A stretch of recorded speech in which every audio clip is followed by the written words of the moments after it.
or you could attack with it's just the best. Wow. And he's there, it's over! Fernando Cifuentes has found it! You've been patient. You've been waiting all this time, but you ready. You've been putting in that grind, so let's go. Champions are hard to find, but you know the goal when you're ready to shine. Have they heard of you? Then they know. You got your sights set on that road. If it's time to battle them, then let's go. Cause you'll never stop. Show them what you got. Stays asleep! From that GM Close power. combat onto a Mungus, is that enough? Yes! Chopper Prof gets the knockout! Defeats Voltua! Show them what you got. Yeah, they already know. You got your sights set on victory road. Show them what you got. Yeah, they already know. You got your sights set on victory road. Get the leg down. Can you look down the Witchcast when he has a little bit of health left? Oh! What HP left? I know it's over.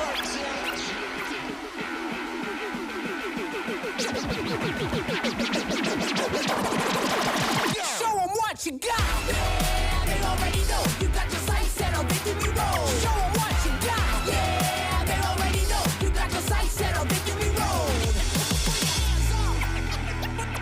Put your hands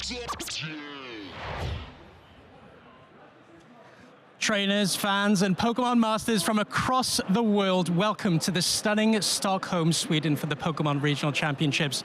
815 trainers have gathered here today for this weekend, actually, for some intense battles, electrifying plays, and of course, some strategic plays and stunning surprises on the way. But first of all, let's get through our introductions. My name is Benjamin Rabiotti. You're joined here by our fellow co-casters, Ross Gilbert, Jesper Eriksson, and Freya Pierce. First of all, how are we doing, guys? I'm doing pretty well. I had a nice walk through Stockholm. I got here early on Thursday, went for a very long walk, found a museum with a very interesting exhibit, and now I'm ready for some Pokemon action. It's already been a good weekend, and it's Saturday morning. How many bridges did you cross? I went across some bridges. There are 14 islands in this archipelago that make up the city. That's right. I did my homework before I got here. Jesper, it's pretty close for you, right? I mean, it's not really close to me. It's like a 10-hour drive. If it were to drive, that is. But yeah, short 1-hour flight from Copenhagen and just got here really nice and smooth on first day and just, getting ready for things. No, technically it's closer for me than it is for Jesper because... oh, of course. Yeah. Like I'm in Copenhagen, so I just the train still took me 6 hours to be fair, but it was a very lovely train ride. Oh, well, amazing. Well, as I said, 815 players here from across the globe. We've got American players coming over across the pond to these regional championships. But of course, this isn't our first European regional this season, is it, Ross? Now, let's take a little bit of a breakdown of our European schedule and what's been played and what's up to come.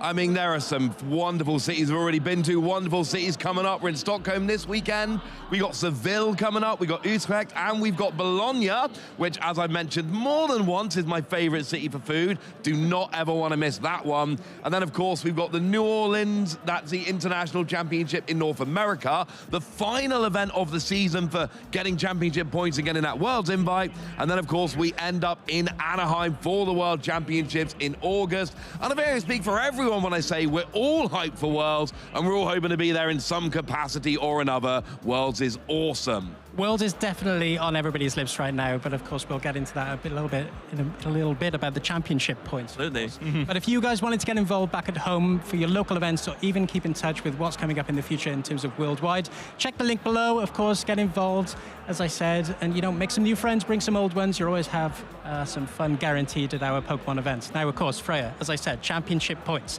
This is what everybody is riding for, especially so late into the season. We're halfway through. Now, of course, everybody's going to be competing for these championship points, but what does it mean to some of these players? Break it down for us. Absolutely can do. So as Ross rightly said, the goal is the World Championships, right? And if you want to get there, you're going to need some championship points. And how do you get those? Well, the breakdown is right here on the screen for you. So depending on where you are in the world, you need to get either in the top 125 or top 100 or 20 of ranking players in the world or in your region on championship points to be able to get there. So for Europe, it's 125 that you need to get. So and then that's the rank you need to be at. And if you get one of these placements here, you first get 350, second 325, that will get you a good way of the way there. But if you want to skip all of that, if you win a regional level event, you just get a straight up invitation to the World Championships. But it's not just about the CP, is it? Not only championship points do you get for winning these regionals or placing progressing highly, we give prizes to the top 32 players in terms of cash. So not only when you're winning this regional, you're getting the invite to Worlds, but hey, you're also getting some good spending money to buy that flight to Worlds, and of course also some nice boosters. All the top 8 here is going to get 3 whole boxes of cards on top of all the money which is given away down to top 32. Amazing. Well, thank you very much for the breakdown, guys. And of course, let's take a little bit of a short break and go through the format of our regional championships. Take it away. This weekend, the 2025 Regional Championships are bringing the electrifying action of the Pokémon trading card game to the global stage. Top trainers from across the world have gathered to compete for a share of over $125,000 in cash prizes, travel awards, and the all-important championship points that could secure their spot at Worlds 2025 in Anaheim, California. It's a 2-day battle for glory. Trainers kick off the weekend in Swiss rounds, with each match being a best-of-3 showdown. To advance to day 2, trainers need to rack up total match points to exceed the threshold for their division. On day 2, the pressure intensifies as the remaining trainers face off in more Swiss rounds to determine who advances to the top cut. After all Swiss rounds are completed, the top 8 competitors, plus all competitors with the same number of match points as 8th place, will advance into an asymmetrical top cut single elimination bracket. Win and you move on. Lose and your journey ends. Only one trainer will rise above the rest to claim the title of regional champion. Who will etch their name into the history books this weekend? And who will punch their ticket to Worlds 2025 in Anaheim? Don't miss a minute of the action. Stay tuned all weekend long to watch the battles unfold live. To stay up to date on future Play Pokémon events, visit Pokemon.com/play. Thank you very much, Amy, for that breakdown of the structure of our regional championships. Such a great video, just going through all of the information as to how this format unfolds through the weekend, and of course for that championship Sunday tomorrow. Now, of course, 2 weeks ago, we had our Vancouver Regional Championships. Why it's going to be so important to go through the meta-analysis of this is, of course, how does it influence our regionals here at the Stockholm Regionals? I mean, this was our first chance to get back to proper competitive Pokemon after the European International Championships. First time for a big regional level tournament, and we saw a lot of what we expected. Dragapult, far and away the best deck. We don't always have a clear best deck in the format. Right now we do. It is Dragapult, that is not a question. But Gardevoir, Goldengo, Lugia, all decks we are expecting. Our Chaladon is doing a little better than I think a lot of people were expecting coming into this meta, and my boy Clorf is still hanging on there, 7% of the meta. Not enough Miraidon there for me, although seeing one finish in the top 4 did kind of lessen that blow a little bit, I think. But having Clorf there looks good, and at the top end of the meta game, it is exactly what we expect. Dragapult, Gardevoir, Goldengo, Lugia. So the question then becomes, as we kind of round out this format, are there any decks that can come across that, or is that what we're stuck with? I mean, into day 2, we see a similar kind of thing. Yeah, we definitely see it here. Dragapult stonks are still really, really high heading into day 2. A little bit of a hit it took there, of course, but the top 4 remains. Of course, your boy Clorf stays in there, but we also do see Lost Box, one of these decks that we kind of have players having this mentality going into this event now we have today as well. One last ride, at least here in Europe for the majors. Of course, both Lugia and Lost Box getting lost to rotation soon, but Dragapult taking down the event as we will see, but also, of course, you know, Dragapult, Gardevoir, 2 decks that have been here for a while, both since they've gone into the format, and both have just been staying incredibly strong. Right, I think we need a little bit of a joke between us casters for this regionals, because I think it's been about 6 minutes since Ross last mentioned Clorf, and then he mentioned it straight away again. Clorf, #1 fan, Ross Gilbert over here, but of course we'll be seeing plenty of it this regionals, as you expect. You know, sometimes some people just know where their priorities lie, and I respect that about you, Ross. I really do. EUIC, I got the whole crowd doing crab hands. That is one of my proudest achievements as a caster. Yeah, #1 fan, very on brand. But of course, there were only 8 decks that could make the top 8, of course. But Freya, why don't you break it down for us? Yeah, I mean, it wasn't really too much of a surprising continuation in the sense that, you know, some of those top decks that we've seen, especially, you know, Dragapult, although in 2 different variants, mind you, one with Dusknoir, one without, taking up 2 of the top slots, Goldengo as well, and our Chaladon, like we were talking about earlier, you know, kind of sneaking it up there in play a little bit in Hiroshi Takeda's hands. I guess the 3 big surprises, I guess, the rounding out the top 8 with the Roaring Moon, the Miraidon, and the Pidgeot control. You know, it's weird to say Miraidon is surprising because it has seen some success already, but it has dropped off a little bit. So one managed to get its way in then to top 8. I'm sure someone on the other side of the couch is pretty happy about that, right, Russ? I mean, I love seeing some Rhydon. I also really love seeing, like, it's a bit of a duality going on, because on the one hand, we know what the top decks are, and you look at the meta chart, and it looks exactly like we expect. And then on the other hand, there's 6 unique decks in the top 8 of the Toronto Regionals, so even though we know what the best decks are, and they seem pretty settled, there's still room for a bit of variety and some other decks to creep in. Could there be a surprise this weekend? I don't know. We're like 1 round in so far. Yeah, I mean, we spoke about the variety earlier, Jesper. It seems like Dragon Ball and then the rest of the format. Everything is around 10% representation, right? Is that something that we can expect in this regional as well?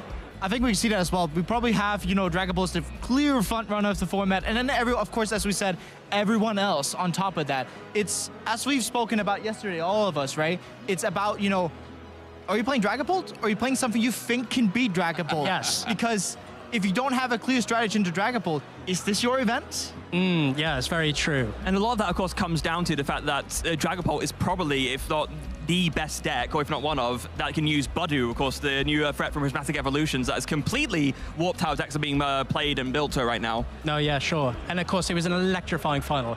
2 players made the final with such big representation in the game as well. We had Andrew Hedrick versus Lucas Shing. Yes, we did. It was absolutely incredible final. Absolute masterful display of skill on both sides. And Andrew, already a highly decorated player, literally our NAIC champion from last year, and showing that no slouching has been done on his side. He took it home with Dragapult. We mentioned already, you're going to see him a lot more this weekend. That's a little itchy pollen distributing Budu. Of course, now Andrew Hedrick, a 3-time regional champion. Yep. Don't forget that. And of course, winning with the almighty Dragapult against Goldengo in the finals, because Goldengo is one of the decks we're thinking, hey, it actually does have a good shot of beating Dragapult, but yet still we do see Dragapult winning that finals in Vancouver. So it's going to be a question again. Have the Goldengo players in the room today make sure that they're actually beating Dragapult this time, or is Dragapult going to take it down again? That's one of the things you get when you get a deck like Dragapult, which is so widely played by so many people. You end up with, it's not all Dragapult. There becomes a real difference between the really good Dragapult players and the pretty good Dragapult players. And what that means is you see someone like Andrew Hendrick, one of the best players in the game. I think that's pretty clear at this point.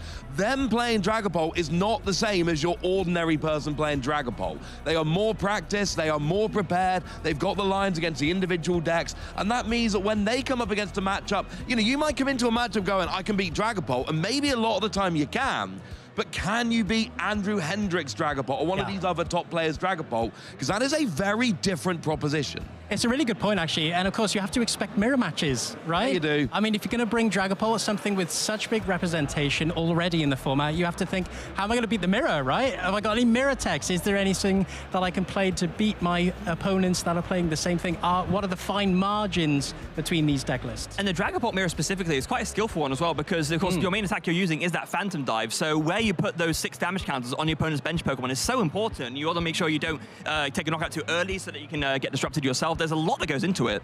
Yeah, we've of course seen these decks in the past, of course, Dragapult, but along many, we've seen all the way back to like Black and White with like Kyurem, Outrage, stuff like, and divide and conquer strategies all over, and spread strategies were also Dusknoir in the past as well with that sinister hand we had back in the day. But all of these decks acquired immense skill, and that's also what we see from Dragapult today. But it's also a question of, do you have the most consistent Dragapult list heading into these mirrors? Do you have the right amount of tech heading into the other matchups? Because of course some of these faster decks can kind of pounce on Dragapult sometimes, whereas Dragapult kind of has to claw back with stuff like Iono or unfair stamps if they're playing that. It's such a good point, because of course originally the list would have been so consistent with the game plan, not many threats in the format, but of course as the meta evolves, people will change their decks in order to beat Dragapult, and then it's all about the Dragapult players having that kind of tennis match as to, well, I'm just going to put this in my list now, right? One of the most interesting things I find about Dragapult is we had a Sparkling Crystal come out, the A spec, and everyone went, hang on a second, Sparkling Crystal makes Dragapult the best deck in the format now, and we were all convinced that one edition of Sparkling Crystal, there was a one card that turned Dragapult from really good into best deck, and now most of them don't even bother playing it anymore. No, I mean, I'm one of them. Like, of course, the EUIC, I did also play Unfair Stamp my Dragapult deck, and it also just feels great because the amounts of decks where you can go Budu, them knocking out Voodoo, you going Candy, Dragapult, Detached, Stamp, and your opponent just falls together. It's often that can happen, and that's also why like the Sparkling Crystal, you can kind of play Crispin instead sometimes, where you can still get the extra attachment that Sparkling Crystal would offer you, and get to also disrupt your opponent heavily. Yeah, of course. And looking at those matchups, the good matchups and the bad matchups on this picture here, of course, going through what Dragapult does, its performances, the important attacks, the important little strategies it has. Now, I've seen some of these decks in the room today. I've had a little bit of a catch up with a number of these players out in the field today, and you know the atmosphere is electric. But of course, a lot of people coming into this format with their own twist on things, and of course, we haven't even spoken about rotation yet. Of course, playing a part into this regionals. Lugia V-Star, one of the bad matchups for Dragapult. Do we think that a lot of people will take decks as a last ride, as a last resort, with maybe even Giratina V-Star or some of, you know, Palkia V-Star or Lugia? Yeah, I think we're going to see some of those players bring in those decks that they can miss. Yeah. Sometimes you really enjoy playing a deck, and there is that, you know what? I might not have played this deck, but it's my last chance to play it. I've enjoyed playing it. Things like Lugia, Giratina, we might have been playing it for a couple of years at this point. Let's have one last ride with the deck.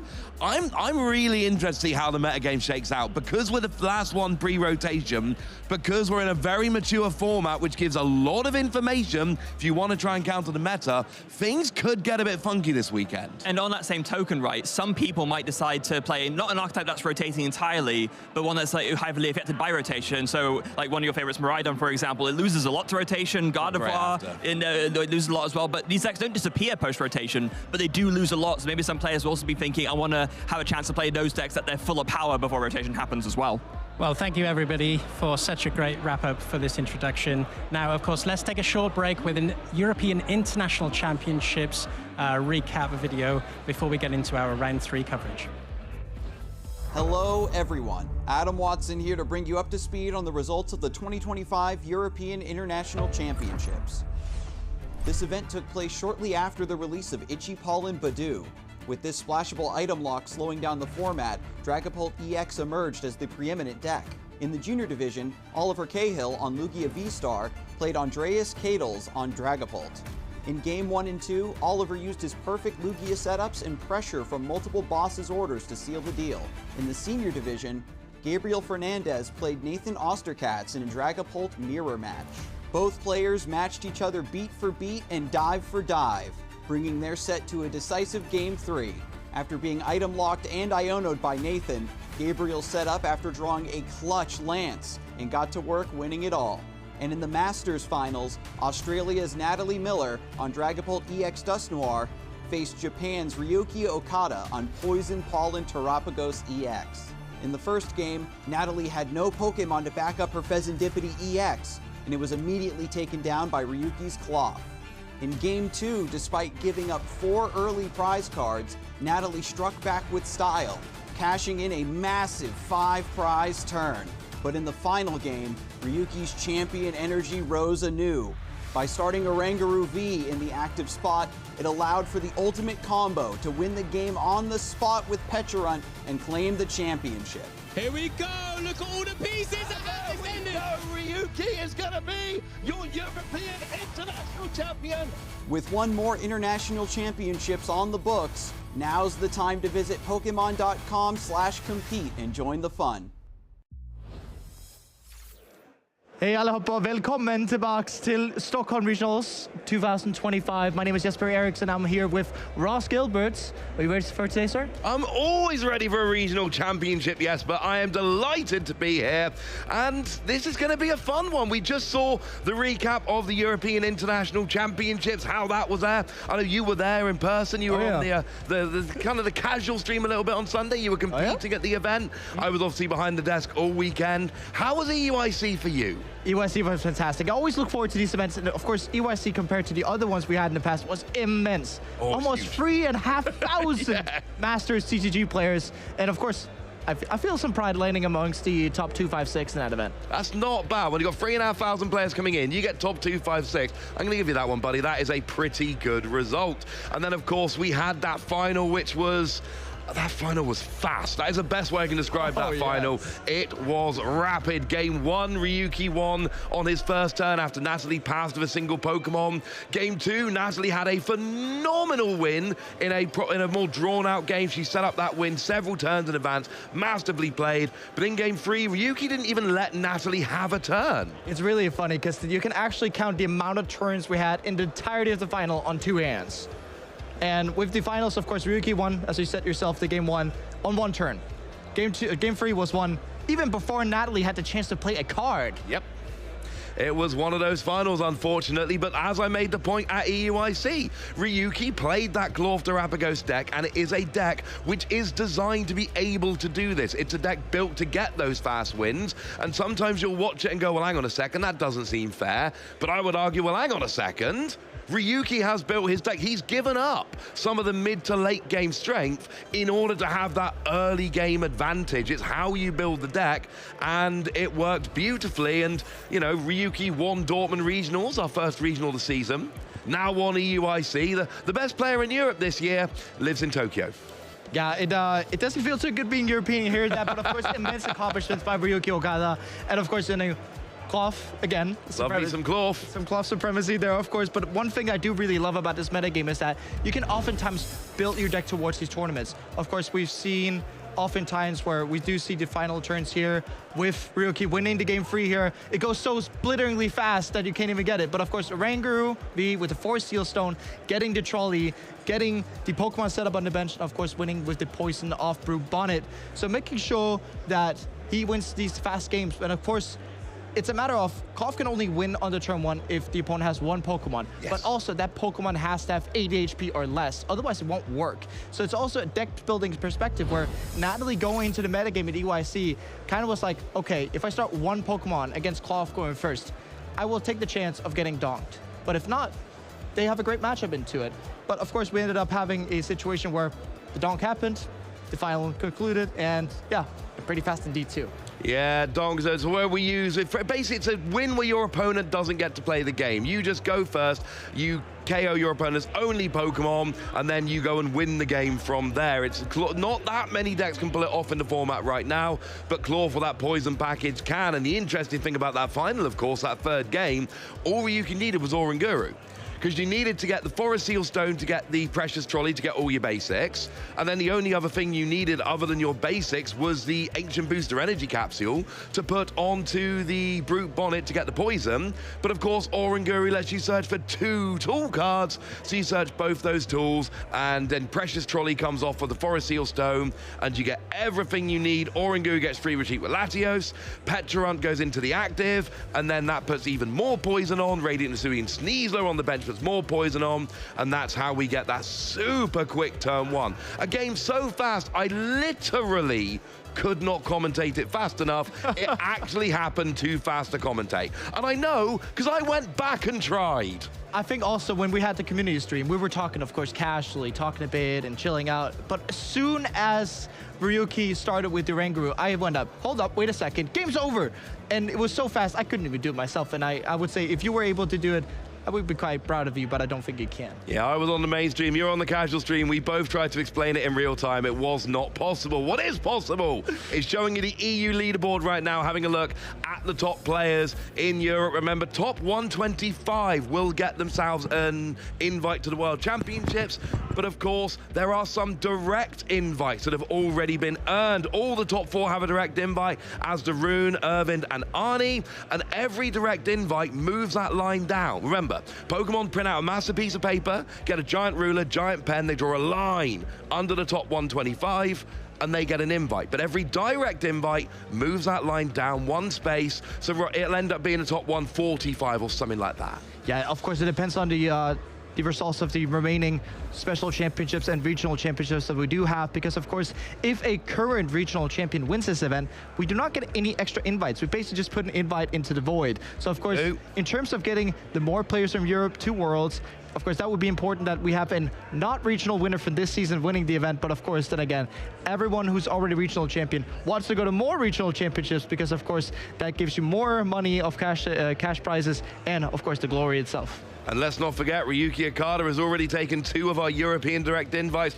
back to Japan. That line has moved up 2 spaces because Ryuki has come over. And all Ryuki seems to do when they come to Europe is win, because they've only played 2 tournaments in Europe so far. And they won Dortmund Regionals and they won EUIC. Players to watch. Who stands out there? I mean, Oyvind Svinhufvud, of course, Oyvind has had a fantastic last 2 regional championships. Of course, winning the Birmingham Regional Championships among getting 2nd in Stuttgart. Those are 2 regionals in a row where they've done insanely good. Of course, with that Charizard pitch up with Pokestop. Pokestop, not a tool we've seen as much, of course, in Charizard. No, it's not, but when it comes around, it works very nicely. And look, if you've made the final of 2 regionals in a row, you are going to get on our players to watch graphic. Of course, fell just short in Stuttgart, losing that final, doesn't get a direct invite. It's only for the winner, but then comes right back in Birmingham. The next regional goes 1 step further. And then, I mean, it's interesting from a player standpoint. If you come 2nd at a regional, you get that real fire of, I was so close to an invite. I've got to get that invite now. But then you come back to the 2nd one, you win, you get your invite. Do you have that same impetus when you come in to the 3rd regional? I mean, then you try the taste of success, right? And it's kind of addictive. I mean, I can say for myself at least, right? Winning equals you want to win more. And if you can get to win more, of course, you get more of these amazing prizes we do have to offer. So, of course, looking at players to watch, Oyvind, one of them, but also Daniel Magda, ranked number 1. Number 1 in Europe this season. I mean, tells you all you need to know, but we have got our game ready. There are our players for our first feature match of the weekend. We are getting ready to go straight into the action here, which is wonderful because, I mean, let's face it, this is why we're here. And we have a match I know both of us are excited about. We've got Kim Babega, who is a player you should be very familiar with, against Milos Derlica, and they are playing a deck, and I'm just putting it out there. You guys don't know what deck he's playing. Try and guess. You won't guess. But if you want to guess, pop it down, get your guess down there anyway. Yeah, and I think like Milos, one of the better players we have here, of course, a Bochum regional champion amongst top 32 in Worlds, top 8 Warsaw regionals back when they had that, and of course also top 32 in Dortmund regionals last season. So a really, really, really accomplished player, and of course piloting something that I don't think you will get to guess. When you see Milos's deck, I want you to remember his achievements and what a top-level player he is. Kim Babega, we got a top 4 in Bochum, we got a top 8 in Liverpool. Bologna Special Championship winner in 2024, and oh yeah, World's Top 128, just throwing it down there. When I told you that Kim was a top-level player, it's been like that for a few years. So both these players have won regional level events in the past couple of years, both very accomplished. And do you want to spoil the surprise? Do you want to tell everyone what Milos is playing? Slacking! It's actually Slacking EX. We've been tracking this morning, and we were like, if they get to 2-0 on Slacking, we have got to get this on stream. But I want everyone at home to realize, we're not showing you a Slacking EX deck because, oh, it's Slacking and it's a bit funny. And no. We are showing you a Slacking EX deck because a top player has brought a deck nobody was expecting. The list looks absolutely legit, and they are 2-0, and it looks like deservedly 2-0. Yeah, because we were looking over it, and we were like, yeah, we're trying to solve the issues, of course. What do we do against one prizes? What do we do against different decks? But it looks like when we were looking at Milos' list, he actually had a lot of opportunities to deal with these different things coming up. And of course, we do have the prize cards here. 3 different energies from Milos, but of course, he does play many of them to boot. Nothing too major there. All those one-off energies could be a pain, but I think we'll probably be all right as we go through. There's a fist bump. We are off. Milos starts with a Pheasant Dipty. Kim starts with a Monkey Dory, and we are off and rolling with our round 3 feature matchup here. We've got Milos against Kim, and we start off with an Ultra Ball. Now, we like to explain the deck in our first deck search. This one might take a little bit more. Basically, what we got from Slacking EX here is a very, very large Pokemon, 340 HP. And it does 280 damage, but it only works if your opponent has an EX on the board. If your opponent doesn't have an EX on the board, you can't attack with Slacking EX. But then we have the single price Slacking that came around in Paldea Evolved, and we've got stuff like Fan Rotom, Blood Moon Ursaluna. We've got a lot lot of tricks we're going to get to as we go through. It's going to be an interesting deck to get to see, but at the heart of it, stage 2, it big, it hit hard.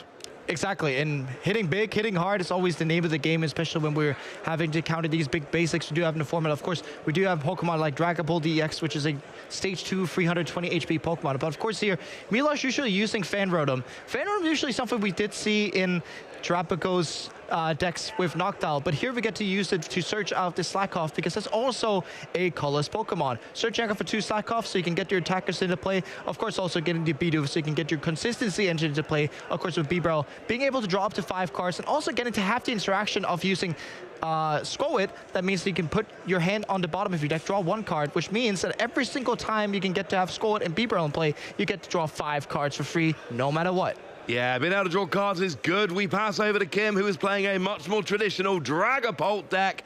Here we see the Buddy Poffin coming down. So while we go and search for some Dreepy, Jesper, give us a rundown of this Dragapult deck. Of course, exactly. It depends on what version of Dragapult you're playing, of course, right? Because here it looks like Kim is playing more of a straight version of Dragapult, which means that in this case, of course, for Kim, it's getting as many Dreepies down the board.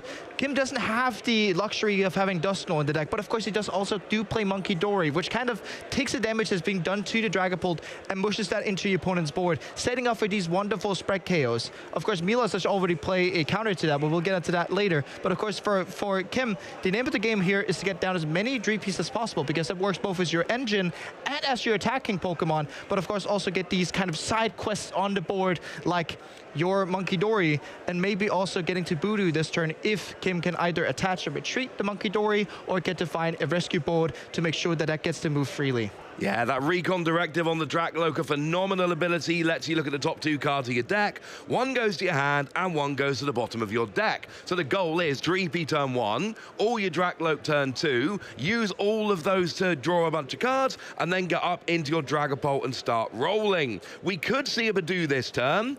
I'm looking to see if there's any TM Evolution in the deck. I'm not sure there actually is. No, typically we've been seeing a deck like this from Gabriel and Vinny Fananche, where they've been playing this kind of just evolve through the base steps of it. Use Voodoo for as long as you can to make sure you get your board fully set up, and then once you're ready, you'll start pouncing on with these Dragapults and spreading the board to pieces, essentially. And of course, as I said, Milosh does have a counter here. Of course, Milosh does have the Rellor and Rapska, which is super important, because Rapska, unlike Manaphy, which only protects against direct damage to your bench, Rapska actually prevents effects too, because when Dragapult says put 6 damage counters on your opponent's bench Pokemon as you like, it's an effect of an attack, not direct damage, which means Manaphy won't protect it, but Rapska says also effects. Absolutely will. We pass over to Milosh. There was no Badoo or anything else, so we pass straight over. We got a Bibarel and we got a Vigoroth coming down as well. Be honest, how many people remembered the name of the stage 1 in the slacking line?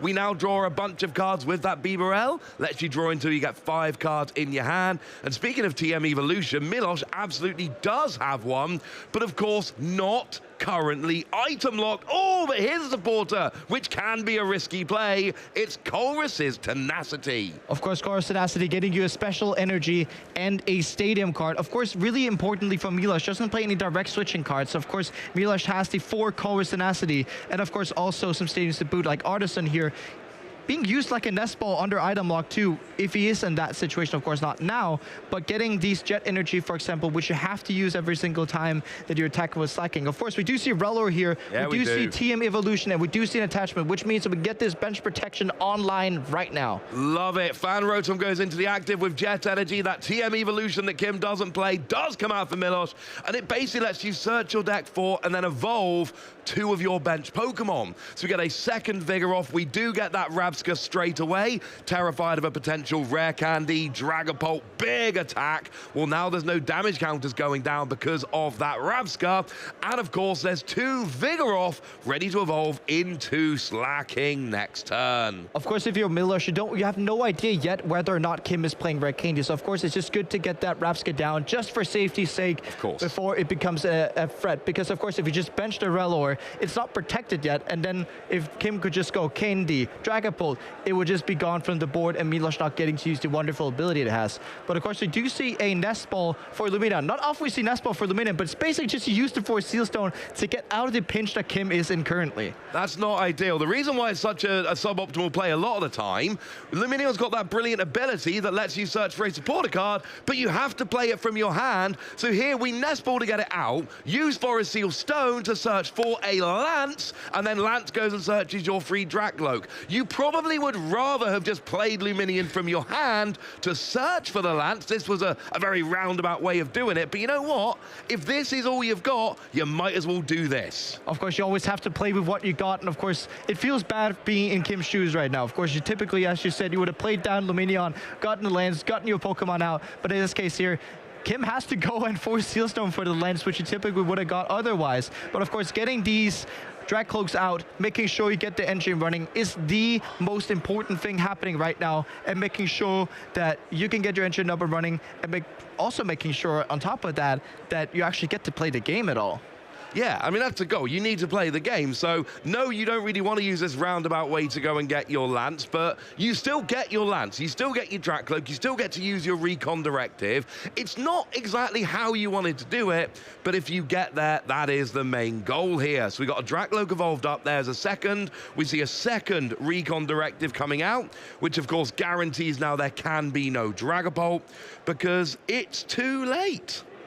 There's a rare candy in the deck, just the one, there is one in there. Yeah, exactly one. Yeah, but of course, since Kim has evolved both of the Dracloaks from GP this turn, there is no way of using rare candy. But of course, getting the additional GP out of the Artisan, Kim actually doing some really good sequencing here, making sure that he uses the Dracloaks before using Artisan to make sure he has the chance of getting multiple GPs out. But in this case, of course, has to forfeit that, has to go for Artisan afterwards. But sitting with the third Dracloak in hand, meaning that we can get to use free Recon Directive next turn. Yeah, of course, search for 3 of the Drakloak with Lance, knowing that Artisan would get a third Dreep and you could evolve it next turn. Very, very nice sequencing there.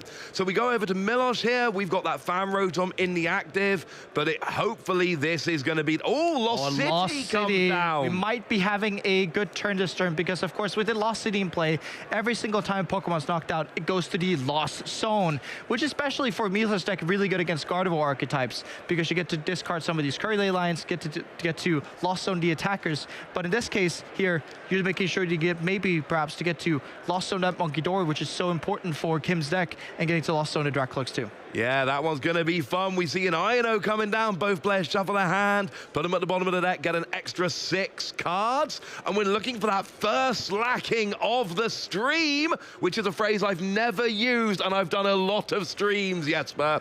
Oh, we don't find one, though, so it looks like... Did we attack or just pass straight over here? I think we passed here, because one thing that's really important, too, is making sure that Kim potentially doesn't get any damage to play with. So the Assault landing with a Stadium in play would typically be able to do 70, but basically giving Kim the option to play with those 70 damage, because of course Kim does not want the Monkidori to be in the active spot, would not be as nice. You're basically just giving Kim a plus 30 counter every single time that they have the Darkness Energy to Monkidori and being able to use the ability. Yeah, I like to think of it as a pool of damage. If you want to have Monkidori doing its thing, you need to have a pool of damage on your side. So most of the time, 70 damage, yes, but if you know that 70 damage is going to come back to you with Monkidori, you're like, you know what, I'm going to one-hit KO that in a minute if I'm able. There is no way I'm just leaving you with 70 damage on you, because you know 3 of them are coming straight back, but there's a chance more could come back later. And here we start with our Recon directives. Of course, it also depends on, can Kim get the 2 attachment that it needs? Because Kim both needs to get the Darkness Energy for the Monkidori to even be able to use the Adrenaline ability, but of course also getting to attach to the Dragapult, if it even evolves from the Dracloak this turn, never mind, to make sure it happens. But Milos playing it safe, playing it slowly, cautiously, as you have to do in these situations. And of course, Milos believing that as soon as he gets his set up, because slacking is not the fastest deck in the world, to be honest. That's fair. As long as he gets it, he should be all right. And it's worth noting, what does Kim not have on his bench right now? Well, first of all, doesn't have a Dragapult. He doesn't, but more importantly, he doesn't have any kind of There's no EX on the bench. Oh, yeah. Slacking can only attack if there's an EX on the bench. So even though I really wanted to see that Slacking last turn, and I did, yes, but I promise you I did, it wouldn't have been able to attack anyway. So this is one of the big issues with this Slacking deck.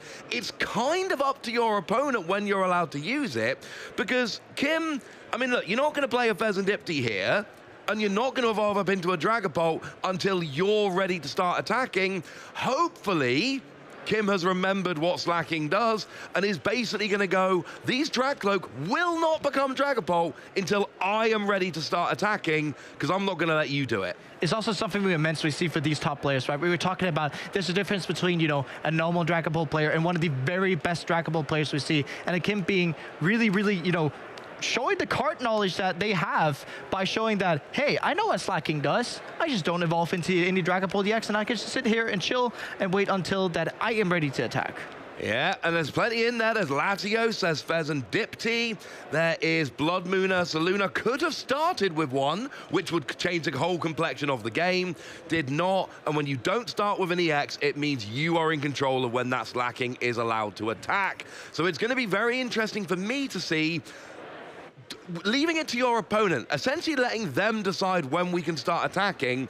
How much of a downside is that going to be in this matchup? Because if you're Milos here, you're just kind of crossing your fingers and going, hope they start with a basic EX.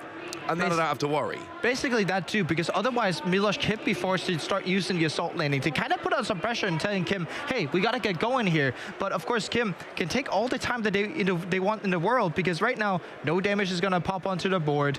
Nothing's actually going to happen to their board.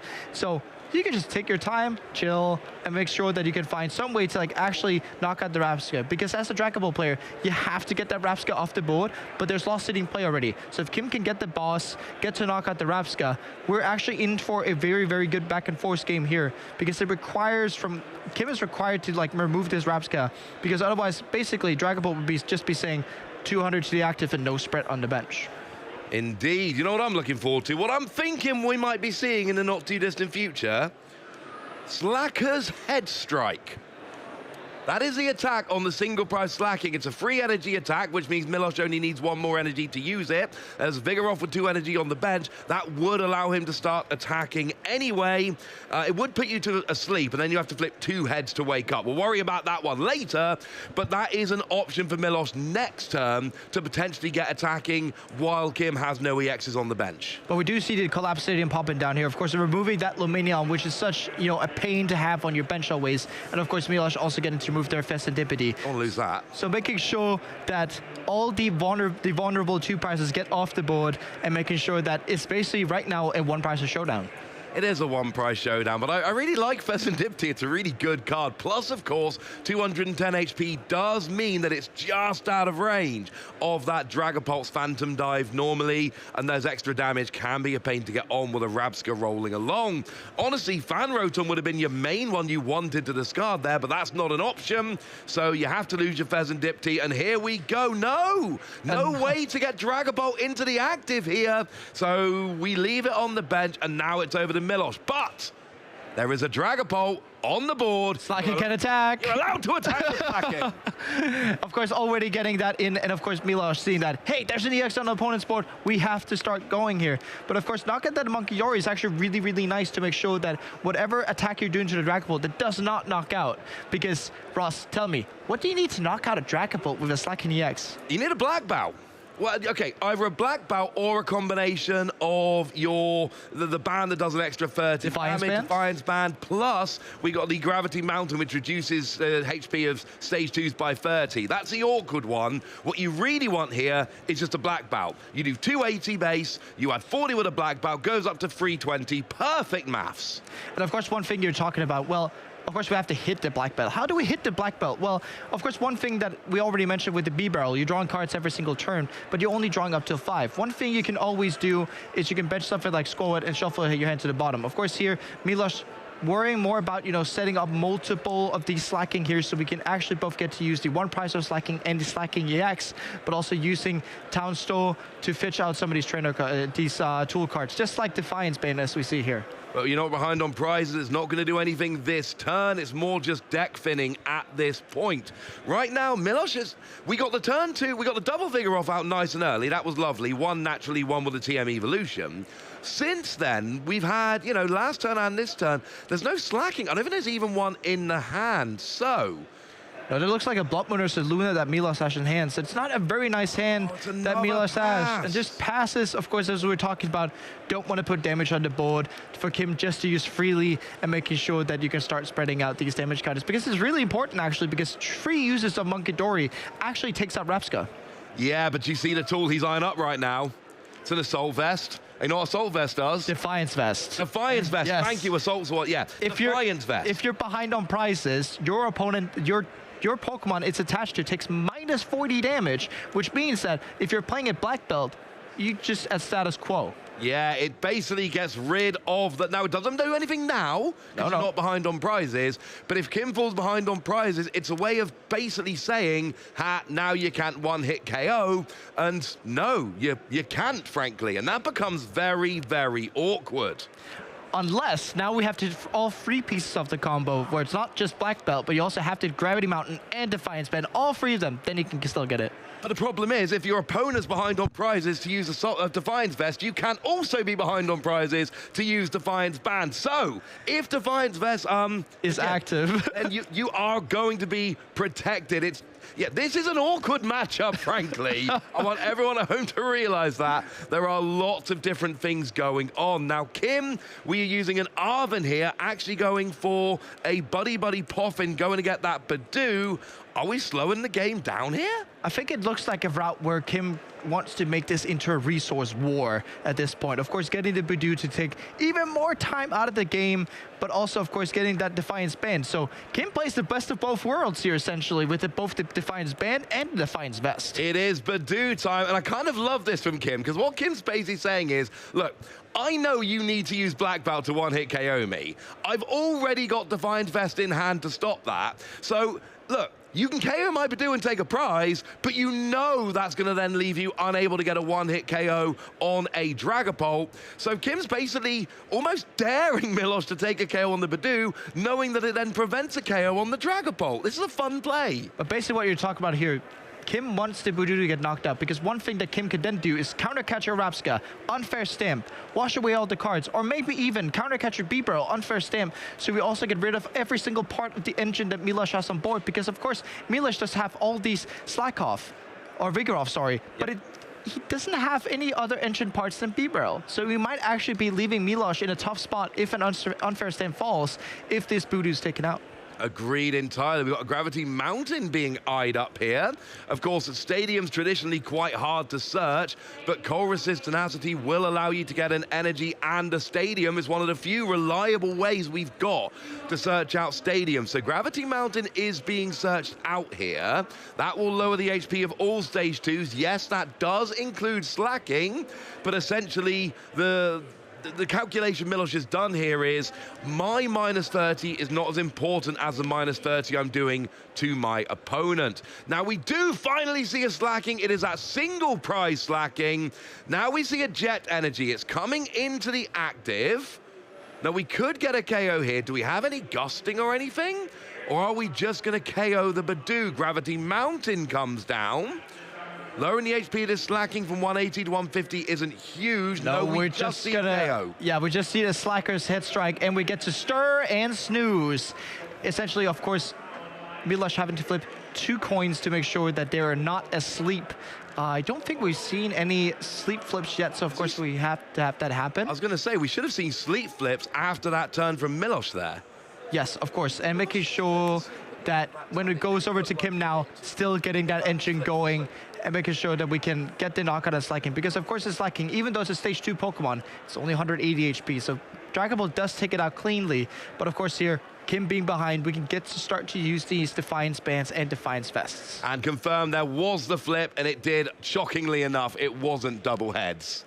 3 out of 4 times, it's not going to be double heads. So that is, it's why we see so much Jet Energy in the deck. It's essentially, and obviously Chorus to search out the Jet Energy, it's your way of making sure that you can get that slacking out the active, because otherwise you get 1 attack and then you're done. But we do see the counter catcher for Rapska here, valuing the prevention of that bench protection that Rapska does provide for Milosh here and get into big bad Dragon Ball into the active. Kim looking at it and be like, if I can take out this Rapska, we are sure that I can get to play with plus 60 damage every single turn, which is at the end, after a couple of attacks, really just massive. That is absolutely massive. So now Milosh needs to keep up. This is a turn where we need a Slacking EX and we need a Black Belt. We need those two cards to hit 320 and get the KO on Dragapult. Otherwise, like you've said, now Dragapult's at full power. Phantom Dive is dropping those extra damage counters. This is where the game could run away from Milosh. Yeah, and of course here we also have to look at the usage of double turbo in terms of that too. So it's even, you know, more pieces that has to be gathered together. But one thing that is for sure here is that I don't even think that Milosh has a Slacking EX in hand. So first of all, he has to go and get that. And we do see the Squirrel here, so making sure that the hand can be put to the bottom and then being able to draw 5 with the combination of Squirrel and B-Barrel. You mentioned Squirrel twice already. Without it being on the board, you've twice mentioned it. You've had your finger on this one, Jesper. You've said this is coming, and it's such a cool combo. Because B-Barrel lets you draw, but if you've got like 3 or 4 cards in hand, you end up not drawing very many, and it becomes really annoying. Squirrel goes around. Now, this is a card we had in hand last turn. Gravity Mountain here will mean that a Black Belt will now get the KO. So here comes a Squirrel. You go to a 1-card hand, but B-Brown makes it a 5-card hand. Oh, it's an Ultra Ball, so it's not one that can be thinned. Oh, that's an Ultra Ball. So we do. Oh, and Black Belt's in hand as well. Oh, got everything he needs. I believe his hand is Black Belt and INO. So Gravity Mountain, Ultra Ball gets the Slacking. We play the Black Belt as a supporter for the turn, and that is going to be a 1-hit KO onto this Dragapult. Slacking can do it. I hope I wasn't wrong there. No, it's definitely in hand. You're not wrong, Ross. You know what? One thing that's really important to say here, it is I think I'm 100% here. It is the first time we see a great swing on one of our streams.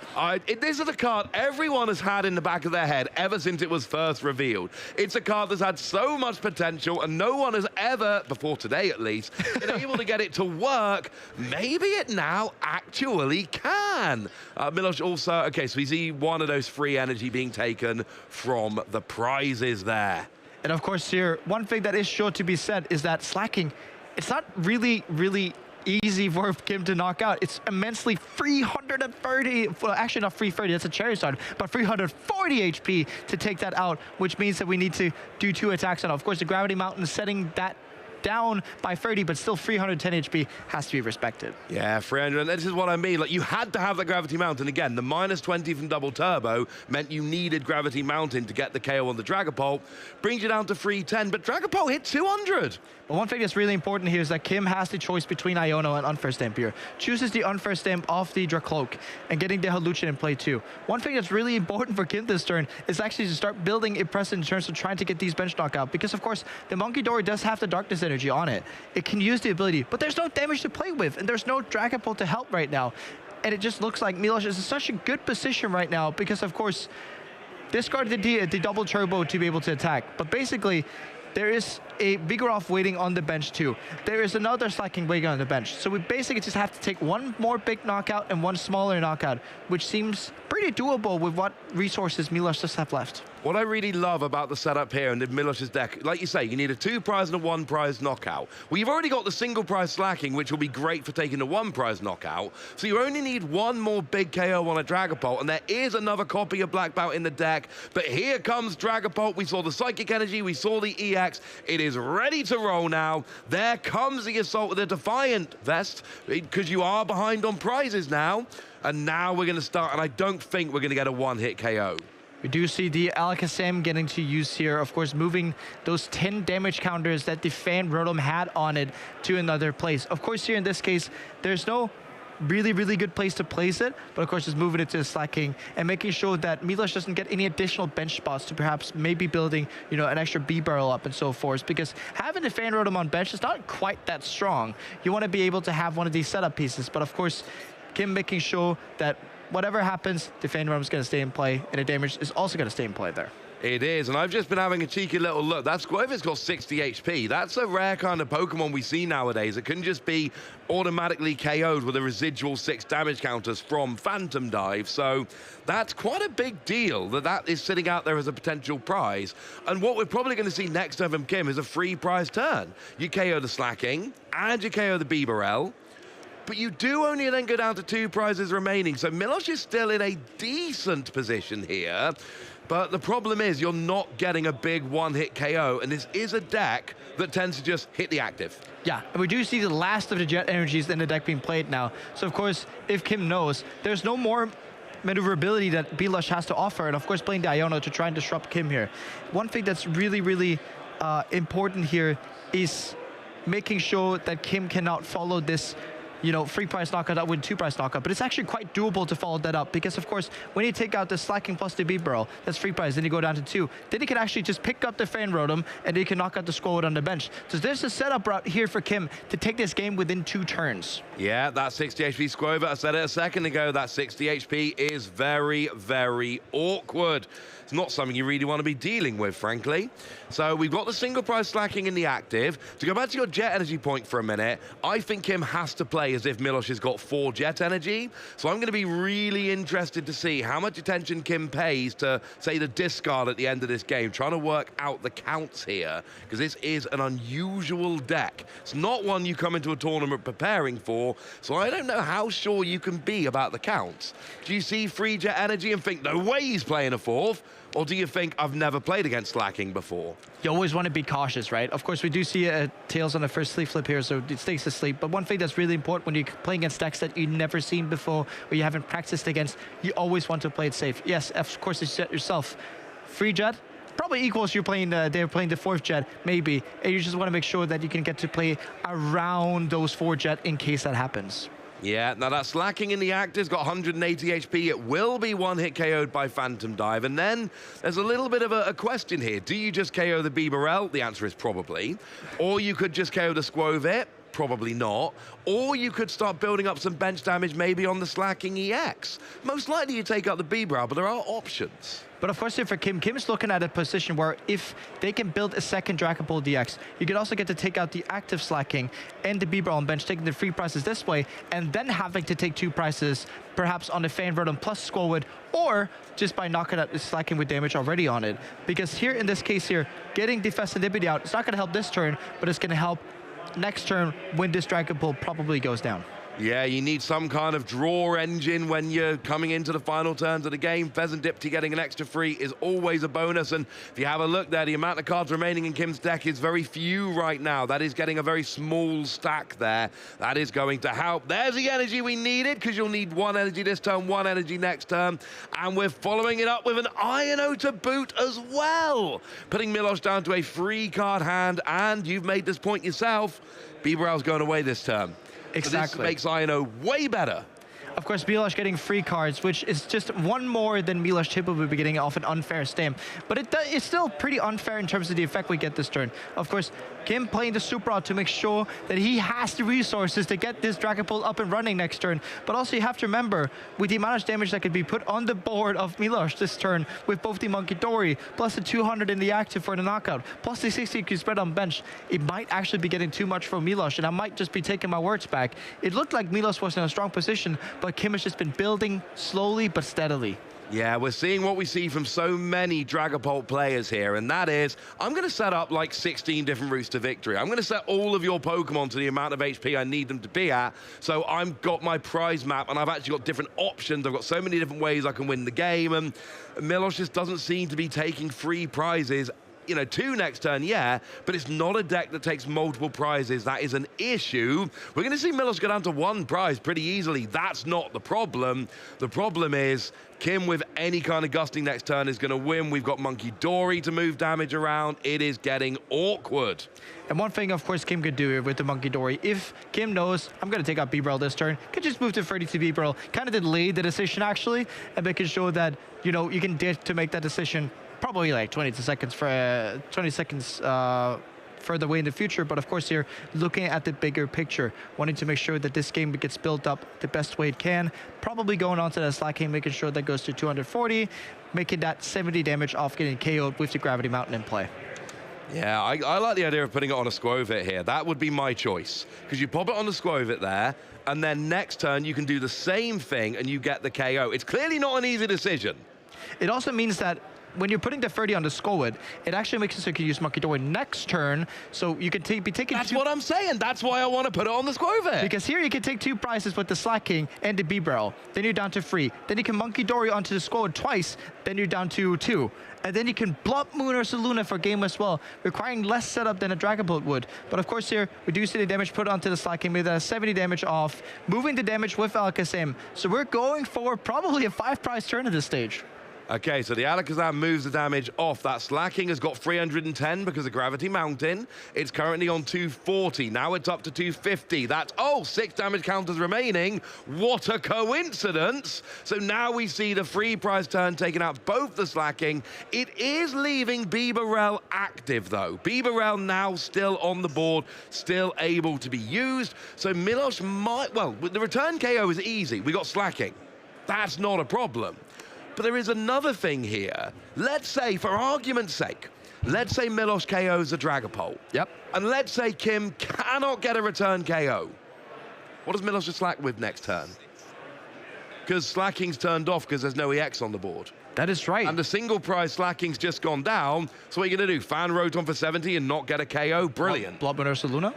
I mean, yeah, Blood Moon Ursa Luna helps. But it's such a commitment, because of course when you attack with the Blood Moon Ursa Luna, in that case you'll be taking 1 prize, and then you would be getting into a situation where it's like, well, I take 1 prize, but I can't move my Blood Moon Ursa Luna back and forth to use it again because I've used so much energy. Well, next turn will be the final prize, so you just need something to attack with. You're going to go down to 1 prize this turn. Yeah. You're going to KO the Dragapult, and then it really is down to, we've got potential Blood Moon Ursa Luna win for Milosh next turn, but the question is, can Kim take those 2 prizes? And honestly, if you get a Dragapult attack off, I mean, yeah. I just took a sneak peek at his hand. We have Pesandibity, we have Dracloak on top, but the hand also looked really, really good for taking that next turn. So I don't think that Milosh is actually going to be able to take it off this game. Of course, that is just from what I saw currently, but it does look like, in terms of also the deck size that Kim has, that reaching these cards, because of course we get to top deck 1 card, we get to draw 3 from Pesandibity, and then see 2 additional cards of Dracloak. We've seen 6 cards off the top of the deck on top of what we already got. So it does look really, really hard for Milosh to pull that back. Yeah, Dracloak only gets you 1 card, but when you're digging at the end of the game for that perfect card, being able to see 2 is such a huge advantage over just a standard draw 1 effect that we've seen on so many Pokemon in the past. See it on Golden Go right now. Here comes a counter catcher. That is going to drag something into the active here. But the thing about it here is that, okay, Milosh can go for the knockout onto the Festivity, which means -3 cards. But Milosh still goes to 1 prize. So it sets up the counter catcher 1 guy on the bench, taking out the score with the residual damage of Dragapult, meaning that the game would be over anyway. And we do still even see that Kim, I think he had actually a counter catcher in hand. I do still like the idea, though, that this leaves an EX on the board, leaves Slacking as an attacker next turn. That is a real bonus of this particular play. The problem is now Dragapult is going to be attacking next turn. But we do see an Iono to try and protect against this, of course, making sure. But basically, at this situation, unless something happens on Milosh's board, the game is only 1 counter catcher away or 1 boss away when this knockout happens. And we do see the boss's orders for the game, so we can pick up the Beedove on the bench or any like, and then we can get to have the score be taken out by the bench damage. Yeah, Kim takes game 1 there. We had the boss's orders dragging whatever off the bench. We had a Dragapult to attack with, and that puts Kim up 1-0 with only 15 minutes remaining in the game. That is going to make it extremely difficult to Milosh to try and win 2 games. There might not even be enough time. So now the real goal for Milosh is, can I win 1 game and get to a stage where I can at least take a tie? It's not ideal, but it's better than a loss. Of course, ties are, of course, better than, you know, losing games. But of course, we do see the replay here, the first knockout happening with the Rapska. And then from there, the bench damage is kind of ramped up too bad. Yeah, we see the retreat there. We get the Dragapult coming into the active. That is going to KO the Ravska. And like you say, that leaves the bench nice and open, and that was a big part of the game. And that is where Milosh there, we see thinking, we see an energy onto the Dracloak. That was huge to make sure we could keep streaming those Dragapult.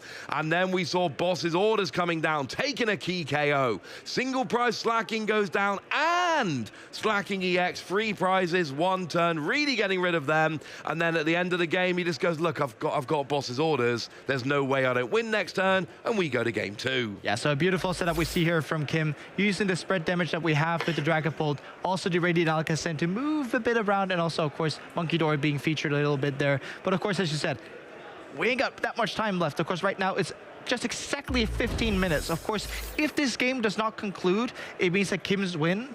But, of course, Milosh is going for the win here. But a huge amount of Dracopult pieces being prized. 2 Dracloak prize. I don't like having 2 Dracloak. I don't like having 1 prize, frankly. Oh, Blood Moon Ursaluna. Bad start for Milosh here. That is a bring it in the late game as an emergency attacker card. That is not a have it down turn 1. We get 1 slack off with a double turbo. That's it. That's the whole turn. And then we're over to Kim, who, to be fair, has also started a pretty bad starter. Honestly, Klefki is always a fantastic starter against most decks, but just not Milosh's exactly, because Milosh is not like a Miraidon deck that needs to use a basic ability to get going. Nope. But we do see a Buddy Puffin raw off the hand, and of course an Arven to boot as well, which means that Kim is kind of guaranteed at this stage here to get the setup, but Kim's going to get the bad news that multiple Dracloaks are not in the deck. They are not going to be there, and we see Badoo being eyed up here. This seems like a really good game for Badoo, because you're like, right, I don't need to win this game. I just need this game to not finish. I think Badoo's a good option anyway, but the worst case scenario with Badoo is I slow the game right down to a crawl, which is absolutely fine by me. And we see this early deck search here, and this is where I think we just saw the Badoo prize. So Dragapult there, a quick reminder. We've got that Dragapult with a key feature of Phantom Dive, being able to attack your opponent's bench, and then Energy Acceleration with cards like Crispin, and in some builds, Sparkling Crystal, making that 2 Energy Phantom Dive much easier to actually pull off. Yeah, and of course there's 2 Badoo in the deck, so even with the pricing of 1 Badoo, we can still get to 2 for the second. And one thing that's beautiful about the way that Arven works in this deck is that there's Rescue Bolt 2, which means that the Klefki can retreat out the active without a usage of an energy, leaving that the potential energy that Kim could have in hand to be used on a 3-piece setup. Because as we say, yes, Kim does not necessarily want the game to finish, but Kim still wants to play as much as possible. Oh, of course. To make sure that in the off chance we still even be able to take this game down right away. Yeah, and that seems to be the best plan. We see this in Dragapult all the time. I'm going to pop my Dreepy down, then I'm going to Badoo. And I'm going to Badoo for a couple of turns, and then, of course, we see all of those cards in Kim's deck. Your Counter Catcher, your Unfair Stamp, your Defiant Vest. All of these cards which are good when your opponent takes a KO or when you're behind on prizes. So having that Badoo, huge. Doesn't matter if it gets KO'd. We see an energy coming onto the Dreepy, and of course, that Rescue Ball just retreats a Klefki, and it's time for some Itchy Pollen. And of course, with the Itchy Pollen being played here, of course, Milosh needs so many Pokemon to be set up. Milosh cannot use the Buddy Puffin to help, so Iona really does have to fetch some Pokemon straight off the bat here. Oh, that's just mean. He hit 2 Buddy Puffin off of an Iono when he's under Itchy Pollen lock and isn't allowed to play them. That is a great hand.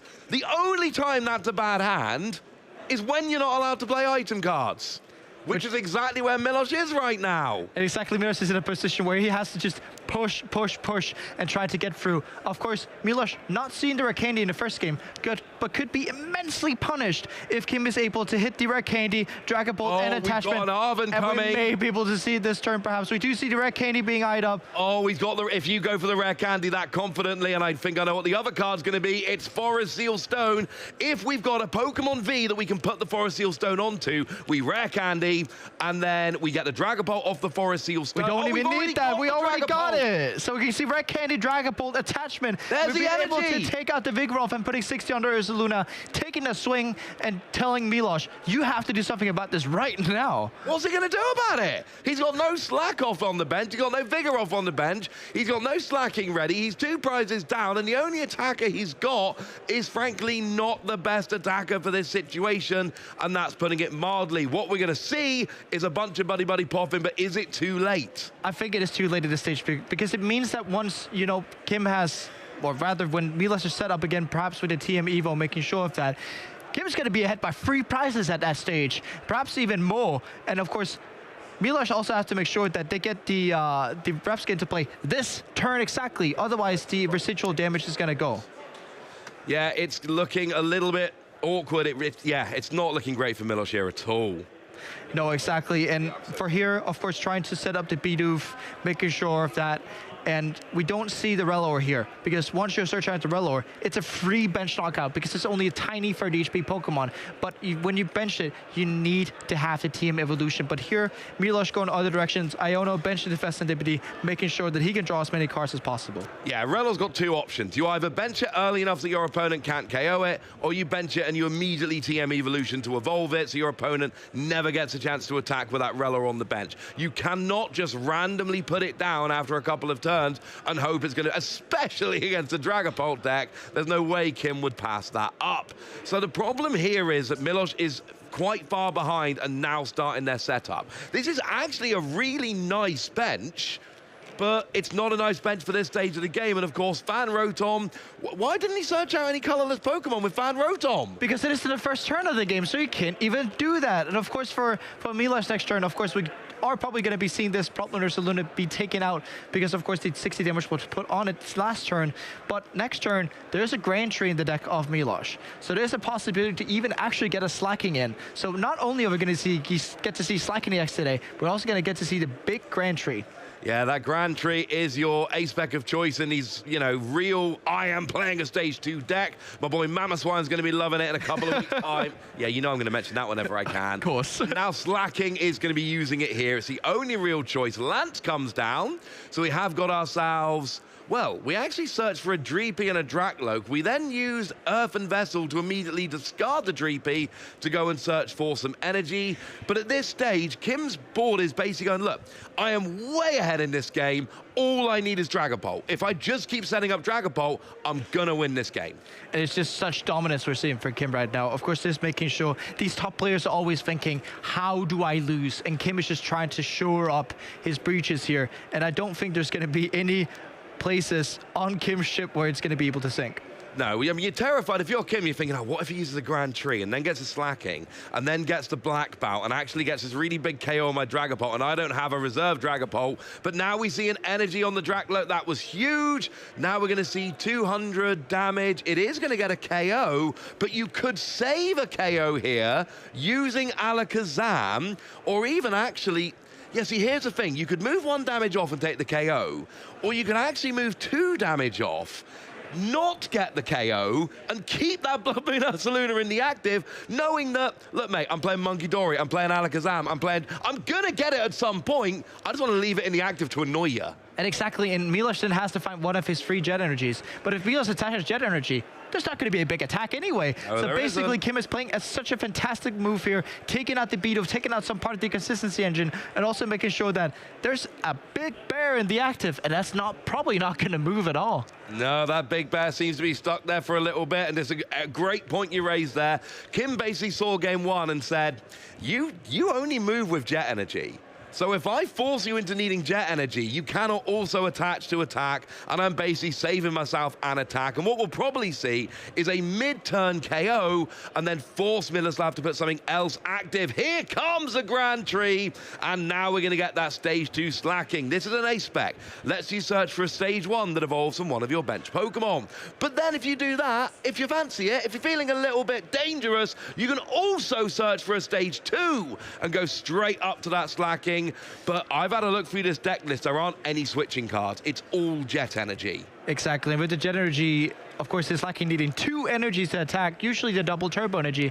But in this case here, Ross, if you attach Jet Energy, can you attach a double turbo too? No, you're not allowed to attach 2 energy per turn. It's a little bit sad. Maybe if you played around with stuff like Crispin, but of course that is not going to be a thing. So not taking the KO last turn, using that Alakazam was a great move on the part of Kim. And now there's plenty of cards in hand for Milosh, and this is annoying. You've got the energy, you've got the stage 2. You're only actually 1 prize behind. You know what actually can happen next turn with this boss's orders that Kim has in hand? The game can finish. We're going to have a 4 prize turn next turn by Kim moving the 10 damage off the Fan Rotom onto Festendipity, bossing up the Festendipity, and then taking the knockout on Festendipity exactly with the 210 total, and then knocking out the Bloodmoon Saluna on the bench. There's not looking like there's any prevention of that happening, so we are probably going to be able to see if we're going to see game here. Kim could take a 5 prize actually if you KO the Fan Rotom and use it. We're going to see boss's orders, Festendipity, Radiant Alakazam Moon damage and taking the full price knockout. The divide and conquer is going to work again. It worked very nicely indeed there. That was beautifully played by Kim. Able to go and take that 4-prize knockout, taking out the Blood Moon Ursaluna on the bench, as well as taking out that Fezandipti in the active. We did not need the full time. Kim got everything he needed. Yeah, and exactly we were talking about. Either he doesn't want the game to finish or he can just finish it fast. We saw a fast finish. Of course, not the best of setups for Milosh, but huge congratulations to Kim, showing off why exactly Dragon Ball is strong. And it is not even Dragon Ball Dusno, which we saw one Vancouver. It was just a straight Dragon Ball playing, you know, featuring cards like Halucha and, of course, also Blood Moon Ursaluna itself. As we get into the replay here, we see in game 1 that Lance for the free Drakloak. We see the boss's orders onto the Rabska. Taking that out was absolutely huge, making sure that bench damage could still come down. Now we see the retreat into the Dragapult there, and that of course gets the big KO while also dropping a bunch of damage. Yeah, and of course, so we do see all the game, Milosh was trying to make sure that these big knockouts get happen. We did see it once, but Milosh was just struggling after the knockout after Rabska in the first game. And of course, here we do see Iono trying to shore up the game state for Kim and making sure we get to build multiple knockouts. So we do see the free prize knockout here that was just before the end of the game 1. Yeah, that free prize knockout was huge, and then we showed the boss's orders and said, I win game 1, let's go to game 2. Game 2, unfortunately, much less competitive. Kim had 2 Drakloak prize, but it didn't matter.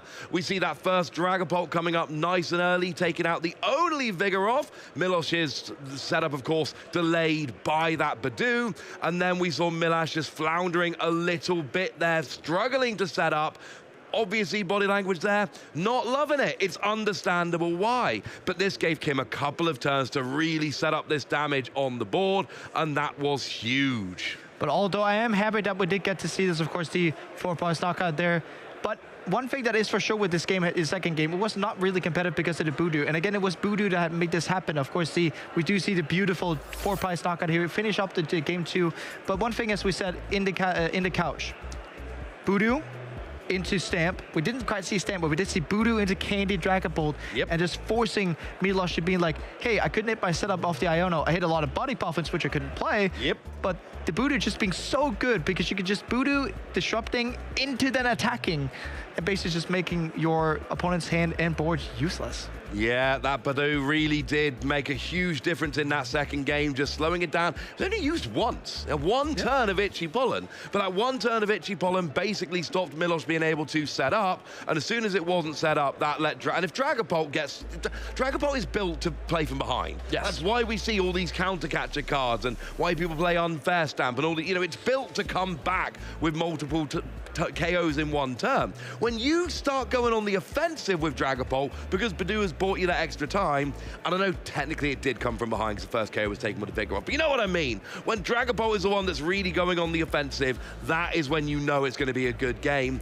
And how much do we see there? With your Radiant Alakazam, with your Monkey Dory, with the extra damage counters from Phantom Die, you are taking so many prizes, and you're just setting up so many options. It's beautiful. Like at one point we were arguing about, oh, there's free damage from Monkey Dory, where's it gonna go? Because there were like 3 good places to put it. Yeah, and there were like the entirety of Milosh's board could be taken out by Monkey Dory plus Phantom Dive, right? Because of course all of these setup Pokemon are quite squishy, honestly, but getting into the game of it, once the Rabska was gone, I think the biggest point of this game was when the Rabska was knocked out as the first swing that Kim can knock out, the game kind of just derailed from that stage, especially for Milosh, because there was no protection on the bench anymore.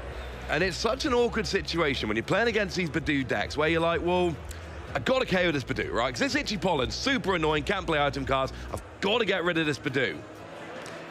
But if I get rid of this Badoo, I know they're going to play Counter Catcher and they're going to play Unfair Stamp, and actually, I'm going to get really hurt by KOing this Badoo. But I gotta KO this Badoo, and that is why it's so annoying playing against these decks like Dragapult. You know what's gonna happen if you KO Badoo, and yet that is still the best case scenario, because you have to KO the Badoo. And as of course we saw Milosh try to Iono and say, please let me hit some basic Pokemon. Technically did with the Body Puffers, but yet again, there was a Badoo in play. And against Badoo, it's either, yes, you can pass, yes, you can kind of just let them do that multiple times, but at some point, the damage that you're racking up with the Badoo is there's also too many damage counters for them to actually be able to use with the Alakazam, making sure that the Dragapult getting in the turn afterwards is even going to be that much stronger. And therefore, you know, the perfect combination of Budew and Dragapult is so strong. And also, we can kind of also say that Dragapult is the best user of the Budew. Yeah, it's fun. You know, one of the interesting things about it is it's not a deck that's hurt that much by Budew because you go through your stage 1, you got your Recon Directive on your Drakloak, you play things like Lance to go and search them out. It's a deck which survives against Budew quite well. And like you say, it is one of the best users of Budew, probably the best user of Budew. And actually, you know, like I said on the opening, we all talked about Sparkling Crystal being that card that pushed Budew to be the best deck in the format. But actually, Budew, that is a card that took Dragapult and was just like, you're the best now, mate, enjoy it. Yeah, and of course, as we were talking, you know, Sparkling Crystal was like, yeah, best deck, yay, with Sparkling Crystal. But then again, we see Unfair Stamp. And it's mostly the difference between, are you playing Dragapult Dusknoir, which typically plays the Sparkling Crystal, because you have these many more pieces with the Dusknoirs, or are you playing straight Dragapult, just like we saw with Kim here, where you can avoid yourself to play the Unfair Stamp, play a way slower game with Budew, and making such a great setup because you have so much more focus on getting those Dracloaks out and making sure that you're that much more consistent because you only have one thing to focus on instead of having 2 stage 2 lines to focus on. That's always a win. Now, we're going to say something that isn't going to surprise you right now. We got an interview lined up. However, what might surprise you a little bit, we're actually going to be chatting to Milos here because I don't know about you, but I want to hear a lot more about this Slacking deck. So let's head on over and hear from Milos here, our Slacking EX trainer. Thank you so much, Ross. Yes, I'm here with Milos, our resident Slacking trainer here at the Stockholm Regional Championships. First of all, I must ask, how are you feeling? Well, I'm feeling fine. I guess I'll make day 2, and yeah, playing with my old deck is really beautiful experience, and winning with it. I have a bet how many times people read my cards. Yeah, of course. And yeah, I was betting 7. Right now it's 3. Yeah, we saw it quite regularly with Kim just picking up your cards, having a read and thinking, what am I coming up against this round? Of course, Slacking EX wasn't something we would have ever expected come onto stream and having such a good result in the first start of the tournament. Why Slacking EX? Well, because it's funny. It's funny. That's a good answer. I like Fan Rotom Engine, and I like Grand Tree because I like decks that don't play Rare Candy and are stage 2 decks. Because I know, somehow I never felt like playing Rare Candy stage 2 decks, and Slacking plays Grand Tree instead of Rare Candy, so I don't need it to play it, and plays Fan Rotom. So I love early game with that deck. Sure. It feels so consistent, and also it's, you know, funny. Yeah, of course, yeah. It's something different, and I really want to touch upon, actually, the Fan Rotom. Grand Tree will come across that. It's played in stage 2 decks. We know what it does. But Rotom V, we usually see it with Noctowl engines, right? We usually see it get a Hutu tag, get a Noctowl out, but you're using it a bit unconventionally. Yeah. Getting out your basic Pokemon, getting out your Bidoofs, of course. How do you test something that is untested? Well, of course, I'm doing a lot of theoretical thinking about it, like how to win about some deck, how to, you know, be consistent enough. And I'm playing a lot of online tournaments with this deck, but also I have my testing group that helps me with making things like that. Brilliant. So you have a good contingency of friends that'll test. He's my friend, so. Oh, okay, brilliant. We both knew what we're playing against. So is there a specific deck that you would like to come up against over and over again? You must be thinking Dragapult, yeah, that's a favored matchup because it is so popular in this meta. I mean, I'd love to play against Goldengo because it has 260 HP, so I just knock out it with Slacking. Also, Miraidon is very favorable. Like, in general, I'm winning against the majority of decks without Dragapult and Gardevoir. Dragapult without Dusknoir is 50-50. With Dusknoir is kind of worse. And Gardevoir, if my opponent doesn't know how to play it, is also slightly unfavorable. Because if he doesn't know how to play it, that, for example, I have a range to knock out his Gardevoir, he can put it into active and I'll just knock out it and it will be ruin. Brilliant. And other than being funny, you say funny is the main reason you're playing this deck, but do you see yourself as a player that likes to capitalize, playing decks that maybe not anybody is expecting, picking up the cards and going, oh, I don't know what I'm up against, and then just striking when the iron's hot, so to speak? Well, I'm always trying to be ahead against other players by deck building. Like, for example, in Terrapagos, I was playing Luxray, that baby Luxray. Okay, nice. And for Silverstone to win Charizard matchup because of... I played early Judged against it, so it was Judge, and also later Rayano, Counter Catcher into Pidgeot and Luxray. That wasn't expected against the deck. In previous rotation format, when Lugia was playing a single strike version, I was playing with Granger and Free Water Energy Raihan. That allowed me to load Granger. And also I won regionals with Lugia Vikavolt. Very nice. Yeah. So you see yourself as a bit of an innovator. Yeah. You see yourself as somebody who looks at the meta and goes, I'm not going to play this. Yeah. I don't care about what's popular. I'm just going to see how I can beat almost everything. Is that your approach? Yeah, I guess. I mean, we're playing Pokemon, so that's just fun and not just copy the list, because, you know, it's kind of boring. Like, that's such a great attitude to have. It's really refreshing actually seeing somebody who wants to just innovate and have fun with their Pokemon. How's your season been going? Is this a continuing trend? You know, you spoke about the Luxray, but earlier on in the season, have you done the similar things? I mean, with funny decks or with results? With funny decks, so yeah, I guess I was playing twice that Terrapagos with Luxray. Yeah. Once normal Terrapagos, and it was my worst scores, I guess. I have to quit playing normal decks. And twice I was playing with Dragapult Charizard, which wasn't the very popular deck, so I guess it can count also as funny deck. Brilliant. Yeah. And I just hope to play more funny decks and win regionals with them. Well, I think you made a name for yourself. I think everybody in this tournament will be keeping their eyes on you, and, you know, later on, you know, looking at the rest of the season. But we have to thank Milos and wish him the best of luck going into the rest of this tournament. But let's just have a little bit of a recap of our European International Championships before we get into the coverage of our round 4.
Connect, but at this point it might be too little, too late. Bubble damage coming through, still tapping, some clapping. Let's give it up here.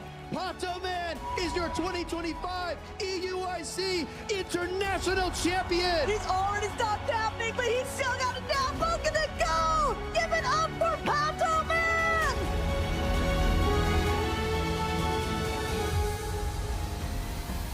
Members of Peru on Rayquaza, Mimikyu and Ripness. 84 is in, Rayquaza is at half right now, only 10 seconds left on the clock. Tempo is here, but there's just no time. Overlord moves to the middle, and Luminosity Gaming is gonna stop them, and they are going to win the AL's Cup.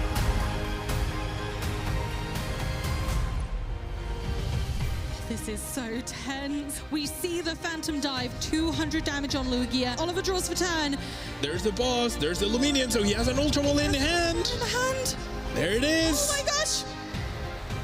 It all has to come together. Luminion for Boss. Boss the bench. Drag apart. And Oliver is your EUIC Juniors champion.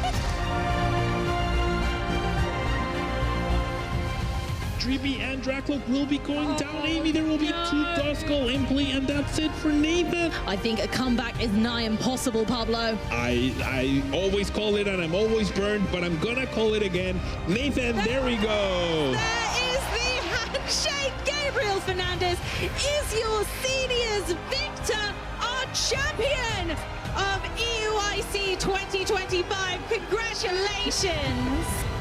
This is where dreams are no longer imagined, but lived. The weight of expectation, the pressure of one of the biggest stages, over 3,300 challenges, and one final brilliant dance partner in Natalie, all stood before him. Yet now, here he stands. Straight onto Oranguru and then use it for, oh yeah, it's Precious Trolley, getting all of your basic Pokemon out. Whatever 5 basic Pokemon Ryuki wants to get on the board here are coming. Here we go, look at all the pieces that have descended. Ryuki is gonna be your European International Champion 2025. He came to Dortmund, he won the whole thing, and now he's come to London and won the whole thing. Here comes a big Astral Blast connecting down into the Torkoal. No damage to the protecting Calyrex. It hangs on with 13 hit HP. But did Torkoal go for Eruption? Which is... No, it doesn't want to go. We're not in Tech Room anymore. Into the Torkoal there. Torkoal is down. Ismail seems to be once more on this back hoof. That's it. Your EUIC Junior Champion, Fabian Musicant! It's not going to be enough damage there. Ian's Urshifu soaking this up. This game is slowly but surely coming to a wrap. It has been Ian's that have been going for the close combat. To Luis Urshifu, it's going to be the KO. We have our senior EUIC champion, Ian Larson. With the electric drift, it is moving before the Flutter Mane. Here we go, which is an into the Flutter Mane, and it is going to be enough. Nero is able to close this out with Ferragraph's only option, able to go for the Psychic in it. It's immune. Wolfclick is able to take the title. He takes his 2nd international championship and becomes your 2025 European International Champion. I'm just thinking about the scope. I could not have won this final if I didn't have the support of some incredible people. Amazing, man. Back-to-back UIC. Ich fühle mich super erleichtert, weil ich war sehr nervös am Anfang. I'd like to shout out my friends, my locals, and my family for helping me to get to this point. All my family, my friends, I love you all. めちゃめちゃ嬉しいです。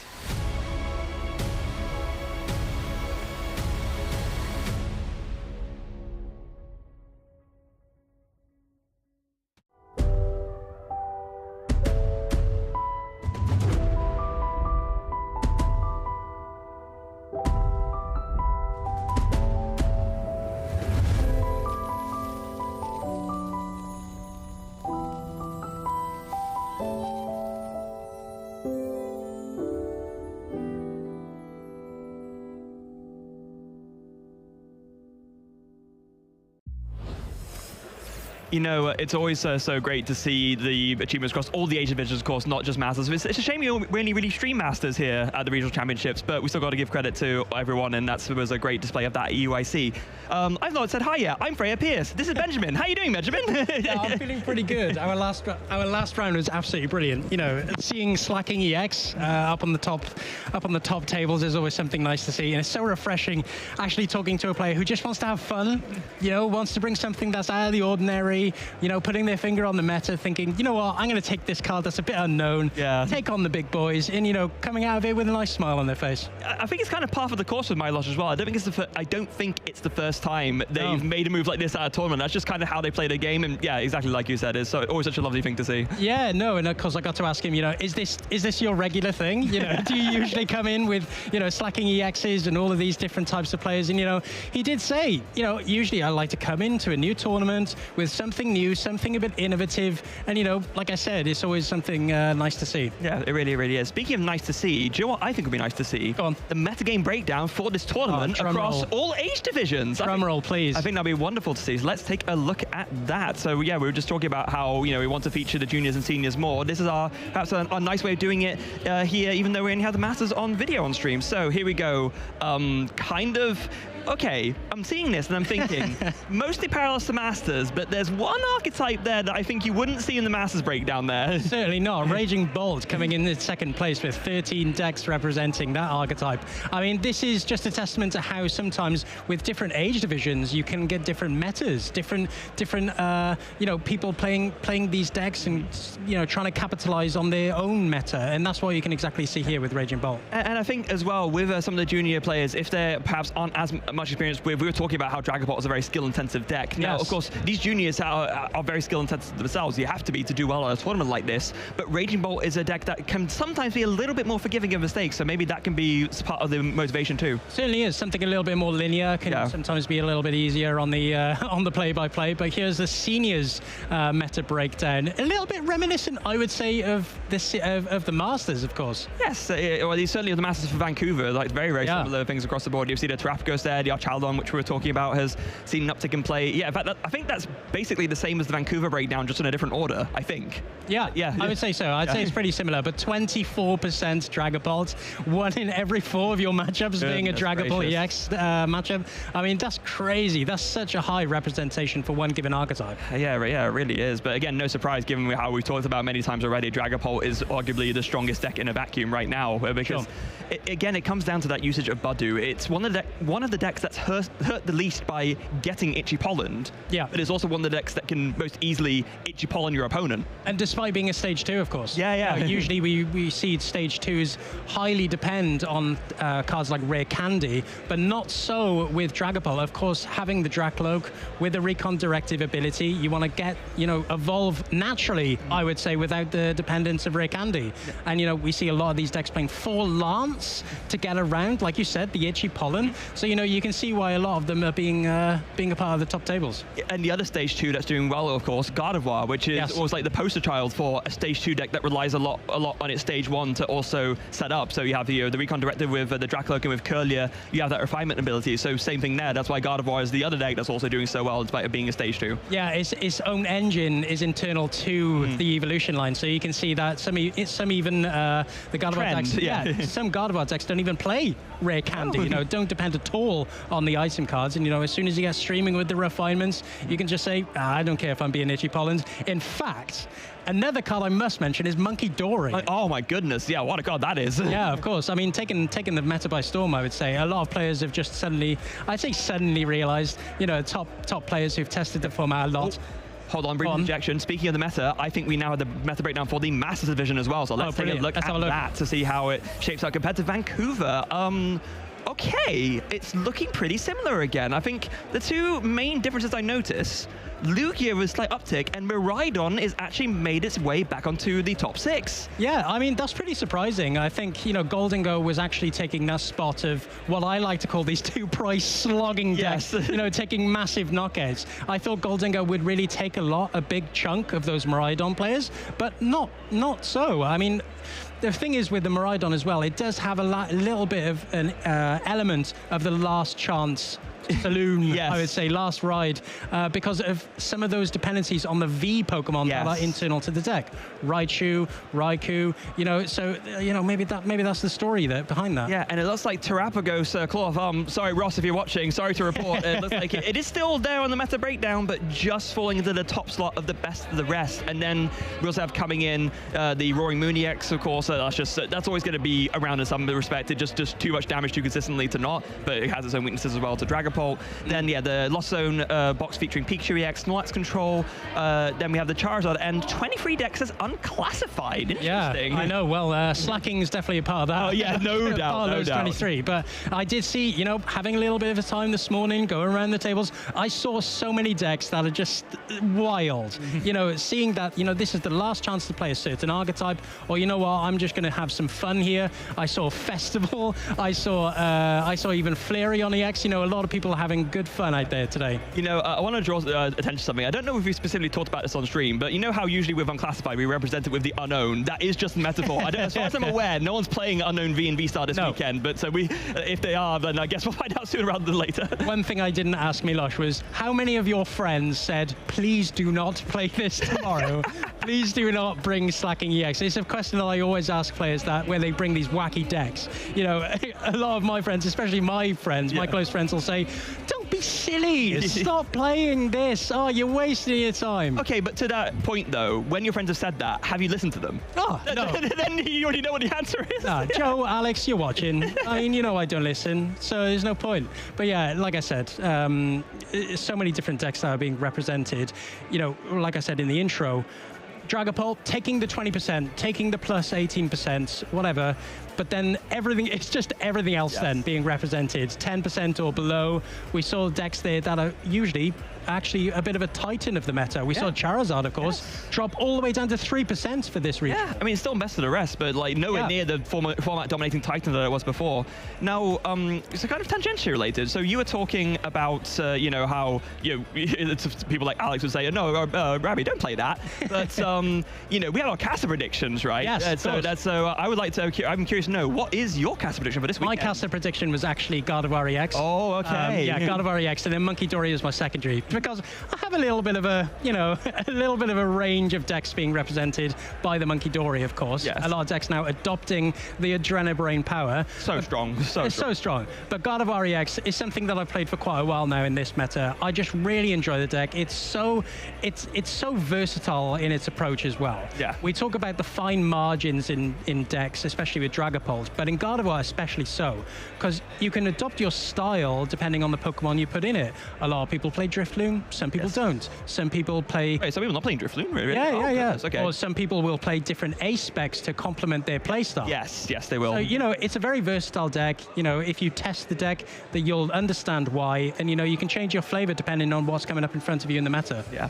Now, as for me, I've done something very deliberate here, so you can see over to my side. The positioning was very deliberate there. I am going all in on Goldengo. I think this is kind of similar to some predictions I've done before, where I feel like it's a strong deck whose time has come. It has come very close in like multiple different tournaments and getting there to like the top slots. And I don't know, I just feel like now is a tournament where it will take its first like really big win, because it's gotten so many finals, top fours, top eights at this point. Like surely it's got to win now. Yeah, some great artworks there as well. Yes. I must say, you're very complimentary. Connecting, yeah, very brilliant. Yeah, Goldengo, like I said, it's shown after EUIC its real potential. I think Goldengo had such a good breakdown in the meta as being that 2-prize big swinger, taking multiple high hit point knockouts, and you know, with that damage cap of being pretty much limitless. Yeah, you know, you can have limited by the amount of basic energy in your deck. Yeah, pretty much. And of course, with that new A spec, Energy Surge Pro, it's so much more versatile as well. Yes. You know, in the first couple of turns, you can take those big knockouts. You don't have to wait anymore.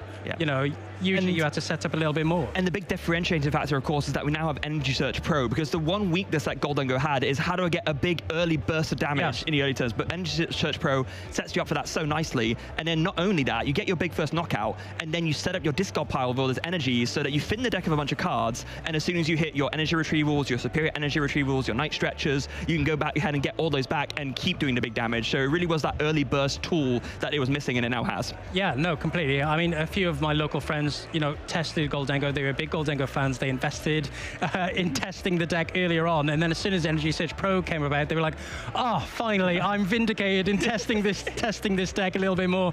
But yeah, you're so right. And especially with rotation now coming up is a factor. The card pool is so large. Yes. Right? The card pool is so large. And, you know, it may be that a card is released and then a card is an archetype is released like Goldengo, but it may take a couple of different sets to be released until something truly unlocks its potential. And let's face it, it's not like Goldengo was bad before Energy Search Pro, right? Yellow Van Kampen, all the way back at Dortmund, 2 Dortmund regionals ago, took it all the way to the finals and could have, like, you know, very potentially won that tournament. It was a massful final against Owen playing Chempao. So yeah, it could have very easily gone the other way. At the time, of course, we spoke. Well, today we're speaking about our resident Slacking EX player.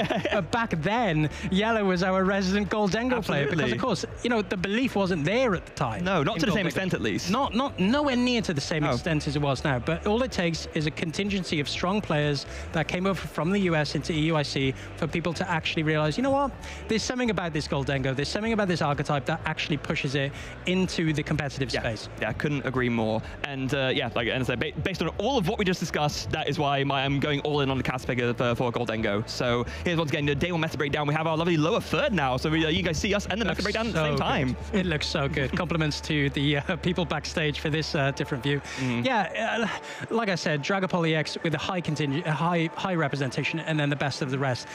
Coming out on the tables, it's the unpredictability, right, for a lot of our players. Bringing a deck is now more important than ever.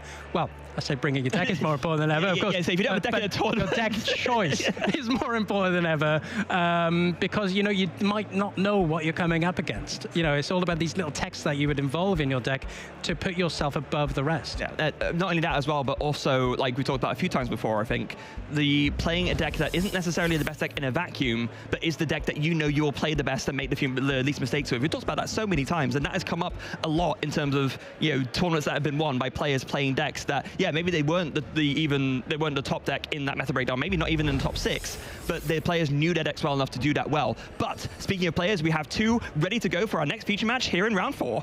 Yeah, of course we have Ewan West there, a well-known UK player, recently reached up from seniors. He's such a fantastic player. I've come up against him a few times in both locals and regionals. Great fella, you know, he knows his stuff definitely inside out, and you can tell that by his accomplishments here. Gdansk regional top 8, EUIC top 128, Stuttgart regional top 64, EUIC 345. You know, these are very recent results because of that age up, but you know, this is a player that definitely knows his stuff. Yeah, definitely coming up there. One of those players that are aging up from the seniors division, and perhaps not, you know, destroying the entire game, but you know, it's just showing that they have the skills to make it in the Masters division as well. And going up against Matthias Birker-Jakobsen, who also, that is a slew of accomplishments right there. Have a look at that. Yeah, of course. Gdansk regional top 8, quite recent results actually, 2023, 2024. You know, this is a recent player. This is a player who's recently, you know, come up to the top ranks. Top 8 Gdansk, like I said, Dortmund regional top 16, Utrecht special championship on his books as well. But can't wait to get into this one. This is the first game that we get to commentate, of course. You know, how are you feeling coming into this game? I've been feeling really, really good. Just as ever, you know, highly accomplished players, you know, and sort of not perhaps names I've been on stream like a ton before. So it's also nice to see some like new up-and-coming stars that you know, get the chance to shine on stage as well. Yeah, and here we see the prize cards coming down. Petroni EX for Matthias, along with the Iron Bundle and a Poker Stop. But you can only guess what that deck's going to be. And then Ewan West there, Roaring Moon, there it is. There it is. And here we see the fist bump, and we're starting off with Matthias. Yeah, so to kick off our round 4 Swiss match here, starting with Pheasantipity EX. Not really, I mean, it's a card you like to have out, maybe not necessarily as the lead though. And Ewan will be starting with that Mew EX. So a great card to start with because, of course, it has a retreat cost of 0. Yeah, it's not an ideal start to the Pheasantipity. It's a card that you really want to put down when you can capitalize on its ability, flip the script, when your opponent takes the knockouts, of course. But here we see the first deck search, and this is the Roaring Moon EX deck that I seen out in the field earlier on. And you know, this is an archetype that a lot of top players are bringing to this regional. You know, it's a very versatile attacker in the EX, but of course, as well as that, it has different options. It has the smaller Roaring Moon as well, you know, the non-EX, and of course Koraidon as a new addition. Yeah, it does, and this is a particularly interesting build because this is doing something that we've not seen in Roaring Moon EX in a while, and that is incorporating the mini package of water energy to make use of Radiant Greninja's Moonlight Shuriken. We've not seen that in Roaring Moon EX in a long while. No, not since the first adoption of Roaring Moon. I think, you know, having that different option, like I said, in different attackers, Greninja now being one of them, you can capitalize on this evolving format, as I like to mention. You know, you have these smaller HP Pokemon whilst people are getting set up, the Dragapults, the Greninjas, the Gardevoirs, the Ralts, of course, and you know, that's where that card can really be capitalized. Yeah, and I suppose this is like an adaptation and a recognition of the fact that Roaring Moon does not have a great time into Dragapult EX. You know, where you have to do the big self-damaging attack in order, the frenzy gouging in order to get the knockout on a big Dragapult EX,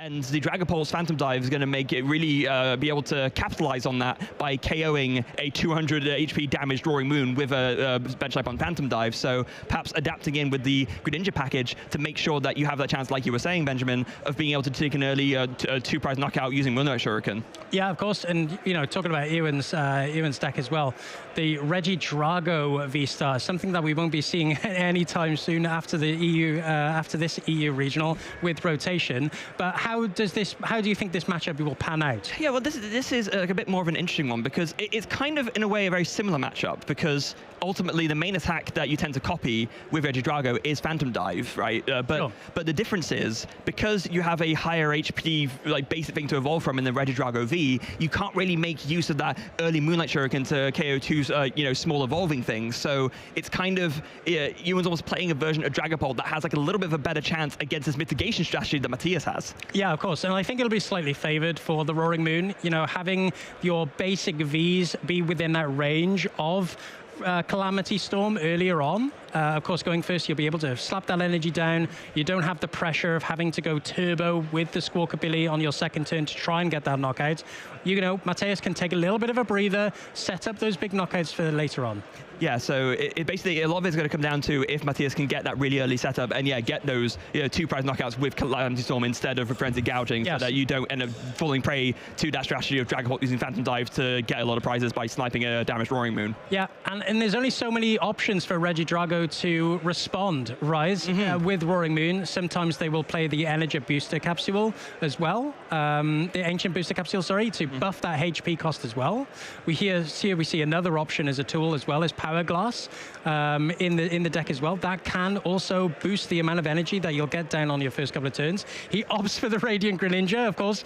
Having Ewan start the Mew EX, he's not really knowing what he's coming up against, so maybe this is just a bit of a safety play. Yeah, it is. I mean, that's another reason why Mew EX in particular is a good starter, right? Because, not only does it give you free retreat, but then it gives almost no indication of what your opponent's actually playing. Because, I mean, sure, there's some decks where they wouldn't play the Mew EX, but it goes into so many different things. Its ability is literally called versatile. Like, it's on the card, right? So, yeah, Matthias trying to account for as many different possibilities in terms of Ewan's deck choice. Of course, I spoke then, I started talking about the HP cost being awkward for Regidrago, is because there are only so many options for Ewan to take those knockouts on the Roaring Moon. 240 HP is pretty awkward. You spoke about Phantom Dive being the optimal way for Ewan to use Regidrago V-Star, but here we see the one option that Ewan can use to take those big knockouts, and that is Giratina V-Star. Yeah, a very important attacker to include for this and other reasons. Of course, it does synergize quite nicely with the Phantom Dive, because you can, on higher HP Pokemon, you can do that bench slapping of the Phantom Dive and then finish things off with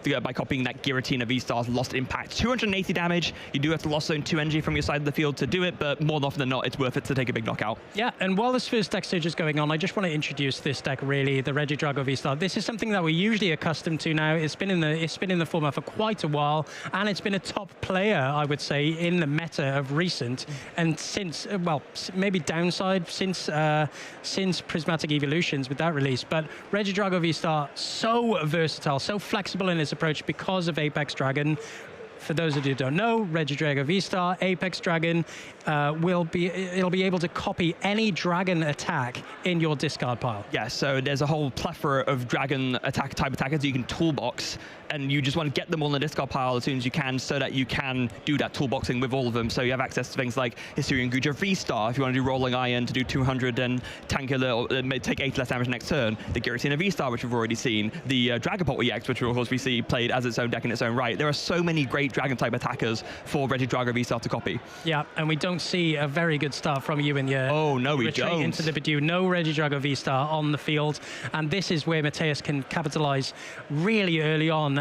Unfortunately, of course, the Iron Bundle is in the prize cards, so in that way he would be able to, get one of those 2 prize EXs into the active for a big swing. So maybe maybe having to go around this Bidou might be a little bit more awkward than he would have wanted. Yeah, a little bit unfortunate there because, yeah, in an ideal world, of course, you could just bench the Iron Bundle and then use this ability, which lets you, it forces your opponent to switch into a bench Pokemon, but no matter what Ewan bring up, it would be a 2-prizer, and that would be a very easy 2 prizes for Matthias to then take. But with it in the prizes, it means you have to combine it with some kind of gusting card to bring up one of those bench Pokemon instead, which is going to be a little bit harder to pull off. Just a little bit. And here we see a card that I haven't seen in quite a long time, the Emergency Jelly. Oh my goodness, yes. That's a card I haven't seen in quite a while. These are wild players here at Stockholm. And here we see the Professor Sada, the first one of the day for Matthias. Oh, well, the first one of this match. I would hope so for Matthias. Attach up to 2 energy cards to your ancient Pokemon and then draw 3 cards. Yeah, pretty much the backbone of this and Raging Bolt as well, but combined energy attachment and draw power, absolutely phenomenal stuff. We do see as well more draw power in the form of that Radiant Greninja, of course, with that concealed card ability, lets you discard any energy card from your hand once per turn and draw 2 cards, so that gets you further into the deck, that gets your energies in the discard pile, so you can attach them with the Professor Sada's Vitality or the Dark Patch, but it looks like it's not ended in an attack for Matthias, so Ewan catches a bit of a break there. No, yeah, catching a break behind the Itchy Pollen, of course, will stop Matthias from using any of these Dark Patches that are going to be in his hand, so only a manual attachment, unfortunately, for Matthias onto that Roaring Moon. Just has to wait another turn longer to really start going. And here we see the Nest Ball from Ewan finally getting out a Regidrago V, and hopefully we can see a start here for Ewan. And this is another benefit of Budew, right? Because imagine in another scenario where Ewan didn't have the Budew to fall back on. Yeah. It would have been an even more horrendous turn than it already was. But now with that, as you mentioned, can't play the Dark Patch or these other, items that enable you to advance your game state. So Ewan was bought another turn to then be able to actually, find a Regidrago V, and now can go ahead and energy switch that Grass from the Mew, attach a 5 from hand, and suddenly you're able to do restarts, draw 2 cards because you only have a 1-card hand. Yeah, he's back in the game. He is back in the game. With that energy switch, he will be able to attack next turn with a manual attachment, but does have to find a few more things, and unfortunately that hand isn't fantastic again. And here we just see the Itchy Pollen, and Ewan has to weigh himself until he can get started in this game. Ewan's deck list looks very interesting. Was that an NTV I saw in the hand? I believe so. Oh my goodness. Okay, so maybe using that, I guess you're already playing Fire Energy, right? So maybe if you want to make use of Area 0 Underdepths, you just have that as an option, of course, for the Burning Rondo, 20 damage plus 20 more for each bench Pokemon on both sides of the field. So that can get to pretty high numbers. Well, this is exactly why some people are introducing some of these techs, naturally as the format develops, with the Terra Pokemon in the format, and of course having the Area 0 Underdepths, board states can get pretty wild in this format, and with Terrestrialized Pokemon being splashed into here, there, and everywhere in terms of decks, capitalizing on an early knockout with Entei doing massive damage, like you said, that's maybe some of the thought process behind that. Yeah, absolutely it is, and with that in mind, it seems to be, well, not so much Entei specifically, but it looks like Ewan has managed to really slow Matthias down with this Itchy Pollen. And all of a sudden, we were saying about how Ewan had a surrender start, but this Budew has managed to turn things around considerably. And now suddenly, maybe Ewan can actually go ahead and be the first one attacking. Yeah, and this is the power of the Itchy Pollen. Okay, maybe not with that hand, actually, on second thought. I just realized. Maybe one more turn, but does get to draw 2 cards with the restart here from EUIC. So let's see what we can find. So if you find a Regidrago V-Star and out to it, then you can get yourself going. Oh, but looks like that. What is that? Is that a Boss's Orders, a Teal Mask, Ogerpon, and it's another Regidrago V and a Dragapult. I don't mind the other Regidrago V. No. Of course, with Matthias being so close to a big knockout with Frenzy Gouging on Roaring Moon, he would like to have the security of another Pokemon on your field. Yes, looks like Matthias finds another Professor Sada's Vitality, so it is able to play that and attach that third Dark Energy, draw 3 more cards. I'm seeing a lot of items in that hand, Benjamin. I don't know about you. If he was an Itchy Pollen, he'd be ripping and roaring right now. But unfortunately, with the Itchy Pollen, there are so many cards in that hand he is unable to use. Ultra Balls, Earthen Vessels. There's just nothing he can do here. Dark Patches, all sorts. Yeah, and you see the pass over. Oh, and you enjoyed top second Professor's research. Very, very nice. Discard your hand, draw 7 here for Ewan. Let's see what he can find. He needs to find the Regidrago V-Star. Yeah, but that's all he's finding right there. It is. There's the Ultra Ball. There's the Ultra Ball. Goodness gracious. We'll be able to find the Regidrago V-Star, and most importantly, Freya, Prime Catcher is in hand. and does have already the Giratina V-Star in the discard pile. He can take an early knockout here. Well, I say early knockout. He can take the first knockout in this game against that energied up Roaring Moon on the bench. And what better example, if one was needed, of the power of Badu, turning Ewan's horrendous Regidrago V-less start into taking the lead in this game and taking the first 2 prizes. Yeah, totally. I mean, with Mateus's hand, he does have so many options in terms of item cards for that next turn. So he will be able to find another Roaring Moon, Dark Patch straight up, and then use Frenzied Gouging, and then it's going to all be how Ewan responds. But yeah, and Mateus concedes the game. No. Here we see the concession from Mateus early on. I think just, recognizing that, with that early knockout, with Ewan finding the Regidrago V-Star, there was just no way to come back. And so Mateus says, no, let's go game 2. And honestly, I think fair decision. Yeah, fair decision. I think he knows that Roaring Moon is a pretty fast deck, but with Itchy Pollen being out there for Ewan, stopping him, delaying the game a little bit longer, and unfortunately for Ewan, delayed him long enough to where he can get an attacker set up. Yes, let's go back to this replay, and it really was just the Itchy Pollen game. Badu just saving Ewan from that horrendous start, and then eventually finding that Professor's Research, having already powered up the Regidrago V. All it took was to find any outer Regidrago V-Star, finds the Ultra Ball off that Professor's Research, evolves, and that's all she wrote. I think I just saw a clip of Ewan there just chuckling to himself, knowing how fortunate he was that Mateus didn't have any options to take a knockout there on one of his vulnerable 2 prize Pokemon on the field. But sometimes swings and roundabouts, sometimes you just have to place your outs, and the Itchy Pollen was the answer. I have a question for you now. Go on. So at the start, you were saying, I think Roaring Moon is slightly favored in this matchup. Seeing that, are you still feeling that, or what's going through your mind? I'm still pretty confident that Roaring Moon has the better matchup. I think, unfortunately for Mateus, the start for him, having Mew in the active for Ewan, maybe have thrown him off a little bit. Yes, maybe. possibly. Not expecting that the Regidrago V-Star would have come out. But I think with the power of Roaring Moon, and like I said, the awkwardness of the HP, is sometimes probably a little bit too much for the Regidrago. Yeah, speaking of awkwardness, there's 2 very awkward starters there for Ewan and for Mateus. Rotom V against a Radiant Alakazam, not really ones you want to have active. No, two Pokemon that are very, very unfortunate to have in the active, especially the Radiant Alakazam, 2 energy retreat cost as well.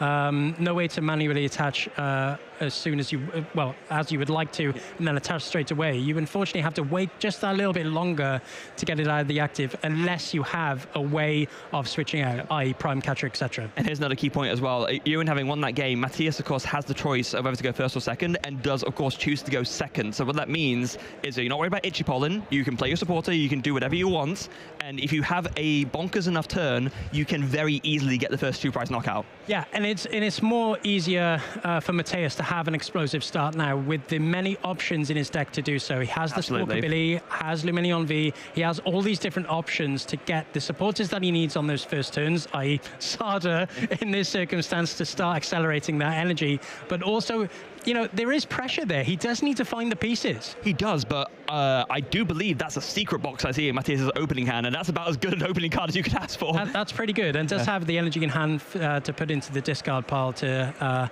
more or less enable his Dark Patch in the first turns. Yeah. And here we see the score conceded from Ewan, getting rid of the Prime Catcher. That's rough. Get rid of both an Unvest and a Prime Catcher. Already 2 energy down, so no reason to get more onto the field because you don't want them in the discard. But it does mean, you have to get rid of that Prime Catcher. It's really not something you want. It's like, that's your Power Spike card, right? Yeah, I act surprised that he had to he got rid of the Prime Catcher, but he had to. Yeah. I think he was pretty much forced to. In those ideal first turns for Regidrago, you want to be able to find 2 of the V to set yourself up for the game.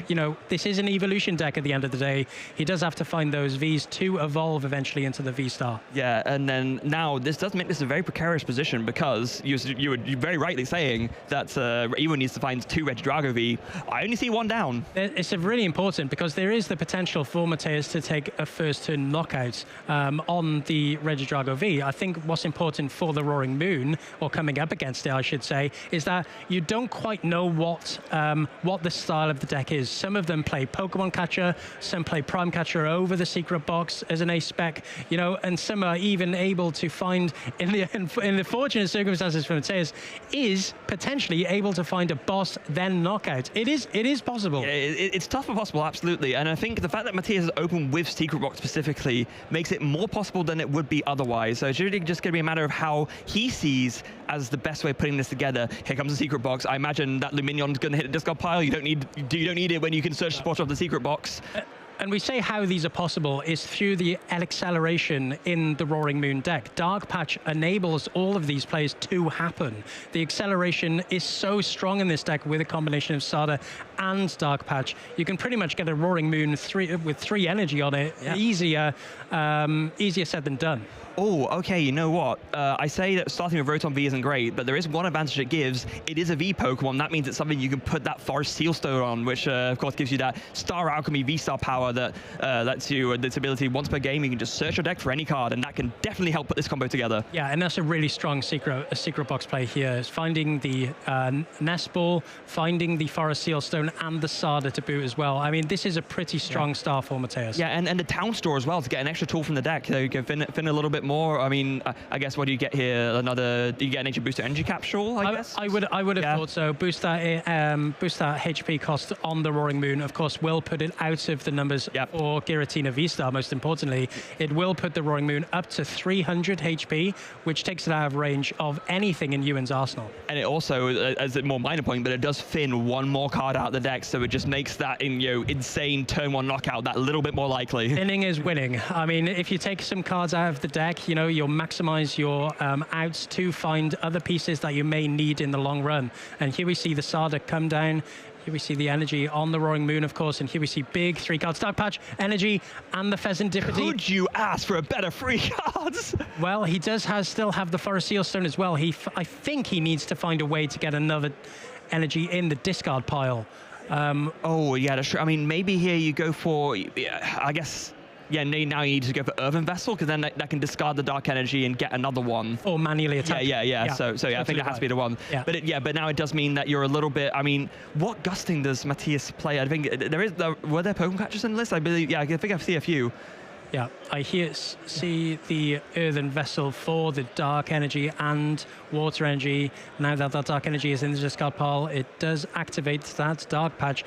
But one thing I would say for Mateus, it does leave him just slightly vulnerable to an Iono play, I think. Yes, taking it does. Taking too early prizes. And why specifically? It leaves him that bit more vulnerable. There's no other attackers on the field right now for Mateus. No. But don't forget, Mateus is not used to Walking Seas yet, so this is what's going to happen here. Dark Patch onto the Roaring Moon, and then debating whether you want to bench the Pheasantipity. I think you probably do, right? Just in case you get knocked down in return. I think it's sensible. I would say so. Yeah, like you said, it's a sensible call. You don't know what's going to be in Ewan's deck. He could find the huge play here of finding the double attachment onto that Teal Mask Ogerpon for a response knockout. Well, let's see what we see here. Ultra Ball. I don't see a Pokemon catcher though.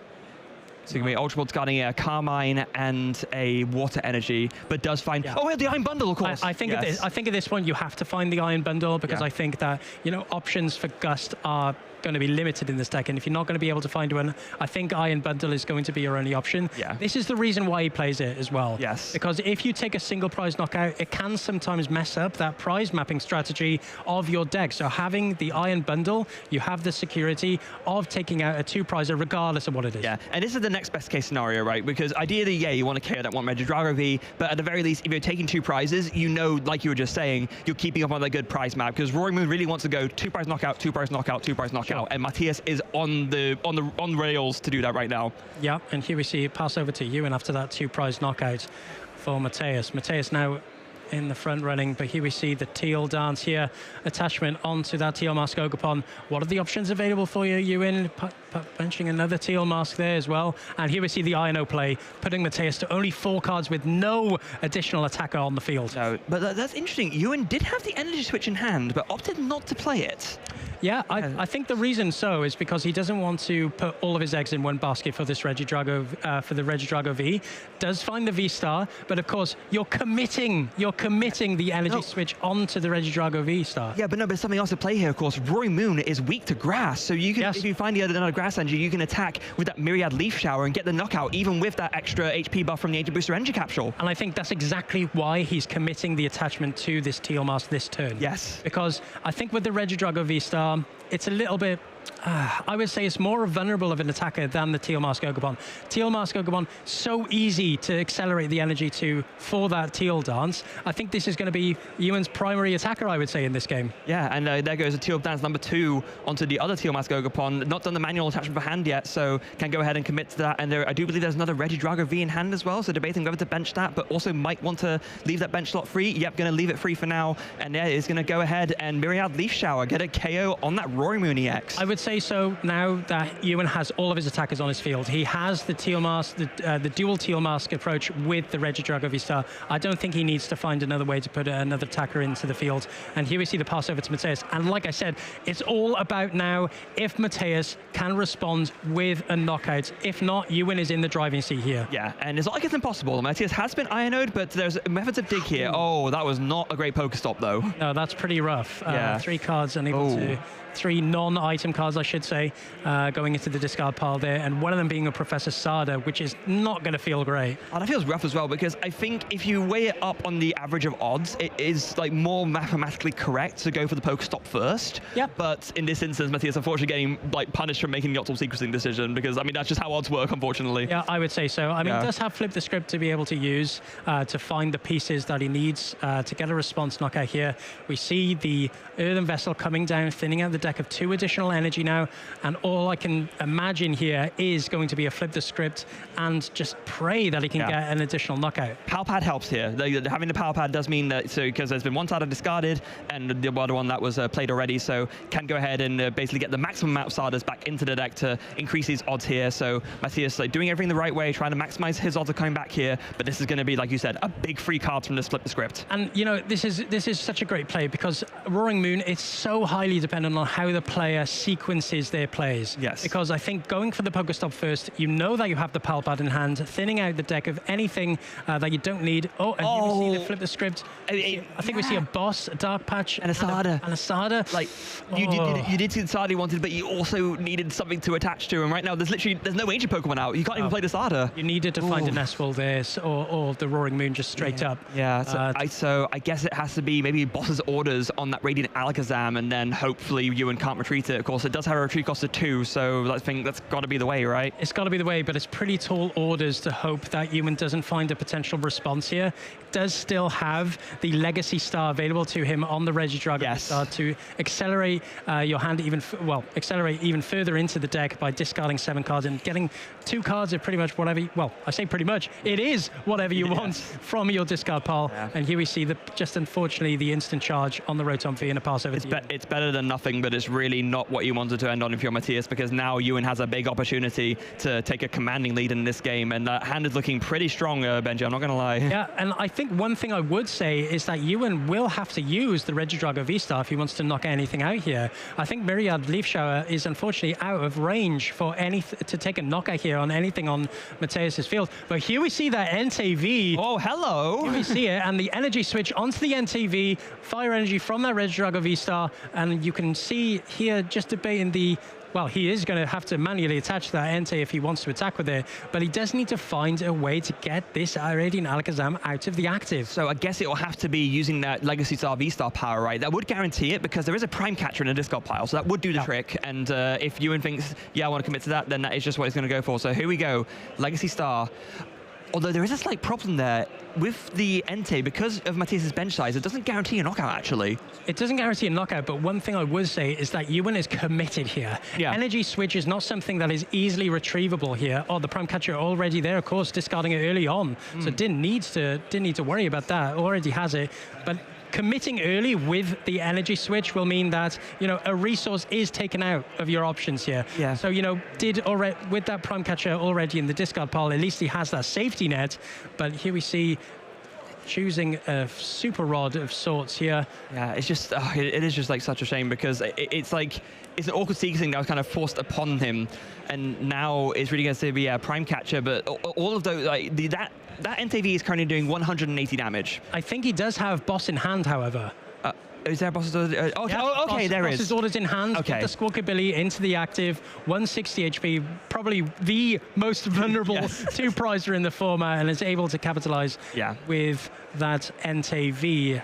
And here we see the Burning Rondo taking out the knockout and putting Ewan only 2 prize cards away from taking round 4. Yeah, and of course, it never feels ideal to have to use a boss's orders after using a prime catcher, but if that's your only switching card, that's what you have to do, and you recognize that, and we're still able to get 2 prizes and still has a commanding lead in this game. You gotta do what you gotta do. Yes. Yeah, go on, sir. No, so now it's up to Matthias. It's a very, very tough position, but it's the same as the last turn. Can you find something to get you back into this game? Oh my god, that's another horrendous These are terrible. stop. I just want to say, this is his stadium. he hasn't had to use this out of desperation. Pokéstop is his own stadium, and here we see the flip the script. I think it's going to be pretty tall orders for Matthias now. I think the writing is pretty much on the wall. Even if he is able to get another Roaring Moon into the active, well, an EX that is, and to take a knockout, there's 2 Teal Mask Ogerpon on the bench for Ewan, able to take another big swing next turn. Yeah, it's almost like a checkmate scenario, right? It's in this game, it was almost like Ewan has adapted so cleverly, realizing, hold on, I can I can attack Regidrago if I need to, but against Matthias's main attacker, I just charge up my Ogerpon and then I use my Regidrago mainly for its V-Star power so I can get back resources. Totally. I think the only option here for Matthias is to either use the smaller Roaring Moon, which has just been benched. Which has just been benched, by the way, or to try and find a way of knocking out the Teal Mask Ogerpon with the 3 energy attached and a way to disrupt you in with an INO play or maybe even a Judge play or something like that. Yeah, it's like you said, it is a tall order, and I mean, we're going to see if we can put it together here. So Dark Patch onto the Roaring Moon, the single prizer, and then it is going to be, considering that boss's orders, it's going to play it, but I mean, what do you bring up? Is it? I think you have to bring the Mew up, only because this is the only Pokemon that you can take a 2 prize knockout on and puts Matthias at least in the prize race this turn. But if Ewan is able to find a boss's orders next turn, this is, like I said, the Ryan's on the wall for Matthias. I don't think I see it in the hand, but I think he has ways to dig for it. So it's basically going to come down to, entirely, can Ewan find the boss's orders to close out this game? So that is all it's going to come down to. We do see an Earthen Vessel being played. Matthias, taking a look at the deck, he's been through so much of it. Like, you wouldn't think so, given how relatively little he's done, but there is not a lot of that deck left. I would say, however, even with 3 energy attached on the Teal Mask, it does depend on 2 energy being on the 3 energy being on the Roaring Moon to take a responding knockout with Myriad Leaf Shower. Now, what's important here as well is that NTV is not taking out a knockout like it was last turn on any of these Pokemon. It's doing 180 at the moment.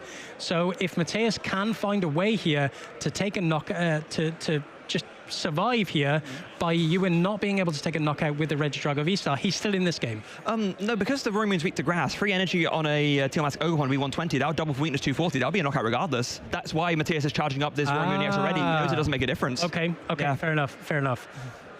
Because otherwise these 2 energies on the Roaring Moon EX would be very, very risky, but he recognizes it doesn't make a difference anyway, so he may as well get it charged up. I think in my head I must have had the Ancient Energy Booster Capsule in mind. Yeah, yes, then it would make a difference. Then it would make a difference, yeah. And so you see the promotion of that Teal Mask Ogerpon. So let's see, does Ewan have it? So he doesn't have it yet. Take the draw to turn. What does he draw? Oh, it's a Pheasant Dipity EX. What a draw. Yeah, this is massive. Pheasant Dipity able to use Flip the Script and plenty of cards in the hand to thin out that deck of even more cards as well. Here we see the Earthen Vessel able to get 2 energy out of the deck, drawing themselves ever closer to that boss's orders. I mean, I don't know if there was a way to incorporate this in terms of the flexibility, but it would have been really nice to potentially see the NTV in the active so you get an extra draw of the fleet-footed. But actually, hold on. Did you see any boss's orders in that deck search? I'm not sure I did. I think I did see 1. Okay. So it's all about here. Big 3 cards of the Flip the Script. Yeah, thin out that Fire Ranger, of course. I think I would have liked to see, like you said, the promotion of the NTV for the fleet-footed. It does give you an extra card, right? Yeah, and with the energy in hand, you know you can retreat any energy switch, so you knew you would have been able to retreat it regardless, but anyway, this is what's been committed now, so Flip Script, 3 cards. Doesn't show the cards! Come on, Ewan, show us the cards, what have you got? You gotta show the stream, gotta show us. Oh, I don't see it though. I didn't see the boss. No. I didn't see the boss. I'm genuinely not sure if there was one in the deck. It's sometimes, obviously with some of the trainers, it's a bit easier to tell than others, right? But yeah, this might be trickier than I realized. This is a tasty endgame for this game. I mean, Matthias now put himself possibly in the driver's seat again if Ewan has resorted to taking this knockout on the Roaring Moon, non-EX, by the way, because then that'll put himself only 1 prize card away, while Matthias can just take a tasty 2 prize knockout on pretty much anything with Frenzied Gouging. Down comes the Area 0 Underdepths. Oh, I mean, Is there no? I was going to say it's a universe where you can like take over the NTV, but no. The whole point is you need the boss's orders. But we'll bring that up regardless. Or there's thinking about it. We kind of like a two active scenario going right now. I'm quite sure what's going on here. Yeah, there's no way of Ewan taking 2 prizes with any sort of bench damage, nothing like that. No options available to him other than taking potentially just a knockout on this smaller Roaring Moon. Oh, okay. I just realized what happened. He's readjusting his bench for the Area 0 under depths. He's doing like 4 and 4 instead of 5 and 3. There we go. Yeah, it's an administration nightmare with Area 0 under depths. After 8 Pokemon on your bench, it can get a bit messy sometimes. So here we see Ewan just shuffling the deck after that Super Rod, putting some more resources back into the deck, and options are limited. I think I see 2 Energy Switch, an Ultra Ball. Yeah, I mean, you can go ahead and double Energy Switch onto the Regidrago V-Star if you wanted. You could. Yes. You could pretty much set up for next turn, because you don't know if Mateus does have any sort of disruption for next turn, if he is unable to take a knockout with the Roaring Moon EX. Yeah, but no boss's orders. Just going to have to be the Professor's Research. Guarding those 2 Ultra Balls, 7 cards drawn. If he finds the boss's orders now, it's going to be sad times, but you couldn't have dug for it anyway. Let's see what he actually finds. Oh, there it was. Yeah, so there was one more in the deck, you're right. I think I see 2 Dragapult EX as well in that hand as well. Not going to be too useful to him anymore. And here we see the Retreat into the Bidoof, the Itchy Pollen. Here we see the Itchy Pollen for 20, of course, weak, the Roaring Moon, 2 Grass Pokemon. Here we see a big draw here from Mateus. Mateus, what have you got, mate? It's a Roaring Moon EX. I don't see a boss's orders. I don't see the boss's orders, no. No. Here we see the manual attachment to the Roaring Moon. Do you have any way? You do have the Ino to disrupt. Oh, that is huge. Okay, that is. We know that Ewan has the boss's orders in hand, so it was very, very important that Mateus had that, at least the Ino if he didn't have the boss's orders. So it's going to be Ino to 2 cards for each player. I'm not sure if Mateus can take the win this turn. I don't think there's any item gust that he can make use of. I think this is the second best option that Mateus had. Yes. Other than the Gust of course game. But I think an Ino put in Ewan's hand to the bottom of the deck, limiting himself to 2 cards. But the question is here, does Mateus want to take a knockout on this Bidoof and activate the Flip the Script? I don't think so. I think that's actually the right point to make, because you want prizes and get you that much further to winning. Oh, but maybe just go for it. Yeah, okay. Oh, don't take the knockout. Interesting. Yeah, but like you rightly said, it is a risk, right? Because now, you know that Ewan is not very far away from winning, and it will have access to Pheasantipity plus the 1 draw to Fleet-Footed to try and win this game. He's going Fleet-Footed, draws 1 card. What was that? Oh, there was a lost vacuum. I think what Ewan needs here is a way to shuffle the deck, put the boss's orders back into the middle of the deck, ensure that you can maximize your odds to see it. But here we see a big Flip the Script here from Ewan. Yeah, I don't think there was a way to shuffle the deck, unfortunately. And I think it was a Professor's Research. This is super unfortunate for Ewan. Feels like a nail biter on both sides. Both sides just missing like that little last bit that they need to close things out. Here we see the Nest Ball. Plenty of Pokemon in the deck. Oh, yeah. Not many Pokemon in the discard pile for Ewan. Of course, not needing to use any of the Dragon Pokemon per se, having the Entei and the Teal Mask Pokemon in this circumstance is advantageous in that regard. But I think with this might be a checkmate scenario, because if Ewan can't take a 2-prize knockout, there's no way for Ewan to stop Mateus from knocking out anything with his Roaring Moon EX. No, I think this is, like you said, maybe a retreat into the Radiant Alakazam and see what happens next turn. But Mateus only has 1 prize left to take. No. Oh, yeah, of course. Yeah, that's what I'm saying. Right. I think it is. I think unless Ewan can win this turn, I think it's a checkmate scenario. Unless there's something I'm missing here. He does pick up the Radiant Alakazam, though. I will say that. Oh, he lost vacuumed his own stadium, so he decided to. So he's going to be able to reduce his bench size by a little bit. But again, nothing's really safe, right? There's. Again, I guess you get rid of the Radiant Alakazam just because it is the easiest thing to knock out, so sure there's that. But I mean, you can just Frenzy Gouging with anything that comes up. And that's the advantage of the Frenzy Gouging. You're able to take a knockout on pretty much anything. Unless it has something like a Mist Energy attached in which Ewan doesn't play, so pointless mentioning it, actually. But here we see the retreat into the Regidrago V-Star. And here we see... Oh, this is so clever. I think he's going to copy Dragon Laser, because then you can knock out the active, do 30 to the Roaring Moon, and then if it Frenzy Gouging, it's a double knockout. This is such a good play from you, and that's such a good point. Oh, my goodness. Play that I definitely didn't see. It might be I think it might be the only move you can go for here. I can't remember the last time I saw Regidrago V-Star copy Dragon Laser. Goodness gracious. I think that was completely out of mind there for myself. And here we see the Dragon Laser, of course, like you mentioned. doing a knockout on the Roaring Moon and then putting the damage onto the Roaring Moon EX. And now it's for Mateus, it's all about whether you can find the energy booster capsule. Yes, it literally comes down to finding energy boost energy capsules. You can frenzy gouging without knocking yourself out. Like every time there's the time store. Does have the time store. If there's one in the deck. Immediately searching. And does he find it? No, it's not there. Oh my goodness, he must have been through them all already. No, and no way to heal either. No switch card, nothing like that in the deck. And here we see the power glass being put into the hand. Are there any options here? Just and I think I see the. So that would have been frenzy gouging. So. So wait, what? Frenzied gouging? When was the last time we had this on stream? No, I can't remember the last time I... double knockout. So the game's a draw, right? I'm unsure. We'll have to get clarification on this. I think this is... I literally can't remember the last time it's happened on stream, if ever. But I think we're bearing witness to history here a little bit. I'm pretty confident that Mateus takes the win. I'm unsure. No, but they both take all their prizes at the same time. Would it sequence like that? Yeah, it would. Like basically, so the way it works, actually, a chance to explain a very obscure rule. Yeah. Explain it to us. So when at the end of a state like this, you check for win conditions on both sides. If the win conditions are the same amount on both sides, then I'm fairly sure, because both players have taken all their prize cards. Both players still have an active Pokemon left. There's no deck outs happening. So yeah. I guess that makes sense. Yeah. So that individual game is a. Sorry, I'm having a bit of a mind-blown moment here. Like, goodness gracious. We'll get clarification on it, but I think both players were shuffling up there. Actually. Yeah, so I think you just carry on with another game, or is this a scenario now where you have the tiebreaker sudden death? Sudden death. Oh my goodness. Oh, this is interesting. Oh, so so no, there was like a little bit of a change recently of how this works. Sure. So I think I can't remember if this is specifically the version with only one prize or if the version with 6, because that's the difference between like a sudden death and a tiebreaker game. So yeah. Well, every day's a school day.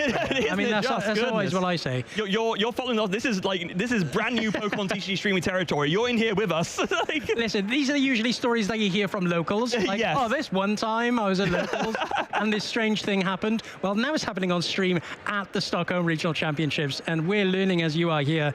And here we see both players getting ready for what is a sudden death. I believe a sudden death or tiebreaker game. Yeah, so I believe that it will be so it's the way 6 prizes go out, and then whoever takes the first knockout wins a tiebreaker game. I believe. And I think the advantage would be to Mateus, right? Having that explosive potential with Roaring Moon. Yeah, no kidding. Say that the opportunity is with them really to capitalize on this, but that hand isn't fantastic. I see a lot of energy in that hand, and here we see a Pokestop secret box. Fantastic. Oh yes. From the Pokestop. Unfortunately, having to get rid of Sada and Koraidon, but this secret box is going to be influential here for the first couple of turns. Yes. Able to find some pieces to get set up. Oh, and be able to discard all this energy as well, even better, but still keep one in hand for good measure. Huge. Huge play here.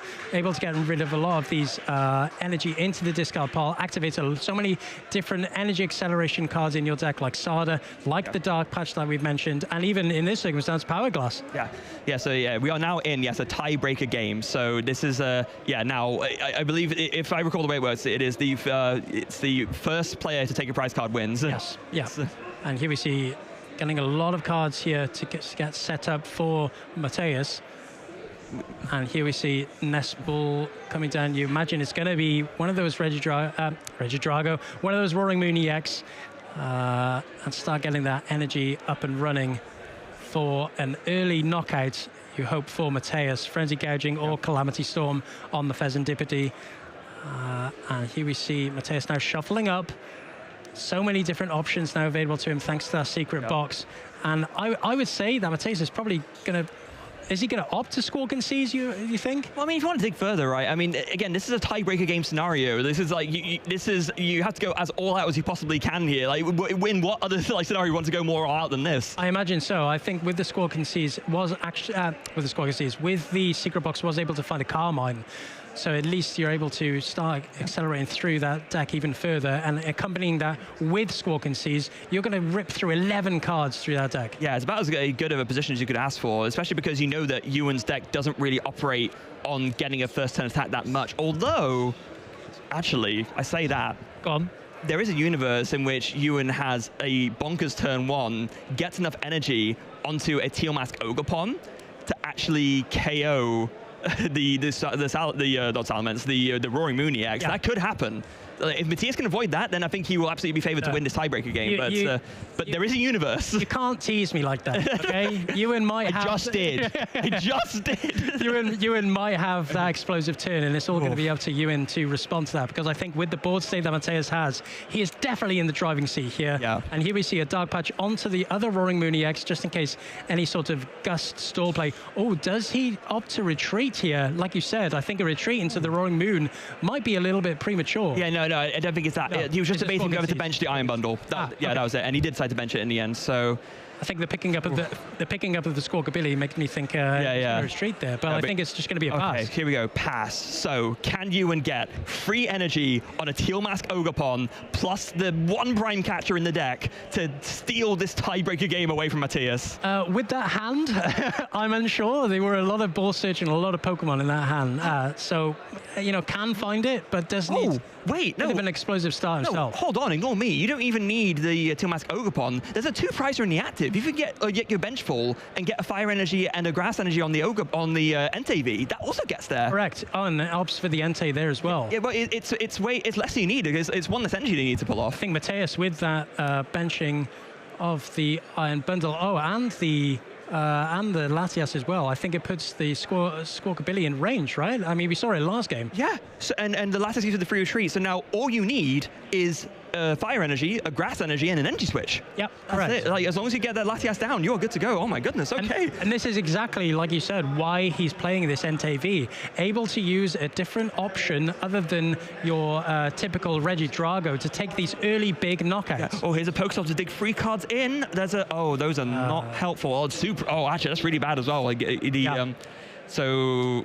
No energy, unfortunately. I think he would have loved to have seen the vessel in that hand. At the very least, the Super Rod does mean that you can shuffle in that Squawkabilly back, so that means you have that first turn dig further options still. Right. Otherwise, that could have been a bit disastrous. I think he's pretty much forced to at this point with the board state that Matthias has. I think being so dominant with the 2 Roaring Moons as an option. Okay, so there we go. Professor's Research is getting 1 of the Energy Switch. That is a bit unfortunate. You really wanted to get that combined with the Grass Energy, but doesn't mean you can't find it again. What does... Oh, does find another Grass Energy. Does find Grass Energy. I think the Energy Switch is in hand, of course, on the top there as well. He is shockingly close, Teal Dance draws 1 card. And finds the other vessel. Okay, so now, wait, I think he's got it. You need to find retreat though, right? But I think there's an Ultra Ball in the hand. Ultra Ball's in hand to find Latias. I think so. Yeah, unless I'm misseeing it. No, there it is. He's got the Ultra Ball.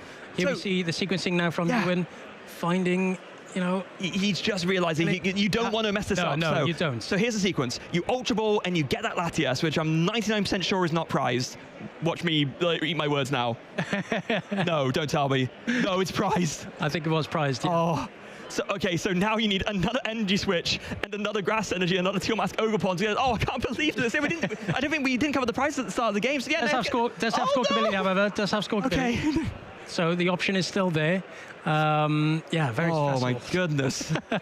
I think finding the right cards to Ultra Ball there was going to be so important, because you're limiting, like you said, the options that are available to you. Yes. So many important resources that you once had are now gone. Finding the Energy Switch onto the Entei makes you think that he is committing here. Restart 2 cards. They're not very useful ones, I think. There's a Regidrago V. Regidrago and Radiant Alakazam, I think. I guess, do you just Squawk and Seize here? Yeah, I guess I think so. Yeah. You're pretty much forced to at this point, right? So, 6 cards drawn. Does Ewan find the win off this Squawk and Seize? You see, Energy Switch. Energy Switch does... Grass Energy. No Teal Mask. So close, but like literally 1 card off being able to do it. Unbelievable. So unfortunate. I think if they were obviously able to find the Teal Mask, they would have been able to retreat into the Entei with attachment onto the Fezandipity. But with that Energy Switch now onto the Fez and retreating into the Entei, a Burning Rondo, a Fleet-Footed here. 1 card drawn. 1 card drawn. What is it? It's Ultra Ultra Ball. Ball. Can you still do it? I think so, yeah. If you find the Teal Mask now, and if you Teal Dance into an Energy Switch, you'll be able to find, I say you'll be able to find, you'll try and find the Energy Switch onto the Entei. But the thing is, there's been 2 Energy Switches burned already, maybe 3, so I think there's only 1 left in the deck, 2 maximum. Yeah. I think if I'm keeping track properly, so this needs to be the perfect Teal Dance card. Does Ewan find it? I don't think so. Shake the head there. And then, of course, yes, simple retreat into the Roaring Moon and taking knockouts on the Entei by any means necessary. What a game. So, by the end of that. Trainers the world over, you have just borne witness to, I think, someone's going to correct me later, I'm sure, the first ever streamed tiebreaker game in a Swiss round. Absolutely phenomenal stuff. And so now it's 1-1. Yeah, 1-1. The win there from Mateus. Deservedly so as well. I mean, he took his outs there, I think, with the frenzied gouging and went, you know what, I'm not going to... Of course, I'm going to take the game to whatever I can to try and get the win, and taking it all the way to a tiebreaker game, I mean, massive. Yeah. I mean, what do you even say to that? I mean, both players clearly, I think the one thing I respect about both players in this scenario is that they knew exactly how to adapt for a tiebreaker game. You see, Ewan did not go for his normal setup. He realized that he needed to just go straight in as fast as possible to try and get that big knockout on the turn one. We saw at the end, game one played out a little bit more normally. Ewan did have that, absolutely phenomenal comeback there after having a really, really rough start. And then, going into game two, Ewan finding the smallest line that could take things to a tiebreaker game with that Dragon Laser doing 30 onto the Roaring Moon EX, and Mateus not being able to find a way to play around it and forcing the tiebreaker game. Yeah, I mean, it's shown as well, Mateus's deck, the Roaring Moon, how versatile it's become with these different additions. If he didn't have the basic Roaring Moon, the non-EX, he wouldn't have been able to mess up that prize trade for Ewan in order to take the game. Yeah. So now here we are going into game three. Now that the tiebreaker game has been resolved, so Mateus is going to go ahead and get his setup going now. Normally, I would say only 3 minutes left on the clock, or I don't know, this might end in a tie. But if there's any deck that can actually pull off a win in this short amount of time, I think Roaring Moon might be it, Yeah, completely agree. And of course, being able to use all of that energy acceleration, turbo through your deck early on, able to find those pieces. I think Mateus is able to capitalize early and take a 2-prize knockout early enough, those 2 additional turns will be enough in order to get the game, like you said. Yeah, and it's very interesting as well that Mateus plays Carmine. This isn't something that we've seen. This seems like a brand new adaptation or inclusion into the Roaring Moon deck. Of course, Carmine is a unique supporter. Yes. It says once per turn, oh no, not once per turn, rather. When you play it, you discard your hand and draw 5 cards. But unlike pretty much any other supporter, it says you can play this card during your first turn if you go first. It's a very important inclusion, I find, in these combination decks. In these decks that require a lot of pieces to get your engine up and running. We see it usually in, say, Lugia, for example, in which you need to get your Archeops in the burn early on. Or Cloth Terapagos. Or Cloth Terapagos, yeah. And again, these are very PC decks. These are decks that need different elements in order to get your engine up and running. And, being capitalized, again, by Roaring Moon, finding those pieces early on and get set up.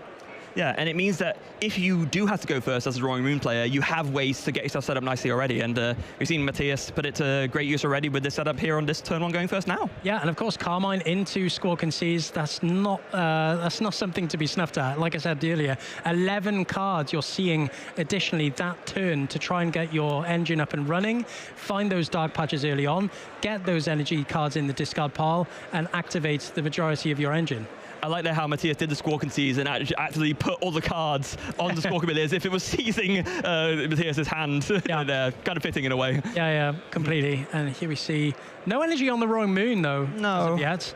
So I think he's contemplating a Rotom V there. Maybe an instant charge will give him some of these, like I said, some of these important pieces for his second turn. Yeah. And he needs to get playing pretty fast. I was sub 1 minute on the clock. I was just thinking the same thing. You can't afford to be playing at the place Mateus is playing at, given the state of time in the game as it is right now. Yeah, completely. And here we see the teal dance. Yeah, and Ewan recognizes it. Yeah. Here we see the attachment onto the teal mask.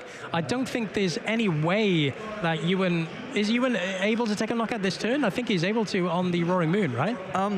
It would have to be like a tiebreaker game, Entei.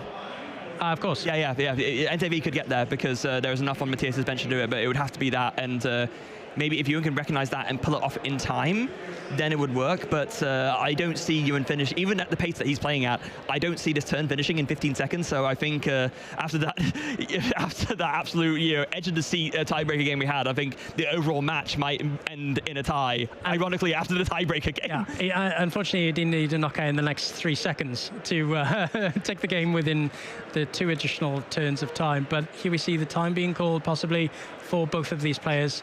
We see almost a full bench from both of our players. And here we see the fist bump for the tie between Ewan and Mateus. What a game. What a game. Stream history, and we were lucky enough to bear witness to it. That's, yeah, wow. I was lucky enough to be confused about the situation of what was going on.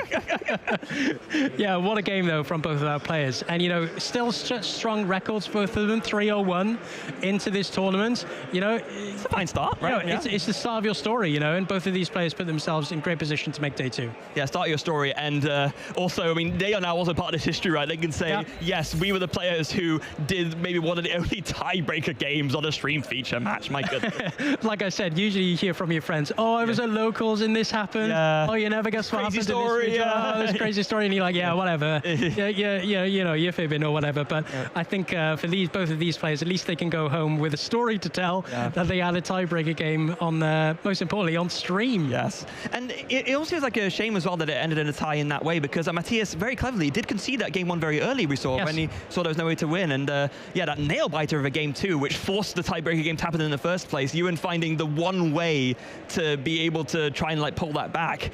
But yeah, and going in there with the Dragon Laser, Matthias did take the KO on the EUIC, and with that, after a couple of, one Itchy Pollen coming in, setting up that 20 damage onto the Roaring Moon, which then meant the Dragon Laser. Actually, that was really important, because Dragon Laser only does 130. So that meant that the Badu did set it up. So coming in with the Vengeance Fletching, and then copying with Apex Dragon, the Dragon Laser on the Regidrago V, KOing the active Roaring Moon.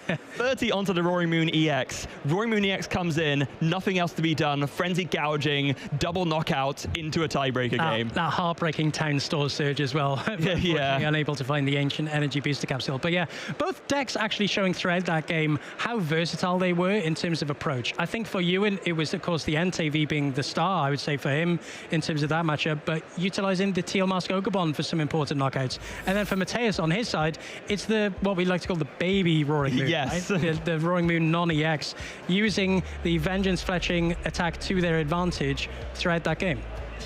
Sorry, I had like a minor twinge in my eye. If Ross is watching, I know about this. We had this whole thing about, you know, when you call a single prize version of a Pokemon a baby Pokemon, even if it's not a baby. Just like, it's just a terminology we all use, isn't it? I think, as the player base. But yeah, like I said, both of these players now going still strong into this tournament with results of 3-0, well, a record of 3-0-1, putting themselves in a good position for day 2. I think what I want to touch upon, actually, before we go into another small break, is Roaring Moon. I think this is going to be the story of the tournament in terms of surprise deck, because I was looking at the field a lot, and a lot of top players are bringing this archetype. Why do you think that might have been? I mean, it's funny, because I was thinking, like, I was literally, if you were going to say it, I was, because I was thinking a similar thing. And there is a lot going for it, you know. It's especially into a field of, you know, Dragapult, where it seems like, because, yeah, sure, there's a weakness with having to use Frenzy Gouging, and then they can make use of that with the Phantom Dive. But there are some ways of playing around that, you know, and especially if you bring in, like, this new package, like we saw Matthias play there. I don't know, yeah, I think we might be onto something. Yeah, totally. And, of course, you guys can have fun as well. You know, there's plenty of opportunities, both locally and worldwide, to get involved in our Play Pokemon schedule. And of course, follow that link down below. It will come up shortly to find out your next event. And, you know, it's so much fun. I mean, tell us a story about, you know, the first time that you broke the gates and said, you know what, I'm going to attend a Pokemon event. Nottingham State Championships 2011. Quite a while ago, though. Yeah, so it was, I played a few unofficial tournaments at a local card store that they never became a Pokemon League quite, so, but they had like a few unofficial tournaments just because of their own volition. But then I found out, like, I'd known about Pokemon for a while, and I knew that there were tournaments, and I'd collected the cards ever since I was a kid. I used to play with my sister, like, during the base set days, but like I fell off it for a little bit, and then I went to this local store that's hosted, that sold packs of cards, and that's how I kind of rediscovered the card game. And then I looked into, hold on, I remember there being tournaments like ages ago, but I never actually looked into it properly. Let me try and look into it properly now. Found out about the Nottingham State Championships, and I've basically been going ever since. Also, that was the tournament where I met Ross for the first time. Oh, wow. Yes. Yeah. It's all about the confidence of, you know, finding a way to compete at your local stores or just spectate and get involved. But let's just take a small break. Let's go to a video to show how you guys can get involved with local play.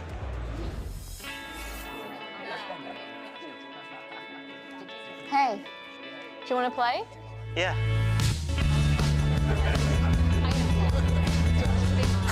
Nice. One shot? Wait, yeah.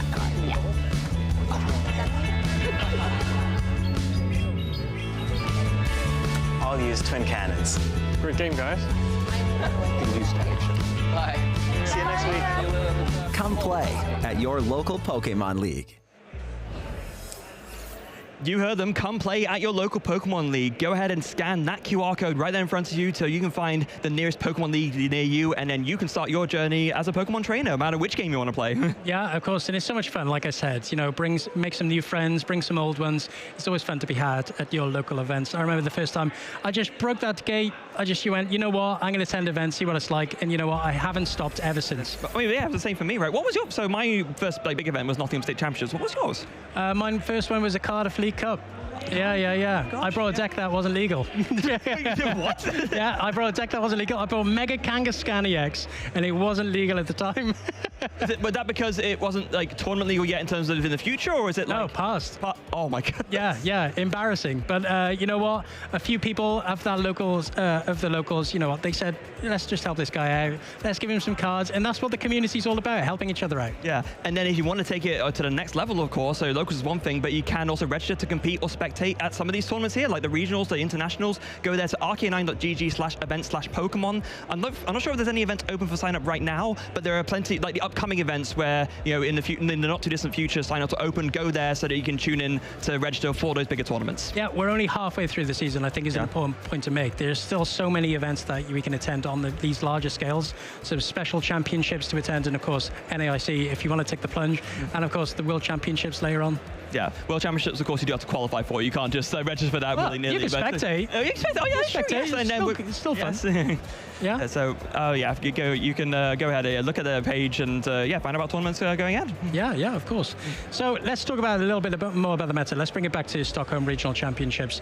We've seen Roaring Moon, we've seen Slacking, we've seen sorry, I can't help but laugh. We've seen Dragapult, and we've seen Regidrago. Quite a versatile meta. Do you think this is going to be the story, or do you think Dragapult is going to end up on top again? Yeah, I hate to interject to you, but I do believe that I just heard that Ross and Jesper on the couch, and I think they're going to play a little bit of a game. So why don't we tune in and see what they're doing? That's a little bit of a game indeed. My name is Jesper Eriksson. I'm here with the wonderful Ross Gilbert right here. And yes, indeed, we are going to be playing a game. Speaking of locals, this might also be fun to play to your locals. But of course, we're going to play some Guess That Pokemon. Ross, are you excited?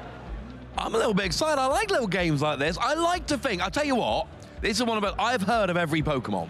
You name a Pokemon, I've heard of that Pokemon. I feel quite confident about games like this. I think my knowledge is pretty good. And if it's not, well, we'll find out. We can't guess the questions, right? Maybe they'll just only choose Pokemon I'm not that familiar with, but I like games like this. And so far, on stream, right? The first round we streamed, Slacking EX. Second round we streamed, Tiebreaker game. Things are a bit wild here in Stockholm. Indeed, it has been. It's been the crazy times of Sweden this weekend, of course, already. But, I mean, we've only done a few rounds so far. It's going to be a lot happening and going on this weekend, really. But one thing that I do feel excited for, other than the game we're going to be playing now, is, of course, just, you know, seeing more of the action. As said, we're already seeing Slacking. We've seen Regidrago, which a deck we thought was not going to be seeing the screen this weekend, honestly. If we were looking at metagraphs, not even within the top 5 of decks, but still showing off a wonderful performance here, even though it's getting a tie in the game against Roaring Moon, which is another deck we don't see that often. Had a tough 4 in Vancouver, hadn't done quite as much in the format. What do you make of this weekend so far? I think this strikes me, and this is what I was hoping when I came in. This struck me as a weekend where we're pre-rotation, yeah? We hit next week, we hit a couple of weeks' time, the rotation hits, Journey Together becomes legal, and all the F-block cards rotate out.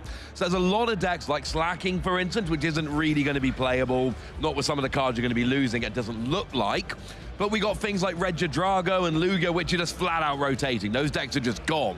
And it always makes me wonder, are people going to take their favorite deck out for one last ride? And that's what I wanted from Stockholm. I wanted people doing 2 things. Firstly, that's a deck I can't play again one last ride. And secondly, this format's been around a while. We all understand this format. We know what's good.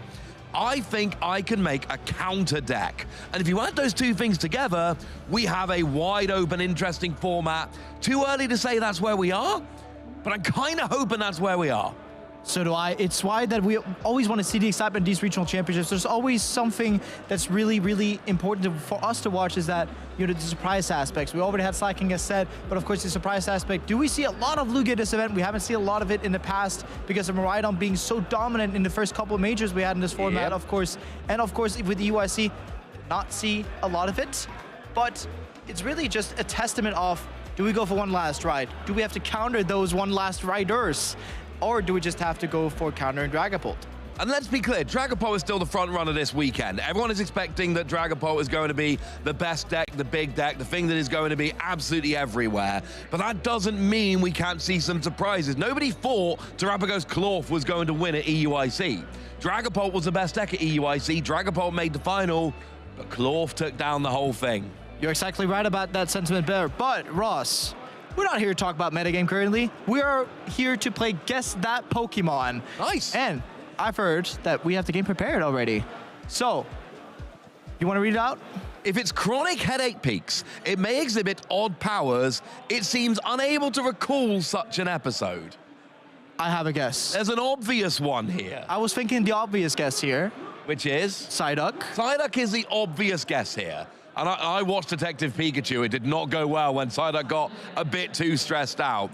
There are some other Pokemon around, things like, you know, Elgium and Beheeyem potentially, but I think we're overthinking it. This surely's got to be Psyduck. Yeah, 100% a Psyduck here, and I do wish we get to reveal a Psyduck here because it is the headache Pokemon. It's famous for having a headache. Always. Right? Yeah. It's all it does. Exactly. Hey. Yeah, we got it. We start with the easy one. I thought I was gonna have a lot of difficulty with these games because typically I don't know a lot of Pokemon outside of the competitive sphere. I was like, if you're showing me I don't even know, some of the newer Pokemon, I would have been a big question mark. But at least we got to start off, you know, a little bit light. One of the Go-casters asked me earlier, like, how do you pronounce Cradily? Or what's the correct official pronunciation? And I had to look it up, because I've heard of that Pokemon. But when was the last time Cradily was competitively viable in TCG? I think the last time we had it had an attack that was really good with Stage 2 Pokemon where we tried testing it. The answer is never. But we never got to play with it because it was not good enough. It keeps getting really interesting cards printed that we all go, oh, I can use that. But we can't, Jesper. We never can. Exactly. But we start off light. We're coming up with the next one right now. And, of course, it melts particles of iron and other metals found in the subsoil so it can absorb them into its body of molten steel. I've got a couple answers here. Enlighten me. I think the most obvious one is Heatran, because body of molten steel. But then again, we have got Meltan, and then Melmetal, who obviously kind of build themselves up with steel. But I'm wondering that's more loss of Meltan coming together and combining. We're also talking about soil, and there's also some Heatran with some ground type effects and stuff like that. That's what I'm thinking. That's why I'm starting to think more so Heatran, because with the way of the soil working and its molten steel body, has a bit of that on its body itself, right? I'm thinking Heatran. And at least, you know, in the TCG, we get steel cards and we get fire cards. So I think or metal cards, sorry, steel in the VGC. Yeah. So you got your metal, you got your fire, and body of molten steel. I mean, Heatran has had, as far as I remember, it had fire, it's had metal, and I actually also do think that way back, it actually had a fighting type card. I probably did at some point. Now, here's a question. Are there any other metal-type Pokemon, steel-type Pokemon that we can think of that also have molten steel bodies, not just regular steel bodies? Oh, I think there might be something, but I'm super just one tracking into the Heatran here. That's my problem. I think of one answer and I'm just kind of like, See, my friend Joe would be great at this, but if Joe's watching at home, hi Joe. Now he'll message me later if he's seen it, and if not, I know he wasn't watching like he said he was gonna. He would have another answer for this. I think Heatran. Yeah, I'm thinking that too. Yeah. I've got. Yes, we are locking in on Heatran. Show me Heatran. Please. No. Okay, but what was my second answer? Yeah, you're right about that. You're right about that. Okay. Absolutely right. So, there's molten steel, and you need heat to produce that kind of Pokemon, right? So it makes sense. Well, Heatran and Melmetal, they were the two I went to. So, I mean, I picked the wrong one out of the two. I'm sure people at home will be saying, no, Rossi, you know, you went for Heatran, and I did. But you all heard me say Meltan pretty quickly. We were in the vicinity of it, right? I think that counts too. But we do have one more Pokemon. We have to make it a 3-round showdown. So let's try and make sure that we win this 2-1 against the game. And we have really the number. I consider myself 2-0, just so we're clear. You consider yourself 2-0? I consider myself 2-0. We're a team, Ross.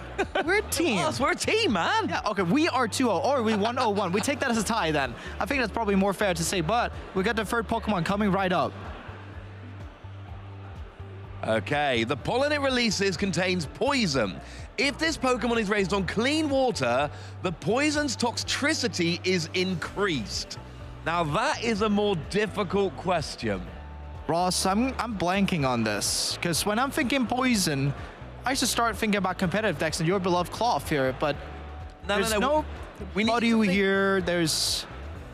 But we need to think releasing pollen, so it's a flower Pokemon. Yes. It is some kind of poison flower Pokemon. I'm thinking maybe Gloom or Vileplume? Yeah, because it's raised on clean water, which means you have to water the Pokemon to make it grow, which is more towards a Vileplume. That is true.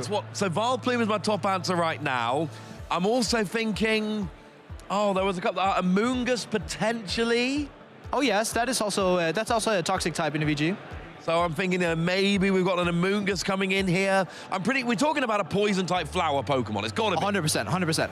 So I think Vileplume is the top answer. I would like to say, I think we got potential for the pre-evolutions, especially Gloom. There's maybe potential here for, even things like Venomoth. I don't think they release pollen because it's not a flower, so. But Ross, if you have to say one Pokemon right now, what would you think? Oh, Vileplume. Vileplume's the one if I have to give one. You know what? Vileplume it is.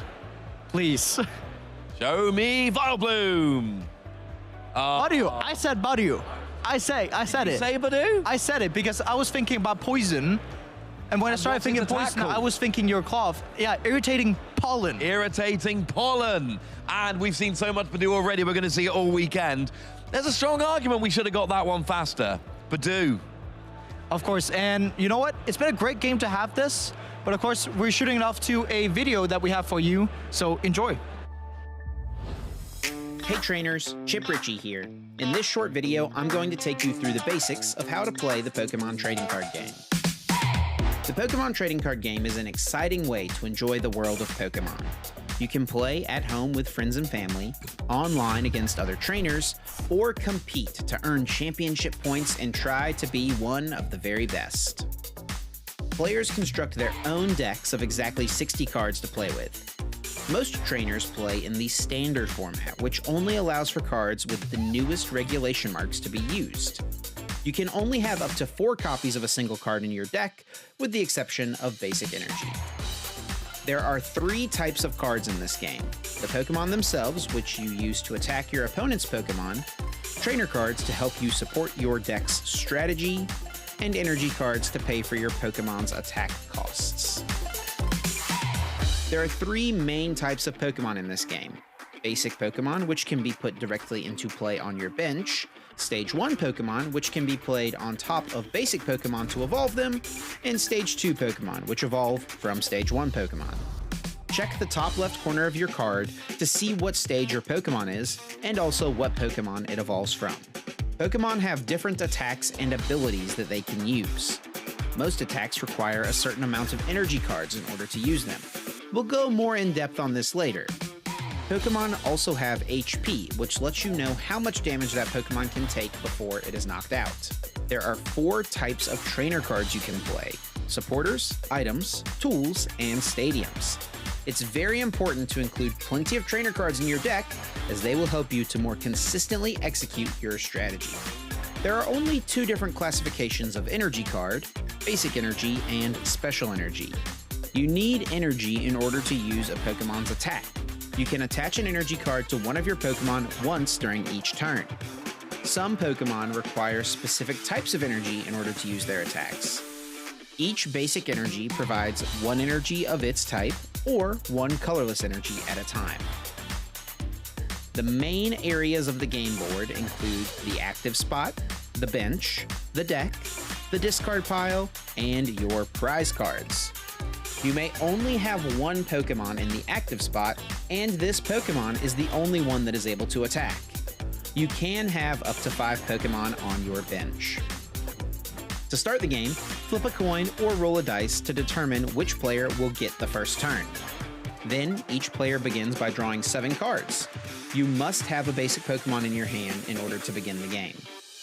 Place your Pokemon face down in the active spot, then set out 6 prize cards to the side. Now you and your opponent can begin the game. In the Pokemon TCG, players take turns playing their cards. On your turn, the first thing you do is draw a card, and the final thing you do on your turn is announce an attack. The order in which you play cards between these two steps is up to you. During your turn, you may play trainer cards, attach energy, and place Pokemon on your bench. It's important to remember that the player going first is not allowed to play a support card or attack that first turn. Every time a player knocks out an opponent's Pokemon, that player adds a prize card to their hand. The first player to take all 6 prize cards wins the game. When a Pokemon is KO'd, it and all cards attached to it are sent to the discard pile. A Pokemon from the bench must immediately take its place in the active spot. If a player has no benched Pokemon to make their new active, that player loses the game regardless of how many prize cards have been taken. As mentioned earlier, players must start their turn by drawing a card. If a player has no cards remaining in their deck at the start of their turn, then that player loses the game. These are just the basics of what it takes to play the Pokemon TCG. Be sure to tune in to our Championship Series coverage, and to learn more, visit Pokemon.com/play. And welcome back, and of course, thank you so much, Chip, for learning us a bit more on how to play the Pokemon TCG. Of course, my name is Jesper Eriksson. I'm back with wonderful Mr. Ross Gilbert. How was that game? That game was fun. I'm so annoyed I didn't get Badoo. Like, it was right there. We talk about it all weekend, Jesper. But I got the other 2, so I don't feel too bad about that. It could have been a Valplume Pokedex entry, but of course it was Badoo. And yeah, I mean, if someone's going to teach me the Pokemon TCG, I'd quite like it to be Chip. Oh, yeah. He's a lovely chap. And Chip's just nice to listen to as well. And he got all of these points, of course, a wonderful colleague of ours overseas, that is. But of course, we're heading soon into our next round, of course. Yeah, we've got the next round coming up shortly. We were told, run to the desk. The game is going to be starting soon. And we've seen some interesting things. We've seen Roaring Moon. We've seen Regidrago. We have seen Slacking. But you got to bear in mind that undercurrent of it is Dragapult. It is a Dragapult show this weekend. And essentially, I think you put it really nicely earlier, Jesper. It's either you're playing Dragapult or you are playing a deck that you are convinced will be able to beat Dragapult. We've reached that point in the format where they are the only 2 options. You can ignore some matchups. You cannot ignore Dragapult. Not any longer. That is very much true, Ross. And of course, we had a last format around, the Stellar Crown format, where it was either you're playing a deck that has Drago in it.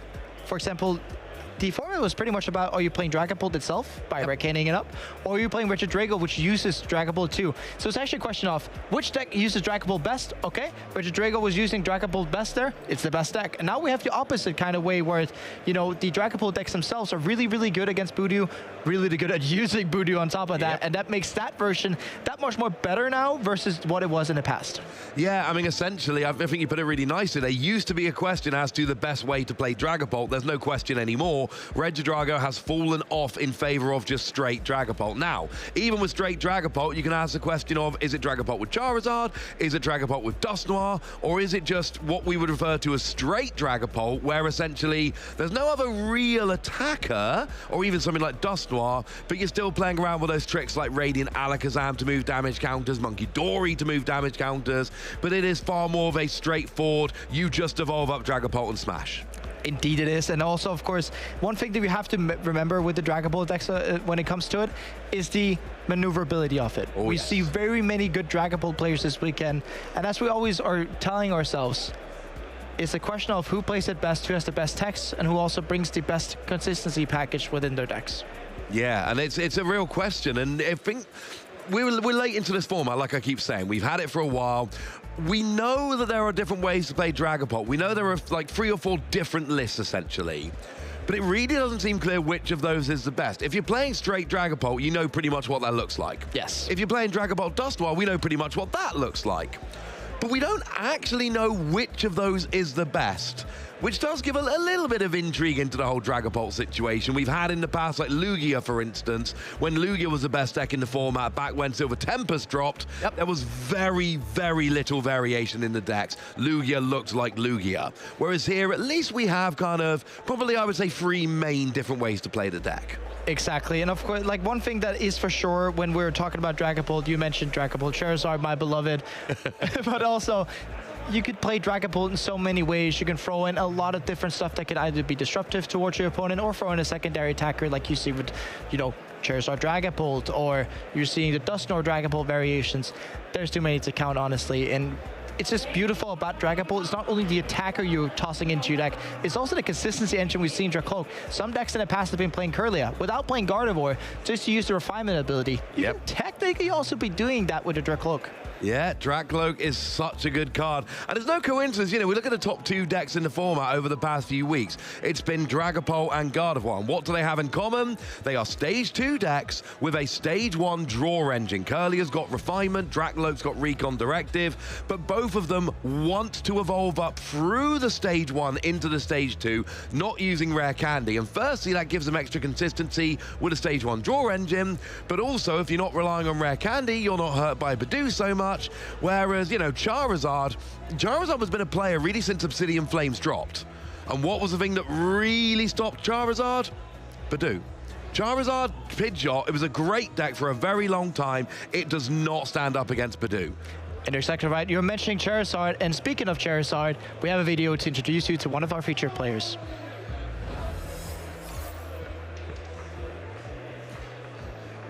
Ooh.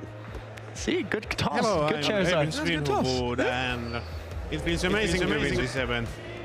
We are circling winner for Ovind, and that means he is your Birmingham Regional Champion. I won the first round in day 1, and in second round I was facing up against Okidoki EX, and then I got overconfident and lost. And after that I just decided that whatever I'm facing, I'm going to focus 110% into that game and just try to play my best and have fun. Stuttgart went very well. I was in the finals, but in that tournament I felt like the second Pokestop was too much, and then I tested a lot after the event, and I come in the conclusion that I have to swap the second Pokestop for Nest Ball. I tested a lot.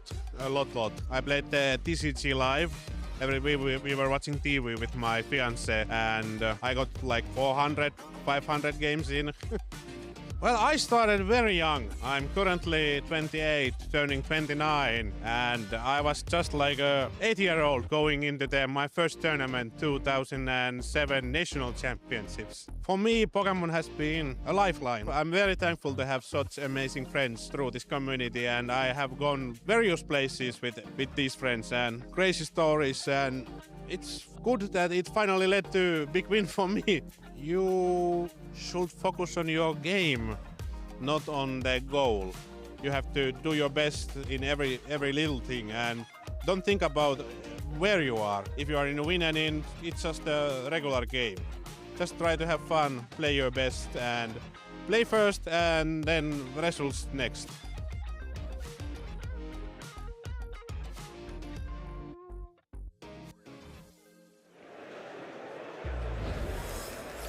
Some absolutely fantastic advice from Ovind here coming in, and of course a player who's been playing as long as myself, but of course our Birmingham Regional Champion, Stuttgart Regionals finalist, NAIC Top 64, and Lille Regionals Top 16. Such a stacked amount of accomplishments. Yeah, and you all need to realize this is the 3rd tournament here. Tournament number 1, you make the final of Stuttgart Regionals. Tournament number 2, you win Birmingham Regionals. This is number 3, but coming up against another player who should be very familiar if you've been around for a while, Bert Walters. World's top 8 in 2016, world's top 16 in 2019, plus an EUIC top 8, an OCIC top 8. Bert has been a real top player in Europe for a very long time. You know, top 8 in world's 2016 will tell you that much, and it is a player who's very, very familiar with the community, and it's going to be an interesting match because Bert is going to be on Dragapult, but Ovind, have you seen what he's playing? I've not yet, no. He's playing Maridon. Yes, Ian. And of course, Bert, one of the players, of course, in top 8 of the World Championships. He was the first seed in 2016. He was. What a wonderful year, by the way, actually. But speaking of it, of course, we're going to have an interesting matchup we haven't seen yet today. Of course, typically, the Maridon decks are really, really strong against Dragapult decks when they have to take a little bit longer to set up, and we get to see that Iron Hands EX being able to throw some punches. But of course, we do see our prize cards. Pikachu being prized for Ovind. It's not very nice when we're thinking about Area 0, and a bit few of the energy pieces also being prized for Bert. It's probably going to throwing a wrench into it.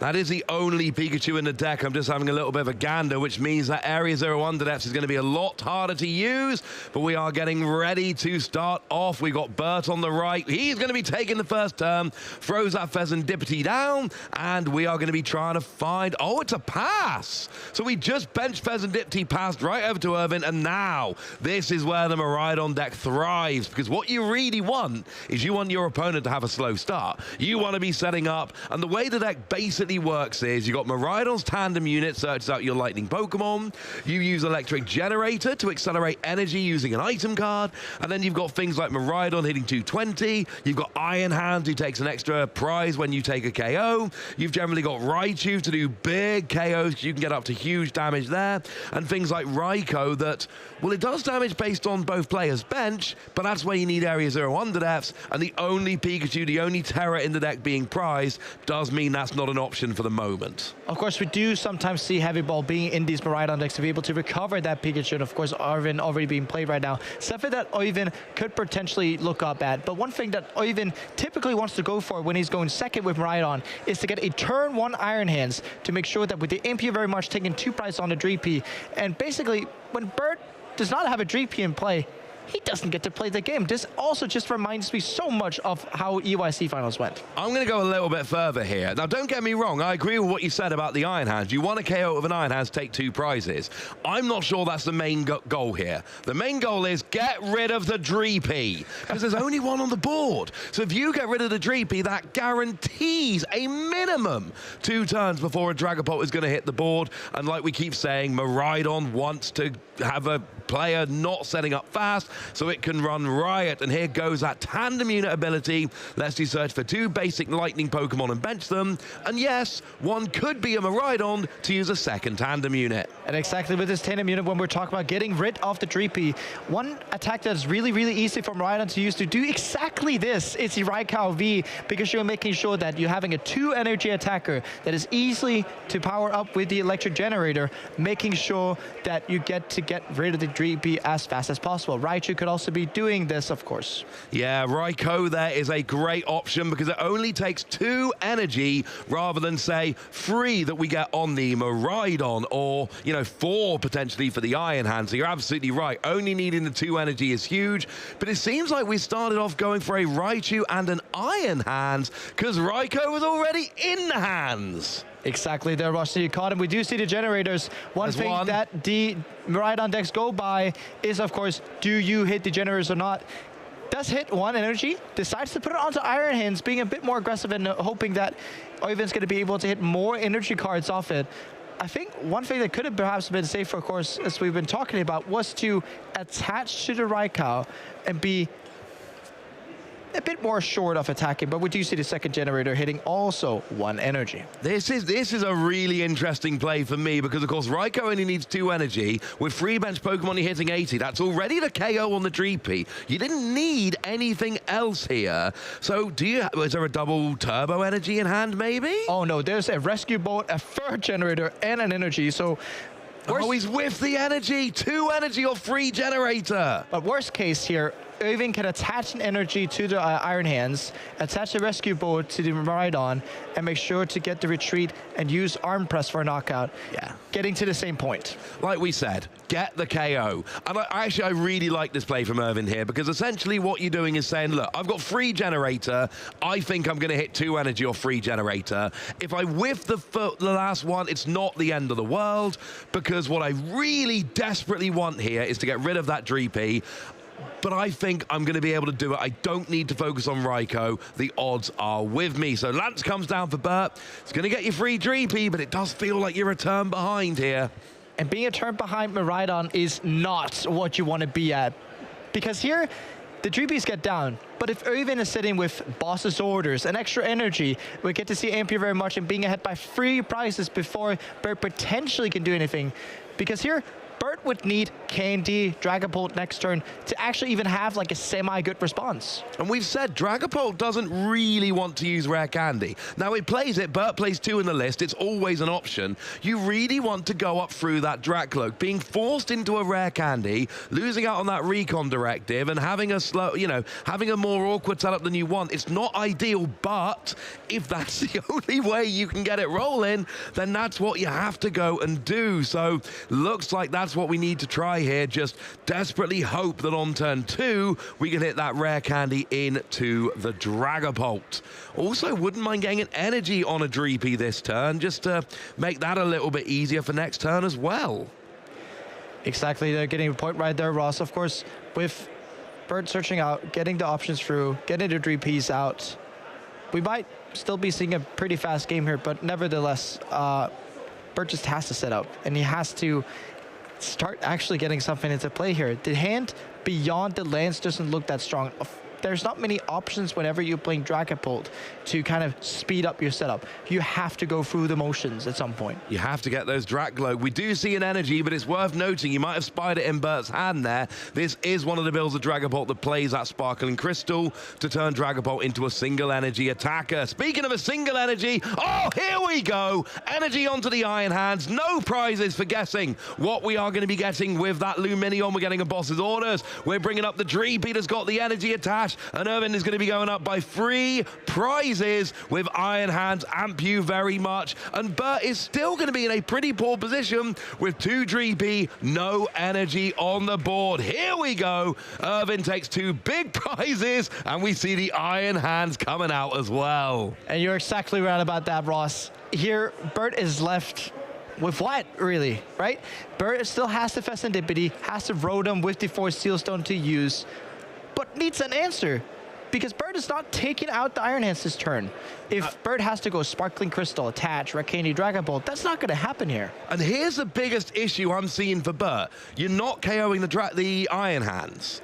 Now, Iron Hands, there's a lot of tasty energy on that Iron Hands. Indeed. If we could maybe get a Raichu in the active, we could use some of that energy on the Iron Hands to get a big KO with Raichu. And then, you know, if Bert's got a rare candy this turn to try and get the Dragapult, then that is really pushing back. And also, now here comes a rare candy, but if we see Sparkling Crystal energy, that's fine for this turn. But if Irvin gets a big KO, which is awkward but possible, Bert's going to be really struggling just to get the energy on a Dragapult next turn. We have step 1 for Bert. Get Red Candy Dragapult. Step 2, get Crystal. Yes. Step 3, get an energy. And there's no energy in the hand, but we have not used Festendipity yet. Okay. Very importantly, we still have Festendipity to see 3 cards. We still have Dracloak to look at additional 2 cards, needing to hit an energy. No, nothing yet. So Draclo's going to have to get the energy from that single recon directive. No energy drawn at all. We didn't get the energy off the Ino. We didn't get the energy off of the Fezandipty. We didn't get the energy off of the Dracloak. And now it seems like Bert has no options to attack. And, oh, if Irvin can find Gusting this turn, it's a big ask. Oh. No, it doesn't quite work, unfortunately. But never mind, if he can find Gusting, things are getting real. That is a big whiff from Bert. One thing that we're looking at Bert's hand, Bert has to find some way to slow it down. Bert has a counter catcher in hand, goes for the Duskull, tries to work up something here. One thing that Bert could do is hope that Irvin doesn't sit with a basic energy. And speaking of the Rhydon, you typically play around 16 to 17 energy. But if Irvin doesn't have a switch card, doesn't have an energy, Bert can use counter catcher on something like the Luminion, set it up for Candy, Dusknoir, knockout, while trying to manipulate some damage, of course, onto the rest of the board. But it does look really, really difficult for Bert here. Yeah, we do just see the pass. I think really, really difficult is a great way to put it there, Jesper. So we get the 70 damage. Of course, you can still use Jet Headbutt. It's not ideal, but at least it brings it into range of a Phantom Dive next turn. But this is where Irvin can really go ahead. Now, the hand looks pretty poor. We have an Ultra Ball. Because what we really want here is either Gusting onto the bench to KO the Dracloak for 2 prizes, or we want to get the Iron Hands to the bench and set up a Raichu to take a big KO on the Dragapult. They're the 2 options we're looking at. Right now, we've got a Mew. It's going to restart, draw 2, you've got 3 cards in your hand. But right now, Irvin does actually have a pretty poor hand, and no backup attackers yet. The interesting part when it comes to it here, with the Mew restart, Irvin has to hit good. Otherwise, it's going to be arm press for 160. Bert taking out the Iron Hands. Oh, the Crystal goes. That means Bert needs to hit a Crispin. Needs to hit a Crispin. We do see the energy coming down on the Raikou, setting up that attacker. So we're going to see an arm press here for 160. That is 4 energy on an Iron Hand. Still arm press for 160 is frankly not ideal. Are there any Crispin in the deck there? There is not, which means that Bert is not going to be able to Phantom Dive due to that lost vacuum being played. Some iterations of the Dragon Ball Dust Notice, of course, have been playing Crispin in the past. Bert deciding to forego the Crispin, meaning that an attack this turn with Phantom Dive is not going to happen. A Phantom Dive, I mean, our colleague Lovey Joe Bernard describes it as the best attack in the game. There's a very good reason. Could still get a... No, couldn't get a KO this turn. Could have got a KO with a Rare Candy Dust Noir with the double jet headbutt and the Cursed Blast, but I think we'd be on 190 now, even with the Cursed Blast. That's not enough to KO the Iron Hands. We do see an energy, so Bert trying to build up an attacker here. Of course, this seems immensely difficult because, of course, Dragon Ball has 320 HP. 160 plus 160 is exactly 320. Yeah, it is. So from this standpoint, Bert has to decide, do I forego this Dragon Ball? We do see a Turo in hand, which can heal up the damage here to make sure that he doesn't have this prize deficit. But still, it's where's the attack at? That's exactly what I'm thinking. If I'm Irvin, I'm all right with this. You didn't get an attack, that's fine, but your opponent just doesn't really have a Dragapult right now. They're having to wait till next turn to try and use that Phantom Dive, and every turn they take longer. You know, what if Irvin goes and gets a Gusting this turn? Well, there's a cheeky couple prizes. Oh, his hand is just a lightning energy. And also, Iron Hand's retreat cost is big. And we do have technically the option here to attack with Raikou if we retreat all the energy off, but unfortunately that would have been 10 off if so, and also leaving you with a weak board. We do see the attachment onto Raikou, trying to build up a restart for free cards. Come on, Gusting. Come on, Gusting. We got Rotom. We got energy. We've got double colorless. Oh, sorry, double turbo energy. Not ideal, frankly. So right now, Irvin been stuck. But Bert also being stuck because Bert does not have an immediate response. Next turn, Bert could go for a rescue board, attachment into attacking, potentially. But it's still a lot to ask. And with the hand that Bert sits with currently, it's a tough ask where he has to hit something out of the cloak, but there's an energy at least. Energy and a Lance are the options. Yeah, energy there. Because, I mean, at least you can now pay for a Dragapult. Because Bert hasn't really got an attack off this turn. I'm not counting Jet Headbutt. So he's not really gotten a good attack off this turn. I mean, the Jet Headbutt will actually leave him in range of a Phantom Dive, but it's not what you're looking for. Oh, have we got the way to get the rescue board? If we do have Arvin being playing currently, which means that the rescue board can be attached to the Festendipity, also getting the Earthen Vessel in case Bert would have actually missed energy, did not. But it means this turn we do have a Phantom Dive coming. Taking out the Iron Hands, then the question becomes, where do you put the damage? You can always put 2 damage counters onto Miraidon, which means that it could be knocked out by a Phantom Dive thereafter. But there's also an option of putting additional damage counters onto the Raikou, because it means that you can put 60 onto, which means there's 140 left. You can Dust Snore it and actually also take a 4-prize turn next turn on Raichu and Raikou. Yeah, you could definitely bring it down. Wouldn't even need to do too much. You would only need to get, what, 1. So you'd only actually need to put 1 on the Raikou this turn, 2 on the Miraidon, and then this is what Dragon Ball does, though. It opens up options. It wants to leave everything in range of being KO'd next turn or the turn after. So here comes the Dragapult into the active. The KO on the Iron Hands is happening. And then we're going to see those extra 6 damage counters. We're expecting 2 on the Miraidon. We're expecting at least 1 on the Raikou. But there are other ways to play this. Yes, of course. We could also get to look at the Mew being set up. 50 on Mew sets it up for Dusknoir, which essentially means that it's going to be that much easier. Or 40 onto Luminion, because that also fits into the Dusknoir window. Yeah, and I think this is the right way to play it, because now Miraidon is in range of a Phantom Dive, Luminion is in range of a Cursed Blast, and you've only got 6 to play with, whereas if you leave Mew in range of a Cursed Blast, you can't leave Miraidon in range of a Phantom Dive. So we see there, like they do, setting it up nicely. Yes. Bert could not care about it and still just play boss's orders. Dusknoir is already in play. It means that Irvin has to take 2 prizes to make sure that the Dusknoir cannot be used this turn. Otherwise, the game might look over. Or just knock out the Dragon Ball, which would also get you 2 prizes still, but also get rid of the big attacker that Irvin sees in front of him.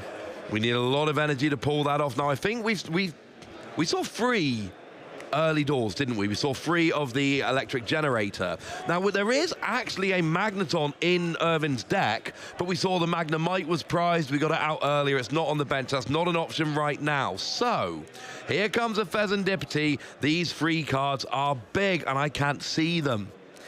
The issue here Irvin has, though, is he cannot knock out the Dragapult. If he pulls the 4th generator and gets the 2 energy, he's only going to be able to do 300 damage. It means Irvin is down to boss and boss only, because with the way we're treating into this, the game is essentially on board, unless we fleet foot into a boss. Oh, or Sealstone. That's just as good as a boss, assuming there's 1 left in the deck. You can use your V-Star power to go and search for the boss. We are going to use the V-Star power. Now, assuming there's a boss's orders in the deck, which obviously there is, we get the Fezandipity. We take 2 prizes. We go down to 1 prize remaining, and then we go on then, use Dusknoir. I dare ya. Well, unfortunately, at least this time, Dusknoir will not trigger a tiebreaker game as it could have, perhaps in some situations, but it also means that Bert could kind of play into the window of Iono to 1, see what Irvin kind of can do, because there is a way where Bert can go counter catcher Fezandipity, Iono to 1, 200, and then say, next turn, I have it. But you still do have the Mew there. Oh, it's actually going on to the Rotom. This is absolutely fine. It still takes 2 prizes. That is the most important thing right here. You take the 2 prizes. You cut off the option of Dusknoir. Dusknoir cannot be used because the second you use Curse Blast, you give Irvin a prize, and they will then win game 1. So now you're not having a 4-prize turn anymore. Wait. No, you're not having a 4-prize turn anymore, most definitely. Thought I'd at least double check there. Yes, indeed. Of course, we have to double check whenever we're saying this, so we don't mislead you guys at home. I try my best. Exactly. But here, it's super tough for Bert, because essentially, Irvin has to miss some pieces. If Irvin has the pieces he needs, of course he just wins. Yeah, so absolutely. It's essentially a boss next turn, plus an energy would shore up the game with the Raichu on the bench, being able to take out the Dracloak if it does not evolve, or just even the Fezandipity, right? Yep. We need from Bert's side some disruption here and some whiffing, but with the Mew being in play as well, it's drawing additional cards. But we are going to be able to see the counter catcher up to Fezandipity, because of it having 210 HP, it would mean that it does not get knocked out by Dragapult. Then meaning that something like Radiant Alakazam can set up the next turn, taking the remaining 4 prizes for Bert. Bit a slower way of taking the 4-prize turn, but gets there. I mean, interestingly enough, we were talking about this in the other game we casted already today about, you know, not taking a prize to hurt your opponent. Now, the Iono does come down to 1 as expected. So we're going to see 1 card for Irvin here. We're going to see 4 cards for Bert. But remember that Mew Restart is going to draw a number of cards, up to 3, as few as 1, depending on how playable the cards in hand are. And the cards that Irvin is wishing for is Energy and Boss. Energy to retreat the Fezandipity once comes. Boss's orders to take out either Dracloak or Fezandipity. It is what he is looking for. If he misses them, it is very likely that Bert can take out this game, even though he's starting that badly. And it's worth noting, Secret Box is the ace-spec of choice for Irvin here, not Prime Catcher. That would have been a wonderful card right now. Like we tend to see him ride on decks, it is not an option. So here we get the 6 damage counters onto Luminion, leaving that with 70 HP remaining. And now we see the draw. It's a Squawkabilly and an Energy, so you can at least play the Energy. That's your pivot. Now we use Mew's Restart to draw 2 cards. What do we see? It's a Boss's Orders! So we retreat the Fezandipity, and then we take the KO with Boss's Orders. Raiko gets the KO, and Irvin goes up 1-0 in a game that didn't look very close, but turned out to be very close. It ended up being very close. We started with Bert missing the setup pieces, right? And then we had Irvin missing mid-game, and we went into a showdown of who blinks first. In this case, unfortunately, I wouldn't even say Bert blinked first. He did all that he could, but Irvin finding the right answers at the right time. Yeah, those absolutely crucial cards, getting the The Forest Seal Stone off of that fleet-footed was big. Let's go to the replay here then. So we saw early game, we had that retreat into the Iron Hands, taking the KO, not with what we wanted, but still taking the KO. Then we added another energy. We used Luminion to go and get a boss's orders, and that meant we could take the KO onto that Dreepy, putting Irvind up by 3 prizes to 0 and putting Bert on a bit of a clock. We actually whiffed a KO attack for a couple of turns here from Bert, not having the energy on the Dragapult, which is absolutely huge by virtue of getting rid of that sparkling crystal as well. But then we saw the Forest Seal Stone. That was off the fleet-footed. That got a boss's orders onto the Rotom to put Irvind down to 1 prize remaining, and Bert played keep away. Playing the Ino. And these non-supporter draws were proving essential for Irvind in this game, of course, with the Mew, Raikou, and of course, we can't forget to mention that fleet-footed into Forest Seal Stone. It would not have been the same game without it. No, absolutely not. That one card, and then we've seen this so many times at this stage, that one card off the top making all the difference. It's why fleet-footed is such a great ability. Anytime you can draw cards, unless you're going to deck out, it's a good thing. Indeed, Ross. We see here the game. If I'm in Bert's shoes, I want to go second, making sure that Irvind cannot get that turn 1 knockout and basically handicapping Bert from the start. 4 but 2 Lance. And Pheasantipty. That's pretty rubbish prizes for both of them. Yeah, we see it again. We had some prizes, like some pieces prized for Irvind in game 1 with the Pikachu essentially, but didn't get to use it really. Sometimes Baradon has this second effect of being able to utilize the Area 0, getting a lot of cards out of deck by just having multitudes of Pokemon at play and ending out with, you know, a really solid board. Yeah, we are into game 2 here now, though. We actually start with that Magnemite that couldn't be used last game. We have a Nest Ball coming down to go and search for, shockingly enough, Miraidon. And then that's going to be able to use Tandem Unit to get a couple of other Lightning Pokemon out. Of course, there's plenty of non-Lightning Pokemon now, like Latias, for instance, and Pheasantipty, which you can't get with Tandem Unit. But Tandem Unit's still busted, so you're going to play it. Indeed, you are, Ross. And we're going to probably be seeing a multitude of Tandem Unit this game. With the second Nest Ball also coming in here, we could also get to see some action with the Squawkabilly, making sure that Irvind can draw additional cards, get the better chances of getting a better setup for this game, of course, and making sure that we get to see a repeat of game 1 if you're in Irvind's shoes. Yeah, that's what you're looking for. You want to basically go for back to game 1. You want to have a fast start, hope your opponent has a slower start, and roll from there. So we do see the Rotom coming down along with the Iron Hands here. Of course, lets you draw 3 cards at the cost of ending your turn, which when you go first isn't a big deal. But eyeing up, we did see a Zapdos eyed up for a second there. Now we see an Ultra Ball. Oh! I don't like discarding 2 energy when there's 4 energy in the prize cards. One thing, though, that the 2 energies being discarded lines up with is the Magneton that is there. We do already have the Magnemite in play. We have a Latias to make sure the Magnemite gets back to safety on that bench. So discarding those 2 lightning energies, even though it looks bad when we prize 4 already, it means that we get that additional acceleration that is not dependent on hitting off your generator. And of course, this is one of the ways you can take advantage of having gone first, because you have a turn, you get Magnemite down, your opponent has a turn but isn't able to evolve because it's their first turn. Oh look, Magneton onto Iron Hands. Now I can actually use Ampu very much more reliably. It's a great way to, you know, try and get an advantage from going first when you probably wanted to go second. And oh yes, Squawkabilly with a Bravery Charm, drawing a bunch of cards as well. Unfortunately, here we do see a Budew in the active of Bird. With Irvind not having played any electric generators, I would reckon here that Bert is going to be using something like Lancer, setup supported, but ending the turn with Irritating Pollen for Budew, which means next turn, Irvind has to hit the Magneton plus an energy from hand to be able to use Iron Hands. Nevertheless, needing also 3 lightning energies in the discard pile or having the double turbo in his hand. Yeah, somewhat upsettingly, you do have 2 electric generator in hand. There is luckily a Forest Seal Stone in hand, so you can guarantee one of the pieces you need. Remembering, of course, when we started Scarlet and Violet, we changed the rules, and Pokemon tools are no longer subsets of item cards, so can be played even under an Irritating Pollen lock. You see here, Bert eyeing up, looking through his deck, looking through the prices, might be able to see that 4 of his consistency supporters are not to be found with them being prized.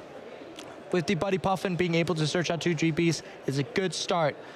And one thing that's also very good for Bert is that has the Vessel, can guarantee some attachments, has the Duskull in hand, can be able to set this thing up, and of course with the Irritating Pollen, making sure that he gets to breathe. Yeah, always nice when you get a little bit of room to breathe, isn't it? Get your Dreepy out, we get some energy as well, which is going to be quite nice. Of course, we know now that Bert plays 1 Sparkling Crystal. Obviously, it's 1, it's an ace spec, but doesn't play stuff like Crispin, so there is really only that one option to reduce the cost of your attack, and other than that, you've got to get the 2 attachments, and we saw it come back to bite Bert in game 1, where the Lost Vacuum took out that Sparkling Crystal, and Bert had to take a turn or 2 off from using a meaningful attack. That was big. We see an Arven coming down here. It's going to get an unplayable item, but it's also going to get a Pokemon tool. And you're exactly right there, Ross. An unplayable item. But when we're using the Arven, we're searching for the items anyway. Why? We want to be able to thin out the deck so we can hit the cards we want, so we don't essentially end up having trash top decks whenever we're talking Rotom draws or just drawing from the top of your deck. Getting to see the Switch card and the Rescue board. Switch card in this matchup is actually really nice, being able to get rid of some of the Phantom Dive damage we can see, making sure that Bert is not being able to as easily build these 4, 5, 6 prize turns that Dragon Ball actually could be doing with Dusknoir. That's a very excellent point there. We don't have an energy in hand right now, which is very upsetting. Because what we need, like you say, we need Magneton and we need ourselves an energy. Well, we've got Forest Seal Stone. We can whack that onto a Rotom, guarantee 1 of those 2 pieces, but we're only guaranteeing 1 of the 2 pieces, and there's no other draw power on the board here. I'm not counting Rotom because that ends your turn and means you can't attack. So here comes the Forest Seal Stone. You could get the KO with your free energy Iron Hands here, but then you're trading 1 for 1. I'm not loving it. Although there is still a fun little thing that by using Magneton, you actually turn off things like Counter Catcher. You're exactly right. Good point there, mate. And speaking of Counter Catcher, and I like Bert just goes draw and Irritating Pollen. With the 2 lands being prized, there's no search outs for multiple Drag Cloaks, so Bert's is also stuck here. Yeah, I mean, we've seen a lot of drawing at this point. Now we see a boss's orders onto the Duskull. And we draw with Rotom. This game has slowed down to a crawl. We finally do have an energy. And a Turo on Duskull being able to make sure that the Voodoo gets back into the active position and keeping this game state stuck. I don't mind this at all right now because now we've got, 2 energy. So now we can attach to Iron Hands or even attach to Magnemite here if we wish. And then we are getting a couple of energy with Magnetic Charge. Oh yeah, we don't need to KO that little magnet to accelerate energy. And I kind of love this from Irving, because what he's saying is, look, if you're going to Badoo and not KO, I'm just going to take advantage of this and accelerate energy. But now we see Lance coming down, and slightly worryingly, we see 2 Dracloak and a Dragapult, which means I think Bert might have a rare candy in hand. Indeed here, or getting ready to get that Dragon Ball out next turn. It could be regardless of having Rare Candy or not. Bert needs to get the Dragon Ball out next turn, and there's not many searching cards beyond Lance, Ultra Ball for that Dragon Ball, so he has to make sure that he gets to that point next turn at latest. With the way that the board is right here, it's also really good by Irvin to use the Magnetic Charge to make sure that, in this case here, when he goes Phantom Dice, it actually wastes 170 damage on the board. Yep. And also not allowing Bert to easily go the 2/2/2 prize map as all these decks always want to. Also, as a little side note, he does have Rare Candy in hand. Just want to point that out there. So Very we nice. are going to see that. Oh, actually uses the Rare Candy for Dusknoir. Oh, you got to like that one. Dusknoir never actually got much use last term, but essentially the way Dusknoir works in this matchup beautifully is you drop a few damage counters with your Dragapult, and then at some point you KO your 1 prize Dusknoir to finish off a 2 prizer, and you trade 2 for 1. One thing Bert wants to make sure of here, yes, he could have candied into Dragapult. Yes, he could have been attacking with Jet Headbutt, but it does not line up with the way that he wants to play here. The way Bert wants to play here is using something like counter catcher next turn if he can, or boss, to make sure that Bert starts to pick up on these threats like the Iron Hands on the bench and starts to be effective with the way of which he's dealing with the damage on the board. Knocking out the Magnemite doesn't seem good because it's going to knock out itself anyway at some point. So what Bert wants to make sure of here is to make a board that is so good against exactly what Oyvind's trying to do here, making these huge basic Pokemon attacking. You can take it out multitudes, and of course a little mishap there with the switch card. Yeah, you can attach a switch card, you can attach a rescue board. Worth noting, of course, I think you were alluding to it there, Bert didn't actually have the energy to attack with Dragapult last turn. Whiffs that fire energy again, so here comes Iron Hands. There's the boss's orders, onto Luminion for a free prize. Amp you very much. We see the hands. That is free prizes. Luminion is always a liability when Iron Hands is stalking around. And just what Bert did not want to see. We saw last game, Oyvind being hit by free prizes. What happened there, Ross? Didn't go well. Now Oyvind's ahead by 3 again. Yeah, it's not ideal. And the thing is, Iron Hand is super annoying because it's out of range of a Dragapult. Dragapult cannot one-hit KO Iron Hand. You could use Dusknoir to do it, but that is not an efficient use of your Dusknoir. That is, as we're talking about wasting damage again, it would be wasting 100 damage and a prize card, meaning that if Dusknoir is activated, Oyvind would only need 2 more prize cards, whereas a secondary Iron Hands made by a Magneton perhaps, or just some couple of generators, right, could just be able to take it out with the boss's orders on the bench on one of your cloaks perhaps, taking last 2 prizes. So therefore, yes, this turn, it doesn't look like we're going to be seeing a knockout on the Iron Hands, trying just to build up these damage counters on the board. Bert does need a couple of turns to do that.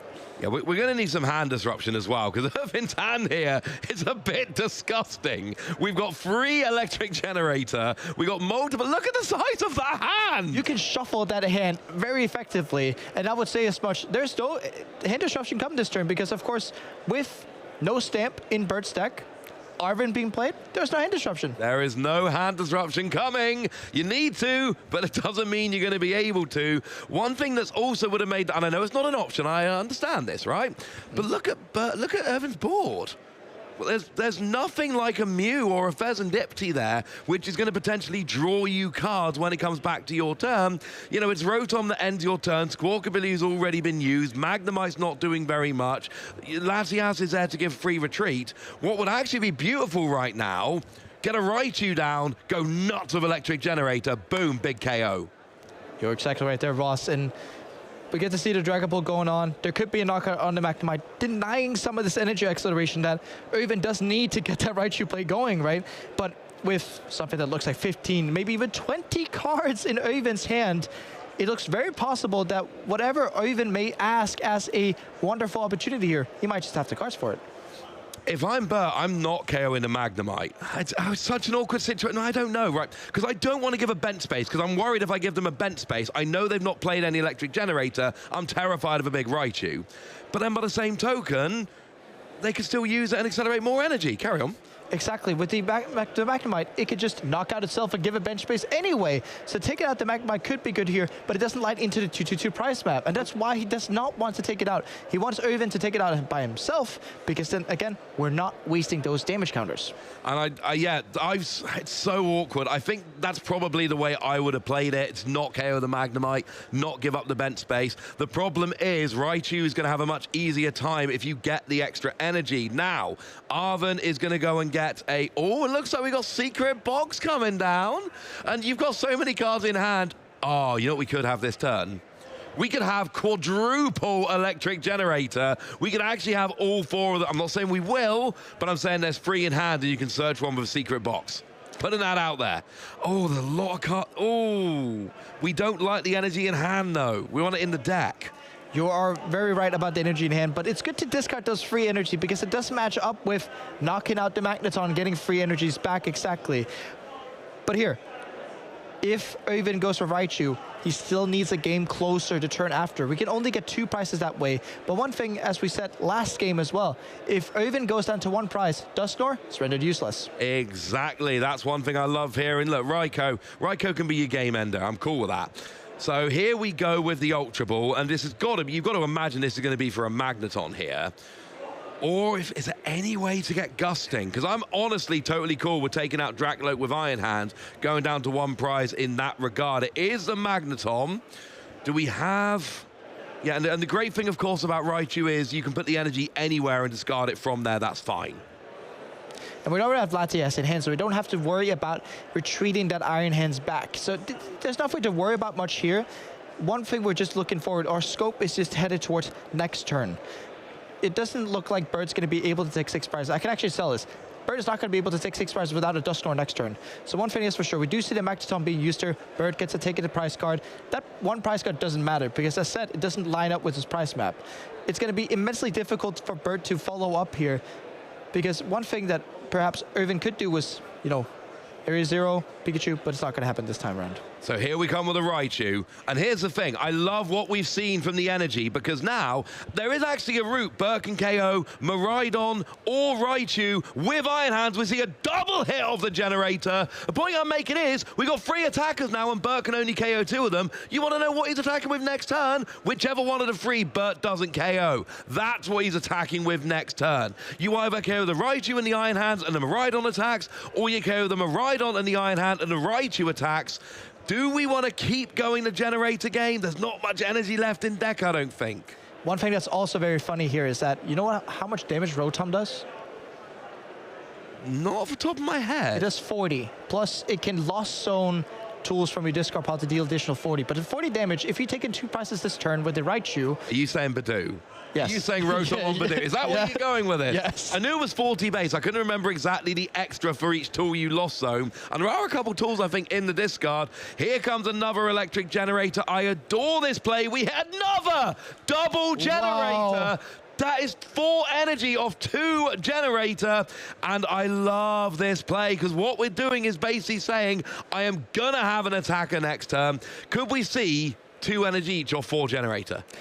I mean, we could perhaps, but with even starting to price in the game with 4 energies, it is a bit unlikely, but never say never. There's always a super rod in hand, of course, when it comes to the point. But one thing that's for sure here is that regardless of what happens here, Irvin is very masterfully finning his deck. Yes. Finning his deck to make sure that next turn we can hit that boss's orders and use one of the 3 attackers we have left on board to make sure we take out the game. I would love to see a Mew hit the board here because that was so big in the last game. Here we go, starting to get rid of some of that energy. Obviously, you're going to lose all the energy off of the Iron Hands because that is not going to be a great attacker next turn because it's definitely going to get KO'd by the residual damage from Phantom Dive. So now we leave an energy on the Raichu, we leave an energy, free energy on the Miraidon, and we basically say, go on then, Bert, do your worst. I've got something next turn. It's not going to be great after an Ino to 1, and you've got to think that's coming. And you know, Ross, I do maybe sound a bit pessimistic here, but how would we go around even having 2 attackers that could take the game with the boss? Of course, we do have to Iono.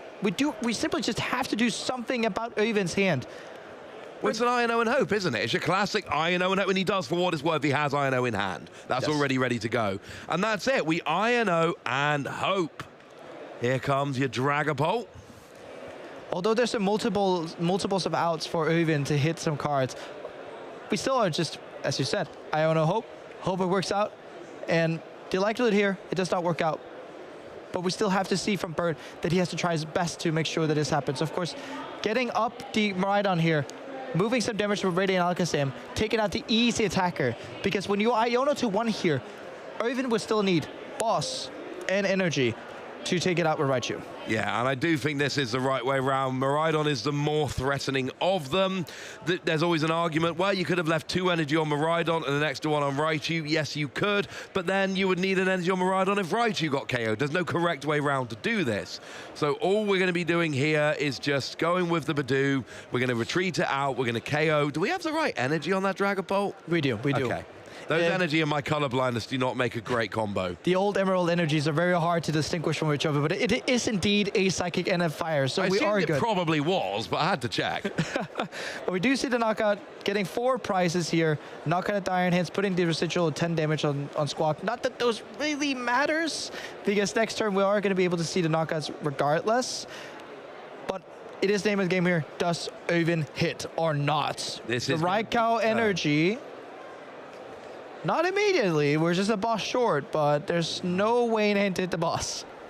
No, that Ino to 1 is a bit awkward. We have no Pheasant Dipty down. We have no Mew down. Oven concedes. Oh, that he is sees not the writing on the wall. ideal. Every single Pokemon was within Phantom Dive range, meaning that regardless of what Oven did, that wasn't game-winning in that turn would mean that Bert would take out the game. Really back and forth, and we're seeing the best of both worlds when it comes to this matchup. Yeah, that was so heartbreaking. You had such a good start. We took those 3 prizes. In fact, let's see if we can get a replay coming in here and remind ourselves exactly how Irvin had a great start in that game, but it just unfortunately did not work. Bert takes game 2, and here we go. We're into game 3, and we saw this early play. We had the energy from the Magnemite using Magnetic Charge. We saw Bert setting up with Lance, but not able to get those Dragapult, and then we head on over to Irvin. We saw a big KO, but it was all for naught in the end. We saw the boss orders onto the Miraidon.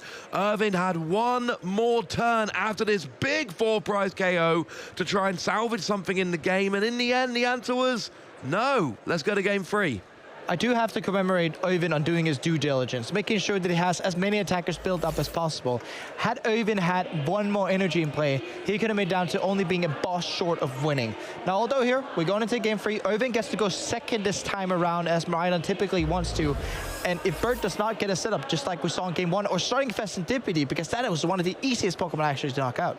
It was. I'm having a look at the prizes here. Bert's prized his only copy of Forest Seal Stone. That's something we've seen be very, very useful in, well, pretty much every game on stream ever, but also specifically this game. So that's something I'm tracking. That Forest Seal Stone being prized is actually kind of annoying. I was here, Bert searching through, making sure of what he has to play with in this game. The game 2 went exactly as he wanted to. Dragapult has to disrupt late game when Miraidon's sitting on such a humongous hand. Getting the S-ball going, getting the setup pieces done. And of course, Bert going first is always a Rotom mode.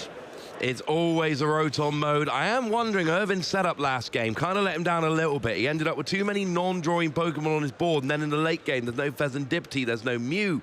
These are cards that could have got him closer to those game-winning cards at the end of game 2. But of course, you don't always have the option of putting them all down. Or maybe if you Pikachu and, you know, get a bit of... oh, that was such a top deck from Oven, because I was looking at his hand, and here he could go Ultra Ball for Miraidon, get out, you know, Raikou, and making sure that when it comes to it, he can use 4 Seal Stone to get going. The 4 Seal Stone top deck is actually huge here, meaning that we can get Miraidon out, because otherwise we'd need to like get something like Squawky Billy and setting up that way. That just doesn't feel too good. No, it really doesn't. So you go and get the Miraidon here. That's going to search for a couple of cards, including Rotom. Rotom is a Pokemon V, so you can use Forest Seal Stone. That's going to search any card you like from your deck, because your Forest Seal Stone isn't prized, unlike Bert's, and then you are rolling from there. Exactly. We do see the tandem unit going on here. Raichu for a V Pokemon, or Raikou in that matter, but we're just waiting for what Oven wants to see here. He's eyeing up a second Miraidon. I think we might be doing a bit of chaining here, where we search for 2 lightning Pokemon, one of which is Miraidon, so we can then go and search. So we see the Pikachu. Yeah, here we go. So now you bench a second Miraidon, and then you activate the second tandem unit, and that lets you go and get potentially another 2 lightning Pokemon. In the early days of Miraidon, it was a deck that really only played lightning Pokemon. So 1 Miraidon would get you your entire bench. Nowadays, we've got a lot of good non-lightning Pokemon like Pheasant Dipty, Mew, Latias, etc. So it's a little bit different, but it's still an option. Are we going Magnemite here as well? I think we are. I think indeed we are. It's good to always go Magnemite. It's a 1 prizer. Oven's not going to bench multitudes of 1 prizers unless the Zapdos kind of gets into the board, but it's not. So here it makes Rotom prized. It makes sense. No, Rotom's not prized. So with the Rotom not being prized, it's better to have the Raikou, and making sure that with this hand specifically, we can go Forest Seal Stone, Arven, Secret Box, or we could just go Secret Box straight off the bat and try to, you know, use the Secret Box to get the Arven, to actually use the Arven after Secret Box. No, okay, I suppose you're right. I like using Rotom option at the end of the turn. I like being able to draw extra cards if I want to. It makes me happy. Never mind. We do have to make sure here, Ross, when we're playing Miraidon, if we're going second, we want to be attacking. We don't want to be drawing cards for Rotom, unfortunately. We do want to do that once of course I want to be drawing cards for Rotom, Jesper. I'm just saying I like having it as an option, but of course you're absolutely right. Raikou, as we've already mentioned, it's your only 2 energy attacker in the deck, so you need to have that on the board, so if you are running a little bit short of energy, you have a viable attacker. Now, it's also worth noting, talking about bench space, we do have our old friend Pikachu sitting down there, so we could hit Area 0 Underdepths, and all of a sudden, 3 more bench spaces magically open up in front of us, and we can still bench any other Pokemon we might like. And we can KO the Pheasantipti this turn. Oh, there's the Area 0 Underdepths. We can do it with Raikou. And we get to see the Nest Ball here. Irvin does have a second Nest Ball. First Nest Ball goes for Latias. Second Nest Ball goes for Squawkabilly, filling it up to 7 Pokemon totally. And right now, when we're looking at it, there'll be 7 Pokemon on the bench, doing 140 for the bench there. It's plus 60 for Bird's bench, plus 20 from the active. Raikou can actually take the knockout on Pheasantipti this turn. Yeah, we don't need a full bench. We only need 7 bench Pokemon for Irvin since there's 3 for Bert. We now have 7 down. I said it could be done. I didn't realize we were going to be there quite so quickly, but we are already there, and that means if we can hit 1 energy off a generator, we good. And you know what happened? You know what started all this, Ross? The top decking of the Force Sealstone at the beginning of the turn. Bearing in mind we top decked it off a fleet-footed back in game 1. We've drawn 2 energy, but we've also drawn an electric generator. Big generator here. Has to hit. Okay. Just 1. No, yes, we got it. We're good. There's actually 1 more we can look at. Oh, last 2 cards for 2 energies. All right. Does go for the Miraidon, though. Kind of leads me to think, has Irvin potentially missed the fact that he could? Or does he want to go Miraidon that cannot get knocked out by Candy, Dragon Bolt, Energy, plus Sparking Crystal? That's essentially your option, because on the one hand, Raikou gets a KO as well, has fleet-footed, draws an extra card, etc. But Raikou has 200 HP. It is in range of a Dragapult. I kind of like this for Miraidon. Now, do remember, Miraidon cannot attack 2 turns in a row. We've got Latias for free retreat, but you need a different attacker next turn. But you're still... Oh, and actually, Rare Candy Dragapult does come down. There's an energy. Do we have Sparkling Crystal? Because if so, this was a great play from Irvin. Not yet, Ross, but we do see the Night Stretcher that could fetch the Pheasantipti, perhaps drawing into Sparking Crystal right off the bat, or something like an Arvin. But it looks like here with the benching of the Radiant Alakazam before drawing for Pheasantipti, it looks like going for Iono, drawing 6 cards if you're Bird, plus the free from Pheasantipti, 9 cards essentially to hit a Sparkling Crystal. And potential... Oh, was okay. So we're going all in here. Almost bench the Badoo to potentially to give that option of irritating pollen, but went, nah, you know what? I'm going to hit it. We're good. Hasn't hit it yet, mind you. Not yet, though, but a lot of cards to Finn. We have to remember, Dragon Balt's also a Terra Pokemon, which means that Bert, with these Body Puffins in hand, can actually get to use them and fill up his bench to Finn out, but doesn't go for it. Draws 3 and no Sparkling Crystal. But we do hit a Luminion. Have we... Oh, we played a supporter, which is an Iono, so that's not an option anymore. So next turn you can guarantee it, but that's not going to help you very much this turn now, is it? Oh, no. And perhaps Bert may kicking himself for not finning before using it. Of course, we still have to remember math-wise, the amount of cards you put on the bottom of Iono also conflicts whether or not you have to use the Body Puffin, because you have to search an amount of cards that actually fits with you actually getting an advantage of playing the Body Puffins thereafter. So with the way that Bert's done it, it's all right. He just missed the Sparkling Crystal, which was so important. Yeah, that's a problem with relying on your one-of A-Spec, especially where it's an item card, which is quite hard to search out. We do see some energy coming down here off of an Earthen Vessel, but unfortunately, they cannot be attached this turn. We've already attached to the active Dragapult. So it looks like we're going to do an Ultra Ball. Is there anything in his deck he can use for drawing cards?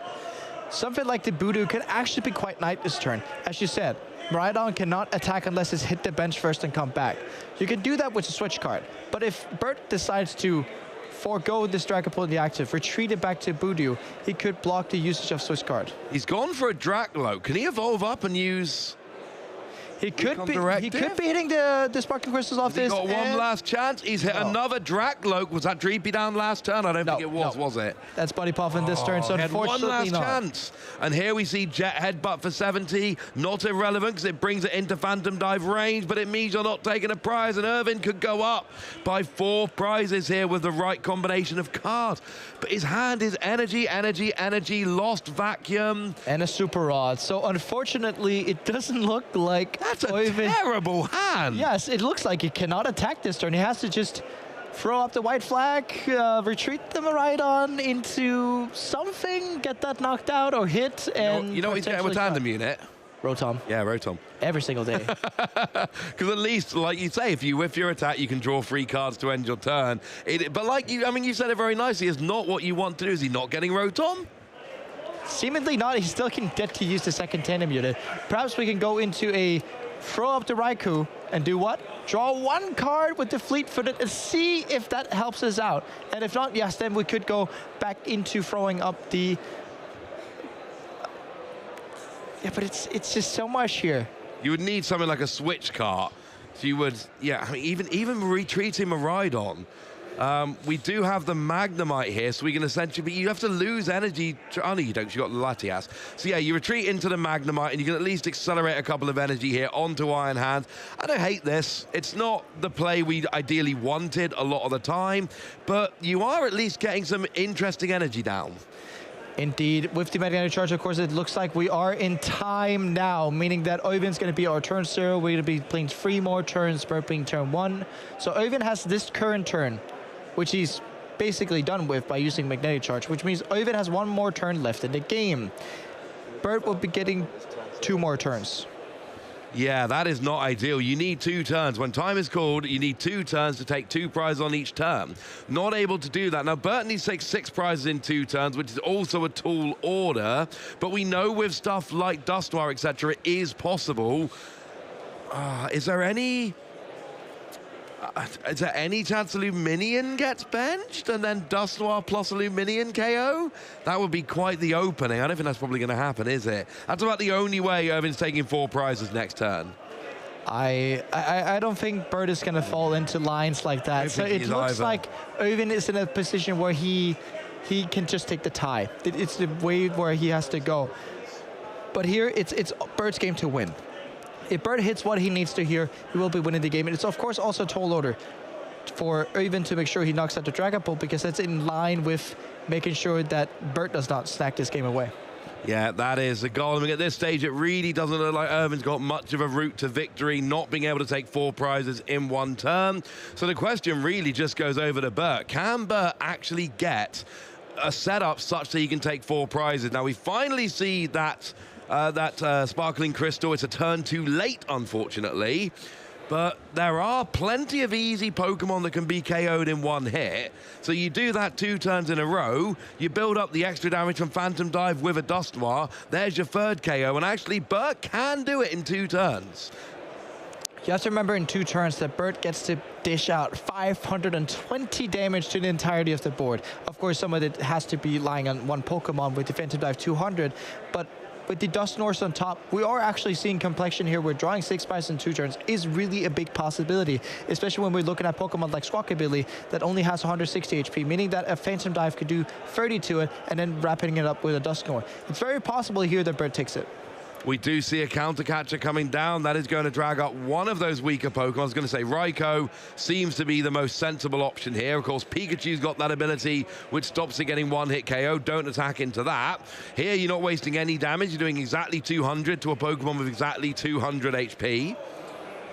So Bert has to play this where Lost Vacuum's not going to hurt him. He has to spread out the damage entirely. Otherwise, Oyvind could go Lost Vacuum on his own Area 0, shrinking the bench and essentially healing off those Pokemon. That's why Bert can't just go focus all the damage on 1 guy. No, he cannot. He has to make sure that he spreads it out evenly almost to make sure that some damage stays in play if Oyvind decides to play Lost Vacuum, get rid of the Area 0, therefore healing the Pokemon. Yeah, that is an excellent point, because getting rid of that and healing would be pretty huge right now. So we see 3 on the Squawkabilly, bringing it into range. We see 2 onto the Latias. We see 1 onto the Iron Hands.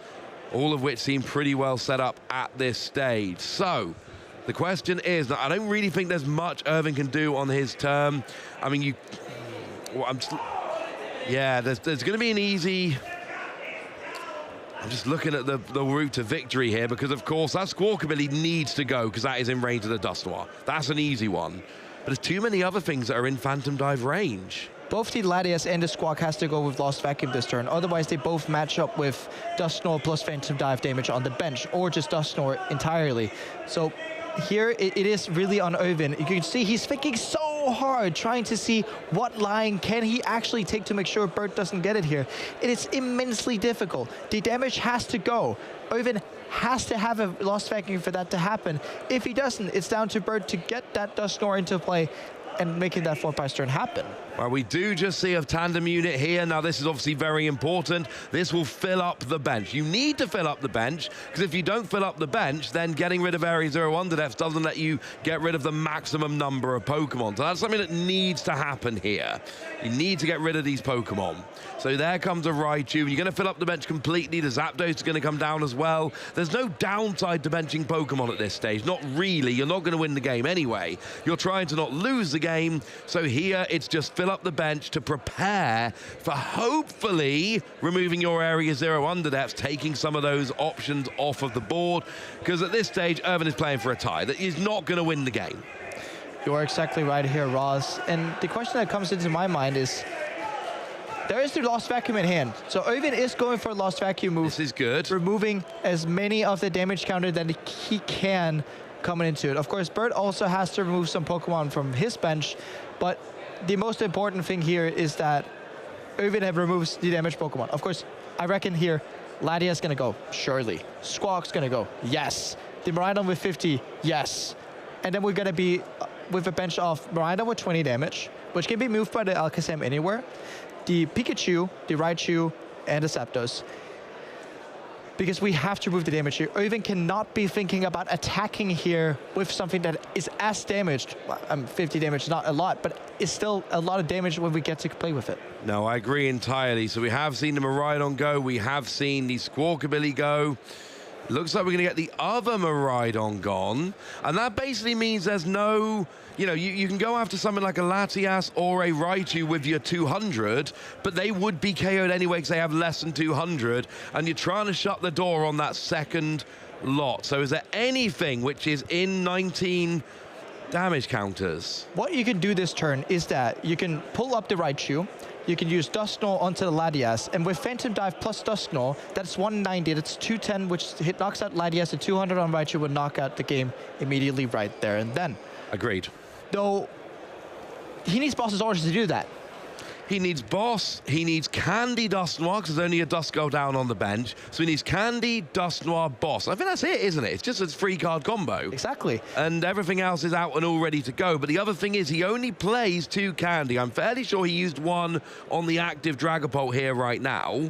Yes. That looks to be one that You're was right Candy. about that, yes. So he's only got a maximum of 1 rare Candy in his deck. There weren't any prized at the beginning.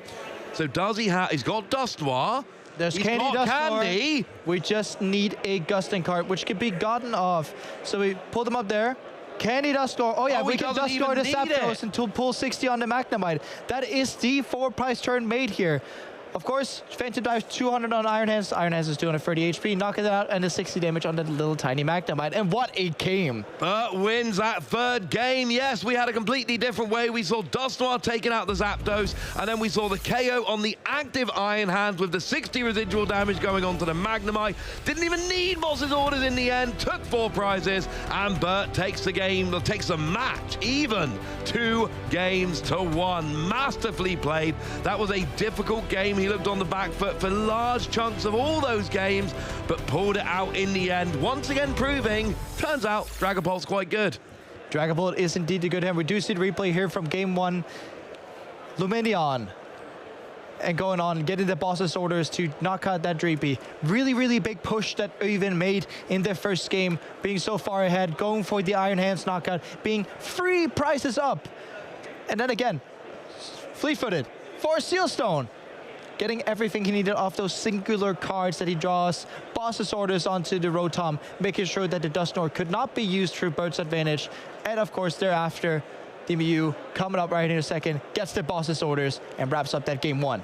Yeah, it was a close game 1 in the end. So then we heading into game 2, and game 2 was also pretty close. We see Irvin having a lot of Pokemon that don't draw cards on the bench. That turned out to be relevant. We see a KO here coming up with the Iron Hands, taking 2 prize cards off of the Dominion, but it wasn't 2, it was actually 3, because Ampy very much takes the 3rd prize card. That really put him ahead in the game beautifully. But then a counter catcher onto that Miraidon was a very big play. We see damage being set up all around the field, and we saw Bert pulling off what was a pretty improbable comeback. Irvin had 1 prize to find a boss, wasn't able to find it, and then Bert went and closed out game 2.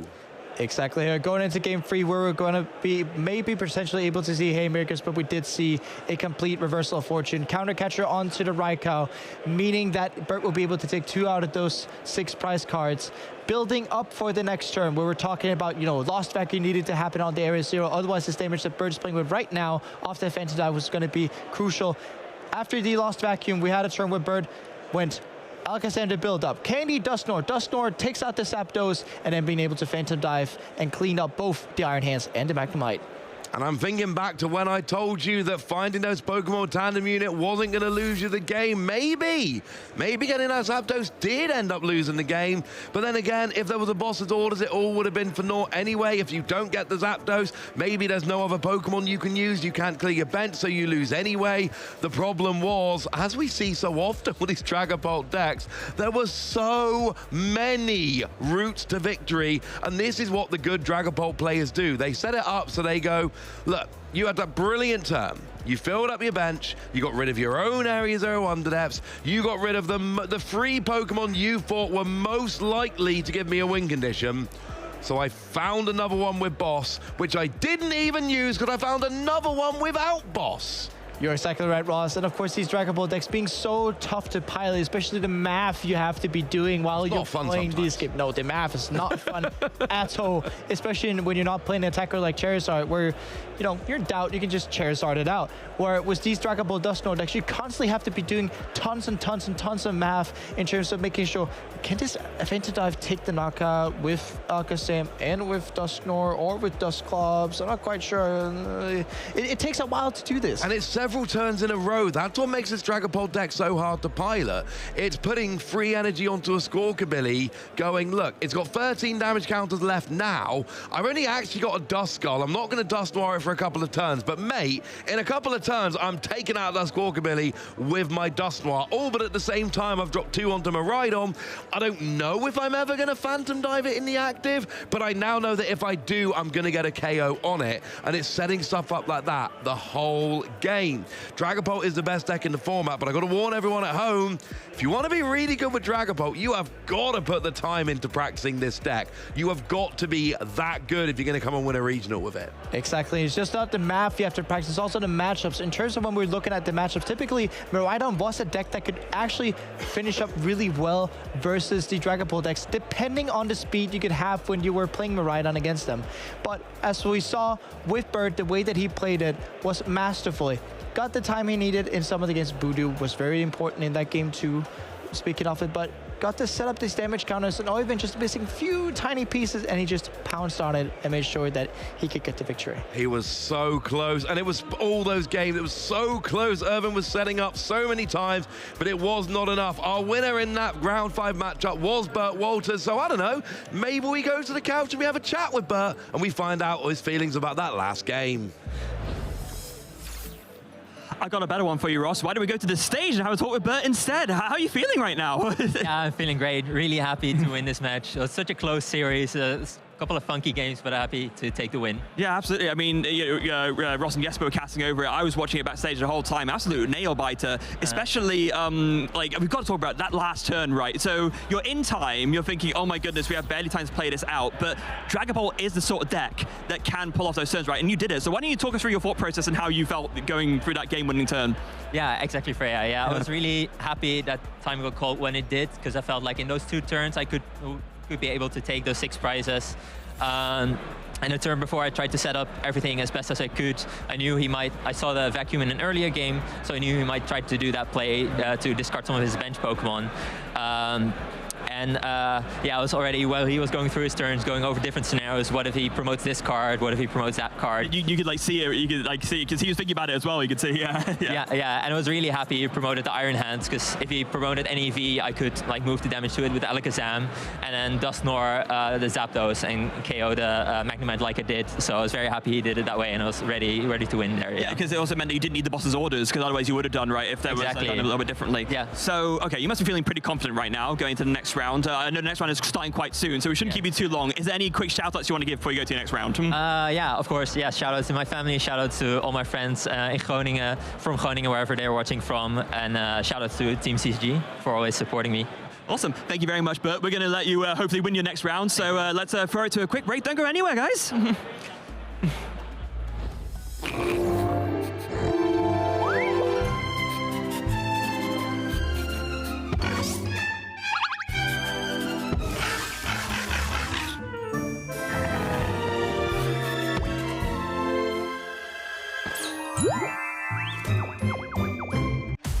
My name is Calvin Connor, and I'm from Seattle, Washington. Calvin Connor, 1 game away from that regional championship victory. My go-to starter would definitely be Charizard. Oh, Charmander. I started playing Pokemon because my whole family was kind of into it. All my brothers played as well. We started at Uncle's games, actually. It was at the mall where we first found where Pokemon was. So we would all go to the local leagues. So in my first Worlds ever, I was a junior, and I felt like I was really prepared for the event, and then I ended up losing almost every single round. I kind of got shell-shocked and was like, okay, there's another level that I can get to in this game. My father, he likes to play Pokemon TCG as well. He would always be there for me and have my back throughout these tournaments. Sometimes you take a hard loss and you just kind of sit there for a minute. It's always nice to just have that person that's there for you and will help support you and get you through it. I did end up quitting from 2016 to 2020, I believe. I had a lot of changes going from high school to college, and over COVID, there was online play going on. Just getting a chance to compete and play again gave me all the strength to say, okay, I'm gonna start going to events again. My favorite moment was London 2022. I played in the asymmetrical top cut at 8-9. I ended up losing that game, but I did end up proposing to my wife at that event, so that was one of my favorite moments from Worlds for sure. My #1 goal is to always just be the best version of myself that I can be. So going into every game with a clean slate and saying, how can I play this game the best that I can? Something I learned is that it's okay to fall down, not always win. If you put the time in, you put the effort in and the practice, you will eventually get there. My deck was a Regidrago V-Star with the Teal Mass Ogerpon. So you play a plethora of Dragon-type attackers inside your deck that you can copy, like the Alolan Executor, Dragapult, Giratina V-Star. This finals match was just crazy. I tend to make conservative plays. I talked to my brother about this. He was telling me that I should make more aggressive plays and go for the wins. I said, all right, I'm gonna flip this coin. If it's tails, I'm gonna win this game. I'm gonna become a regional champion. This could be the biggest coin flip of the year. Oh, are we going to see this? We're gonna see Swinging speed! What's the flip? Tails! To just finally get this one, it just feels like a weight lifted off my shoulders. Cal Connor off a coin flip wins the Toronto Regional Championship. My last finals was Peoria in 2022, and I played against Tord Reklev, who a lot of people say is the best player in the game. It felt like that was that was my chance, and I was just right there, and that was the one that got away from me. So I would love to get a rematch with him at the World Championship. My little brother actually ended up winning the World Championships in the video game. To be a champion with him, it would mean everything to me. I was planning on skipping this one. My grandma ended up passing away last week, and she was there for me when I won my first other tournament, which was Nationals in 2013. My mother, she was like, you're gonna win this one for her. She would want you to go. It just felt like she was there with me for this one. Hey trainers, I'm Freya Pierce, and today I'd like to take you through an overview of the most impactful cards from Prismatic Evolutions. Prismatic Evolutions is primarily a reprint set, featuring absolutely gorgeous new special illustration rare versions of mainstay cards in the competitive scene. However, this set does also bring some new players to the table, some of which have already begun to have a significant impact on the game. By far the biggest game changer is Budu. Don't be fooled by its low 30 HP and innocent-looking demeanor, as its Itchy Pollen attack does 10 damage and prevents your opponent from playing item cards during their next turn, and you don't even need any energy to use this attack. Most competitive Pokemon decks rely on item cards for their strategy at all points during the game. Early setup items like Buddy Buddy Poffin and Nest Ball, Stage 2 enabling cards like Rare Candy, recovery cards like Night Stretcher, the list goes on. Budu can therefore be used to stifle a setup early on, or be combined with hand disruption in the late game to enable checkmate board states and fearsome comebacks. Players going forward will have to rethink their deck building to ensure that they can play around this card. Add on a retreat cost of 0 and you have a versatile menace of a baby Pokemon that can slot into almost any deck. Prismatic Evolutions also features Terra EX forms of Eevee and all its evolutions. Flareon EX in particular stands out, as for a fire and a colorless energy, its first attack Burning Charge does 130 damage and lets you attach 2 basic energies from your deck to one of your Pokemon. You can get this going as early as turn 1 going second by using the Surging Sparks Eevee, with its ability letting it evolve immediately if it's in the active. With Flareon being a Terra Pokemon, you can make use of Sparkling Crystal and Stellar Crown Noctowl as well, for quicker attacks and searching out the trainers you need respectively. Finally, Prismatic Evolutions also features a handful of new trainers, the most impactful of which is Black Belt's training. During the turn it's played, attacks used by your Pokemon do 40 more damage to your opponent's active Pokemon EX. This can be used in combination with other damage modifiers like Defiance Band and Binding Mochi to help Pokemon like Terapagos EX and Archaludon EX reach for big knockouts on higher HP Stage 1 and Stage 2 Pokemon EX. And this card has already found its way into many lists featuring these 2 attackers in particular for this reason. That's it for our Prismatic Evolutions overview, but there's plenty more Pokemon TCG action coming up, so stay tuned, and make sure to also go to Pokemon.com/compete to find out more about how you can start your journey as a competitive Pokemon trainer.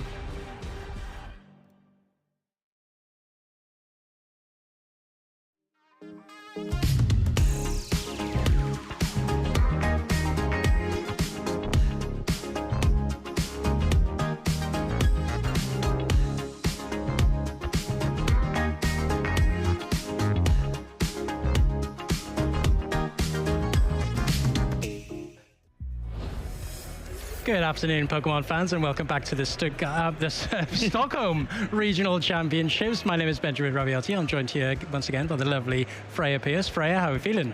Feeling good, yeah. Just, I mean, I literally was, that was my voice right there, just talking about the Prismatic Evolutions overview, and I feel like a lot of the stuff I've said there has kind of been played out exactly on the stream games in terms of like Budu's impact. Yeah, I know. It's such an impactful set, I think, Prismatic Evolutions. I think it went under people's radars, really, with how impactful it actually was. I mean, maybe except for the Budu, right? I think, yeah we have a deal with somebody else. But like Black Belt's training, we've not seen it on stream yet, but that played a big factor in a few lists at EUIC, for example, a big part of Archaludon, like I also said there. And Flareon, we've not seen it yet, but it is one of those decks that some people, even pre-rotation, already starting to pick up on it a little bit. I've seen it out there. There you go. Yeah. I mean, it's a card that you see now and again on Pokemon Live. Yeah, on the ladder, absolutely. Want to test it. I think it does have some merits, but, you know, who knows? Maybe it's part of that unknown. Yes, unclassified, yes. Unclassified deck list. Maybe somebody's trying to bring it to make a top spot. Yeah, absolutely. Now, we're going to be ready very, very soon for our next round. Because, I mean, we were talking about earlier, right? We had to make sure that he get to his next round in time. So we're not going to have to wait that long for our next round of TCG action. Here's, once again, an overview of the metagame breakdown in case you missed it earlier, to give you some idea of what's been like most played over the course of the day 1 today, at least. Yeah, of course. And some of these decks are really making top tables now. We're heading into our round 6 now, of course. So a lot of people are making the top tables. You know, they're pretty much confirming themselves now for day 2. A lot of stories are ready to be told, ready for day 2. But I think a lot of players now, you know, feeling a little bit of pressure. You know, they're at those records that they're not quite there yet. They need those last-minute wins. And a lot of these decks, I would say, are dominating that field right now. I mean, we did ask the question, right? Will it be Dragapult as the top deck dominating again, or will one of these other picks perhaps make its way up? And, I mean, if the last match is anything to go by, Dragapult still can beat basically anything. Yeah, we've seen it twice now on stream, and both with very, very, very convincing wins, I would say. Yeah, just showing its dominance and exactly why. And both very different deck lists, actually. One having that Dusknoir, one not. Of course, we've seen many different packages of the Dusknoir build come into the meta, but of course, you know, dominating just on its own But yeah, here we go into our feature match. So we have here Yadi on the left, a slew of plenty of good results from Belgium, I believe. I can't fact check myself on that, but I think I recognise from one of the teams in that part of Europe. So yeah, already has plenty of good results there. Yeah, well-established players, of course. Now these are the top players for this this regional right now. These players will have very strong records going into the tournament. You know, looking to make a name for themselves, especially going into day 2. And here we see Justin Kempley with a lot of recent results. I've actually seen Justin quite a few times at regionals. Yeah, same actually. Lovely guy. Like the amount of times that Justin and I have been paired against each other when I'm playing at a casting event is oddly disproportionate amount. So yeah, very familiar with Justin, and lovely to see him getting his chance to be featured on stream. Yeah, I would say he's definitely one of these kind of rising stars, one of these recent players coming into the community, testing well. You know, if you're at a local tournament in the UK, he is most likely there. I think that's probably where we know him best from. And of course, recent results just come to show, you know, how dedicated he is. Yeah, and right now, starting off Stockholm Regionals, 5-0-0, not bad, right? Yeah, not terrible. Like I said, these players now that will start to feature will have these really strong records going into the rest of the tournament. You know, looking to confirm their names on that sheet, ready for day 2. 5-0. One of these players will, you will hope that one of these players will win the game to confirm themselves for a day 2 spot. Yes, I mean, if they tie here, that would also confirm it, right? Because there's only 8 Swiss rounds today, so a 5-0-1 record would do it, I believe. Yes, they can. Yeah, because it's 8 rounds instead of 9. Because that's right. Because so Pokemon tournament, at tournaments, the amount of Swiss rounds depends on the amount of players they are. At Stockholm, we've had like a little bit of a lower attendance compared to some of the other ones, so that means we have 8 rounds instead of 9. Yeah, 815 players. Yeah. And it's a good point you make actually, because 815, this will be a concentrated cohort of players. Yeah, very much so. You know, going into the second half of the season now, these will be players who are looking to confirm their Worlds invites. Well, I say confirm, looking to confirm as many championship points as possible, ready for their World Championship invite. So, you know, this is where the competition really ramps up. Yeah, the really dedicated trainers are the ones making their way out here, and yeah, it does mean the competition will almost certainly be fiercer than ever, as has already been displayed by the stream matches we had today. Yeah, there's only so many opportunities now to make these amount of large championship points at a major event. We only have 1 internationals left as well, but of course we do have this regionals. We have 3 more special events coming up, special championships, sorry, I should say, coming up as well. So, you know, this is where, you know, like I said, the competition really starts getting heated. Yeah, I do have an important update to give both to you and I guess for you folks at home. So it seems like Justin accidentally flipped some cards over while setting up his prize cards. So right now we're getting a judge over just to, you know, confirm the ruling and just to see what's going to happen on the basis of that. So that's what's happening right now, which is why we haven't started just yet. Yeah, well, let's just take a little break. I mean, you know, let's just discuss about the meta. You know, you've had a little bit of a break. You've after last round, so you've had a chance to have a look at the tables out there. What's your impression of the meta out there right now? Yeah, well, I mean, to be fair, I wasn't out looking at the table, so I was watching the interview. I mean, what have you seen though? I mean, I've seen so many different decks. The variety really is out there, and that just goes to show, you know, the meta that's being represented, as we've seen previously on what we've shown you. You know, it's Dragapult, and then the rest of it, you don't quite know what's going to be on the next table. There's not really one particular dominant deck other than Dragapult, I would say, and that's what makes it so exciting. Fair enough, fair enough. Now, it seems like we've sorted the issue with the prize cards that we flipped over, so now the prize cards are being set. I think we're going to see some Golden Go action. I think my caster pick is coming in. Yes, the excitement's definitely here from your side. Golden Go coming onto the stream thick and fast. The Cheese Boy, and here we see the flip of the cards. We see that Gimmighoul. We see an Oranguru V. That means Claw. That means Claw. Ross is definitely going to be happy backstage, I'm sure. I see his arms waving, 2 thumbs up. And here we see the Buddy Coffin coming from Justin. But take us through Golden Go. As a deck, what do you want to be seeing in your first few turns? So pretty much actually what is Justin seeing now. So the objective of the Golden Go deck is to get out your Gimmighouls first and then evolve them up into your Golden Go EX so that you can make use of its two main assets, that being the coin bonus ability and the Make It Rain attack. Coin bonus, once per turn, per Golden Go you have out, you can draw a card. If it's in the active spot, you get to draw 2 instead of 1.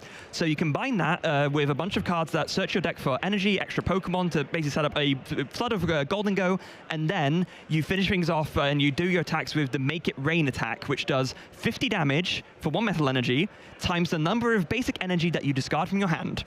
And that's, you know, that's an unlimited amount of that. Well, of course, compared to how many basic energy you have in hand, but it will knock out pretty much anything in the format, right? Yes. Regardless of the hit points that are put in front of it. That's exactly where the advantageous side of Gholdengo actually comes, is that all of these larger HP Pokemon in the format, like the Dragapult EXs, like the Charizards, all these terrestrialized Pokemon stage 2s that have these high hit points, it's no problem for Gholdengo. And the one benefit, so, I mean, you could compare Gholdengo to Raging Bolt, right? Because Raging Bolt is another deck that just essentially floods the field to the hand of energy and then does a bunch of damage by discarding them. The difference being, because Gholdengo is a stage 1 Pokemon, you can set up your first turn so that you have a 1-prize only Pokemon board state, which makes it so that a deck like Yari's can't take a 2-prize knockout, which means that in the tempo of prize trading 2 to 2 to 2, because you forced your first opponent to only take 1 prize, that prize tempo will always be in your favor. That's the benefit that Gholdengo has. And talking about the setting up, the Pokestop really coming to fruition. Yes. Another Buddy Poffin will just get you your 4th Gimmighoul now, you would hope to see. Because, of course, like you said, the primary engine of Gholdengo is actually in the Pokemon itself with the coin bonus, right? They're very self-sufficient. Yeah, so the more Gholdengo you have out, the more likelihood you are to see the cards that you need in those later turns. Yeah, unfortunately, Justin finding out that indeed one of the Gimmighoul is in the prize card, so that last Buddy Poffin was a search for nothing, but still, 3 Gimmighoul out, and with the hand as well, the Energy Search Pro is already in hand, so Justin's going to be pretty chuffed about that. Yeah, this is definitely an ideal start, and here we see Yari starting their turn, starting off with the Oranguru V, searching your deck for 2 tool cards from the deck, and here we see a little bit of a deck search. I think what Yari can do here is going to really put him in the driving seat, is if he can utilize Bedew effectively to stop Justin from finding those crucial cards to get the energies in the hand, so in order to use that Make It Rain attack. Yeah, that's going to be the sort of the big factor here. And also, this turn, what Yari's really going to want to do is to see if he can get out Bedew early on so that you can start putting on Itchy Pollen. Now, the Gholdengo deck can operate under item lock, certainly at the early stages, but the later the game goes on, the more it hurts. And especially now, if Yari is able to find that Bedew, it means that Justin can't use that Energy Search Pro in the hand turn 2. So actually, even now, it's going to put a lot of hurt on Justin. And what we're going to hopefully see here from Yari is the optimal turn, but I think what is so advantageous about this new Cloth deck with the addition of Bedew is like how we saw it in EUIC, in the finals particularly, is that Itchy Pollen, we all know it only does 10 damage, but not anymore, not in this deck. If you combine it with what we know as this poison package, the Brute Bonnet, the Binding Mochi as well, all of a sudden that, and the Hisuian Sneasler, how can I forget as well, is that all of a sudden that 10 damage turns into a hefty number, which can ultimately knock out all of these smaller basic Pokemon. Do you know what it makes me think of, honestly? This is the closest thing we've had to Seismitoad EX's Quaking Plunge plus Laser, don't remind me. plus Burbank City Gym plus the Toxic Laser. This is the closest thing we've had to it since since it was out. Don't remind me. I got a lot of championship points for that deck. I bet you did. But here we see the Arven, of course, for that Precious Trolley. Precious Trolley, so important, crucial, I would say, in this Cloth Terrapagos deck. It's basically what makes it tick, right? It makes it, well, yeah, completely. You took the words out of my mouth. But I think what's important is that you play so many basic Pokemon, and all of them pretty much complement each other. Like I said, with this Bedew package, you will, if you want to hit those big numbers and start doing some real damage, you get the Brute Bonnet, like Yari's getting here. You get the Hisuian Sneasler as well. So all of a sudden, that Itchy Pollen is doing much, much more damage. Yeah, and so, I mean, basically, we kind of already covered through, various different, tangents what the basic strategy of the deck is. But yeah, essentially, you just want to be doing lots of damage with your basic attackers and having that damage buffed out with your poison package. Using the Brute Bonnet's ability, if it has an Ancient Booster Energy Capsule attached, you can make both active poisoned. You also have the Binding Mochi tool card that makes your Pokemon do more damage if it itself is poisoned. Yeah, and this is the ideal start from Yari. We see the Ancient Energy Booster Capsule coming onto the Brute Bonnet. We see even the attachment onto that Terrapagos EX, and also the Binding Mochi onto that Bedew. And now I'll just tell you about these numbers that you're able to hit. Of course, with the Binding Mochi attached to this Bedew, that Itchy Pollen all of a sudden is doing 50 damage if it's poisoned. However, of course, it's still going to poison your opponent's active Pokemon as well. So On top of that, you're doing 30 damage in between, with the Pokemon checkup, with this Hisuian Sneasel down on the board. So this Gimme Ghoul is going to be knocked out right now. Yeah, and there's another very important factor that the poison knockout specifically plays into. So many decks rely on Pheasantipity EX to draw more cards after a knockout. Pheasantipity EX specifically says that the flip the script ability only works if your Pokemon was knocked out during your opponent's last turn. Pokemon checkup is in between turns, so if your Pokemon gets knocked out by poison, like it's just happened here because that's where the extra 30 comes from to reach the 70 for the knockout, you can't use Pheasantipity EX. Yeah, of course. Not only having to reach the numbers with the poison, with the addition of poison, but of course, like you said, negating the ability to use a Pheasantipity as a backup. It's like a double benefit, yeah. It's a double benefit, completely. I completely agree. And here we see the Gimme Ghoul. Is he?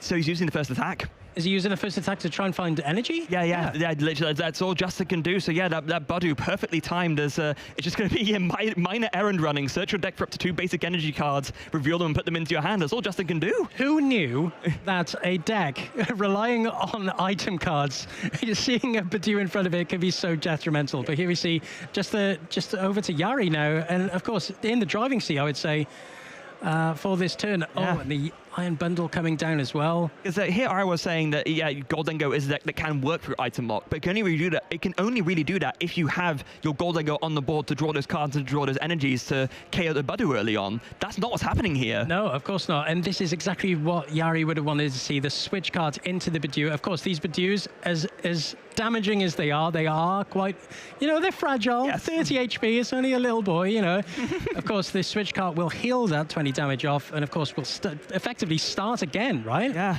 And I mean, in an ideal world, what you would do is you would get down, of course, that Monkey Dory with the Adrenabrain ability, get a Dark Energy on it, and then you can make use of that poison damage on the Budu to move across to your opponent's Pokemon and kind of heal and do more damage. But right here, switch card works too. Yeah, switch card was just as effective, and of course, having the way to take the knockouts on these Gimme Ghouls as well. I don't think Yari totally minds, and of course, with the Latias EX on the bench, we'll be able to free retreat some of his basic Pokemon.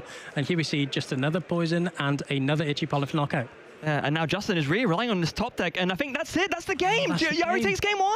Oh, huge. I mean, for Yari, this is just showing the power of Budu, right? I mean, being as effective as stopping Justin from using item cards is at the same time as taking knockouts on a 30 HP Pokemon. Just, it's just so detrimental to many decks in the format. Yeah, and this is the thing with Goldengo. It is one of those decks that, any deck has to do well in this format, has to be able to play through Budu somewhat. But sometimes, even a deck that like Goldengo that can, if it gets hit at the right time, either early enough or late enough when you can't recover your energy because of trainer item cards being locked out, sometimes you just end up with games like that. And exactly, and Yari, if Yari had Yari would have opted to go second, right? Yeah. Of course, if you want to be taking advantage of that Budu as early as possible, and like you said, if you want to be able to play safe, more or less, as the opposing player, they have to get those Goldingos down into your hand as soon as possible to evolve and start attacking as soon as possible. But that just didn't happen for Justin. No, not in that game. So I think what's going to come down to in this next game is, first of all, who goes first or second, because I think you can maybe make an argument from both sides, depending on how you think that whole thing might play out. But then also, Justin just needs to hopefully find a way to get things into the hand before the item lock comes in. Yeah, I would say Justin would always, I would have opted to go first in my eyes as the Goldengo player, just to evolve first. And that was what Justin did there, but it just ended up not working out. Exactly, and to be fair, Yari did get the perfect combination of cards.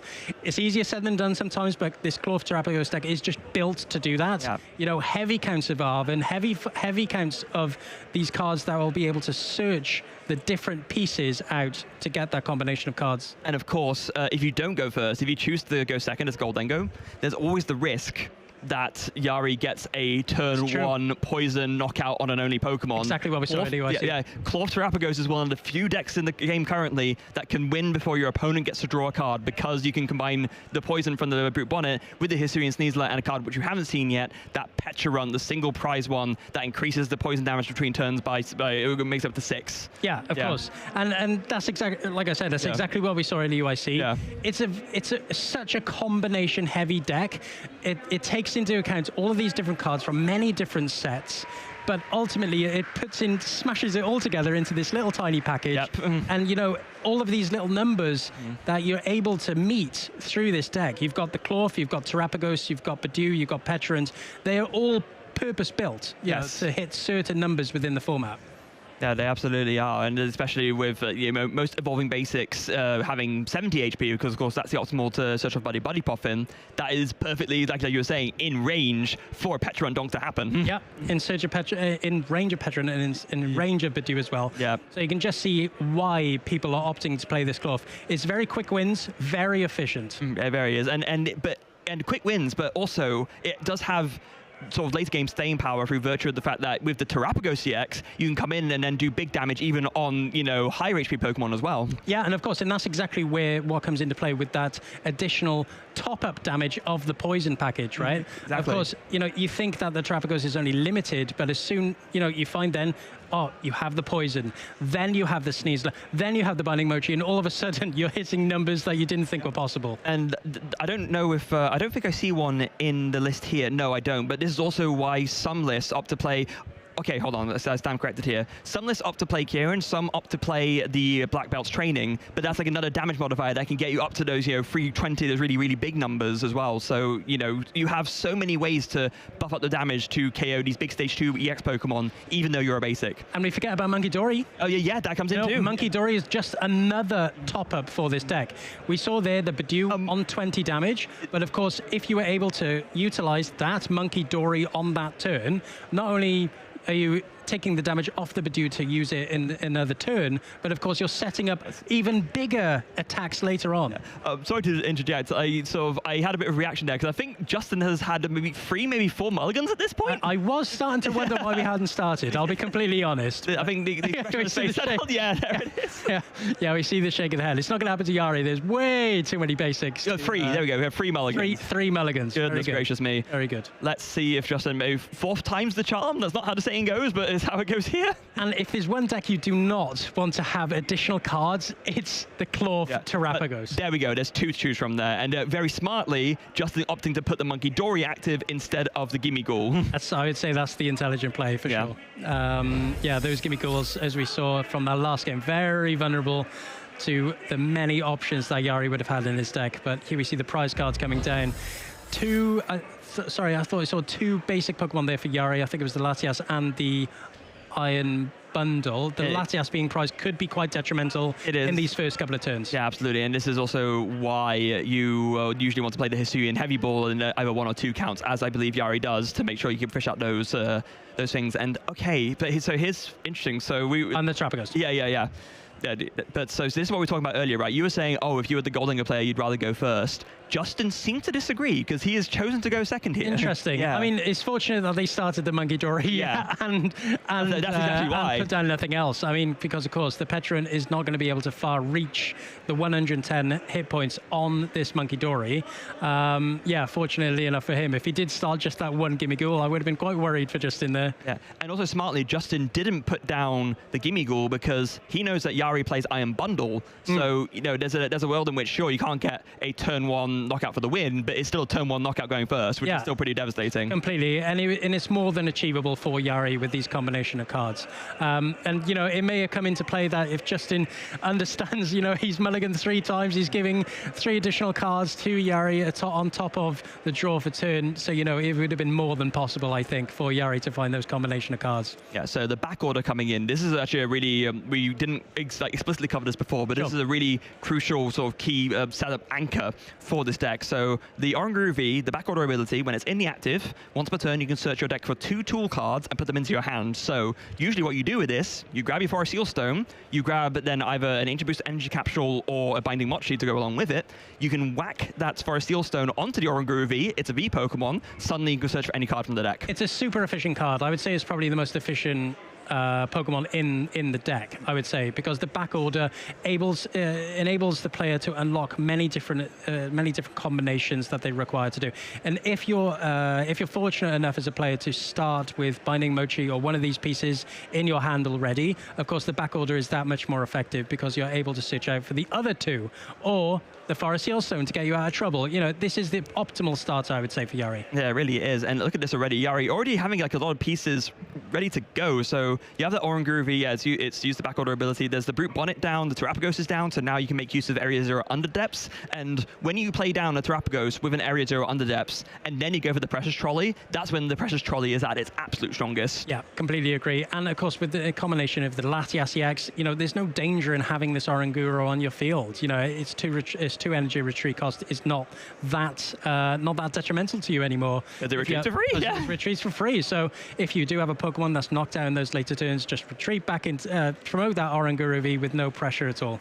Yeah, so there's going to be a double Turbo Energy onto the Terapagos. Almost made the same mistake Ross did. Double colorless as throwing our Asia a little bit, I guess. Going to put the Ancient Booster Energy Capsule onto the Brute Bonnet for good measure, and then just debating where to go next. Is going to put that Forest Seal Stone onto the Oranguru V for good measure as well, and just going to go in straight away with the Forest Seal Stone, going to go for that Star Alchemy. I think the deliberation over attaching the Forest Seal Stone is warranted, because if Justin, for whatever ability, plays a Lost Vacuum, which he does, by the way. Yeah. If Yari did attach that Forest Seal Stone, not use it, Justin would have been simply able to Lost Vacuum that Forest Seal Stone, and that would have been a resource not utilized at all. So interesting here. It looks like Yari isn't able to find his way into Area 0 Underdepth, so might be considering going Forest Seal Stone, Star Alchemy, grab the Precious Trolley, and then just benching 2 Pokemon from it. Yeah. I mean, you got to do what you got to do. Unfortunately, with this, like we said, we've said it a few times now, this is such a combination-heavy deck. If you want to be able to maximize the effect of Precious Trolley, you must start with a Terrestrialized Pokemon. You must have a way of finding that Area 0 Underdepths, or start it in your hand if you're fortunate enough. So yeah, you know, you got to do what you got to do. I think for Yari, sees the benefit in benching that Hisui and Sneasler, and you'd imagine that Petron will be coming into the active very soon. Yeah, and imagine in an ideal world as well, Yari would really, really want to search for that Latias, but we know that's not possible because it's in the prize cards. Yeah. Also, an important sort of clarification to make, because I think maybe this might be a misconception that some people might have. So with the Area 0 Underdepths, if you have the Area 0 Underdepths in play, and you play the Precious Trolley, even if you get Terapagos, you can't get 8 Pokemon with it, because the effect of 8 Pokemon being able to be played on the bench only comes into effect once the Terapagos is down. Yes. Yeah. So, because they all come in at the same time, so you can't just put down an Area 0 Underdepths and then grab a Terapagos and then suddenly grab 3 more. That's not how it works. No, completely agree. And here we see the Petrant coming into the active. Toxic Subjugation being the ability on the Petrant, which will give the extra damage, but here we just see a pass from Yari. Yeah. Oh, no, yeah. You're going first, yeah. Yeah, of course. Yeah. Oh, and it would be a pass anyway. Yeah. Yeah, of course it would be. And at least going first for Yari, or rather, no, rephrasing, with the Latias being prized, at least Yari did have a switch cut in hand, so still was able to get that Petrant into the active and put on that 8 first damage counters. Not bad. Yeah, very good. Not a bad start from Yari. And of course, that Munkidori will have to come out of the active if he wants to stop being or stop the knockout next turn within the Pokemon checker. But here we see Justin with the first search of the deck for this game, the Buddy Buddy Poffin coming down. I think it's funny, I think it's the only deck which prize checks its energy before its Pokemon line. Yeah, it's the unique quirk, right? Because the whole point of Energy Search Pro is that it searches for one of every single different type of basic energy. So any type that you have prized is one less energy you can search from the Energy Search Pro. And it's 50 less damage, right? Yeah, exactly. You know, if you prize some of these other basic energy, you know, say if you prize a water energy or a lightning energy, etc., that's 50 less damage. So, you know, it's warranted prize checking that energy, because that is your damage output. That is how much damage you can reach effectively. Yeah, and just going to have that quick look through. So a couple of Gimmighoul coming down there again, and looking through the rest of the deck. We do know that Justin's prize is not quite as awkward as Yari's, but still not ideal. I recall it was it's not terrible from what I saw. So 2 Gimmighoul going down now. As we do see, yeah, that's the Buddy Buddy Poffin being played. Another Gimmighoul in hand for good measure. That's great to see. Has an Earthen Vessel too. Definitely Justin's going to be considering, I want to play as many of these items as possible before I get inevitably item locked again. That's something that's going to be in consideration. And, oh, actually, you know what?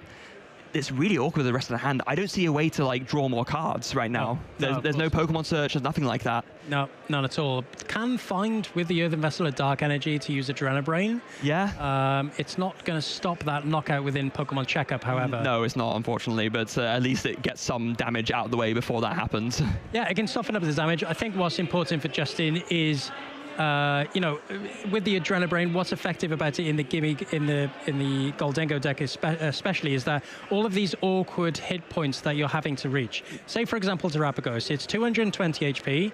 Now, for Justin, that's 5 energy requires for the Make It Rain attack. However, if you're able to Adrenabrain just a little bit of damage onto the Terapagos, if you're able to remove 30 damage, put it onto that Terapagos, that 5 energy requirement turns into 4, and that's just how effective it can be. And yeah, that's exactly what we see here from Justin. Yeah, so that's going to put the math works out perfectly right. Going to Boss's Orders for good measure as well. This is very clever, knowing that Yari doesn't have the Latias out. That Brute Bonnet has a retreat cost of 3, so it's very, very awkward to get out of the active. Yeah, of course, and just like I mentioned earlier, you know, Yari contemplating attaching that Forest Seal Stone early on, and Justin did have the Lost Vacuum in hand, and of course, bossing that Brute Bonnet will mean Toxic Subjugation is no longer a threat. So now, as long as it stays in, so let me rephrase. So it won't get KO'd now, but now it survives at least one more turn. It will also get KO'd going back into Justin's turn, though. Correct. Yes. Because it has 110 HP. It's currently on 80, but it looks like Chorus's Tenacity coming in for Yari. So this is a really great double utility here. We'll be able to find any Stadium card and any Energy card, and is it going to be probably going to be finding that Monkey Dory? Yeah, I didn't see a switch card in hand, but the Brute Bonnet does have a really awkward retreat cost of 3. So yes. Unable to just find, say, a double Turbo Energy attach and retreat back into the Petrons or what have you. That's exactly why Justin went for it. Yeah. So you know, we'll have to try and find a switch card to retreat here, but does find the Area 0 Underdepths. It will increase his bench up to 8 now with that Terapagos in play. Yeah, which would be really, really great for him. So it's going to be interesting to see what Yari thinks is the best course of action in terms of play this turn, because there's no amazing knockout to take necessarily, but I guess in your ideal world, you just want to item lock again, right? It was so effective for you last game. Totally. I think this is going to be a crucial turn now for Yari, because if he's able to item lock, at least he, you know, mitigates Justin from, or you know, dampers his chances of finding a Goldengo next turn. But if he's unable to use that item lock, he opens Justin up to start really swinging with the Goldengos. But at the same time, Yari's hand is also kind of terrible. There's not really anything to draw more cards there. It's what, a Squawkabilly, a Luminion, and a Binding Mochi. I mean, Luminion can grab something next turn, but for this turn at least, it might just have to be, maybe find something off to restart one card. It's another Binding Mochi. I'm surprised that the Luminion... Oh no, of course, the Luminion couldn't have come down. Of exactly. Course, search the Area 0 Underdepths with the Colress's Tenacity. Of course, was unable to put down the Luminion at the time. But of course, he would have loved to have seen, say, an Arven to try and find the History Inevitable or the switch card. Oh, and Justin finds a Goldengo EX. It's a huge top deck. Yeah, that's a massive top deck. Straight into that coin bonus as well to try to start finding some cards. Draws into the Pokestop as well. Maybe try and find some more resources, get some more Goldengos out. Did Justin only draw 1 card there? He should have drawn 2, right? Was it only... No, I think it was the Water Energy and... Oh, there's the Water Energy. Okay, yeah, you're right. And okay. with that Area 0 Underdepths now gone, of course, Yari will have to discard until he has... bench Pokemon. Oh, that's a yikes Pokestop. That is not a great Pokestop. Sorry, I was just trying to find what was discarded there. I think it was a... It was an Arven and a Scythe Maniac. Yeah, Scythe Maniac, that's right, yeah. 2 supporters, really not what you want to be discarding, but oof. Yeah, not fantastic, but I don't know. I don't even know if he has enough energy in the discard pile to find from this superior energy retrieval. I don't think so. You know, it's not a great position to be in. I mean, the Goldengo is nice, but not that much of a great follow-up. Lost Vacuum is nice, though. So with this Ancient Boost Energy Capture going away thanks to the Lost Vacuum, Yari can no longer make use of that Toxic Subjugation ability to poison both actives. So it was about as good as a bad turn could have gone. I think that's the way I'd phrase it. Yeah, I think he's still safe. I think it's fine at the moment. If Yari was able to find another Ancient Energy Booster Cap Exodual and a retreat into, say, the Terrapagos for knockout, I think there's a different story there. Yes. And of course, the other thing coming in is that Yari, or Justin wouldn't have necessarily known this, but countering the areas over underdepths with the Pokestop means that Yari can no longer use that Luminion to bail himself out. No, of course. And that's exactly what Yari was counting on for next turn, right? Yes, it very much was.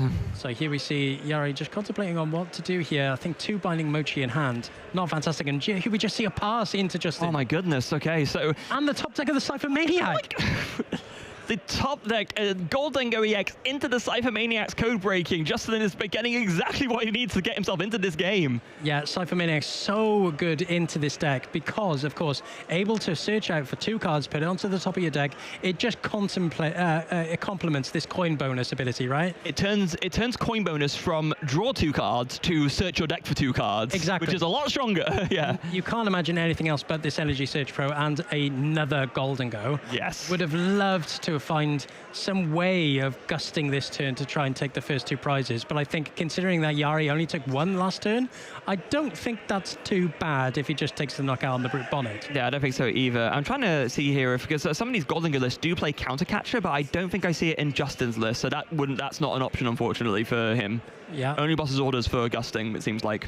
That's not a problem. And then here we see the coin bonus into those 2 cards in which he got from Cypher Maniac. And here we see the Energy Surge Pro quickly coming down for Justin to search out all these basic energies from his deck. This is the card, like we said earlier, that really unlocked Gold Dingo's potential, right? Yeah, because it's a double whammy, right? Or even like a triple whammy, because it thins your deck of a bunch of cards. It makes you enables you to do a big burst of damage in the early game, and it sets up your discard pile to retrieve the energies later. So it really is like a triple benefit that you get from this Energy Surge Pro. I completely agree. It really does set you up for game because, of course, as soon as the energy are in play, is in your discard pile or in your hand, they're searchable with, of course, the superior energy retrieval. They're there forever now. There's, you can get them out, start doing damage with Make It Rain at any point in time as long as you're able to find these resources. The only thing you need to be a little bit careful of, considering this matchup specifically, you don't want to enable yourself to get into a board state where you're locked out of attacking because all your energies are in the discard pile and you get item locked. That's the one thing you got to be careful of. That is completely true as well. That is another threat from the Badu for Yari. Yes, sure. So as long as Justin keeps maybe a couple of energy in reserve in the hand, just so that if a Badu comes out, you can just knock it out simply with a Make It Rain discarding 1,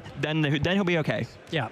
And here we see the attachment to the bench Gold Dingo and just a pass from Justin. Yeah, Justin has no need to KO this Brute Bonnet. It doesn't really get him that much further in terms of his tempo. In fact, all it does is make it easier for Yari to now bench something and be able to recover. Like, Justin is kind of very cleverly heads up here, realized, no, I don't want to KO this. I gain more benefit by sort of, not accidentally, but kind of forcing Yari to keep this bench lock that he submitted himself to. Yeah, completely. And Yari, yeah, like you said, Yari's field is not that threatening to Justin, so to speak. There's no Latias EX, there's no Badu, there's no single prize Pokemon that are able to take a huge knockout on Gold Dingo. It's just really the Terrapagos that's going to be a threat for Justin. Does still have the 2 pieces for the poison package, but still has to find the resources to enable it. Yeah, and right now, it's just going to be a pass. And yeah, that Latias being prized really hurting Yari right now. Coin bonus comes in, draws 2 more cards. Freya, I just think I saw a top deck of Boss. You're joking. I think I just saw the top deck of Boss. Coin bonus into the Ultra Ball and the Cypher Maniac, I believe, as well. And a Hisuian Heavy Ball. This is fantastic from Justin. Top deck C, for sure. Well, that's free on the bounce, isn't it? Here we see the Ultra Ball. You can imagine now this is going to be the 3rd Gold Dingo in play. Coin bonus go crazy at this point. Yeah. Of course, with 3 out, is going to be able to see 4 additional cards per turn from just the ability alone. And you can imagine now that Boss is definitely going to be starting to come out of Justin's hands for a big knockout here. But what does he go for? Does he go with the Terrapagos, or does he go for more of a support Pokemon like Pheasantipity or Mew? Yeah, this is going to be... That's the decision he's got to make at this point, but... He's in a very, very, very good way. And yeah, now you're coming in with the attack. With the boss's orders, you can now bring up the Terrapagos, which is by far the only thing that's really threatening on the Yari's board right now. Get 2 prizes on it, and you are off to the races. And you spoke about the, Oh, no, going for the Pheasantipity. Okay, this is the... I think those would probably be the best 2 targets, either Pheasantipity or the Terrapagos, because the Pheasantipity is what maybe enables Yari to get back into the game by drawing more cards. So I do like this as well. Oh, and what a Pokestop. 3 items, Ultra Ball, Night Stretcher and the Buddy Buddy Puffin. Buddy Buddy Puffin, not so much of a use right now. However, that Night Stretcher, not a terrible shout. Finding that Dark Energy. If he was able to use the Monkey Dory here, of course, isn't able to do now. Yeah. But of course, like I said earlier, if you're able to start turning 5 energy requirements into 4, this is where the deck really pops off. But, you know, having to discard 5 basic energy there for a knockout for the Phasantipity, and Yari is now left with the question, can you find it? Can you get your resources? Can you start get up and running? Well, I was going to say, Yari now has the bench slot free to put down Luminion, but also Yari just drew a Arven from the top of the deck, so actually kind of got to bail that regardless. So now he's going to be thinking, do I want to Luminion for a different supporter, or actually do I want to just use the Arven and that way the bench slot is free for something else? I think this is where the game really starts running for Justin now. Of course, able to have taken that 2 prize knockout, puts himself a prize card ahead, and now it's a question of Yari as to whether he can manipulate the prize trade to a point to where can I take a 2 prize knockout with a single prize Pokemon to start getting back up and running in this game. Yeah, you'll have to see how it goes. So there goes the Arven for Yari. So yeah, looking through, going to be able to search, use. I mean, Arven has become one of the stable supporters, if not the stable supporter of the standard format, able to search the deck for any item card and any tool card. So really, really strong. Night Stretcher is going to be pick number 1, it looks like, and then pick number 2. I mean, there's a few tools left in the deck. If none of them are useful, you could just grab one to fin the deck at this point. You do have all your Binding Mochi in hand already, so maybe at this, yeah, there's 2 of them there. So maybe you just grab either another Forest Seal Stone or a, you know, another Ancient Booster Energy Capsule to deck fin. Yeah, of course. And here we see Yari just searching the deck there, going for the Night Stretcher. And it's really awkward now for Yari because, of course, he can't take a knockout with a Clorf on the Golden Go. It only reaches up to 240 with this poison package, so he's unable to take advantage of that. Is there any way that Yari can get back into the game by maybe disrupting? I think that's going to have to be it, yeah. At this point, I think your best course of action is probably to just take a knockout. Either that, or we did see him eyeing up that Petrant, so he could be considering a line where he Night Stretches the Petrant back and then just tries to soften up the Golden Go with Poison so that something else can KO it, like that Clorf can then come in afterwards and finish it off. Yeah, and this is really what comes into play about the energy attachments and being smart about going around the item lock. He's got 2 Pokemon here with energy attachments, so at least if he does get item locked and somehow all of the energy is in the discard pile, you only require 1 to knock out that Pidgeot. So it's only 1 that you need as a kind of fail-safe. Yeah. So there we go. It is going to be Petra into the active, and then it's going to be 8 damage coming on. Wait, not 10. Yeah, that needs to be a 2 or 3. Did it? No. Yeah, there we go. Yeah. Justin, thank you for reminding us for Toxic Subjugation. Yes. And here we see over to Justin. I see a Palpad on, I think it was 2 Pokegear in hand. So you are able to get that boss back, you would have thought, with those options. And I think I even see a Roxanne as well. Yeah, there is a Roxanne there. Can't play it right now, of course. Can only play it when your opponent has 3 prize cards left or less, but does find that switch. Very importantly, that means that the Golden Go EX is going to hit the bench, and that means that the poison will be cured at the very least. So now how does Justin take it from here? Maybe there's a consideration. It's going to play the Pokegear now. Yeah, and what does Justin hope to find? Top 7 cards. I mean, about another boss's orders would be nice, wouldn't it? Yeah, it sure would. We see the Professor Tura scenario. Oh, that could also be very, very good. That's definitely quite a nice addition. So now Justin could just use that to pick up the Golden Go EX that has damage on it, and that way it doesn't fall victim to, you know, a single prize knockout. But instead, going to go for the Typhon Maniac's code breaking and going to just keep setting himself up nicely. Is that a picnic basket I see? I see a picnic basket, I certainly do. That would have been great against anything like a Dragapult EX with all of the sprinkling with damage from Phantom Dive. That's definitely the purpose of that one. That's incredible. I guess you could use it here as well if you wanted to heal 30 just off of this. Off of this Golden Go EX. That's incredible. If it was going to be relevant for sure. I think saving the Professor Turo scenario, is going to be quite important. well, the question is, when would you use it? What is the maximum efficiency to use it? Because I think if Yari was able to go, okay, I'm going to just hit this with Cloth, I'm going to hit it for 240 with the poison package, that's when Justin would ideally want to use the Professor Chirurgia scenario. Yeah, to kind of heal off the maximum amount possible. Yes. Definitely, it's a very, very good point. So here we go with the Pokestop, and that's a very good Pokestop. Decent. Yeah, a card which you don't really care about because it's beyond the point of use, and then 2 item cards. Can't really complain. I don't think you necessarily care about the technical machine evolution anymore. Not in the slightest. And here we see the Pal Pad coming down. You'd imagine one of those cards is going to be the boss. Yeah, no doubt. Going for boss, and I think it's the Cypher Maniac is the next best option, I think, for Justin to get back into the deck. Yeah, because I mean it's a card that you you're almost never sad to see, right? Because it's just always in the game you can combine it with coin bonus to search for whatever you want to close things out. Yeah, I think at this point in the game as well, it's important to get Cypher Maniac because of how effective it is against disruption cards like INO. Because of course, like you said earlier, it's effectively search your deck for 2 cards, put them in your hand, right, after coin bonus. So yeah, that's definitely going to be more important than those later turns, you'd imagine. Yeah, important to note as well, right now it shows 5 on the graphic, but Justin has taken, or rather 5 prizes left to take. Justin only has 4 prizes left to take. He did in fact knock out Festivity EX, so just to make that clear for everyone at home. And there we go, Superior Energy Retrieval coming in, going to get back 4 of those energy, and I guess, yeah, we're just going to see a knockout on this Petron. Yeah, I don't think it matters what basic energy Justin he was eyeing up that psychic energy, but I don't think it matters at this point. And here we see the 4 energy coming into the hand.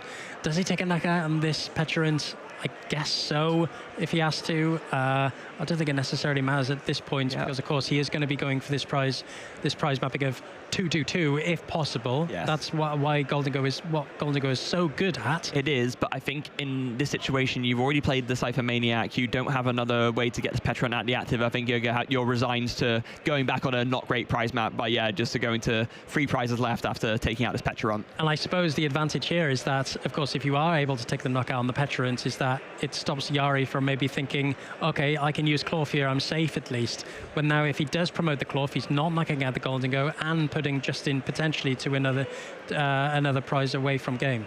Yes. And putting him to 2. Right, so yeah, now the graphics updated, so yeah, we can see that Justin has 3 prizes left to take, and it's over to Yari now.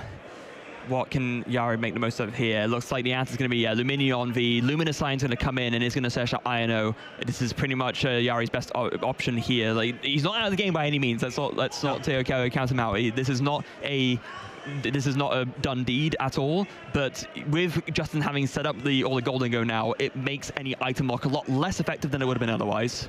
I think the only option that Yari has at this current moment in time in terms of an attacking option is that Terrapagos. Now, this is exactly where that softening up came into play with that Adrenabrain, because if he does use that Terrapagos with the 30 damage on it, it's effectively only one superior energy retrieval for Justin to take in a response knockout, because of course it is only 4 energy required now. Yeah, and it sort of just as much, if not even more of a problem. I'm not sure if Yari has enough Pokemon to bench to get the knockout on the Golden Go here. No. I do see that there's a boss's orders, there's a Hisuian Heavy Ball, and he needs a lot here. Yeah, he needs, because the area under depths is very important. That's a very good first step, but you need not quite a full bench, but because you have the Binding Mochion, so if you have 7 bench Pokemon, that will do enough, because it will be 200 it does 30 for each bench Pokemon that is out, so it'll be 210 if you have 7 bench Pokemon, minus 20 from the double turbo energy, so 190, plus 40 from the Binding Mochi goes to 230, and then the 30 from poison makes it 260. Yeah, you can see why it's combination heavy now, right? Because you do require all these little pieces to top up the damage to get to those relevant numbers. Yeah, but basically here, Yari needs 2 more bench Pokemon, and I think maybe he can get there. He discarded a Hisuian Heavy Ball with the Ultra Ball, which was an interesting choice. Maybe just going for the Badoo, maybe just going for an Itchy Pollen? Yeah, I guess so, but you could also just get the KO here, right? I feel like maybe I guess maybe in tempo-wise it doesn't feel amazing, but then if you get KO'd back, you can maybe go for another INO, and then you put Justin onto 1 card in hand, and then you can take the game from there. I think there's a few different ways you could approach it, I guess. Yeah, for sure. And I think for Yari now, it's just looking at how many energy are in the discard for Justin. I think that's now coming to relevance now. How many energy have you used? If I Itchy Pollen you, how detrimental is it going to be? How limiting am I going to be in terms of your damage output? Yeah, and it looks like the 1 card that Yari did decide to keep is that Boss's Orders. So So yeah, looks like it's just going to be poison and then itchy pollen doing no damage, by the way. yeah, because of resistant to grass. No, is it? I thought it was. But let me have a look. No, Golden Go is definitely resistant to grass. No, it's the poison. Yeah, it is poison. Yeah, exactly. Yes. Yeah, but no damage from the attack. You're right. I thought they were going for more damage counters. No, it's definitely resistant. Yes. So, in comes with the coin bonus, and there's a lot of things in hand, not very useful right now, but I think importantly, Justin did find off of the Iono and energy. That's all you need, because now with that, you can discard it. It would make it rain 50 damage, will be enough to KO the Badu. And that's why it's so important for Justin to look after his resources, like we mentioned earlier. Only that one energy required now for Justin to take a knockout on this Badu, and that's why it was ultimately so important to set up 2 of these Golden Goes ready to attack. Because if say Yari was able to find a gusting option for the Golden Go with no energy attached, that's exactly what Yari would want to do in terms of we'd be in a very different place, basically, compared to where we are now. So now Justin takes a knockout on the Badu and only needs 2 prize cards to win, whereas Yari still has 5 to take. It's going to be a very, very awkward time now for Yari. It's kind of the prize mapping that has played into Justin's hands beautifully there, and Yari recognizes that, concedes the game. We're moving on to game 3. Yeah, definitely the writing on the wall for Yari there. There was only so many ways in which he could face that type of matchup in those circumstances. I think Yari missing the double prize knockouts on those crucial turns was exactly what was his downturn effectively. And if Justin able to gust up that Serendipity, take the 2 prize knockouts to put him ahead of the prizes, that was the turning point for me. Yeah, and Yari could have gotten the 2 prize knockout that turn. There was the Ultra Ball and the Hisuian Heavy Ball in hand and enough cards to discard. Yari wanted to keep the boss's orders instead, but if you just gone Ultra Ball for a Pokemon, Hisuian Heavy Ball, we knew that there were basics in the prize cards because there were vital ones that he was missing earlier. Yari could have actually gone the knockout there, but decided he wanted to go for the Badu instead, and this time, unfortunately, didn't quite pay off. Yeah, I think the problem was with that is that he would have been left with nothing else, right? But considering the cards that he had in his hand, they were only the only options he had. So he'd rather go, okay, I'm going to wait until next turn. I'm going to try and stall here with the Badu. We've seen that before, the stalling play, true. Right? I'm going to wait until the future turns to really explode here, to really have that kind of explosive turn, like I said. But I think, unfortunately, it just couldn't get up and running for Yari. Yeah, because the difference being, Yari basically needed to hope that Justin missed any energy, and Justin didn't, and that was how that played out. So yeah, really cool game to see the interactions between those two mechanically and how the different intricacies of the matchup that you need to consider. So it was a really cool game in that regard, and Justin just basically making the most of it there. So now we're into game 3. Let's see how it goes. That's what's so great about a versatile meta, right? Yes. Like we said earlier, there's so many decks that people can play to a point of top tables. Like we have all of these really interesting matchups, and this is exactly one of them. Yeah, there aren't that, with some exceptions, there aren't that many matchups in this format which are complete blowouts, I would say. No, that's another point. Yeah, that's another point. There are a few, but it's not a crazy amount. Yeah, and exactly why this format is so hard to decipher is because there are so many different matchups that you have to keep ahead of, right? Mm-hmm. Choosing a deck is so important now because, of course, there are so many threats out there in the format. Yeah, so many threats out there. You got to consider all of them. And Justin with the mulligans again, two in a row. Oh, goodness. Poor Justin. But one prize card in particular, going to be quite detrimental to Yari, is that Hisuian Sneasler. Oh, no. Okay. Definitely going to want to find that Hisuian Heavy Ball early on then. Yeah, pretty much. Especially if he wants to take out a knockout on any of those gimme calls with Badu as well. Because, of course, that Hisuian Sneasler is another really important part to the puzzle to get those knockouts with poison. Yeah. So, coming in, third time's a charm here. Let's see, does Justin have a basic? It looks like, yes, it is actually third time's a charm this time, as the saying should go. Yeah, can't wait to start this one. And of course, if you're Yari, I think you'd want to go second. Yeah, I think so. That's what I'm well. expecting going into this game. Yes, unless there's another disagreement, because, I mean, sometimes these players have different philosophies on how they want to operate. The prizes for Justin, okay, not amazing. I've got a mixture of things going on there. And it looks like, oh, Yari's going first. Okay, interesting. And there's a gimme Google in the active for Justin. Could we see a repeat of... Oh, and starts the Hisuian Heavy Ball as well. This is a very optimal start for Yari. I was actually speaking to a good friend of mine before this. Hisuian Heavy Ball, first play for Terrapagos Club, is the optimal play. Searching for your prize cards, seeing what options are available to you. This is exactly the start that Yari would have wanted. And finding that Hisuian Sneasler. Yari doesn't need a lot, with the Hisuian Sneasler there, all you need is the Ancient Booster Energy Capsule, the Brute Bonnet and the Petulant, and you're there because the Mew retreats for free. Yeah, of course. And there was one prized for Yari, but of course, you know, you have to play many of them to maximize your odds. Yari has the Oranguru as well. Let's have the Oranguru to find some extra pieces as well. Oh Here my we see the goodness. Sneasler. I think there was the Brute Bonnet in hand as well. There's the Brute Bonnet. Just a small combination of cards now that Yari will need. I think the Nest Ball's there as well. Wait, I think I can guarantee it, because if you Nest Ball for the Petulant, and then you retreat into the Oranguru, and then you use the Forest Seal Stone, or your Oranguru, you back order for the Ancient Booster Energy Capsule, and for the Forest Seal Stone for Switch card, you get it. I don't think it's that. I think that's why he has to go for. But really, he just needs the Ancient Energy Booster Capsule, right? Yeah, but it's guaranteed. Because, yeah. So it does have the Petulant in the top of that deck with the Nest Ball now. Let's see. Oh no, that's exactly what he's going for. So I think he spots it. So yeah, so we go together. Nest Ball for the Petulant. Eventually, he's just making absolutely sure. You don't want to mess up a move like this, so you want to make sure. You want to do the little deck search. He did use the History and Heavy Ball to go through his prizes. And there's a Switch card as well. He sees it. Yeah, he sees the writing on the wall here. He retreats into the Oranguru, free retreat from Mew EX, searching for the Forest Seal Stone, searching for the Ancient Energy Booster Capsule.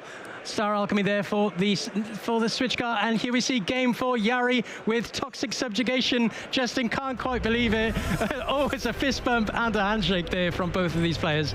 Commiserations to Justin. But again, we just see how this combination of cards can be so effective in an evolving format. What was that you were saying about just like EUIC again? Yeah, it's exactly the same. You know, it's quick wins. Yeah, you know? and yeah, this is why this kind of falls back to like your favorite argument, right, where you were saying, oh, you definitely want to go first against this deck, and that's because if you go first, you can avoid this. Yes, you want to avoid this situation as much as possible, but Yari opting to go second, of course, in that matchup, you know, there's all the chance that Justin will just start a lone Gimme Ghoul. There's not many ways to go first. Yeah, of course. Yeah. Oh, sorry. Yeah. Go first. Yeah. There are only so many basics in Justin's deck. Yeah. Will be safe from this Petulant play with the Toxic Subjugation. Yeah. So let's go back to the replay for that series. So, yeah, game 1 basically ended very quickly with Yari just getting an early Badu. Justin could never set up, and it ended very quickly. Then we saw a much longer game in game 2, and actually, in a way, this is also very similar to EUIC, right? Yeah. It was Golden Go instead of Dragapult, like it was in Natalie versus Ryuki. But yeah, Justin in this game was managed to get into things, set up really nicely, had all the Golden Go in play, and Yari tried to go at like a later point for, actually maybe getting ahead of myself a little bit here. So there was this big KO on the Petulant, which kind of made the prize mapping, like it made it was awkward for the prize mapping, but then it went back into a good prize mapping by KOing this Badu because Justin had the energy off the Iono, and then from there, Yari just couldn't find a meaningful knockout, recognized that 5 prizes to take against 2 was like the maths was never mathing, and just scooped up his cards. And then game 3, Game 3 was game 3. Game 3 was indeed game 3. Exactly like the EUIC finals. Found the combo. The opening with the Hisuian Heavy Ball was huge because that found the Hisuian Sneasler, which was a needed piece. Had the Brute Bonnet ready to go already, and then looked through his deck with the Forest Seal Stone. All the combo pieces were there. Nest Ball for the Petulant. Drenching the Oranguru V. Back order finds the Forest Seal Stone and the Ancient Booster Energy Capsule. The Ancient Booster Energy Capsule comes in. The Brute Bonnet's ability comes in. Forest Seal Stone, Star Alchemy for the Switch card into the Petulant, and that was all she wrote. Yeah, of course, and that's just showing the combination of cards that you require, but of course showing how well all of these different resources are to find those pieces. I said during that final game, all you need is Ancient Energy Booster Capsule. Well, that's easier said than done, right? Of course, I said that, all he needs is an Arven or a in hand, but of course you need to find these pieces, and this is exactly how the Cloth decks work, because you have all of these different resources, like I said, like Arven, like the Oranguru, to find these combinations. Yeah, because if you look at the deck on paper, you think to yourself, there are so many different intricate weaving in parts of this. There's no way it would all work, but the deck is built in such a way when it does. You have the Oranguru to search for tool cards, and one of those tool cards can be the Forest Seal Stone, which you can search you even more missing pieces, and then the Arven comes into play as well, like you were saying. All of the different intricacies and the cards that it plays just kind of plays into each other to make it work. It's the journey you take to find those pieces. Yeah, because that can vary. That can vary because, of course, like I said, Arven and Oranguru, they're both very different cards. Yes. And they're both very different ways to find them. Luminion for supporters, or I have a poker gear in hand, this can find this, Nestball can find that, and all of a sudden you're kind of climbing the steps to victory to find that combination. And I think kind of related but different point to that it draws into is that it really shows the skill level that you need to play a deck like this. 100%. Because some people might just get the wrong impression that, oh, you know, you just put down all your stuff, you win turn one, it's an easy deck to play. But no, this is arguably one of the hardest decks to consistently sequence well in the whole game, and it rewards you really well for doing that, as we saw there with Yari. I had a group of friends that played it during EUIC, and it's as simple as there's really fine margins. Nestballing for just the wrong Pokemon at the wrong time can completely end your game. And we saw there how, you know, if your turns are really slow during those first couple of turns, with the Cloth deck, or if you prize the wrong Pokemon, you know, things can't really quite get up and running because how crucial those first combinations are during the first turns. Yeah, and I'm sure all of that and more was going through Yari's head through that game. So tell you what, why don't we go over to the couch to hear it from Yari himself. Thank you very much, Freya. I agree. It's always better to hear from the player themselves. My name is Ross. I'm joined by Yari here. How did that game go for you? Well, so the first game was a typical like Goldengo matchup game. So I go second, start Bajuing his things. And then you know he is probably not coming back if he doesn't get the Goldengos itself. Okay. So that's why it went that fast. So that's what you want to do. Game 2 was so weird. I needed to do like Nestball. Then I figured out I priced something important again. So then I was like, maybe the trolley with my Forest Seal Stone. I fill it up and I was like, this doesn't feel very good. My hand was kind of dead. But I kept on going. I was like, if I can Baju stall him, it will be okay. The moment he took a KO on the Baju, I was like, yeah, no, game 3. We were setting up for the game 3 and I was like, yeah, 10 minutes, I need to go for the donk now. So I was like looking at my hand and I was like, this is kind of possible. Then he gave me 2 mulligans. Oh, wow. And I was like, oh yeah, 2 mulligans, that seems pretty nice.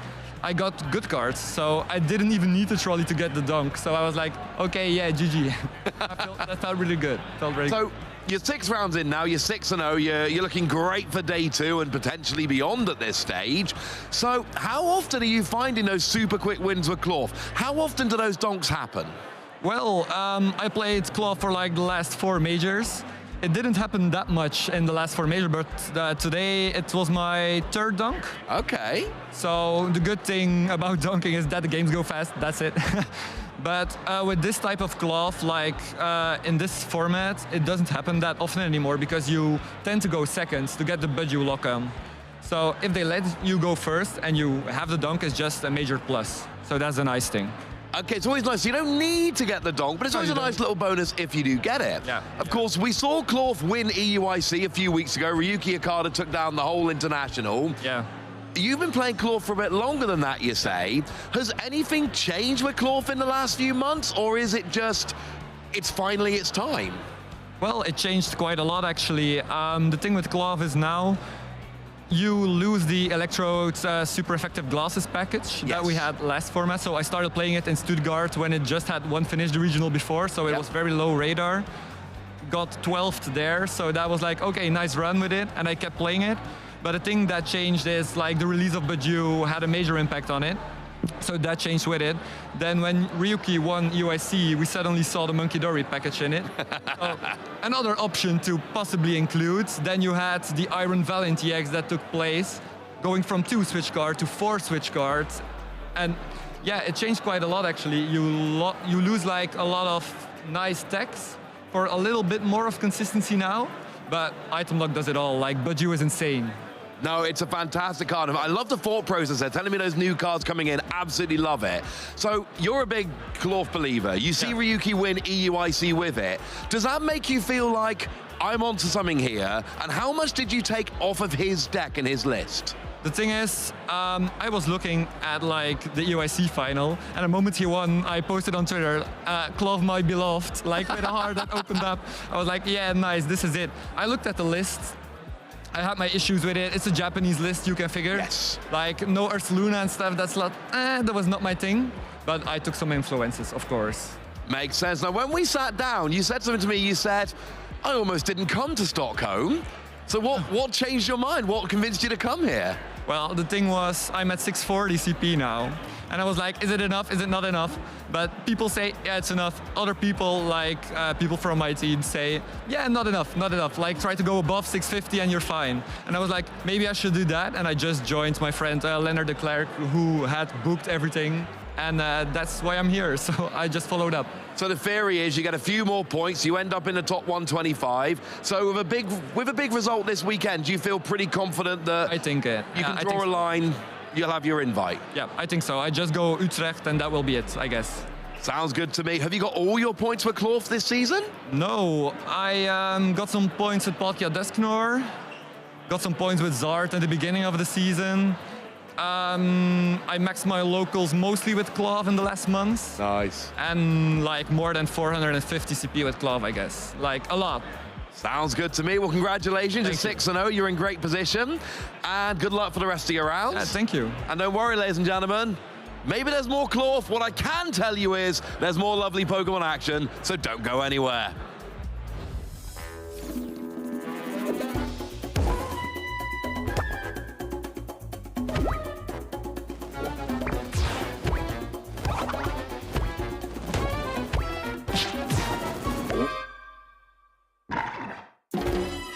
On the 18th and 19th of January 2025, over 2,000 Masters Division Pokemon TCG players descended on Birmingham in the UK for what is expected to be the largest Pokemon TCG regional in Europe this season. Going into the event, we had a lot of old favourite decks. Regidrago V-Star, Charizard EX, Raging Bolt EX, and Gardevoir EX were the old hands everybody expected to be good. But they were joined by a couple of decks like Archaludon, which featured heavily in the most played decks, and Terapagos, which, although maybe not the most played deck of the weekend, absolutely made a lot of noise when we went into the top cut. Coming out of day one, the big story was Brent Tonneson, the storied Australian master, who went through all 8 rounds with a perfect 8-0 record, playing that favoured Regidrago V-Star deck. But when we got to the final, the story was Irvind, having missed out on a direct invite after losing the Charizard EX Mirror in the previous regional in Stuttgart. Only the winner of a regional gets a direct invite. He had a second chance, having made a second final in a row, needing just one more win against Jonathan Sharpling's Terapagos EX Palkia V-Star deck in the final. A deck which actually managed 3 finishes in the top 8, and there was a more traditional Terapagos there as well, making Terapagos a real story in the top 8. In the final, however, it was all Charizard. In game 1, Jonathan took a couple prize lead before the classic Charizard combo of Unfair Stamp to put Jonathan down to a low hand, combined with a Dusknoir KO on a Bibarel to take away the draw engine, and then a couple big KOs to seal the game. In game 2, it was Irvin's time to take the lead, and Jonathan was working on a comeback, building up to a big Moonlight Shuriken with Radiant Greninja. But thanks to that Terra Stella rule, Charizard was safe on the bench, and with no way to bring it into the active and seeing no route to victory, Jonathan extended his hand, and Irvin, after 2 finals in a row, got his direct invite to the Pokemon World Championships as the Birmingham Regional Champion. Stay tuned to see which stories will be unfolding and who will be earning a direct invite this weekend.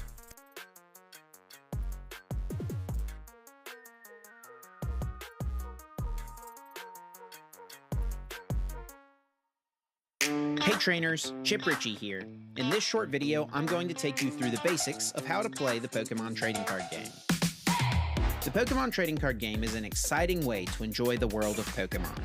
You can play at home with friends and family, online against other trainers, or compete to earn championship points and try to be one of the very best. Players construct their own decks of exactly 60 cards to play with. Most trainers play in the standard format, which only allows for cards with the newest regulation marks to be used. You can only have up to 4 copies of a single card in your deck, with the exception of Basic Energy.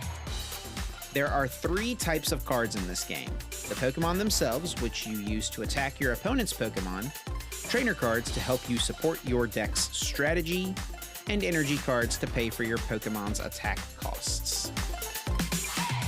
There are 3 main types of Pokemon in this game. Basic Pokemon, which can be put directly into play on your bench, Stage 1 Pokemon, which can be played on top of basic Pokemon to evolve them, and Stage 2 Pokemon, which evolve from Stage 1 Pokemon. Check the top left corner of your card to see what stage your Pokemon is, and also what Pokemon it evolves from. Pokemon have different attacks and abilities that they can use. Most attacks require a certain amount of energy cards in order to use them. We'll go more in depth on this later. Pokemon also have HP, which lets you know how much damage that Pokemon can take before it is knocked out. There are 4 types of trainer cards you can play: supporters, items, tools, and stadiums. It's very important to include plenty of trainer cards in your deck, as they will help you to more consistently execute your strategy. There are only 2 different classifications of energy card: basic energy and special energy. You need energy in order to use a Pokemon's attack. You can attach an energy card to one of your Pokemon once during each turn. Some Pokemon require specific types of energy in order to use their attacks. Each basic energy provides 1 energy of its type, or 1 colorless energy at a time. The main areas of the game board include the active spot, the bench, the deck, the discard pile, and your prize cards. You may only have 1 Pokemon in the active spot, and this Pokemon is the only one that is able to attack. You can have up to 5 Pokemon on your bench. To start the game, flip a coin or roll a dice to determine which player will get the first turn.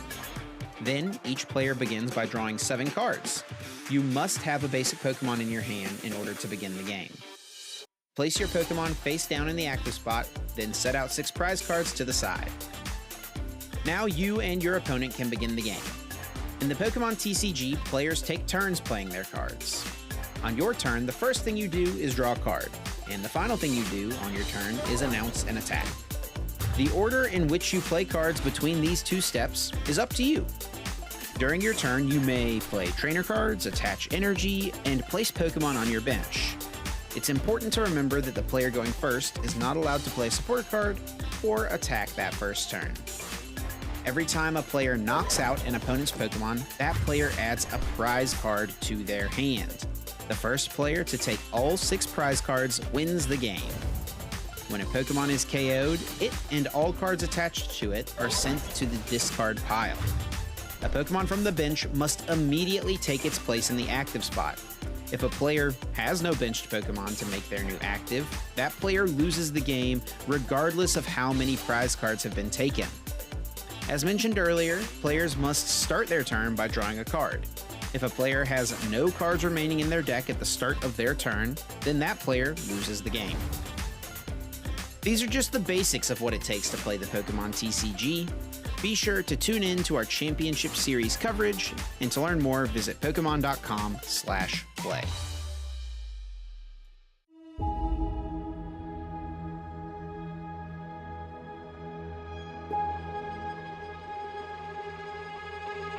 Toward Redcliffe, 2 VIP in this opening hand. Let's take a look at one of the strongest cards in Pokemon history. And Cyrus top decks that battle VIP pass, the best card to have on your opening turn. Let's take a look at one of the most polarizing cards. And here's that battle VIP pass for Zachary. You were talking about how important this card is.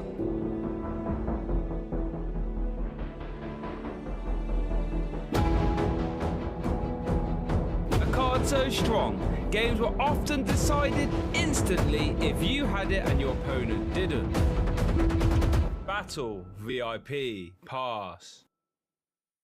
So, Battle VIP Pass, an item card that lets you search your deck for 2 basic Pokemon and put them straight onto your bench, if it is your first turn of the game.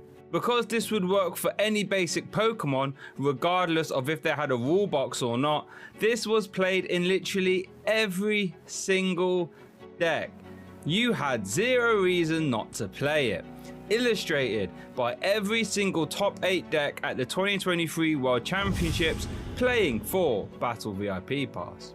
And bear in mind, there were 4 different archetypes in that top 8, all of which played the game in unique ways, but all still needed Battle VIP Pass.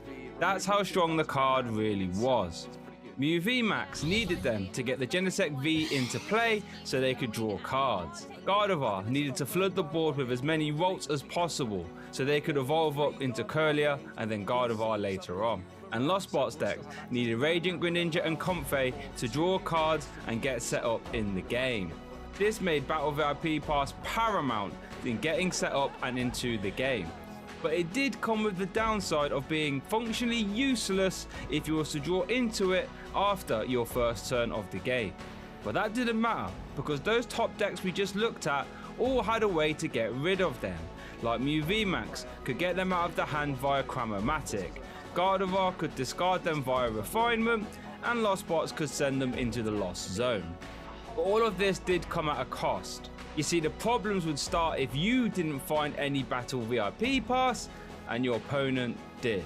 This would result in an impossible situation where your opponent would start to run away with the game getting set up, evolving their Pokemon, and to be honest, just grabbing the game out of your hands. And this is where the dissonance with Battle VIP Pass would begin, since players could often tell instantly just by looking at their hand how the game was going to go. And if Battle VIP Pass wasn't there, things were about to get tough.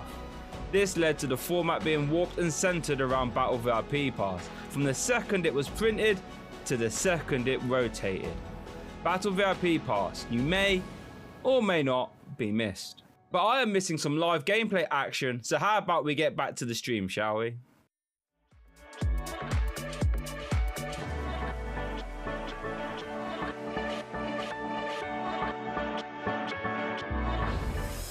Oh, don't worry, Shay. You got your wish, my friend. We are back with live action at the Stockholm Regional Championships 2025. My name's Ross, and I'm joined by Jesper. How you doing, Jesper? All good. It's been a fantastic day so far, Ross. And you know what?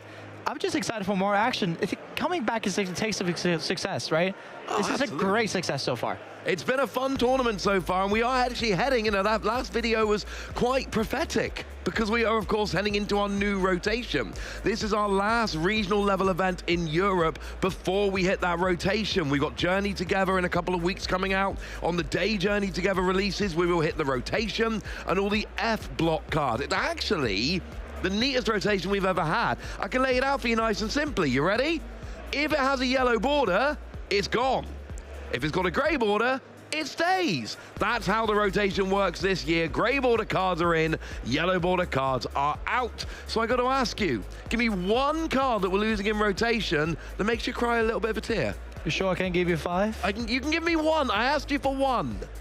Radiant Greninja. I think that's the one I'll miss the most, because the amount of consistency that Radiant Greninja gives to most decks is just immense. With the discarding any energy and drawing 2 cards, you can splash into any single deck, and we've already seen multiples of decks playing Radiant Greninja, regardless of their actual ability to use this attack. It doesn't matter if you can use the attack, you just draw cards. It's always good. And then you also have those decks like Lost Zone, like Palkia decks, basically anything that can accelerate water energy consistently. Obviously, Baxcalibur decks, when they were seeing some play.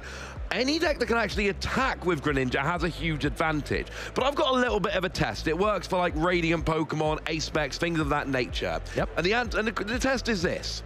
If you're only allowed to play one of a particular type of card in your deck, if you are the go-to for any deck that doesn't have another clear option, you're amazing. And that's what Greninja is. We see decks like Dragapult going, mate, I've got to play with damage counters, I'm playing Alakazam. We see decks like Clorf going, I'm sorry, I need the extra poison, I've got to play Radiant Hisuian Sneasler. But basically, any deck that doesn't have something that specific goes, Greninja. And that's how you know it's amazing. Indeed they do, and it's always, when we're talking these decks, even a Dragon Ball deck could technically be using Greninja, getting the cards back. Of course, not the greatest of usage, but yeah, again, if you don't have a really good go-to Radiant, as you said, Sneasler, Alakazam itself, yeah, he's always Splash Greninja in there. Have to pop Greninja in. I mean, for me, I'm not sure there's one card I can think of like that, but one thing that makes me really sad, I've made no secret of the fact I am a Miraidon deck enjoyer. I enjoy that deck. And the thing is, there's a few things you can do. You can look at decks like Regidrago, Lugia V-Star. They are gone. The main Pokemon rotate out. They are done. Whereas decks like Miraidon, in theory, you've still got Miraidon, you've still got Electric Generator. In theory, the deck is fine. But you lose things like Raichu, and you lose things like Raikou. And there's just too many. You almost kind of run out of attackers. So many of those attackers that you use on a game-to-game basis are gone. And it just, I think Miraidon loses too many tricks like Raikou. And that makes it pretty... It loses a lot come rotation, put it that way. Exactly. Then if we're in that case where we really are Miraidon stance and want to be continuing to playing Miraidon, we have to find new ways and tricks. We've seen that in past rotations, of course, like Lost Box had multiple rotations where it kind of had to go and adapt. Of course, we've seen variants of like pure Lost Box. We've seen a Paradox Box with Iron Hands and the like. We also seen Giratina, of course. A continuation of this might be possible for Miraidon, but it just needs some help from future expansions. It does feel like if we get a couple more really good lightning attackers released, that could give complete rejuvenation to the deck and bring it back, because the core is there. You know, things like your tandem unit on Miraidon to search out your Pokemon, things like Electric Generator to accelerate energy, Magneton to accelerate energy. That the core of the deck is there, but you're losing too many of those attackers. And one of what Miraidon's got right now, which I love so much, is you've got your 2 energy attacker in Raikou. You've got your everyday attacker in Miraidon. You've got your I get an extra prize attacker in Iron Hand. You've got your, oh no, it's huge, wait a second, attacker in Raichu. You've got an attacker for every situation, and you just don't post-rotation. But then we get other decks like Gardevoir, which loses Curlier, the stage 1 with a draw engine, which should make the deck not viable. Exactly, you're right about that, but it is. Yeah, indeed. It does fine post-rotation. It does, and yes, we lose Curly, we lose some of that engine that it has, but then we've seen some adaptations in Japan during the City Leagues where it's gone over and playing, you know, the blender instead and making sure that works. So what we're going to do now is we're going to go to our community prediction bracket. These are decks that we're losing to rotation. Decks where the main Pokemon are rotating. We're not talking about the best deck right at this exact second. We are talking about over the last couple of years while these decks have been here, which deck is the best or which deck you're going to miss the most. Basically, which of these decks on balance over the course of being here has been the best. So we got 8 decks there. We've got ones like Regidrago, which are still hanging around, ones like Giratina that went away a little while ago, but I think we got a nice little list of 8 decks which kind of sum up what's being rotated. So the question really is, who gets which one? I have just gotten in my ear that you will be having Regidrago, and of course I will be counting you in, but of course, we do have a little bit of a caveat here. We can't stand and talk about Regidrago for minutes and minutes upon end. You can, but we're going to be limiting you. So I will be counting you in. You will get 30 seconds to make your points. And once you make your point, I'll go ahead and make my point for Lugia. And then, you know what? We don't get to decide it. Chat does. Ooh. And then we have to make sure that whoever gets the best arguments done are in there. But I'm not going to give you enough prep time for that. I'll be counting you in 3, 2, 1, take it away. Yeah, remember all those tournaments where Regidrago was by far the best deck in the format for a long time? Remember how, you know, like you did Dragapult's amazing. Well, who was there before straight Dragapult? Regidrago using Dragapult, or Regidrago using Kyurem to go and do 110 to 3 different Pokemon, or Regidrago copying Giratina to do really big damage, or Regidrago copying your oh, I've forgotten the name of it. Goodra, there we go. Doing damage. Oh no, it does so many things. Oh, I wasted a couple of seconds of getting Pokemon's name. Well, that's too bad for you, mate. Okay, so Lugia, 3, 2, 1, go! Lugia won the released in Silver Tempest was by far the best deck. You all had the amazing rares back then, stuff like Yveltal, stuff like Raikou, which makes sure you can get multi-price turn or take anything out. The deck was actually 30% of some metagames. Unlike Richard Drago it wasn't even that far. And it was just winning all the events it was attending. We had multiple regionals in a row that was won by Lugia, and of course we had, once it released in Silver Tempest, the Latin American IC, which basically was named Lugia Archeops International Championships because of the amount of... And we are done. That is your 30 seconds. So, very important, the voting is on Twitch, not on YouTube. I like YouTube. If you know me, you know I'm a fan of YouTube. Big up on YouTube. That's not where the voting is happening. Make sure you're on Twitch. If you're watching on YouTube, open up Twitch, get your vote in, go back to YouTube. We're cool with this. Just remember your vote has to be on Twitch. You can waste it on Lugia, or you can give it there to Red Drago. The choice is yours. I would not deign to tell you what to do at this point. So we're going to open the voting. Get yourself over to Twitch. Get your votes in. Tell us what it is. You can make a point, Jesper, but it better not be more canvassing for Lugia. You've done that already. I'll just make a point that chat decides and not necessarily your fan bots, right? So we have to make sure, of course, that the right winner gets decided. Both decks are equally good in their respective formats. I have to give you that respect for it. But of course, some decks are just lasting for more formats than others. He said equally good. I said Red Drago was better. You can read into those two comments what you will. I trust you. I'm just repeating your words here. I'm telling them what you said. That's all I'm saying. But get your votes in. You've not got long to do that. So, any particular deck going into rotation that you're like, oh, I want to play that more? I've been kind of looking at Dragapult Goldengo, actually, because you get Goldengo as this kind of Pokemon that can, you know, one-hit knockout every single thing, but also Dragapult that can kind of, you know, sneeze away a few games. You can Iono, and then you can, like, Dragapult damage, as we've already been seeing today. So it's a good, you know, hybrid kind of deck that uses the engine of both Goldengo and Dracloak to make sure it gets consistently set up. So it's a deck I'm really looking forward to seeing, and it's already been having some good results in the Champions Leagues. I feel like every time I speak to you, you're going, I'm feeling really good about Dragapult with, and then you just name another good Pokemon, whether it's Dragapult or whether it's Goldengo. It's like, I will play Dragapult with something. Yeah, I'm not much of a straight Dragapult guy. As we saw at EUIC, I was playing Charizard, of course, and I was also doing that for the past format too, but it was essentially, I mean, good card. I mean, yeah. Well, speaking of good cards, we have the results in. What is the good card? Red Drago, or is it Lugia? Oh my goodness, not even close. Speaking of goodness, Lugia, legendary. Of course it had to win. Okay, so here's the thing. When we finish the community bracket, I can then give you my honest opinion.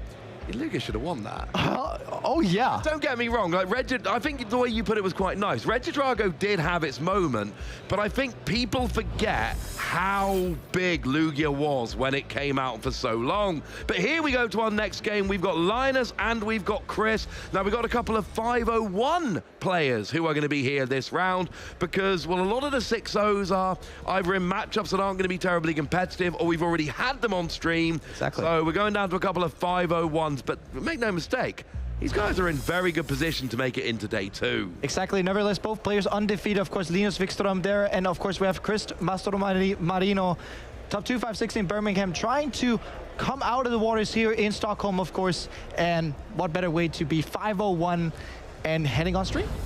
Absolutely. So we got our 2 players. We've got Linus and Chris here. We're going to get confirmation on their decks in just a moment. But for now, we can see them setting up, having a little bit of a chat. I've seen some Sunflora Streets leaves. So we were having a quick chat about Shay earlier. He's going to be happy about the Sunflora sleeves. And oh, look, it is Lugia. Oh, I kind of wish it was Lugia against Red Drago. That would have been perfect, but it looks like we are starting off here. Linus is going first, and it is going to be an Archaladon deck against Lugia. A couple of decks, which if I remember correctly, we've not had on stream yet today. We've had neither deck so far, and it's a good opportunity to get him on. Of course, Linus just going for attached to Duraludon, passing, and then we're going to be seeing a turn from Chris. Of course, Lugia wanting to get those 2 Archeops in the discard pile, making sure you can use the Summoning Star of the Lugia V-Star, getting them out, and making sure that you would have energy acceleration for the entirety of the game. Of course, we do see here capturing Roma for heads, being able to probably get out that first Archeops and making sure that I get it to the discard pile as soon as possible. Yeah, that is the play with Lugia. You've got 2 turns, and over those 2 turns, you need to get both your Archeops in the discard pile. You need to get a Lugia with an energy, so you can evolve it into a V-Star. One thing to remember here is that Archaladon can pretty consistently get a turn to 220, so Chris needs 2 Lugia V down this turn. Because if he only has 1 Lugia V down, Linus can potentially just go, oh, Archaladon 220, now what you're going to do, you don't have no Lugia. Exactly. It does require from the opening that Linus has had to open up with a lot of cards here. Of course, something like the top deck and off an Ultra Ball would be quite important here. Of course, we do already see Linus having 2 Metal Energy in their hand, making sure that they can get to use the Archaladon, getting that into play, and potentially also wrapping that up with the boss's orders on top. But of course, with the turn here from Chris, setting up is the key here. Gets to play a supporter going second, which is important to get to play something like Professor Reachers. Even though already having Squawkabilly starting in the active, making sure that we can get to draw at least additional 6 cards. Yeah, that's the plan. You got Squawkabilly, Squawk and Siege. You can only use it on your first turn, but unless you discard your hand and draw 6, and then we've got any supporter card as well, and it's all going towards getting your Lugia down and 2 Archeops in the discard. I know it's one of those awkward things. You can look at Linus' start and go, I don't think he's getting an Archaladon next turn. But remember, when you evolve into it, you get to accelerate a couple of Metal Energy, and it hits 220. So literally just an Ultra Ball and a boss's orders with 2 Metal Energy in hand. But I do see Nest Ball for Lugia, and you know what I see in hand? I see 2 Archeops in hand already. That Squawkabilly's already got to get those 2 Archeops in the discard pile, and all then Chris needs to find next turn is that Lugia V-Star. That is a phenomenal start. That's what you're looking for. I still want a second Lugia V just to protect against a potential boss's orders KO, but you're right, getting those 2 Archeops down is going to be big. There's an energy on the Squawkabilly, just to give it a pivot option for the following turn. It's actually 3 Archeops in the discard in the hand, I believe, and a boss's orders, so you don't even need Squawk and Siege. Yeah. Oh, what a start from Chris here. It was 3 Archeops. That is picture perfect start from Lugia. Getting those Archeops out of the way. Of course, the Archeops are not very good to have in your deck post summoning starts. It's really, really good to get rid of them. Of course, the Minccino getting out here, because Minccino is one of the main ways of where Lugia can one-hit KO these Archaladons, because remember, Archaladon's 300 HP. You still need 5 energies on Minccino, but it is the best way for Chris to get it out. And of course, the heads with capturing Roma, that could search out the Lugia V-Star, so you're ready for that next turn. Although, I believe you haven't used Squawk and Seize yet, but it might just be a position where you don't need to Squawk and Seize, seeing that Chris already has Minccino in hand. Yeah, I think at this stage you don't want to Squawk and Seize. The hand's actually really good. You've now got your Lugia V-Star. You've got a Minccino or a Cinccino. We'll have to... It is Cinccino there. Plus, we can now go and get another evolution Pokemon if we like. There's a spare Lugia in hand if you want to go and bench that. So basically, Chris has got everything he needs here. It always feels kind of bad when you start Squawkabilly and then don't use it. But there's just too much going on in that hand. There is no way you want to get rid of it. We do see another Cinccino coming down. Any chance of a second Minccino? As far as I see in the hand currently, no. But of course, Chris would have wished for it. I do see the second Lugia, so that play you mentioned with the Archaladon Evolution, Boss's Orders, is going to be redundant at this point if your bench is in. There we go, we do see the bench of it, and then we got to see everything ready in the hand for next turn. And that is such a good hand. And that's the other thing. We know that with the gift, we've got... Yeah, there's a gift energy, isn't it, on the active? Exactly. With the gift energy, you get to draw 7. Yeah. Yeah. I like it. It's a good card. So in this case, of course, Linus is facing what he deems as a certain knockout next turn. What we can see for sure is that Linus knows that Chris has the Cinccino in hand. That is for sure here. So Chris will be thinking, well, I can just Cinccino if there comes Archaladon. Linus then has to think, well, I need Archaladon on the active this turn, but I also do have to get a Duraludon, if not multiples, onto the bench to make sure that I can actually get to continue playing this game. That is always a goal. If we see Gusting this turn, there's always a chance to go after that one Minccino and say, look, that's the only thing that can one-hit KO me, so I take that off the board, and we are good to go. It is also a Dialga deck, as we've seen in the past, so there is a 1-1 Dialga line coming through in the deck as well, which could be used later on to, you know, get some extra turn. Well, an extra turn, but still an extra turn's good. Here comes your concealed card. Hits the Archaladon. So that's going to evolve up. You need one more energy in the discard to pull it off, but there's already an Ultra Ball in hand, so that's fine. So we're going to see the Archaladon here. Everything is there. We've got 2 energy in the discard. We've got Archaladon in the hand. You evolve up. You accelerate the 2 energy. You are good to go. And we can even go and search a second Duraludon here because you've already got Archaladon in the hand. Exactly. So a super good second turn upon that, you know, I wouldn't say disastrous, but horrendous first turn that Linus has. Of course, always going these attached pass turns are always not great to have at one bit. Of course, more setup here. We do already see Radiant Greninja. Radiant Greninja really functions really well into the deck like Archaladon because you need these energies in the discard pile to be able to use the Assemble Alloy from the Archaladon. Yeah, absolutely you do. Here comes the Poker Gear getting all of that. Well, you get to look at the top 7 cards, find a supporter card. It's an Iono. It's not really what you wanted. You wanted a boss's orders this turn. There are 3 in the deck, so there were some options there. That would have been such a big hit. You could either take out a Lugia for 2 prizes, or more likely you go and get the Minccino here and basically cut off the only route to a one-hit KO, because Minccino, it does 70 damage for each energy card on it, each special energy. Exactly. One thing we have to mention, of course, we need 5 energies on a Minccino to take the one-hit knockout. One thing we do have to remember in this matchup, of course, is that Lugia doesn't play an infinite amount of energy. It's also going to be a game of resources once it comes to it. Chris has to make sure that whatever energy they use has to be efficient towards the cause. No, absolutely, it does. We can get the 5 energy, though. Remember, it's 2 energy per Archeops. That's 4 if you get 2 Archeops plus attachment for the turn. There is your 5, and a Legacy energy ready to go as well. That means you take 1 less prize when you take a KO. That's going to get annoying. And one thing for sure you can also see in the hand of Chris here is there's a Lumineon. We do reckon, of course, the Archaladon's going to get the knockout onto Squawkabilly, drawing an extra additional card with a gift, drawing from the top deck. But the Lugia V-Star and the Minccino was washed into the bottom of the deck. But one thing Lumineon could do is use its Luminous Sign to get a Jacques, which means that you can get both Minccino and Lugia V-Star being able to take the knockout under Archaladon coming back. Yeah, what you really don't want to do is have those cards you need at the bottom of your deck. Finding an excuse to shuffle your deck, always a win. Attachment for the turn onto Duraludon. Here is a KO on Squawkabilly here, and that is going to be 2 prizes. Gift Energy will activate to draw 1 card, as you said, but you get the first 2 prizes, and in a matchup like this, if you can start taking prizes first, that's a big advantage. Where Lugia really also can take the advantage, speaking of that, is with the Legacy, the prize denial of Legacy, because Archaladon, as many other decks, wants to go for a 2-2-2 prize map. With this in mind, it's also really important that the Legacy energy can kind of mess that up for Linus, of course.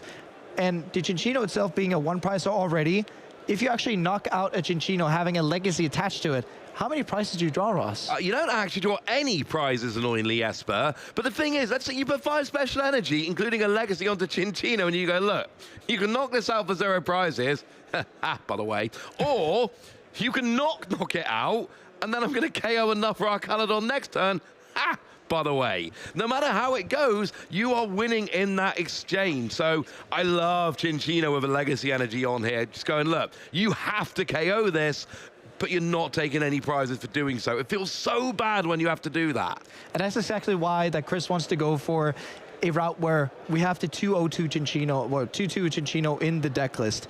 We want to make sure that we're using those to good effect, taking these one-hit knockouts, and thereby also making sure we're winning the prize advantage. We're knocking out these Archaladons when they show up, and we get the prize deny, which is where Archaladon usually wants to be at.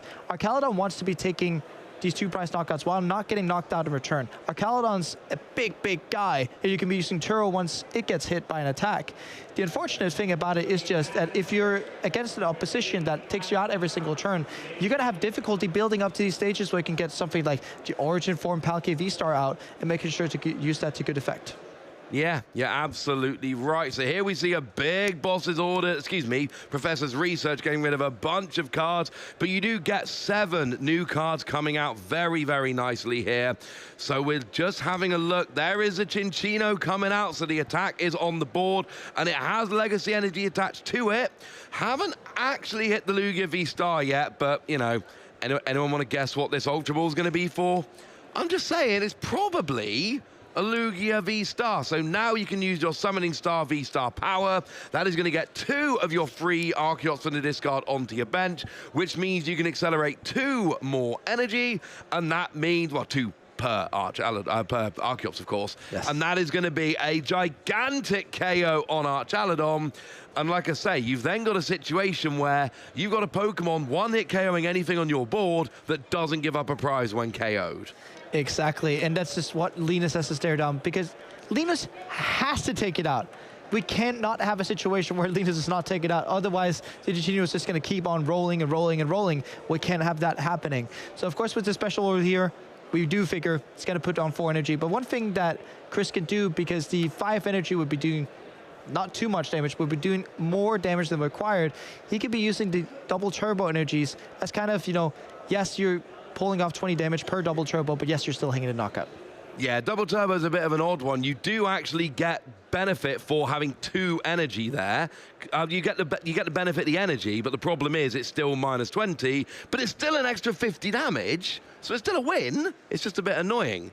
We're good here though, because the thing is, you're hitting 350 with 5 energy, and Archaladon's got 300, so you can minus 40 with 2 double turbo. You still get the KO. You're good. Exactly. One thing that's really good about Cinccino in this case is it has both legacy and gift energy. Doesn't look like Chris has many cards in hand, not much to work with, but the beautiful thing about gift energy in Lugia is that, yes, you can leave yourself with low hand size and a massive attacker, but getting into it, it also means that the gift energy, once that's triggered, you get to draw your new hand again. And it's immensely important when looking at it is that, well, we already had to look at how does Linus respond to this? Has to take out the Cinccino. The good thing for Linus is that there's no additional Minccino or Cinccino on the board of Chris. No, and there's no bench space either, so there's not one coming down until a KO has been taken. And we do have an Archaladon in hand. You evolve up, you get the 2 energy from the previous KO'd one. That's absolutely fine. So you're still getting a KO. You're still hurting Chris. And I've seen, you know, you guys can't see the desk. I can see the desk from here.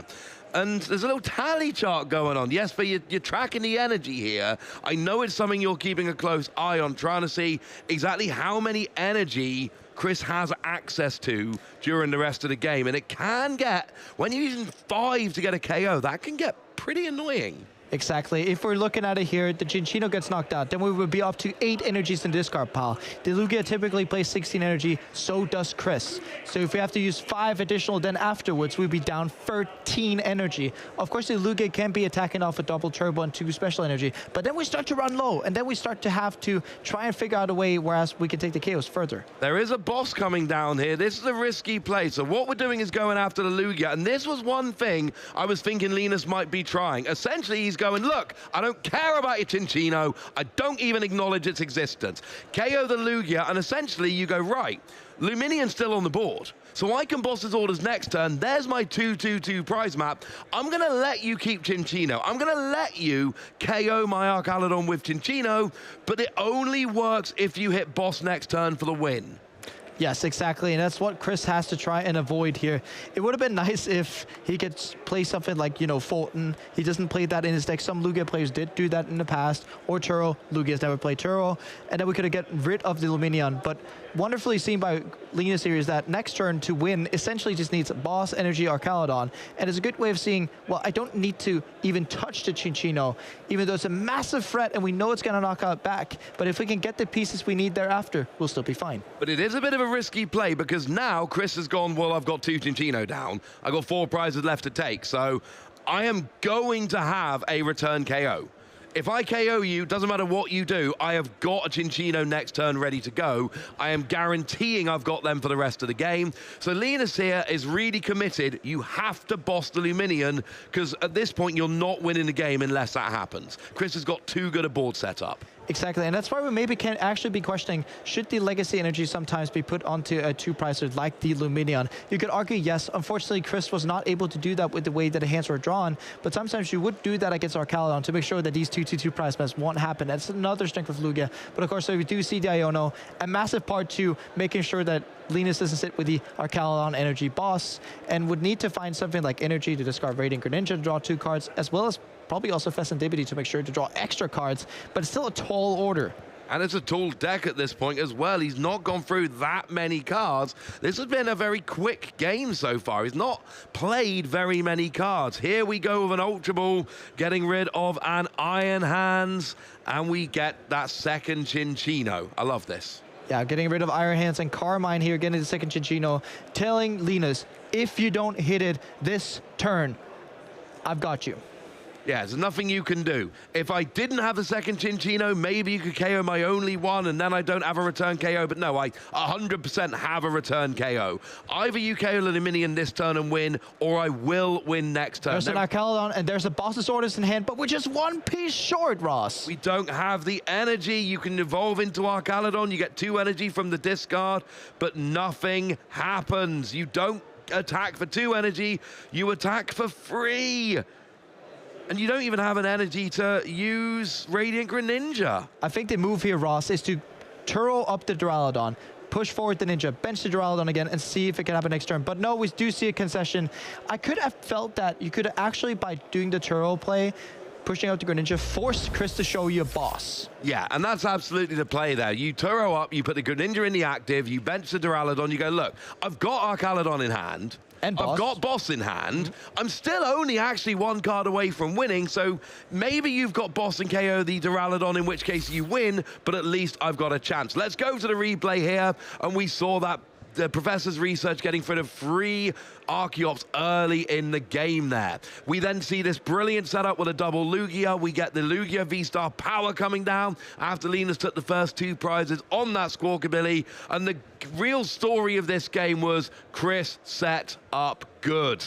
Got that Chinchino, got 5 energy on, got the big KO, and then after that, it was just a case of, well, Linus can try and get a KO on the Lugia, get down to 2 prizes, which worked, but the problem was we missed that boss on the final turn. We couldn't KO the Luminium. Well, we missed the energy, same deal. Yes. And that gave Chris the game 1 win.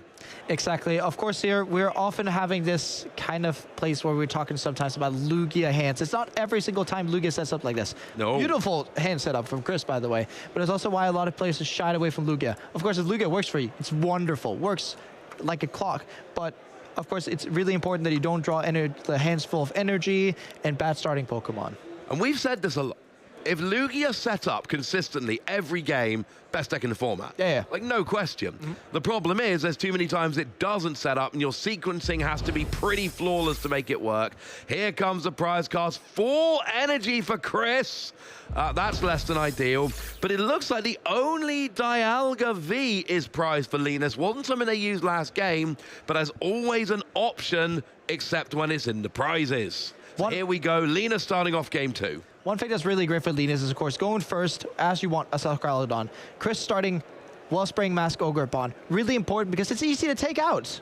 Regardless, if you just attack into Wellspring Ogerpon, you're going to take it out every single day of the week. Here for Linus, one thing is really important, of course, in the setup phase, get these energy out. It's how the deck functions. You want to get these energy out of the deck. You want to have them touch the discard pile to make sure that Archaludon's Assemble Alloy is just going to be working flawlessly every single time. Yeah, you need 2 energy in the discard as fast as you possibly can here, just to say, right, as soon as I evolve up, I am up and rolling. You do need that 3rd energy, which did go wrong back in game 1. End of game 1, you needed 1 more energy to win the game. But generally speaking, this is your first turn every game. Exactly. Now here we do see the deck search from Linus wanting to make sure that they have every single piece that they can use towards reaching a state where next turn we have Archaludon, we have attachments from Assemble Alloy, and of course the attachment for Hint, because you do still need the Hint attachment to make sure that you get the free energy requirement that you need to hit. Yeah, that's always the goal here. So now we see, ooh, we get another energy hit in the discard pile so that we can play an Earthen Vessel to search out even more energy. Hopefully at some point this time we're going to see Radiant Greninja hit the board, and then you need an energy in hand to use concealed cards to draw yourself more cards. We do have an Ultra Ball in hand. Could this be for the Radiant Greninja? I mean, it's always nice to get a second Duraludon, but you don't need it right now. There is, though, an option to hit the Squawk ability. Of course, it doesn't feel too great when you already have the Arcalon on hand, but with the amount 4 Rescue Stretcher in deck, it's actually seemingly fine to use the Squawk ability. No, I disagree. There's too much energy. We've already got 4 in the discard. There's another 1 or 2 in hand. I know we want energy in the discard, but I just think Squawk this turn gives way too much energy in the discard. I don't like it. But one thing about Squawk here, if you attach the Duraludon and hit an Arcalon next turn, you could be doing fine. Linus does go for the Greninja, but if you attach the Duraludon on this turn and you Squawk away, it's fine. But the main reason we shouldn't be squawking here is because of Iron Hands EX taking free prizes and being able to do that, because it then means that Chris doesn't have to hit through these Arcalodons, but can actually just try to go around them, just as Linus went around the Cinchinos in the first game. Yeah, agree with that one. Yeah, there's another 2 energy in hand, and I know we're going to concealed cards 1, but still. We've got, Pokegear and Luminion there. Very nice indeed. There's an energy to the active, exactly as you wanted.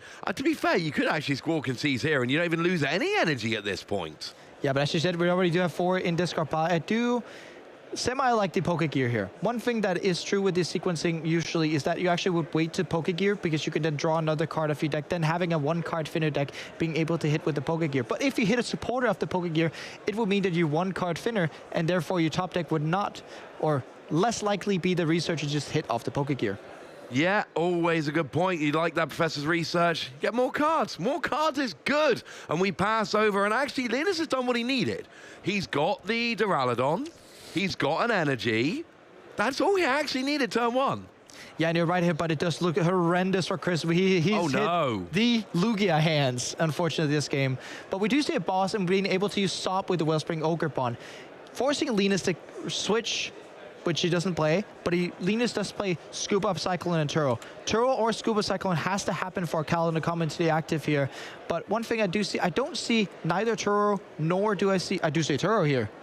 Which is lucky, because the other Turo is in the discard pile. That got discarded early doors, so I think that's the last Turo we've got. But either way, that worked nicely.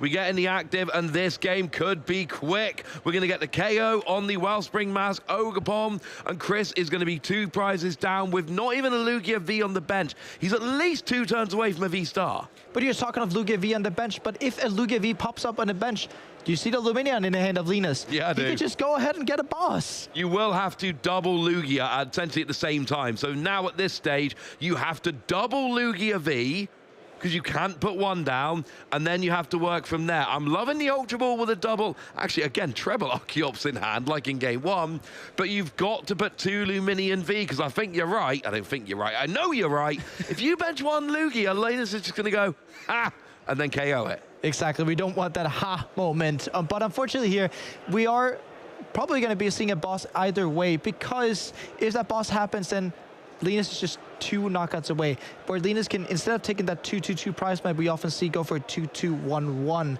taking out smaller guys. But of course, in this case, the legacy energy can start being played in, and that's what Chris needs to happen in this game. He needs the legacy energy to be working in his favor, just like we actually didn't saw last game. Oh, I'm not loving this. I'm not seeing if I missed something in his hand. I don't see a way to get a second Lugia right now.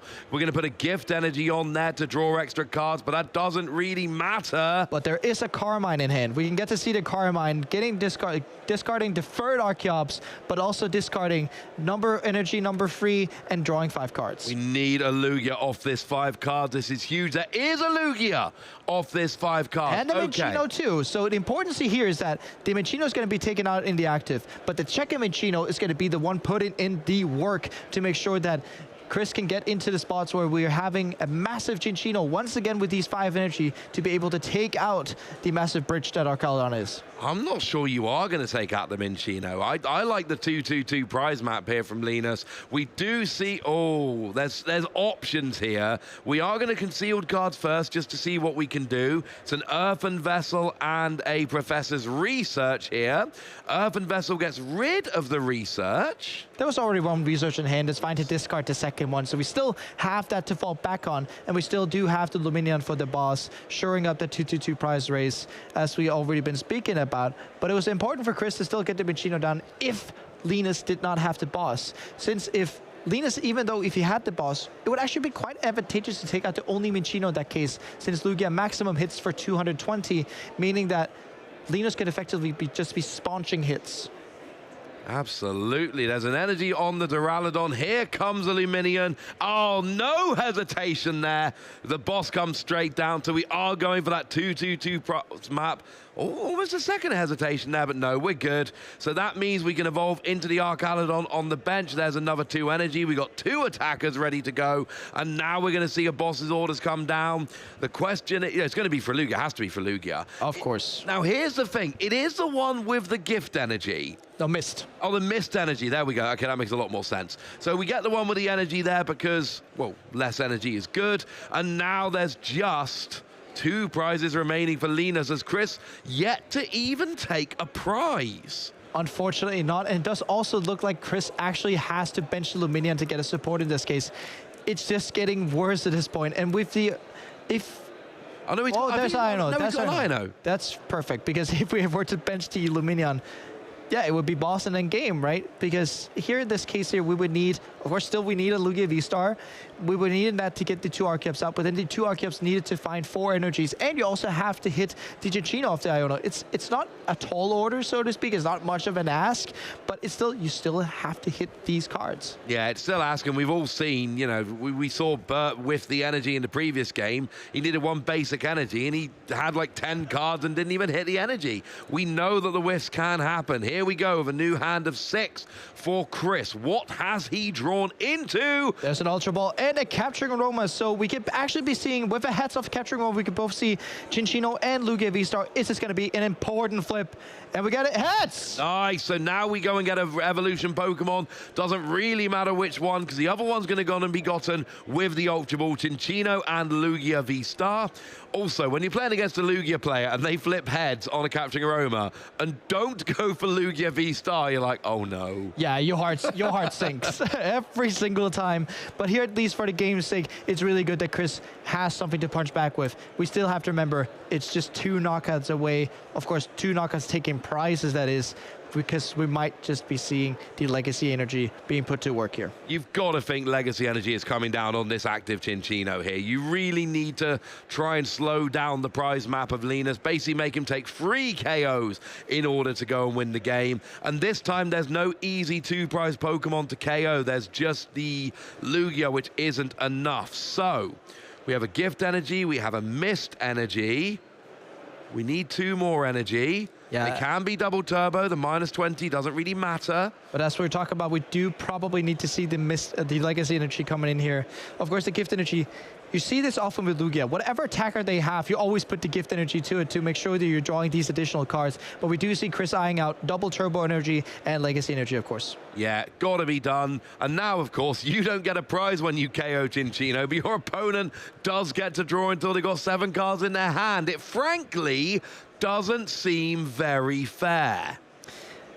Indeed, it does not, but I mean, that's what Lugia is. You take the risk of running a deck like Lugia, but then you're getting rewarded once you set up like this. And it's looking all right for Chris right now. You've only taken 2 prizes, but the problem is Linus here essentially needs a Duraludon so that you can have an Archaludon next turn. There's a rescue stretcher. Oh, but that was for a metal, though?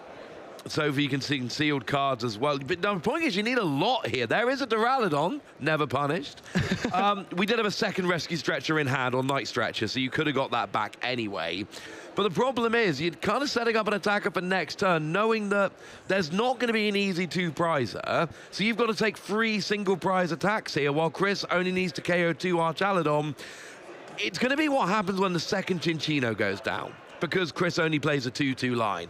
That's when this is going to get very interesting. So we do see the knockout here from the Archaludon, drawing some additional cards off the gift energy, drawing up to 7 cards. But one issue we have here, we do see 5 energy going out. So it means that Chris has been 9 energies down. There are 4 energies in the hand of Chris, which is quite unfortunate because, of course, that goes up to 13.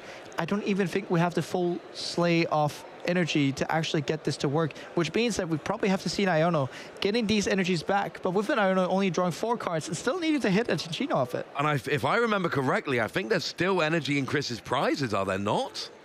I think he's still got energy prized. I'm pretty certain. So it does look like the Dream of Cinccino is going to be hard to reach for this turn. But we do see Luminion already, so it's good. Like, there's 4 energies in hand. You can Luminion Iono to make sure you get those into the bottom of the deck. One thing I do have to see in this deck search, is there an additional energy in the deck or not? There is.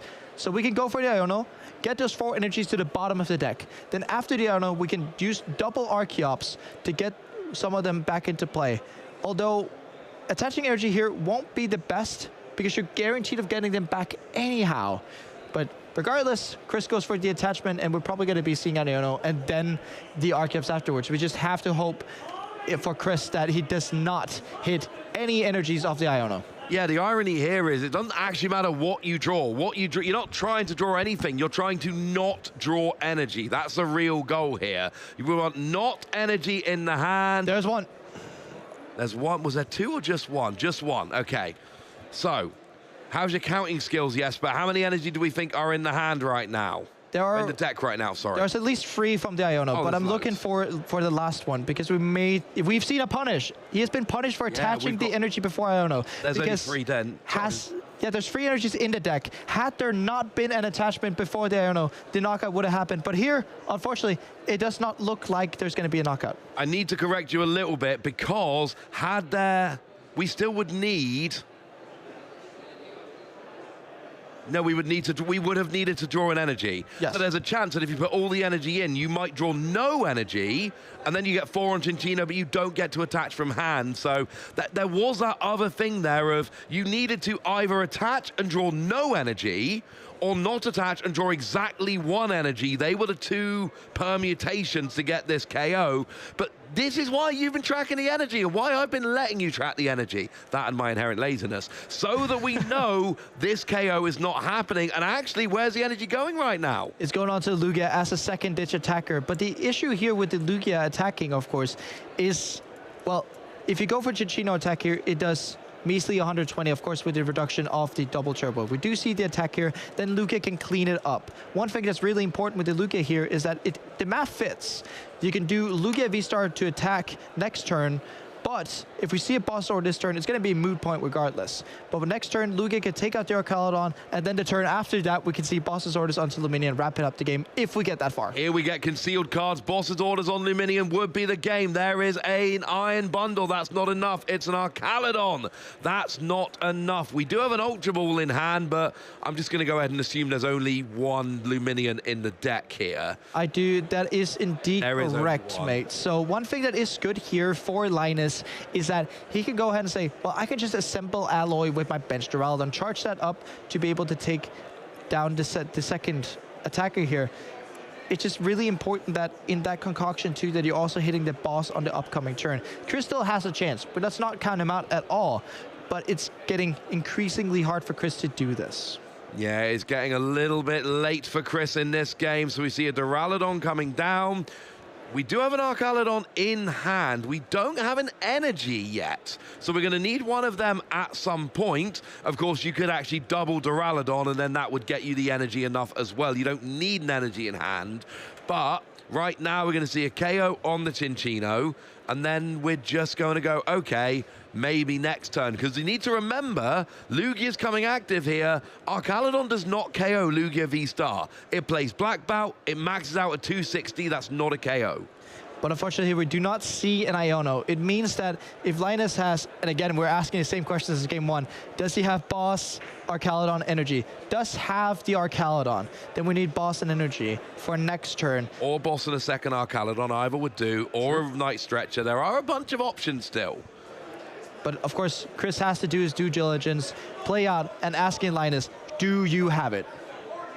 We've only got 15 minutes left. That is just enough time for a game 3 if we get our skates on. Of course, 5:02 is not the record you want. 6:01 is a lot better when we're looking at getting into day 2, and obviously that's seeding within day 2. Exactly. Getting to the phase 2 is the most important thing for these players to play for the tournament win. Of course, also the guaranteed Worlds invite we've been talking about by winning the tournament. And yeah, winning games is the most important thing. Of course, the first hurdle that these players stand before is getting to that phase 2 of a competition. Yeah, get to phase 2, but remember the points carry over from day 1 into day 2, so the more points you get day 1, the more likely it is you make day 2. Here comes Lugia with a big KO on the Arcaladon as expected. Chris goes down to 2 prize cards remaining, and now it's over to Linus here.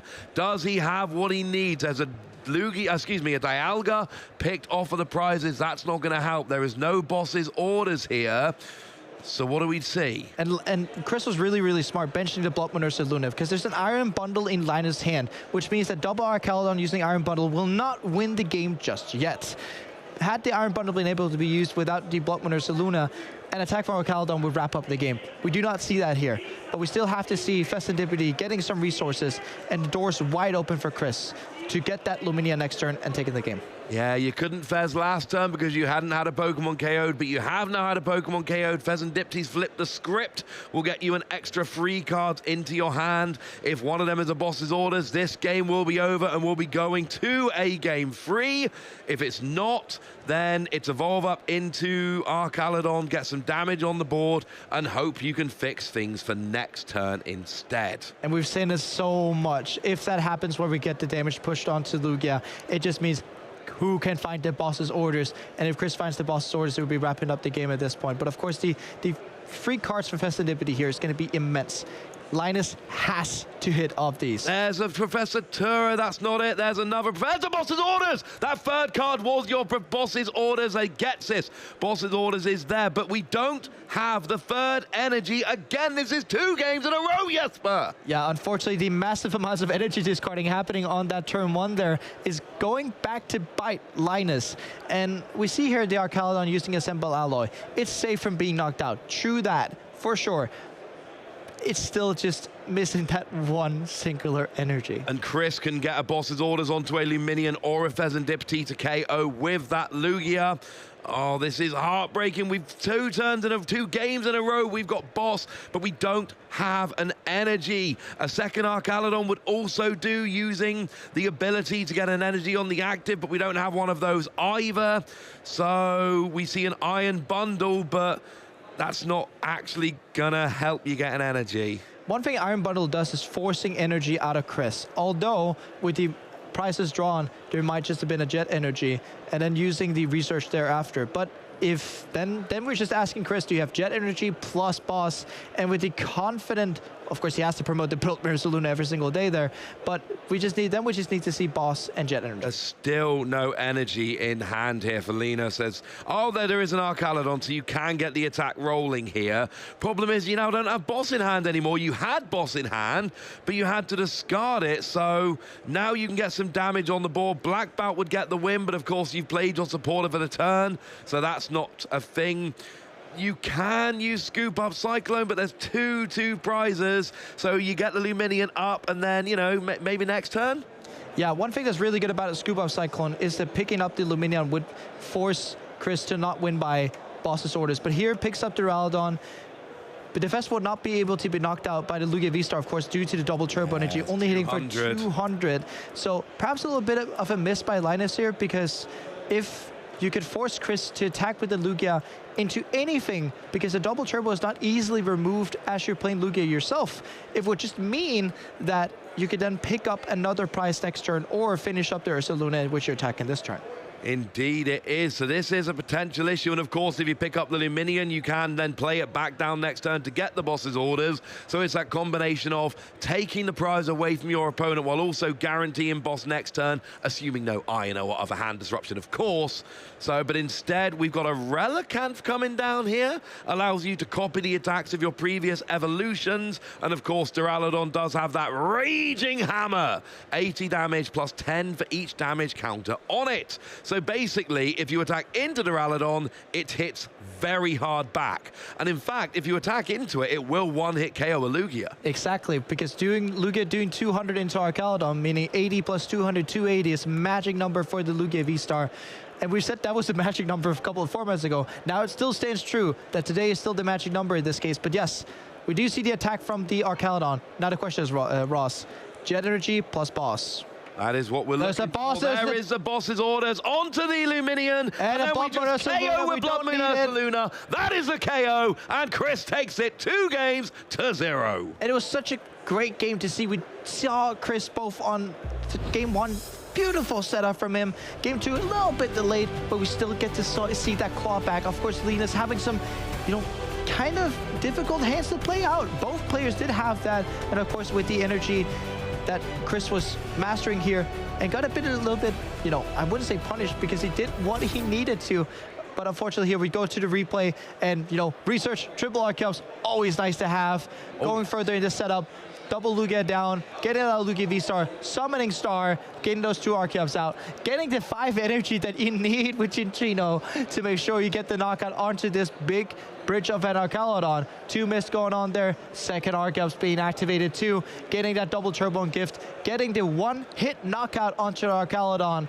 And from there on, it was really just a game of, well, is Lena's going to hit the boss or not? But as said, of course, was just that energy shy. It's just that energy shy. That was really the story of this entire matchup. Going into game 2, we see a KO from Archaludon. We see a boss's orders onto the Lugia for another KO with Archaludon there. It's all looking so good for Lena's here, but actually, then we see the comeback starting. We've got that Cinccino 1-hit KO with the Legacy energy, and then we see the 2-hit KO coming from Lugia, and then it kind of turned into who had what, who had that final piece of the puzzle. Linus, unfortunately, again has boss, but doesn't have the last energy, just like in game 1. And in a second, we're going to see that Chris, unfortunately, did have the boss, and that was your 2-0 victory. Exactly. I missed the Ursa Luna there for a little second there, but of course, just the boss. We didn't even need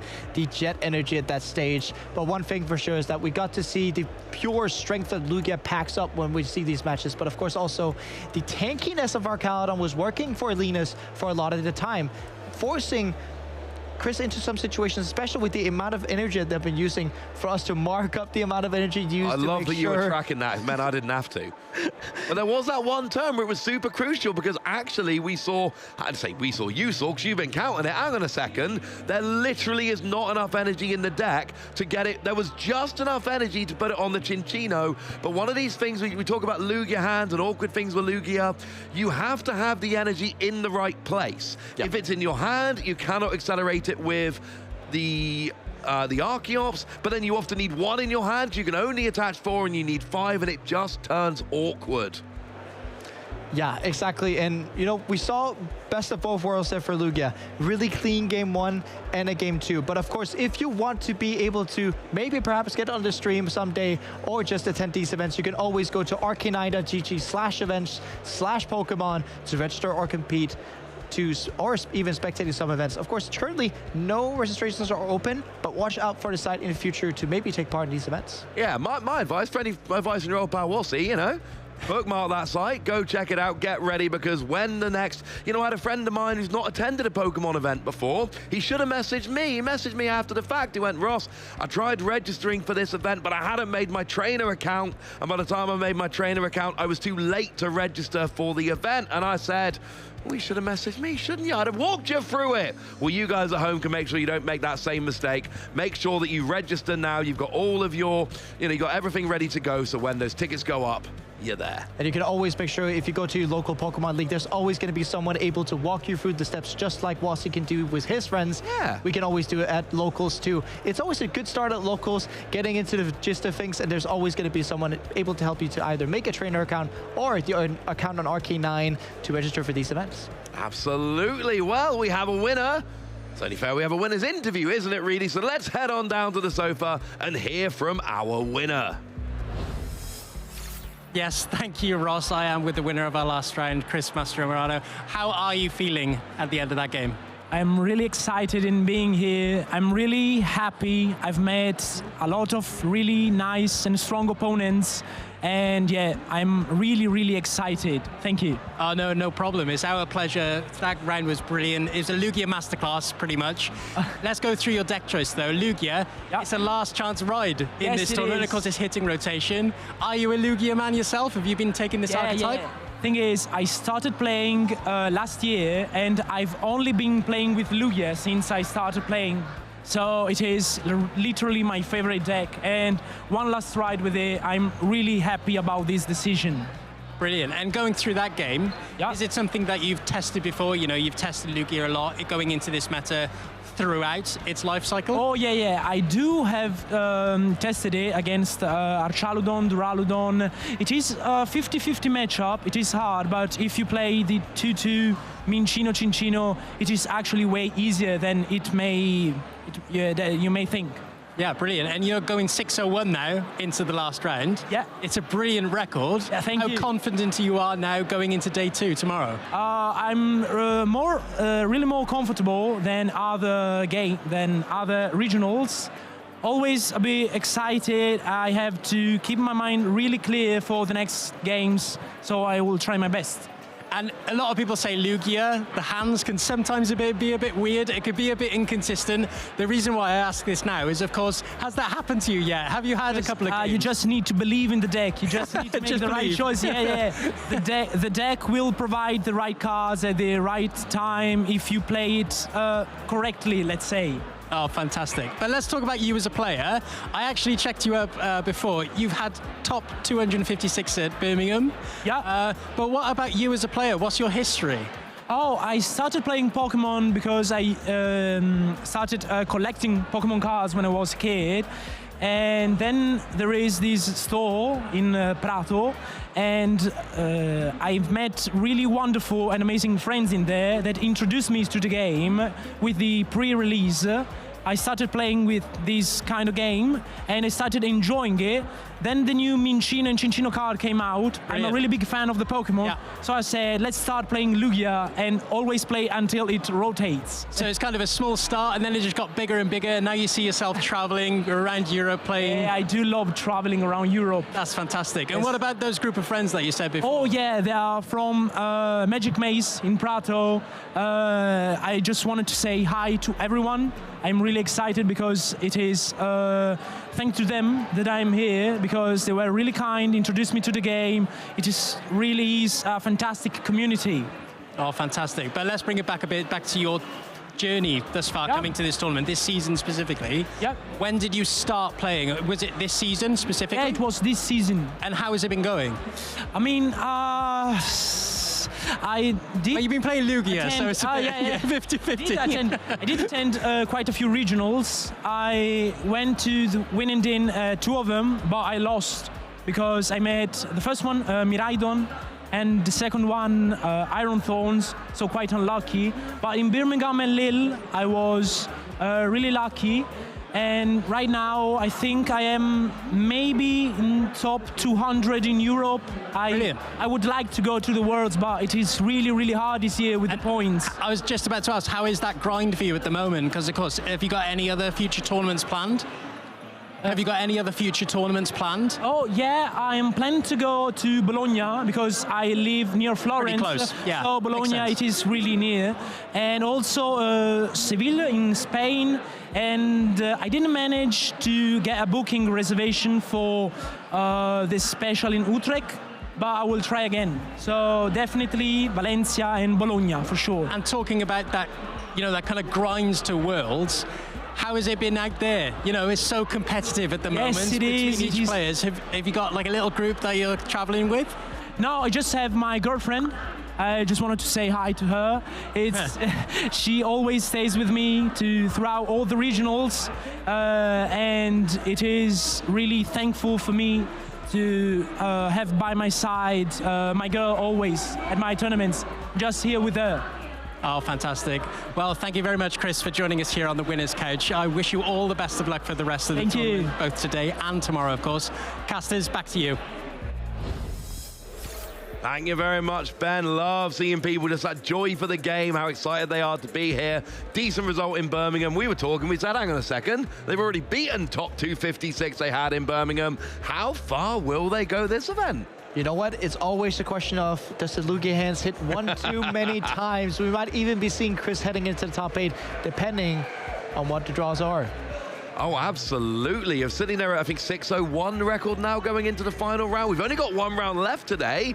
We have a slightly smaller tournament. We've got 8 rounds today, I believe 3 rounds tomorrow, plus your top cup. And then we're going to crown our regional champion. We've got a few US players out here in the audience.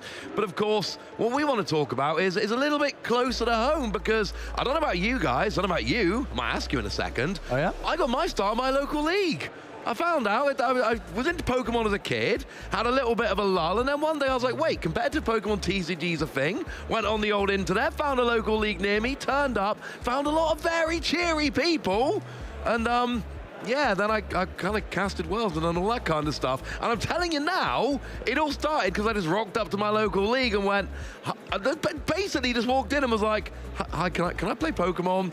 And they were really nice and took me under their wing, told me everything I need to know. Yeah, and I didn't have quite the same experience. Of course, I'm from a family filled with Pokemon players. I found a picture a couple months ago of me sitting on the top of my brother's lap playing a pre-release back in 2006 or 7.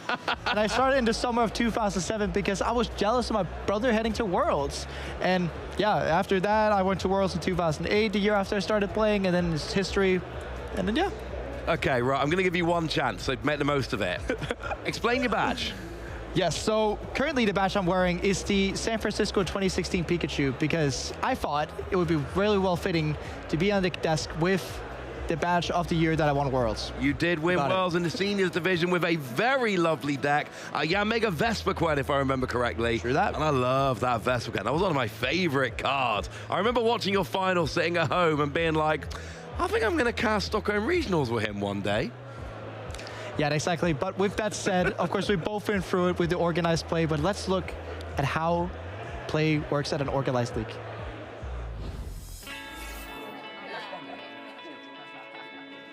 Hey, do you want to play? Yeah.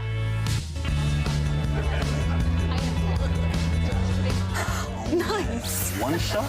Wait, that card, yeah.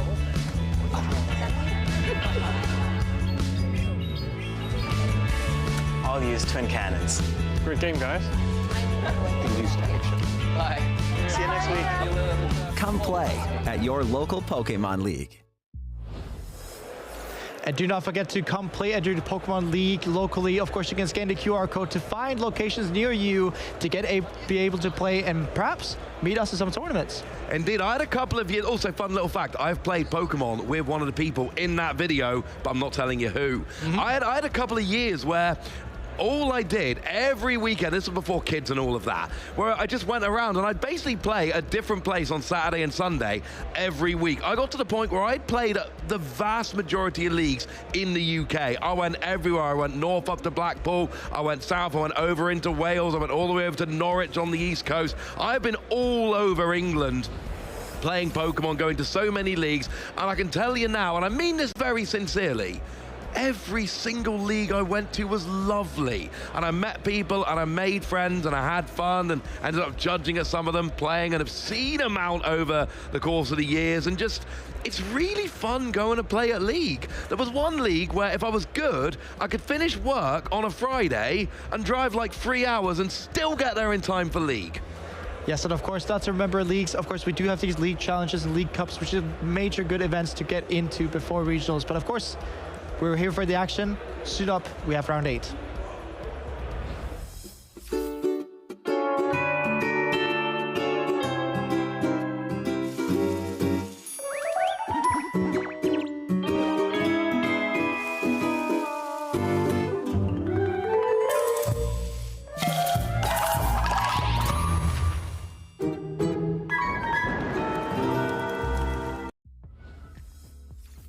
My name's Luke Kirkham. I'm here because I love playing Pokemon. So I originally played sort of 20 years ago when I was a lot younger. Just not competitively, just with some friends, sort of fun decks and stuff. And I stopped playing for 10 years. And then I got playing again because my little brother brought some cards home. And so I got into it, built up some decks, found out there was a local league near us, and the rest, they say, is history. Favorite artwork, there's a few cards that I really like. I like all of the new ancient alternate arts, so the Gaudium Fire, even the Entei, Raikou and Suicune arts. I think the artworks these days have come on a lot, and some of them are really nice. I mean, I also like EUIC. It's one of my favourite cards, so the artwork on that, the actual promo for the 151 box, that's quite a favourite one of mine. I think my favourite deck of all time, purely based on results, will have to be my Palkia Suicune deck that I got top 4 here at Gdansk with last year, because it was my first top 4 better finish in the current format of the regionals. Very close to taking home the win, but not quite there, so it's something I do really enjoy. I think my motivation to compete is probably the competitive side of it. I want to win. I want to be one of the best players in the world. I'm not coming here just to do okay and make up the numbers. I'm trying to be one of the best. I think when I first started playing, in the era that I started playing, Sami Sakun was one of the best players in the world. I played against him a lot at locals. Always beat me. I can never quite get the better of him because he was just a very, very top player. I think one of my favourite parts about the community and everything is all of my close friend group now have all come through Pokemon. So everyone that I hang around with outside of Pokemon work are all from Pokemon. I've lived with friends I've made from Pokemon. And I think the community is very welcoming. There's some games you hear some bad vibes and things, but I never hear that from Pokemon. It's always very friendly and welcoming. I love going to tournaments and just seeing people and chatting to people and being social, because it's not just a competitive game, it's a social game as well. And I think people sometimes forget that side of things, but it is still very important. Hello everyone, my name is Alex Dow, and I think it's time we had a little chat about Charizard EX. This Terra Pokemon EX has it all: massive hit points, an energy acceleration ability, and a powerful escalating attack. However, Charizard EX's success has depended on strategic partners in the blend of Pokemon, supporters, and item cards in an ever-evolving format. Strong partners have previously included Pidgeot EX, whose quick search ability allows critical cards to be found throughout the game, as well as Barrel with its industrious incisors draw engine, providing support against those pesky destruction cards. The release of Pokemon Scarlet and Violet Temporal Forces saw the reintroduction of A-Spec cards. 3 stand out as the most popular options: Maximum Belt, Hero's Cape, and Prime Catcher, all of which sparked debates on whether optimizing damage, durability, or gusting utility is the best one-off for Charizard. But don't forget all the other viable tech inclusions. With the introduction of new cards like Buddy Buddy Poffin, early game support can be seen with Cleffa with its grasping draw attack, alongside the usual combination of Broton V and Luminium V for their vital abilities. And then we have unique supporters such as Professor's Churro Scenario and Eri, which are crucial for specific matchups. Well, the current foundation of Charizard EX's strategy was cemented at the European International Championships by none other than Tord Reklev, who combined Pidgeot EX, Barrel with Prime Catcher as his A-Spec of choice, as well as other unique inclusions to win the largest tournament outside of Asia. The knockout, Tord Reklev is your European International Champion. This win against various deck types and Charizard EX mirror matches secured Tord's 5th IC title. With still so much more to come, I can't wait to see how our players continue to innovate and adapt to one of our strongest cards in the game today.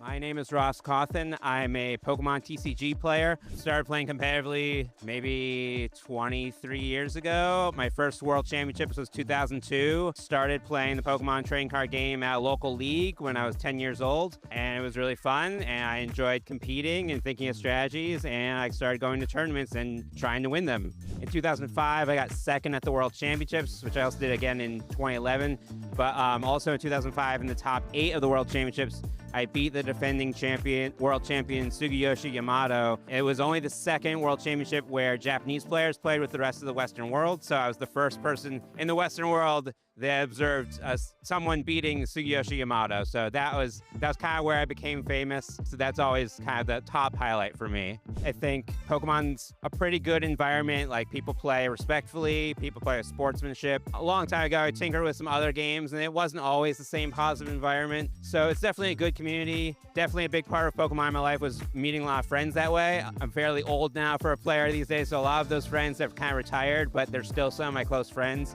So I'll see them and we'll play old formats and stuff. So that's always going to be a big part of my life, for the rest of my life, hopefully.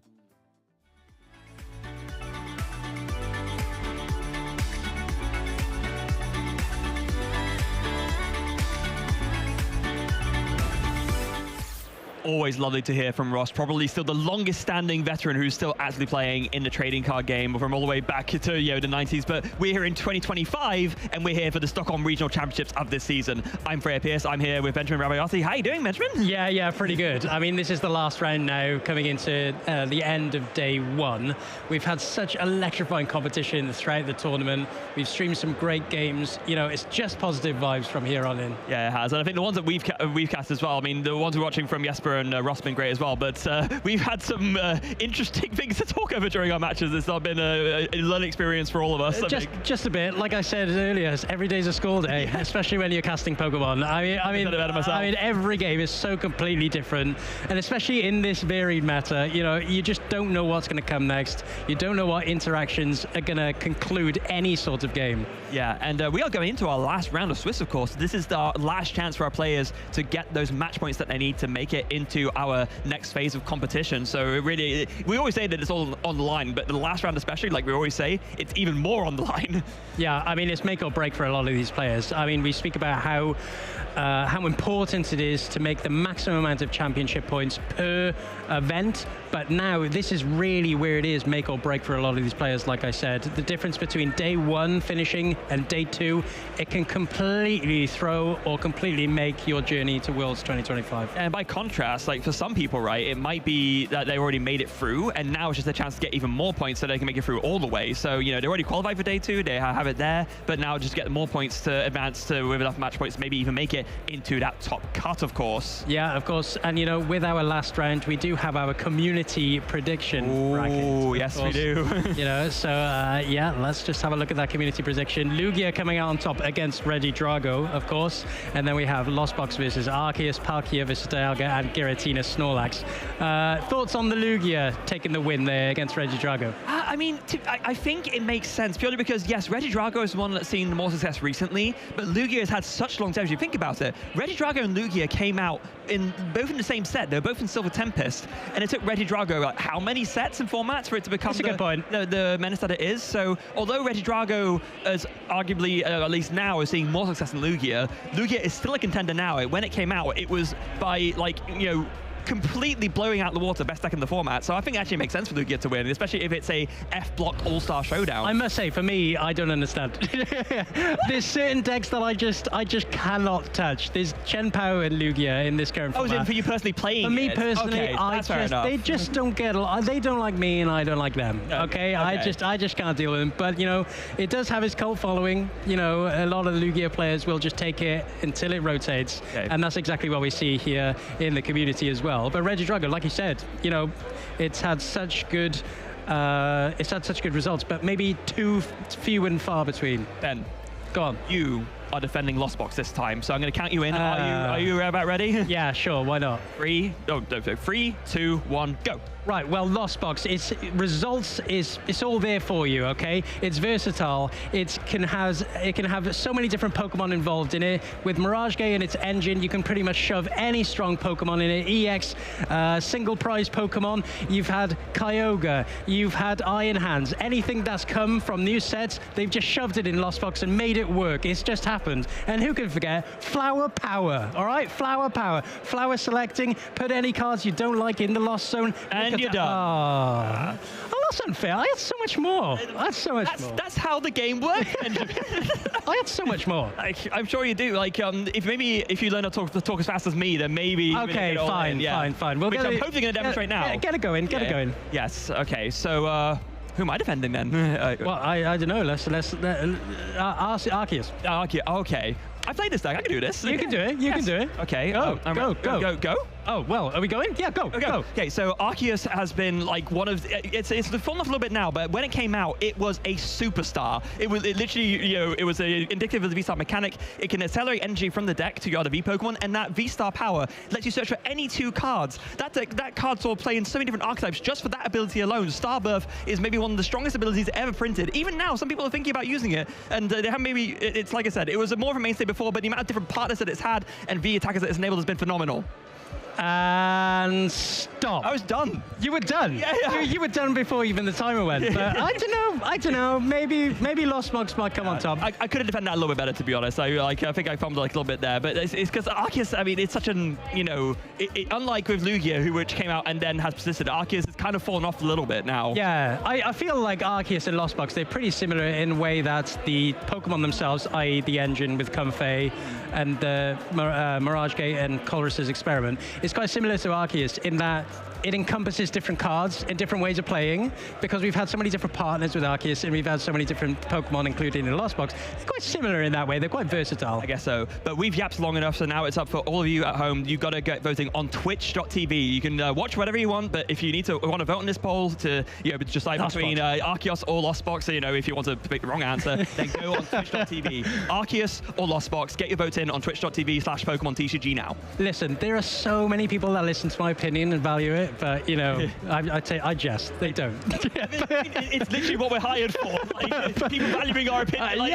You're saying as if it's a unique argument. Yeah, maybe. but I think Lost Box will win. I don't know.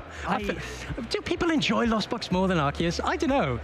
I mean, Arceus has like a bit of a thing where, because it was kind of so standalone in terms of the way it attacked, I mean, the big thing it had, which it lost, which is maybe why it's fallen off, is past the peak, right? Correct, That was something I probably should have mentioned in the argument. Actually, now I'm thinking about it, but that's a rotated card. It's definitely fallen off in terms of recent usage because of that. Because Lost Box, it has fallen off, but not quite as much. We still see it sneaking in. It just lost its tempo, I think, in the format. It's suddenly become much more slower than a lot of decks that were coming into the format. And I think with Arceus as well, there are only so many partners you can have with it, right? Yeah. They're all V-Star Pokemon. Also, it won't gain any new partners. Because not at all. Because it's very limited. That's where this limitation is against Lost Box. Let's say, it's still a lot kicking around today, especially on the top tables. You got different Pokemon, and with that versatile Mirage Gate, you can put pretty much anything in it. I'm kind of undermining my argument a little bit, I just realised, but like we do arguments that we save the full answer later. Yeah. But I do believe we just got the results in, so let's see who won between Lost Box and Arceus. Let's go. Drum roll, please. You got results in? And Lost Box, 66%. I think that's pretty fair, honestly. That's okay. I'm happy to accept that concession. I think that's a fair score for both, considering the overall longevity of both. It's not too overwhelming of a win, I think, but 66%. I think that's a fair rep. Lost Box takes the win over Arceus, so it will be Lugia against Lost Box for one of the semi-finals, but of course we have the whole other half of the bracket to go. So it's going to be Palkia versus Dialga, and then the Snorlax versus what's that on? I missed. I missed it myself. We'll wait until we get there. Yeah, we'll wait until we get there. I think it was Dialga. No, it was Dialga Palkia, and then it was Dialga Palkia, and then anyway, doesn't matter. We have a tournament focused on right now. We have one more round to go. One more round to go, and this is the all-important round, like we said before. It's so significant, and they get more and more significant as, and when I'm talking about winning ins now for day 2, they get more and more significant as the season goes along, right? Yeah, they do. Because of how vital all of these championship points are, and the difference that you can make, the difference that you can achieve in terms of championship points from a day 2 standing to a day 1, it's monumental. Well, it's like you were saying, because we are halfway through the season, there is still a good chunk of the season left, but the more tournaments that go on, the less chances that people have to earn these championship points. So it means that every single one, at the start of the season, you think, I'll have one bad regionals, maybe I'll have another good one, but of course, the further along the season you go, the less true that becomes. No, and we want all of our players to attend every event, right? But you heard it from Chris there. Chris is having a little bit of a funny season. He can make Worlds, but of course, he's only attending one more event. So, this is it might be, it is his second to last chance of making some vital championship points. Yeah, well, I mean, I guess winning on stream helps, to be fair. It does. Maybe. And of course, he's in day 2, so, maybe he'll make it all the way. But other than that, we have our 2 players. Oh, there's a familiar face from the UK there against Ricardo Corviello, Demetrius Eaton. Demi, as he's known in the community, has had a lot of success in the past, especially recently. It's going to come up in the accomplishments list, I'm sure. Was a finalist at Toronto Regionals in 2023, but also has had a few good results before that as well. It's been a while since they've had a breakout result, though. Yeah, I would say so. Ever since Toronto Regional, being Toronto Regionals finalist, of course. But this is a player that is dedicated to the game. This is a player that travels to pretty much much every event they can, just to play Pokemon, just to achieve what they can. And I know their testing group. They test every minute of every day to make sure that they can get the best result possible when they do compete. Yeah, and then Ricardo definitely with an accomplishment list that's maybe not as much further into the tournament, but more recent, I would say, actually. Look at those are all in 2024. Yeah, and it's great to see. You know, there are a lot of players, especially in this tournament thus far, and that we featured on the stream, a lot of players with very recent accomplishments. It's great to see that players coming into the game, coming into the community from afresh. Maybe it's only been 2 years, maybe it's only been 1, but showing their dedication and making fantastic results. Yeah. Now, it is important to note as well, 2 things. First of all, this is going to be a mirror match. Okay. So this is going to be Gardevoir v Gardevoir, which is a mirror match we've not seen in a while, actually. Yeah, and it's interesting, the point that we made earlier about those little tiny differences that Gardevoir can have, right? It's all about what A-Spec do you play, what type of approach do you play? Do you play the Hero's Cape? Do you play the Unfair Stamp? Do you play the Secret Box?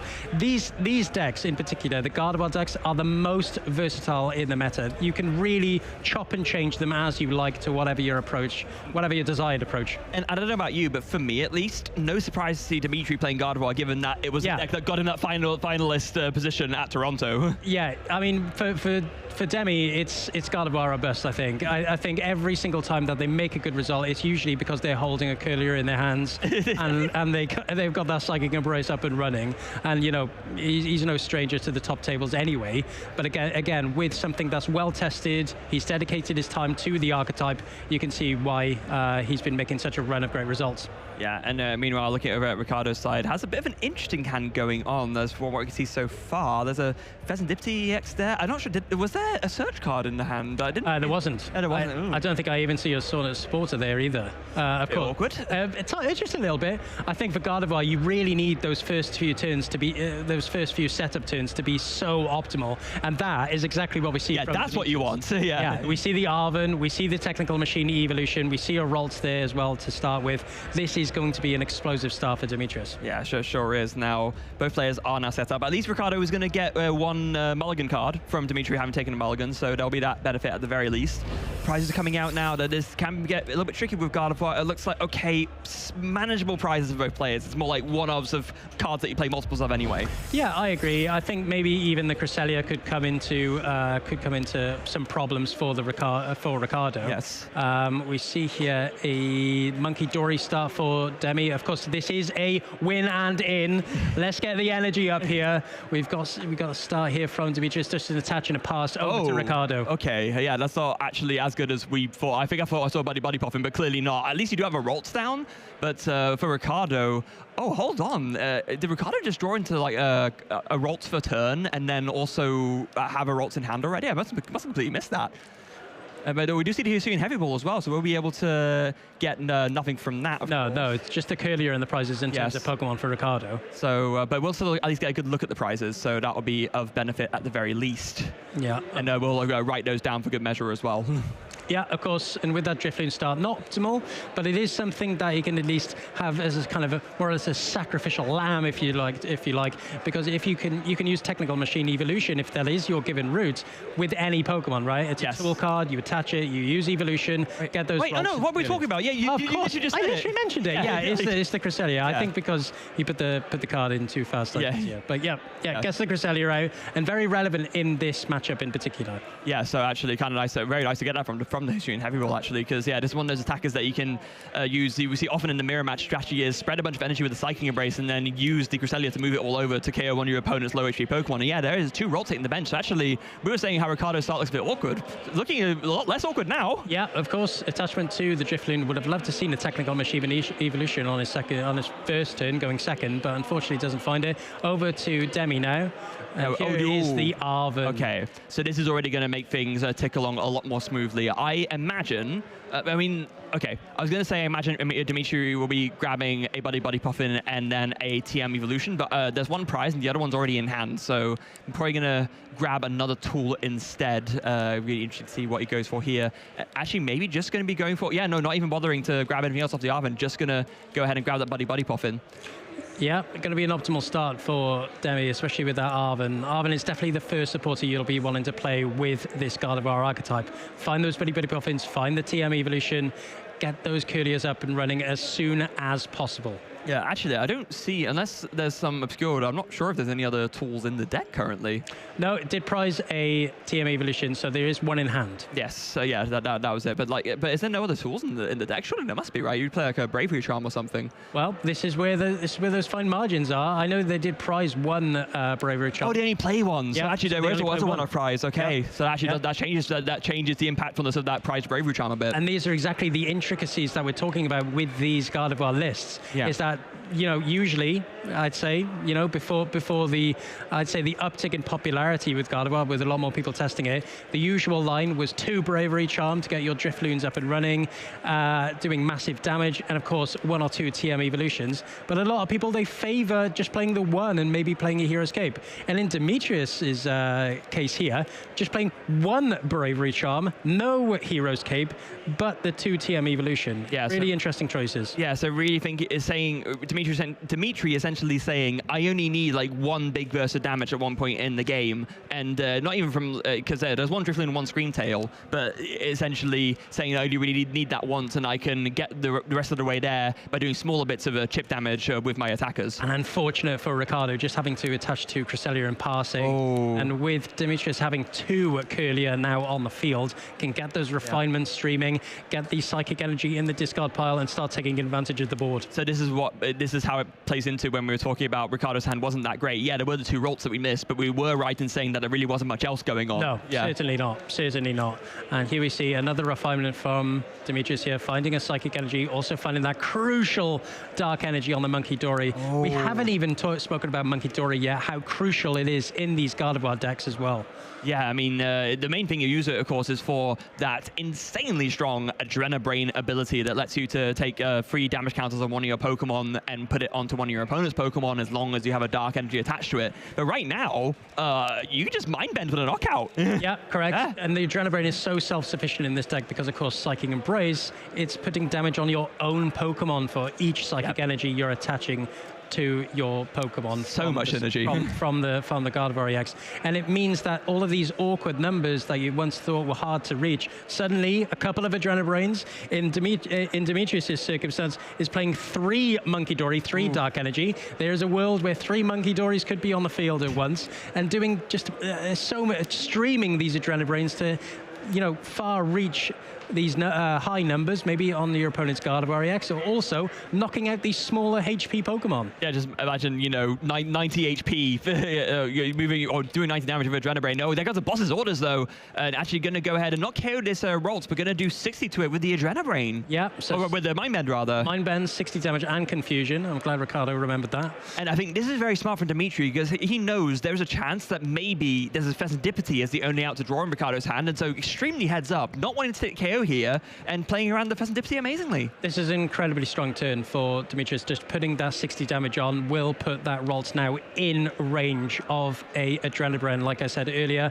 and hopefully for him at least he will be able to take a 2-prize turn next on his next turn. But Ricardo looking with the through his deck for the with the Artisan, finding Klefki. That'll definitely stop the Adrenabrain shenanigans. Yeah, of course, like Klefki, when it's in the active, all basic Pokemon in play have no abilities, so that will indeed shut off the ability of the basic Monkey Dory. Very heads up, because now, as you were saying, it prevents that sort of 2-price turn from happening, where if Dimitri finds a Gardevoir, you Adrenabrains KO 1 Rolts, and then you bring up the other one, or you don't even bring it up, you could KO it with Screamtail, for example. And interesting about Ricardo's list, he's playing pretty much all the different flavors of Gardevoir in his deck in terms of Pokemon. He's playing the Cresselia, he's playing a Screamtail, he's playing Manaphy, Drifloon, Klefki, and the Fluttermane as well. So he's got he's got his bases covered here for the entire meta, you would have thought. Yeah, sure has. So Dimitri going to go ahead and make use of that Artisan that Ricardo very kindly put down that Dimitri can also use. Going to find that Screamtail, very important to get that down so that you can maybe try and pull off this play where you KO both the Rolts that are out on the field. Going to shuffle up after that, and then I imagine there's going to be a couple of refinement to see if you can find this Gardevoir EX and start to really put the hurt onto Ricardo. And this is the interesting part about the Gardevoir mirror. The difference between Screamtail and Cresselia is so vital. Cresselia, of course, is only going to be able to be used if you have damage across the board, whereas Screamtail, of course, you can put all the damage onto the Screamtail. And this is exactly where the intricacies come into play, because Cresselia gets around the Manaphy, Screamtail is of course negated by Manaphy, and this is where all of these little micro decisions come into play. For Ricardo, he can't put down Manaphy because he's only got 2 Ralts in play, and that Ralts there, 60 HP, 60 damage on it already, is susceptible to just an easy Adrenaline. It's so complex, this mirror. Yeah, it really is. Almost like a chess match-esque, you could say. Now, both the refinements have come in, and it looks like, Dimitri was able to find that Gardevoir for the refinement draws, so that's going to be pretty good. This is crucial, and of course the retreat with the 1 energy with the Monkey Dory into that Scream Tail, of course, not really caring at this point by the Clef Key. Oh, and of course, Ricardo wouldn't have put Manaphy down because Klefki's. Yeah, exactly. It wouldn't make a difference. Yeah. I mean, sometimes there's another intricate play where you boss up your opponent's Klefki to negate a Manaphy. Of course. But in this instance, it's going to be, actually, just going to go ahead and deal with Klefki now so that you can, and this makes sense because now next turn, you can do some shenanigans with Adrenabrain and Scream Tail to just wipe out Ricardo's board. Yeah, sees the value in the Adrenabrain for sure, and that's definitely going to be the right angle to go about it because, of course, as we said earlier, there's an easy 1 prize there on the Ralts. Even if Ricardo was able to evolve it into a Curlier, there's still only 20 damage left on that said Curlier with that 60 damage. And here we see Ricardo's own Monkey Dory coming down to play, and this is going to be some intricate gameplay here because it's all about these fine margins with the damage now. Yeah. Now here we are with the Pheasantipity EX coming down. This is what we were talking about earlier. There was a slight worry that Dimitri didn't want to trigger this, but now has been forced to. You've got to take some prize cards eventually. So now Ricardo has been afforded a slight bailout option here. Pheasantipity EX comes down, flip the script, draws 3 cards. It's a Psychic Energy, it's an Earthen Vessel, it's another Earthen Vessel! I don't think Demetrius minds really if this Pheasantipity comes down. It's so easy to knock out for Demetrius. A simple Adrenabrain and an attack with the Gardevoir EX will take an easy 2 prizes. I think both of these players do not want to depend on the Pheasantipity's flip the script at all and will welcome their opponents putting it down. Yeah, I guess so. Now, also something else good to mention, Ricardo did find his way into a TM evolution, so we'll be able to at least get a couple of Curlier out and start, upping that consistency, drawing more cards every single turn. So there is that going for him at the very least, but it's still a little bit on the slower end of things right now. You would ideally wanting to be taking a knockout, but of course with the Moonglow reverse from Cresselia, you will heal 20 damage off that Ralts, of course, putting 20 damage then onto one of your opponent's Pokemon. But this isn't ideal because attacking, of course, you leave it susceptible to easy Adrenabrain, but evolving will then mean that you have the refinements for next turn. It'll be interesting to see what Ricardo takes advantage of. Oh, and Adrenabrain, of course, this is a fantastic. I didn't see the Darkness Energy in hand. Oh, of course. No, it's grabbing the vessel. From the vessel, of course. Yeah. Will be able to put the 30 damage onto his opponent's Ralts. I think the problem with Moonglow Reverse is that you're only moving, like I said, like 20 damage off a Ralts. It's not really a great use of the attack. I think it makes a lot more sense here. Just go for the TM evolution, get those 2 Ralts evolved up into Curly, and then at least that way you're drawing some cards, because healing 20 off your Ralts and then putting it on something, I don't think it gets you very far.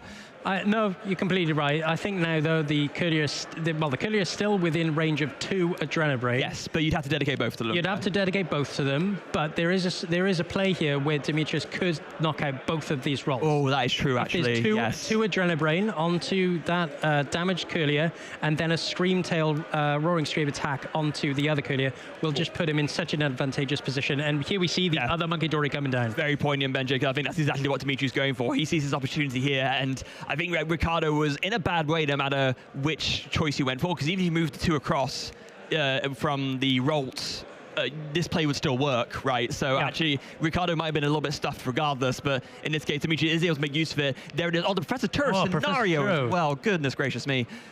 So now, and this is extra clever because now you can get more energy onto the field with Psychic Embrace to get some of this damage across. And this is perfect because putting the 2 energy onto the Gardevoir, damaging your own Gardevoir, putting it to 40 damage will enable Demetrius to take advantage of the damage being placed. And then there's 30 damage off the Ralts, 30 damage off the Gardevoir.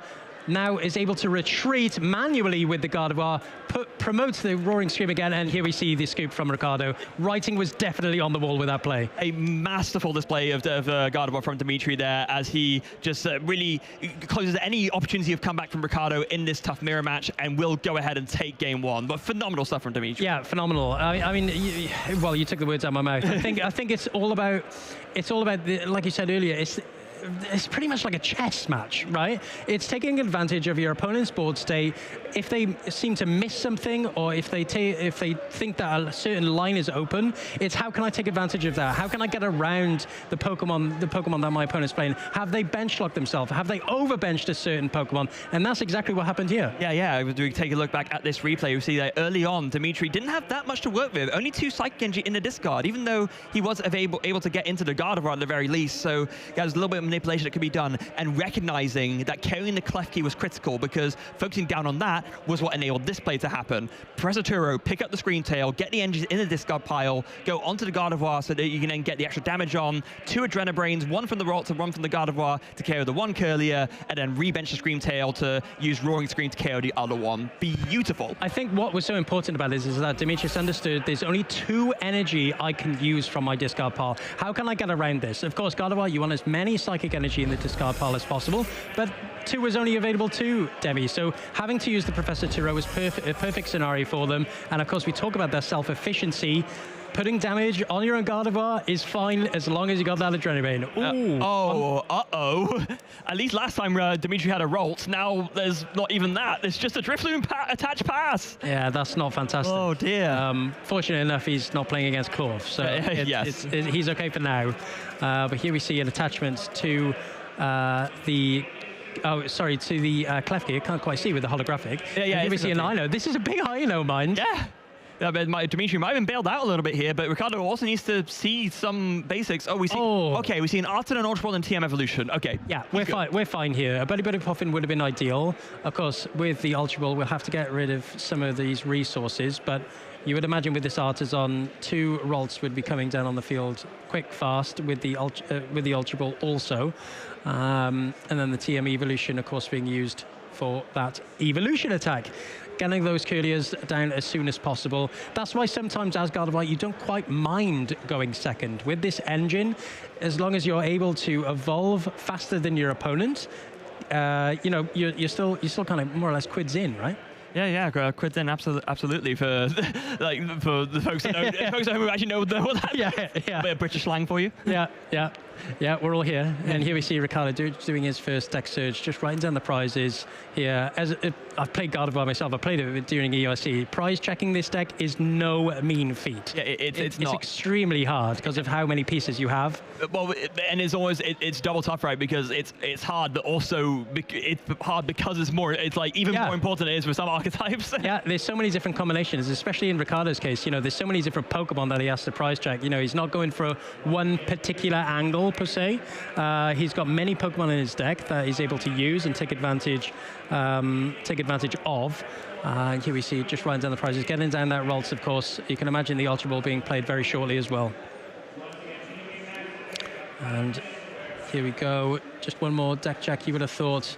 Just checking those Pokemon. Of course, a lot of players will check their Pokemon first, then check their items, then check their tool cards, etc. And that's what we're seeing from Ricardo. Yeah, they're pointing out stuff like here, that's super odd. And I think maybe using that just to make extra sure what is the least bad thing to discard here, especially because you're discarding supporters. I mean, it doesn't always feel great. Especially with Gardevoir. Ideally, you want to be getting rid of the energy, of course, but there's only a finite amount of supporters that you can play in Gardevoir because of how jam-packed the list is with crucial items and a lot of energy, of course, and Pokemon. Yeah. And here we see the evolution. And even more so in Ricardo's list specifically, there is no Palpad here, so those supporters are gonzo. Oh yeah, Palpad was something that you would have seen in a lot of Gardevoir lists, but not anymore. Like I said, the list is so jam-packed with all of these different cards, so crucial for your engine, that's been proven. But yeah, Ricardo just getting rid of that boss's orders and Turo pretty early on. It's going to be important to see if that comes to his detriment later on. Yeah, so let's see what Dimitri can pull off here. Looks like it's going to be an Artisan for a Monkey Dory, interestingly enough. That, to me, telegraphs that there's probably a Buddy Puffin in hand. You'd think so. Yes. You'd think so. Or maybe an Arven. Something to get out the Ralts as soon as possible, just because his board state's not looking fantastic right now compared to Ricardo's. Yeah, Lone Drifloon is not where you want to be by any stretch of the imagination. Nah, not quite. Not quite. And here we see the deck search from Demetrius as well. like I said earlier, it's so crucial to understand what your options are, especially with a deck as fragile as this, I would say. Yeah, this is a relatively inconsequential aside, but I was just thinking, this is going to be our last European major tournament where we see yellow bordered cards. Yeah, sure. At least unless they're old prints of new cards. And Gardevoir, I mean, we got a little bit of a break here. Gardevoir is one of those decks that just completely change. Of course, the main card being one of the main cards being the EX, that stays. But the engine, the Curlier, and as part of its evolution, the deck just has to completely change. Refinement Curlier going is big, so Dimitri is going to make the most of those refinements whilst he can, and I'm sure that's going to be what he wants to go for here with this play with the Arven. Yeah, going to grab that TM evolution to get those Curlier that we just said were so good into play. And it's going to be interesting for me to see if he puts down the 4 rolls, of course, because now he doesn't have much room to put down any further Monkidori. Maybe he's saying, okay, I'm going to put 4 rolls down. I'm going to guess one of these is going to be knocked out next turn. I just have to have a little bit of security here and putting down your rolls ready to be evolved into your Courier or maybe even your Gardevoir later on. I think the draw's too valuable, right? I think it's you had the Driftland out at the very least, so either that stays and you can take a knockout with it anyway, or it gets KO'd and then you have a bench slot free. So I think in this situation you just want to fit as many of the rolls out as possible so you can get as many Curlier down as possible, and then I mean drawing cards wins games, as we've seen so often in this game. Yeah, and as we saw, the bench management for Gardevoir is so important, especially in the mirror match most of all, because of course you need to be able to use these Monkeydoris, you need to be able to use these the Manaphies more efficiently. And here we see Ricardo just using the Artisan himself now, going for the Fluttermane. Now Fluttermane can do some interesting plays in this matchup specifically. The Hex Hurl doing 90 damage to the active, spreading 2 damage counters onto the bench as well. That can be in combination with the Adrenabrain as well. This can be massive in the mirror match. Yeah, it can be. You just got to be a little bit careful, of course, because using that Hex Hurl, placing the damage counters on your opponent's side of the field, if it's not going for knockouts, it does then also leave damage counters for your opponent to fling right back at you with their own Adrenabrain. And that's exactly what we saw in the last game, right? Ricardo Adrenabrains onto that rolls, and Demetrius was able to use it right back at him for game. So, you're completely right. You have to use this smart. You have to be using this as best possible. And here we see the INO. Yeah, but both players getting 6 from this one, so I think it's more Ricardo's using it because he just needs to see a lot of cards. Not going to get much use out of the other supporters and any other cards in his hand in general. So 6 from the top. Does Ricardo find a Gardevoir EX? That would be pretty good going at the very least. Oh, I don't we see another INO. We see Earthen Vessel, Buddy Puffin. Psychic Energy? There's still one more refinement to use, so maybe you can discard that Psychic Energy and then draw 2 more, and then maybe that will get you there. Refinement number 2. Going for the refinement before using Buddy Puffin. Well, it's because you want to keep the deck in order, right? Okay. Yeah, fair enough. Yeah. But unfortunately, no, not to be. Here we see the Suin Heavy Ball come down as well, checking the prize cards. Of course, for Ricardo, we see the Screamtail. We see the Monkidori and another Pokemon as well. I think that's another Monkidori, actually. Is that? I mean, if that's the case, yeah. It's two Monkidori. Oh, goodness. Those are the only 2 he plays. Yeah, you'd think you'd have to get a Monkidori down here.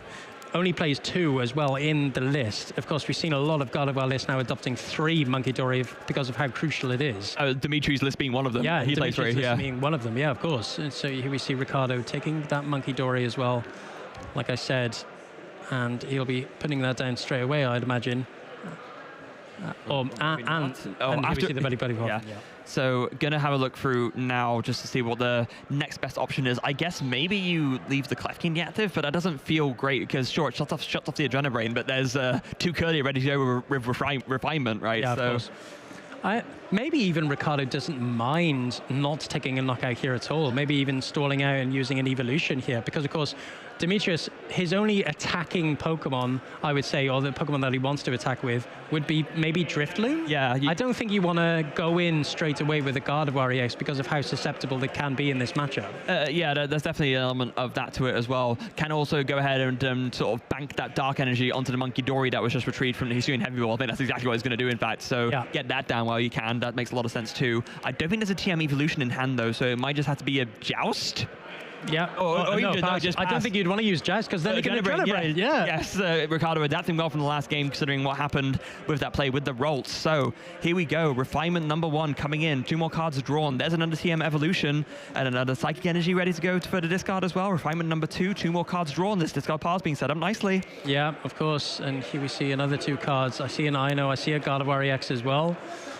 And I think for Demetrius, you know, again, like I said, maybe even opting to use TM Evolution, there is the threat of the Fluttermane for Ricardo as well as oh yeah, here we see the Team Evolution, but not seeing any threat in the Fluttermane and evolving these 2 Rolts here into Curliers. We're going to see Demetrius with a potential board. Oh no, of course, one was prized. One was prized. Sorry, but still, drawing 6 cards per turn seems pretty good. I'm not going to lie. Yeah, of course, gets you set up for the majority of the game. And Gardevoir, it is a late game deck, I would say. It is a mid to late game deck. That's a fair thing to say. Yeah, because a lot of these decks will take advantage of Unfair Stamp because naturally you are evolving one step at a time. A lot of lists don't even have rare candy anymore, like we mentioned earlier. Yeah. So naturally, you will be 1 or 2 prize cards down before you get up and running. Yeah, and maybe that's also another reason why Dimitri and Ricardo are a little bit afraid to be attacking, because we were talking about the Pheasantipsy last game, but of course, Unfair Stamp, that's something else you don't want to fall victim to either. Especially not before you have all your Curlier set up, which is, I'm guessing, a big part of the motivation behind Dimitri doing the setup that he did, because, yeah, Unfair Stamp is too huge. Yeah, and here we see the Arven for Ricardo, of course, does have 2 Curlier on the field now. Refinement, here we see the Bravery Charm and the TM Evolution as a potential option from this Arven, and an Ultra Ball. Maybe Ricardo's going for it now, seeing that, you know, I have to maybe speed time up a little bit here. We have 26 minutes left on the clock. We do have to take advantage of this game as quickly as possible. Yeah, it's not about never pulling the trigger, it's about knowing when to do it. And Ricardo decides that now's the time. I'm going to grab my Gardevoir EX, I'm going to start going on the offensive here, I'm going to start doing some attacks in, and yeah, like you were saying, Benji, maybe now's time for, you know, a Hex Hurl. You're going to negate an ability in the active. Maybe you attack with the Gardevoir EX, it's quite tanky. There's like a couple different avenues you can take. It's not ideal that 2 Munkidori are prized. Well, 2 Munkidori were prized, I should say, because if Ricardo is able to use both of them, 60 damage and a Hex Hurl Sprinkle will knock out a Curlier. But of course, in this circumstance, only having 1 Adrenabrain available to him, well, unfortunately, maximum doing 50 damage in combination of the Hex Hurl Sprinkle and Adrenabrain. Yeah, it doesn't feel great. It doesn't feel fantastic, no. But you can at least do 1, so yeah. Psychic Embrace is going to come in from the Gardevoir EX, going to accelerate free Psychic Energy onto the Fluttermane from the discard pile. That's going to also do 60 damage to it. 30 of it will be moved across using the Adrenabrain on the Munkidori, and now we're going to see a Hex Hurl doing 90 to the active, and then putting 2 damage counters on Dimitri's bench in any way Ricardo likes. It looks like it's going to be 1 apiece on the Rolts. Oh no, just go for the Adrenabrain first. So that's Adrenabrain first, yeah. Yeah, and now it's going to be the 2 damage counters also going onto the Rolts. So all onto the Rolts here. Yeah, I think that's the best way of going about it, because Adrenabrain is going to take 30 damage off that Rolts maximum, putting it down to 20. It'll mean that if Demetrius does evolve it into a Curlier, it'll put it to 80, which is still in range of 2 Adrenabrain. Yeah. And now it's up to Dimitri to decide how he wants to react here. So 5 damage counters onto the Rolts does mean that at least 3 of them can be moved back across. If Dimitri can get a second Munkidori down with another Dark Energy, that would be pretty good as well. Yeah, that would be pretty ideal right now. But of course, with 3 Curlier and a Rolts on the bench, there's no room for an attacker at that point. No, I guess not. But maybe in this instance, maybe that doesn't matter, or maybe you just attack with the Gardevoir EX. That's probably, I think that's Demetrius' only option at this point. I don't think you want to be attacking with the Munkidoris per se, because of how vital they can be in those later turns, and to manipulate the board stay, take advantage of the prize rest, etc. Yeah. That's just how useful they are. I can't stress how good these cards Munkidoris are.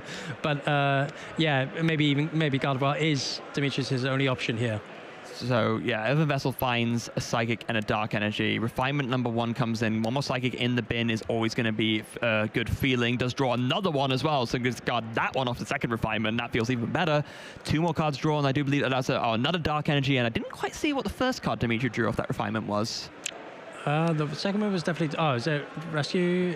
No, Night Stretcher? Night Stretcher. Yeah, I'm sure we'll see it in due time. But yeah, it does have that Night Stretcher ready to go in hand. It did draw an INO off of one of the refinements as well. Maybe debating discarding it, or I guess you could discard the Dark Energy, right? Because you have another one Night already. Stretcher as well. And looks like, oh, fancy Professor Turo's scenario. Turo could be Okay. very good in this circumstance, right? You can pick up that rolls, free up a bench space, or maybe even pick up the Gardevoir EX, right? Yeah, that feels very, very good. And that does, yeah, like you said, free up that space. Counter Catcher comes in as well. He can bring up this Curlier and cut off Ricardo's draw. It's a pretty good turn for Dimitri, I'm not going to lie. Yeah. Oh, we can use the Arvin as well to find the Unfair Stamp. Very good. This is going to be an absolutely explosive turn for Demetrius. And of course, putting 60 damage on that Gardevoir with 3 attachment from discard with Psychic Embrace activates those 2 Adrenabrains, take an easy knockout on that benched Fluttermane as well. Yeah, Dimitri knows exactly what he's going for here. He knew that this was the opportunity. Just like Ricardo recognized the opportunity or like the chance to actually go ahead with the Gardevoir, Dimitri's recognizing now I can go for the Unfair Stamp. I can KO this Curlier to cut off Ricardo's draw, and then maybe I can catapult into a lead from there. Yeah, I don't think Turo is going to come into play this turn. Of course, Unfair Stamp is putting it back into the deck, so that's impossible. Yeah, but you needed to play the Arvin Search Unfair Stamp. I think that's a fair trade-off. Yes. Sure. Yeah. Yes. Yeah, of course, that as well. That will definitely be a factor. Yes. So I guess now you could go for a Mind Bend if you wanted to. I know you were saying you don't ideally want to attack with the Monkey Dory, but I think maybe it's just fine because you have 3. Remember, you're not... Mind Bend still takes a knockout on the Curlier if you choose to Adrenabrain onto it. Yeah. So, yeah, that is definitely a play. I mean, you know... Actually, no, isn't the Curlier weak to Dark? Or no, it's weak to Metal. It's weak to metal. Oh, okay, yeah. It's a Gardevoir EX is weak to Dark, yeah. Yeah, correct. Yeah. Yeah, so yeah, and I think it is going to be the Gardevoir attack here. So retreat on the Monkey Dory, 3 Psychic Embraces coming in onto the Gardevoir EX, so that is going to power up that Miracle Force attack, and now it's just going to be a matter of where these damage counters come from in terms of getting moved by the Adrenabrain on the Monkey Dory. There's so many lines of play here because you can opt to take a 2-prize turn here, putting the 60 damage onto the Fluttermane, but you can... No, you can't, because it's only from one Pokemon to another. So I've moved 3 and 2 or 3 and... There's no way to move 6 damage across, because you can only... Because the way the maths works. You could use... No, you remove them off the... Off the Gardevoir, But you can't do that whilst healing off the entirety of the bench. My bad. Sure. Yeah. Yes. And I think that's what they're going for here, or maybe even setting up a bigger turn next as well. Yeah. No, taking the 2-prize turn. Yeah. Very So nice. going for the line you originally thought of. So yes, going to be moving damage off the Gardevoir and the Rolts to KO the bench Fluttermane, and then Miracle Force will KO the active. Yeah, this was a great turn for Demetrius. I mean, leaving Ricardo with 2 cards in hand, no Curlier on the field as well.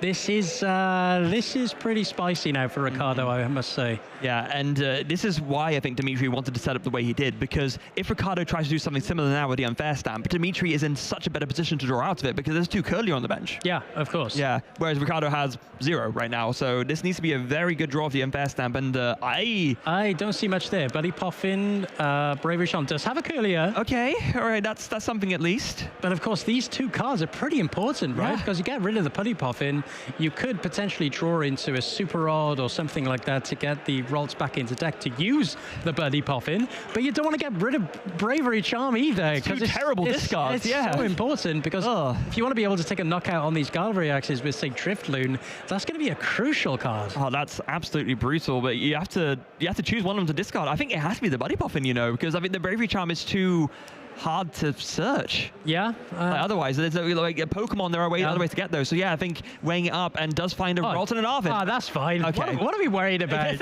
draws into Arvin and Rolts. Yes. Never punished. No. That's brilliant. Never punished. I think he just like played the odds well and it worked in his favor. Let's give him credit here. He was punished with the Unfair Stamp. I'm being unfair now. No, that's fine. Yeah, so yeah, Rolts does come down, and yeah, it has the Bravery Charm there. And okay, there was the Artisan. Has ours on. Yeah, okay, so there was always a way to get the attacker actually. So yeah, the Buddy Poffin was definitely the correct discard off of the refinement in that case. Sure. And then we see here the Artisan maybe opting for a Screamtail and eyeing up that Unfair Stamp himself as well with the Arvin. This would be fantastic. Of course, having 5 new cards in hand off this would have been, just what he would have wanted, really. Yeah, I mean, it's a double benefit, right? It's you draw 5 new cards and you put Dimitri down to a low hand size. It's like, I mean, although it's not like we were just saying, Dimitri has a much better capacity of drawing out of it, but that doesn't mean that you don't go for it. No, of course. And attaching the Bravery Charm onto the Screamtail as well, giving it 50 extra hit points will mean that Roaring Scream can have extra reach, of course, with more hit points. It means that the Roaring Scream will be able to hit higher numbers. Of course, Roaring Scream will do 20 damage for each damage counter on that Pokemon. So to any of your opponent's Pokemon. To any of your opponent's Pokemon. So more hit points equals more damage output. Yeah, so when Screamtail has 90 HP, so Bravery Charm puts up to 140, so that means that you can Psychic Embrace Twist 6 times and do 240 by putting 12 damage counts on it. Yeah, exactly. However, with Adrenabrain, you're able to hit higher numbers, of course, with that top up. So be interested to see what Ricardo will try and do here. Will he go for just a simple Gardevoir EX attack? Oh, does have a counter catcher here. Okay, yeah, he is indeed behind on prize cards. He has more left than Dimitri, so you can make use of this counter catcher. But what do you put it on? I guess you could counter catcher a Curlier and an Adrenabrain twice and take knockouts on the benched Rolls with it. Oh no, you're not able to. Sorry, I keep thinking he has two with Monkey Dory. No, only one. Yeah, it's the one. The other foil card dimensions. It's a Klefki, not Monkey Dory. Of course. Yeah. So here we see the attachment onto the Screamtail through Psychic Embrace, putting 40 damage onto it. Now it's doing 80 damage, which is perfect to knock out one of these Curliers. Yeah, and in comes the Adrenabrain. Obviously, going to move damage from the Gardevoir because you want to keep the damage on the Screamtail to actually be able to do damage with the Roaring Scream. So the Ralts goes to 5 and is going to be, bring up one Curlier and then knock out the other one because it doesn't feel great bringing up the Curlier, but because you can ultimately just Psychic Embrace to retreat it, but at least it forces more damage onto the field, I guess, is Ricardo's reasoning. Sure. Yeah, totally agree. And here we see back over to Demetrius now. What have you got here? Unfist stamped to 2 last during Ricardo's turn, so only 3 cards in hand now with only 1 Curlier as well, so only 1 refinement as an option to him. And I think what's important that Ricardo had done with that counter catcher, now 3 energy is going to be on that Gardevoir EX for quite a while until Ricardo takes a knockout on that Gardevoir EX. That's a very, unless Demetrius is finding a way to retreat that Gardevoir. Yeah, so it means that Dimitri has less energy to work with. So yeah, less energy to work with. Yeah, that is absolutely why Ricardo went for the counter catcher there, because I mean you couldn't KO the Gardevoir anyway, but this is better because it takes energy out of rotation. It means that Dimitri doesn't have the option to say retreat the Gardevoir to get those energy back into the discard pile. One thing we didn't mention as well, putting the Bravery Charm onto the Screamtail, not only does it increase its hit points, but it also puts it out of range of Monkey Dory. Oh, sorry, hold on. Sorry to interrupt there. Dimitri was able to get a 3rd Monkey Dory down with a Dark Energy by using Night Stretcher. So actually, that unfair stamp was amazing, and he has an I-Node to boot. Pretty good. Didn't even use a refinement. No. Night Stretcher, Monkey Dory, I-Node. Goodness gracious me, that's. You know how we were joking, well, I was half joking, right, saying you can move the free 90 damage across with a free Monkey Dory. Dimitri can do that right now. Yeah, of course. Still not taking a knockout on that Screamtail, but can take a knockout on one of these, on the Curlier or the Ralts. Yeah, this is pretty good board state for Demetrius, I would say. Yeah, and now all of a sudden bringing up that Curlier is kind of a benefit for Dimitri because it's a way to get 2 more energy onto something with Psychic Embrace to put the damage on, but then still able to discard to retreat. And yeah, there is now 3 things with 3 damage counters on that can all be moved across with Adrenabrain. Goodness. This is pretty good. And of course, if this is exactly why a lot of these players will play Cresselia. Demetrius does play his own copy as well. So if later in the turns manages to keep that damage on his own board, he will be able to take an easy prize with Cresselia as well. But here we see his first Adrenabrain onto that benched Curlier, maybe even using it again once more to try and, to take the knockout on the Curlier as well. Yeah, Dimitri recognizes that taking down the Curlier is going to be very important here because the more draw that you cut off from your opponent, the better you're likely to do. So there's going to be another 3 moving across from the Curlier, and then the last Adrenabrain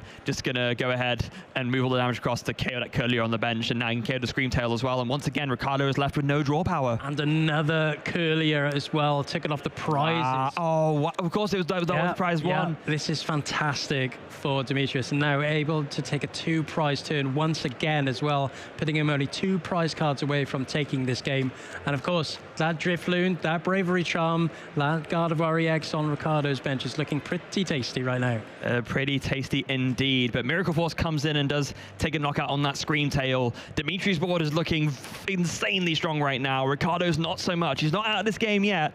But when you see a Gardevoir mirror match and it's a 3 Adrenabrains versus 1, I'm sure that sentence finishes itself. It's pretty outbalanced. Yeah. Right? I think what's important as well to mention is during that first turn, we remember Ricardo discarded that Professor Turo, right? Yes, that's now, true. That's his only copy, and that would have been a way to try and cheat the prize card race more or less here by picking up that Gardevoir and forcing Demetrius to take a one prize card, but that's impossible now. Yeah, and like we talked about, no Palhad either, so it's not there's a way to get it back here. That Professor Turo is gone, so yeah, just like not an option for Ricardo at all. No, and I don't even think there's much in the hand here. Has Buddy Buddy Poffin, but no Curlier on board to use Refinement. So what can Ricardo find with the resources he has available to him? I mean, it's not going to be a lot. Let's see what he finds off this Buddy Buddy Poffin at the very least. There's he's not used his Drifloon yet, I don't believe, because that was Dimitri who had his KO earlier on. Can get the mana feed down, maybe a little bit late. Yeah, just a little bit. Yeah. I think for Ricardo now, the pressure's on to take a 2 prize turn, right? Yeah. Because Demetrius is able to pretty much stream these 2 prizes easier with the Adrenabrain combination with Psychic Embrace.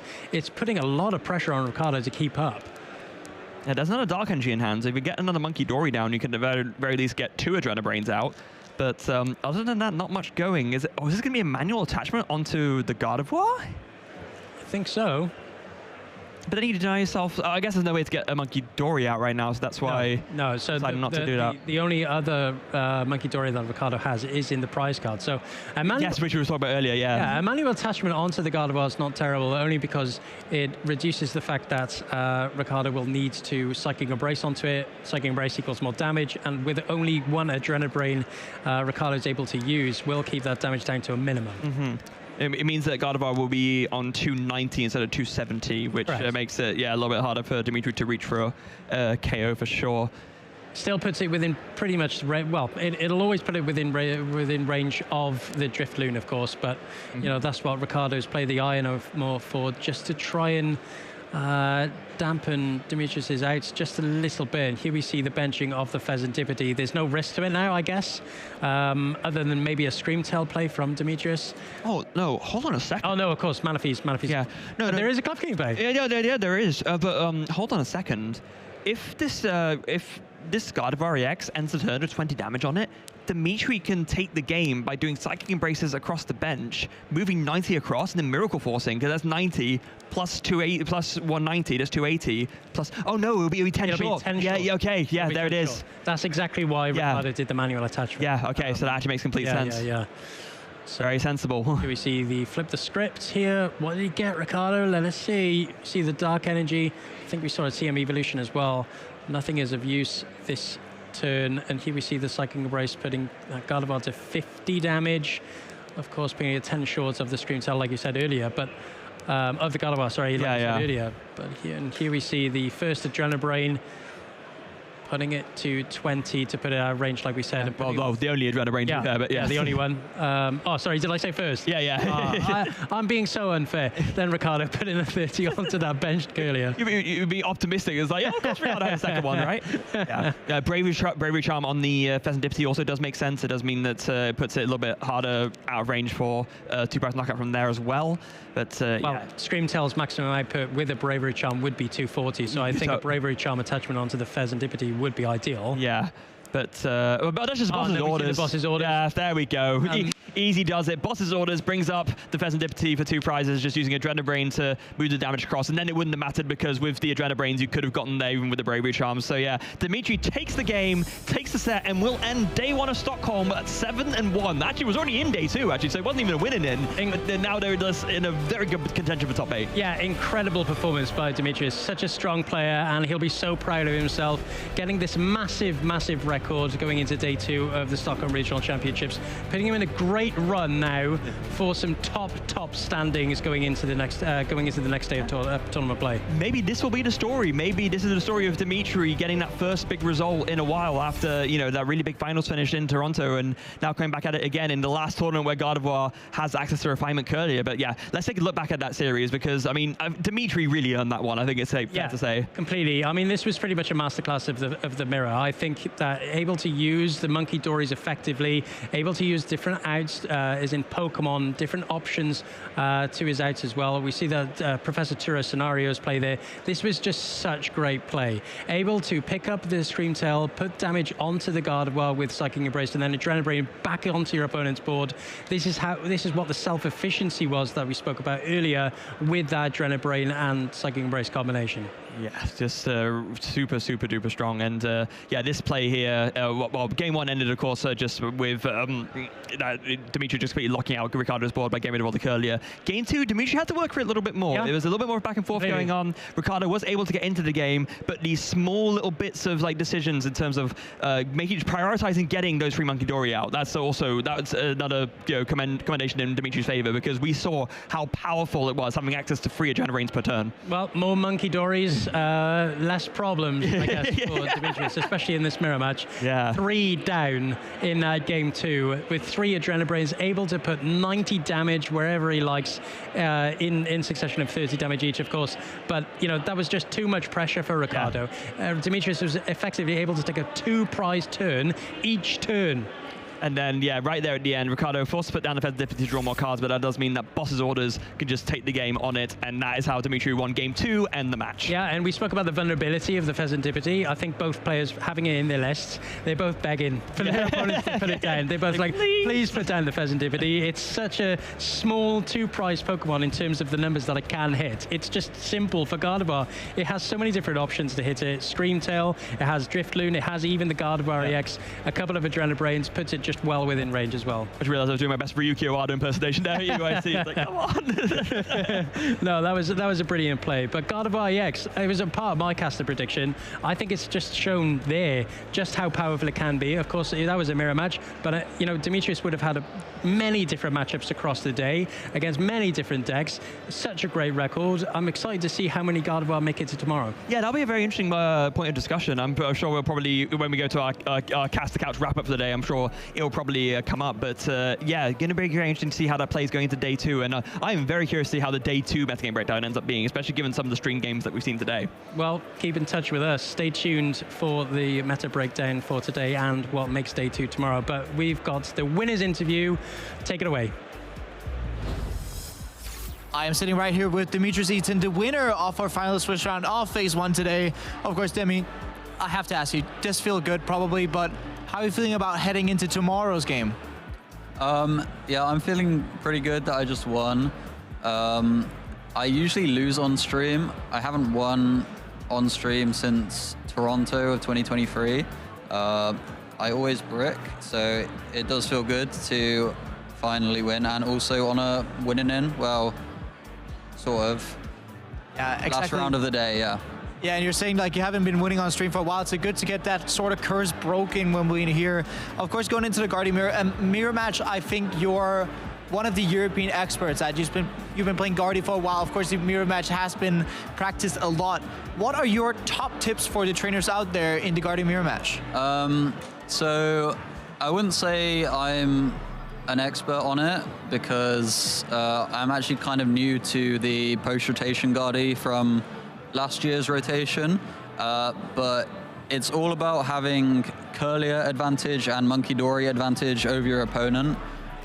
It's usually most important to target Curliers because it stops your opponent from playing the game and stops them from doing all the plays, the comeback plays that are possible with the deck.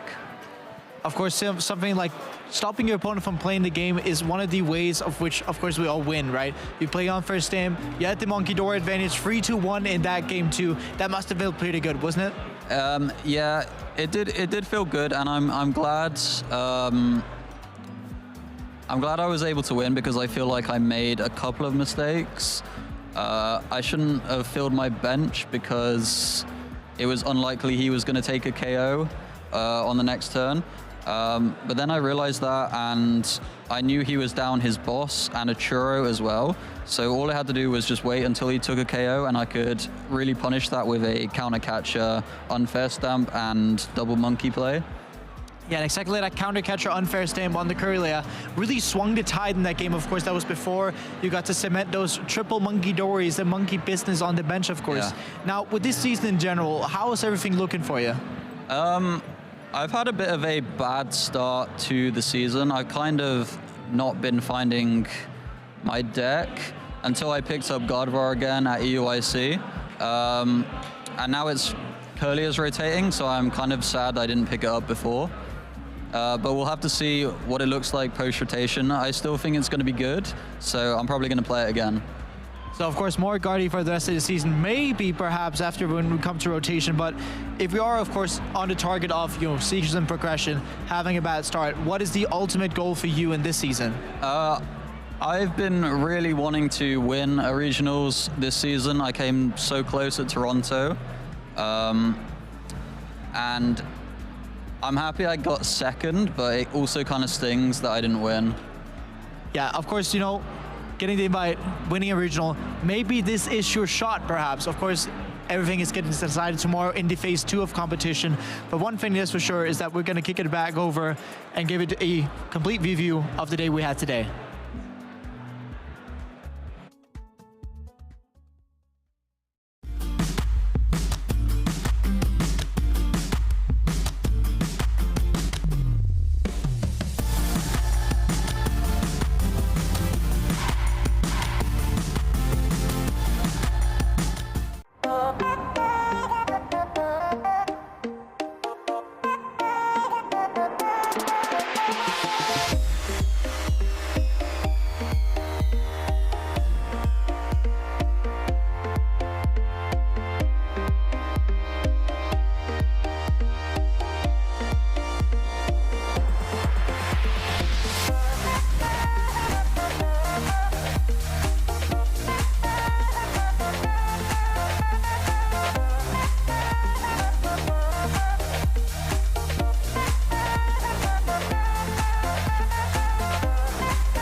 Hey, my name is Jesper Eriksson, and welcome back to the wrapping up section of the show today.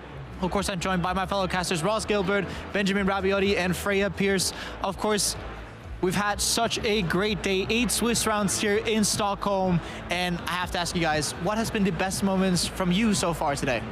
We saw Cloth. It was on stream. It won. What more do you need from me, Jesper? Nothing. A simple man with easy to please, I guess. We got the EUIC experience.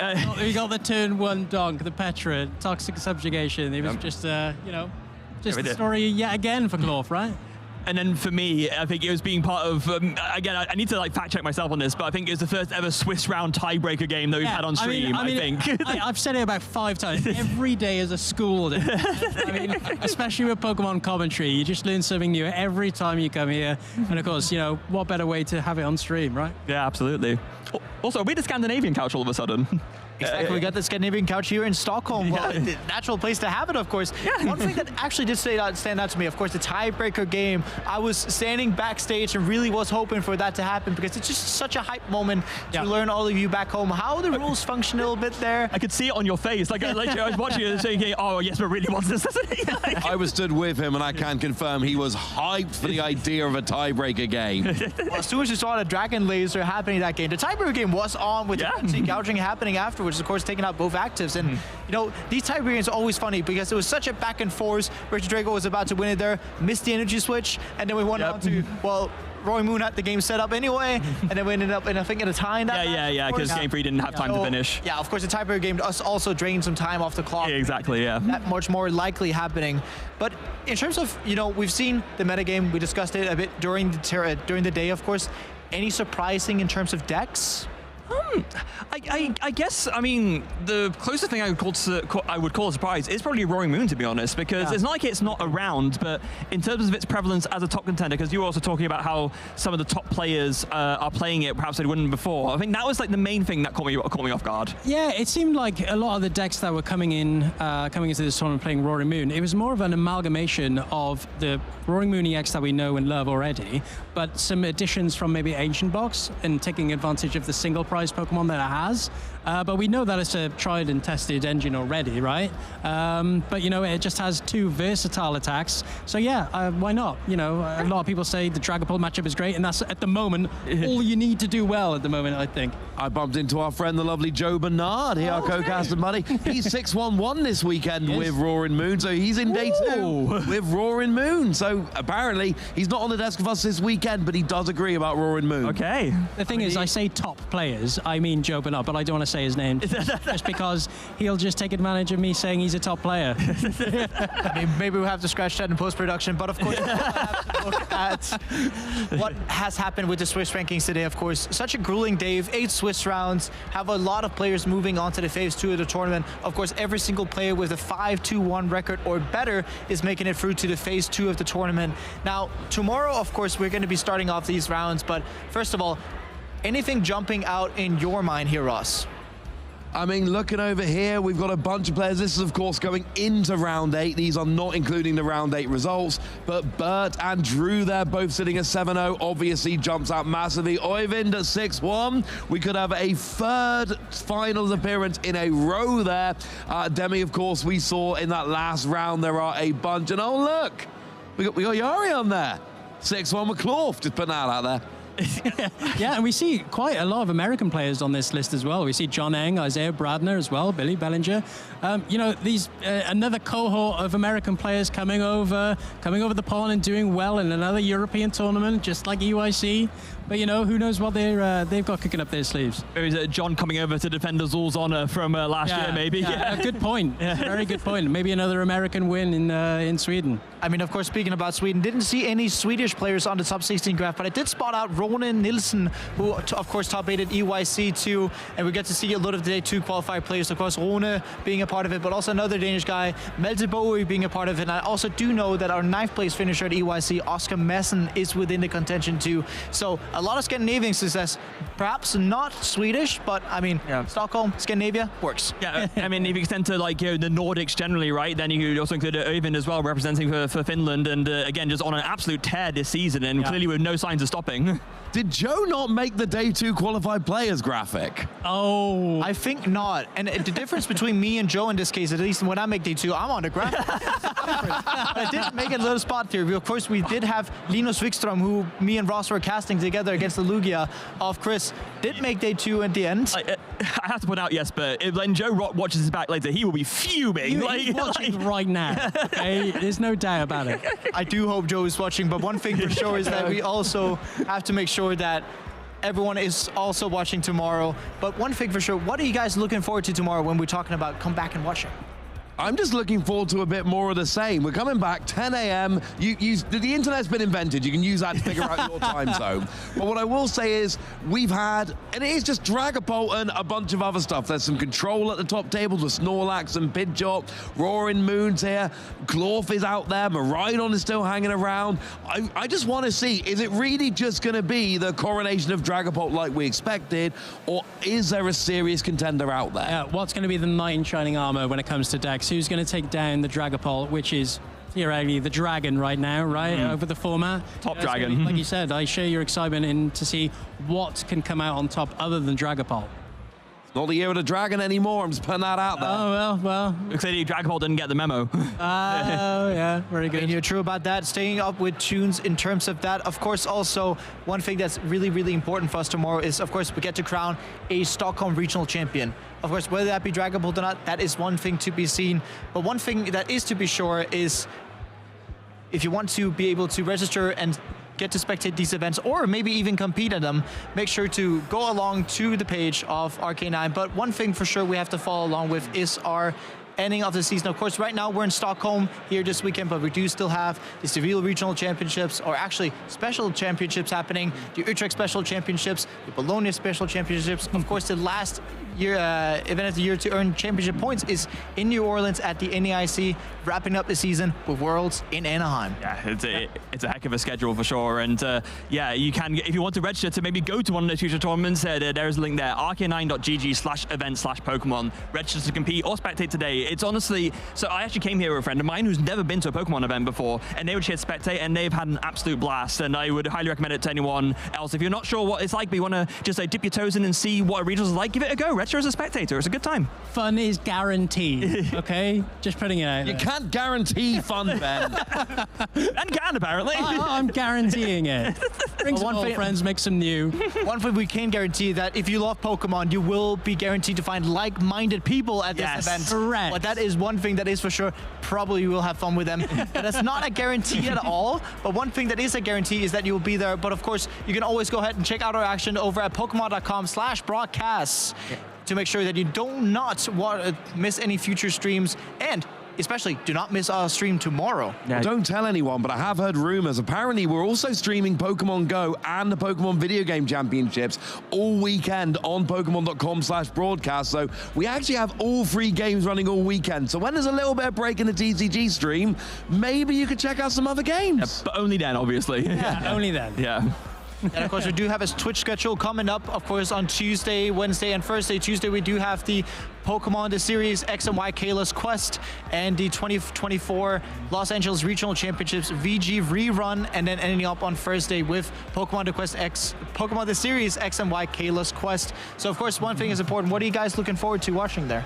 Well, anyone seen the theme tune? I was literally just about to say, we're getting to like the series where I don't know the theme tuners, unfortunately, so no Freya karaoke this time. Sorry to disappoint. No, I'm not even going to try. Yeah. Well, what you're saying is, when we come back tomorrow and we remind people about what's on, you will have learned the theme tune and you'll sing it tomorrow. I make no promises, but I'll do my best. Give me a few hours. Give me a few hours and I'll be fine. I'll be fine. Of course, as I said, do remember to follow our different socials. Of course, on X, you're able to #PlayPokemon to make sure that your tweets get seen by us, or tag Play Pokemon whenever you're doing so, or follow us on YouTube, Facebook, or Instagram, and post your favorite things that you have in the tournament or from home, and we'll make sure we'll see it. Yeah, absolutely. It's I mean, we talked about our favorite moments. Yes, what was your favorite moment? I don't think you ever said. Oh, I am quite unsure. I think my favorite moment was actually counting Lugia energies and making Ross look more lazy than he already is. I was very proud of you. You counted those energies like a champion, which I know sounds a bit like that was a genuine compliment. Made my life so much easier. But with that said, of course, we do have to have more counting tomorrow of Lugia energy, probably because we do. I'm pretty sure we have Lugia in tomorrow. We do already have Chris there. So one thing that is for sure, if you want to get back counting tomorrow, want to get back watching, of course, remember to tune in tomorrow. But one thing we can say for the rest is, well, thanks for watching, and I hope you guys have a good evening, good morning, good evening, wherever you are, and I'll see you tomorrow.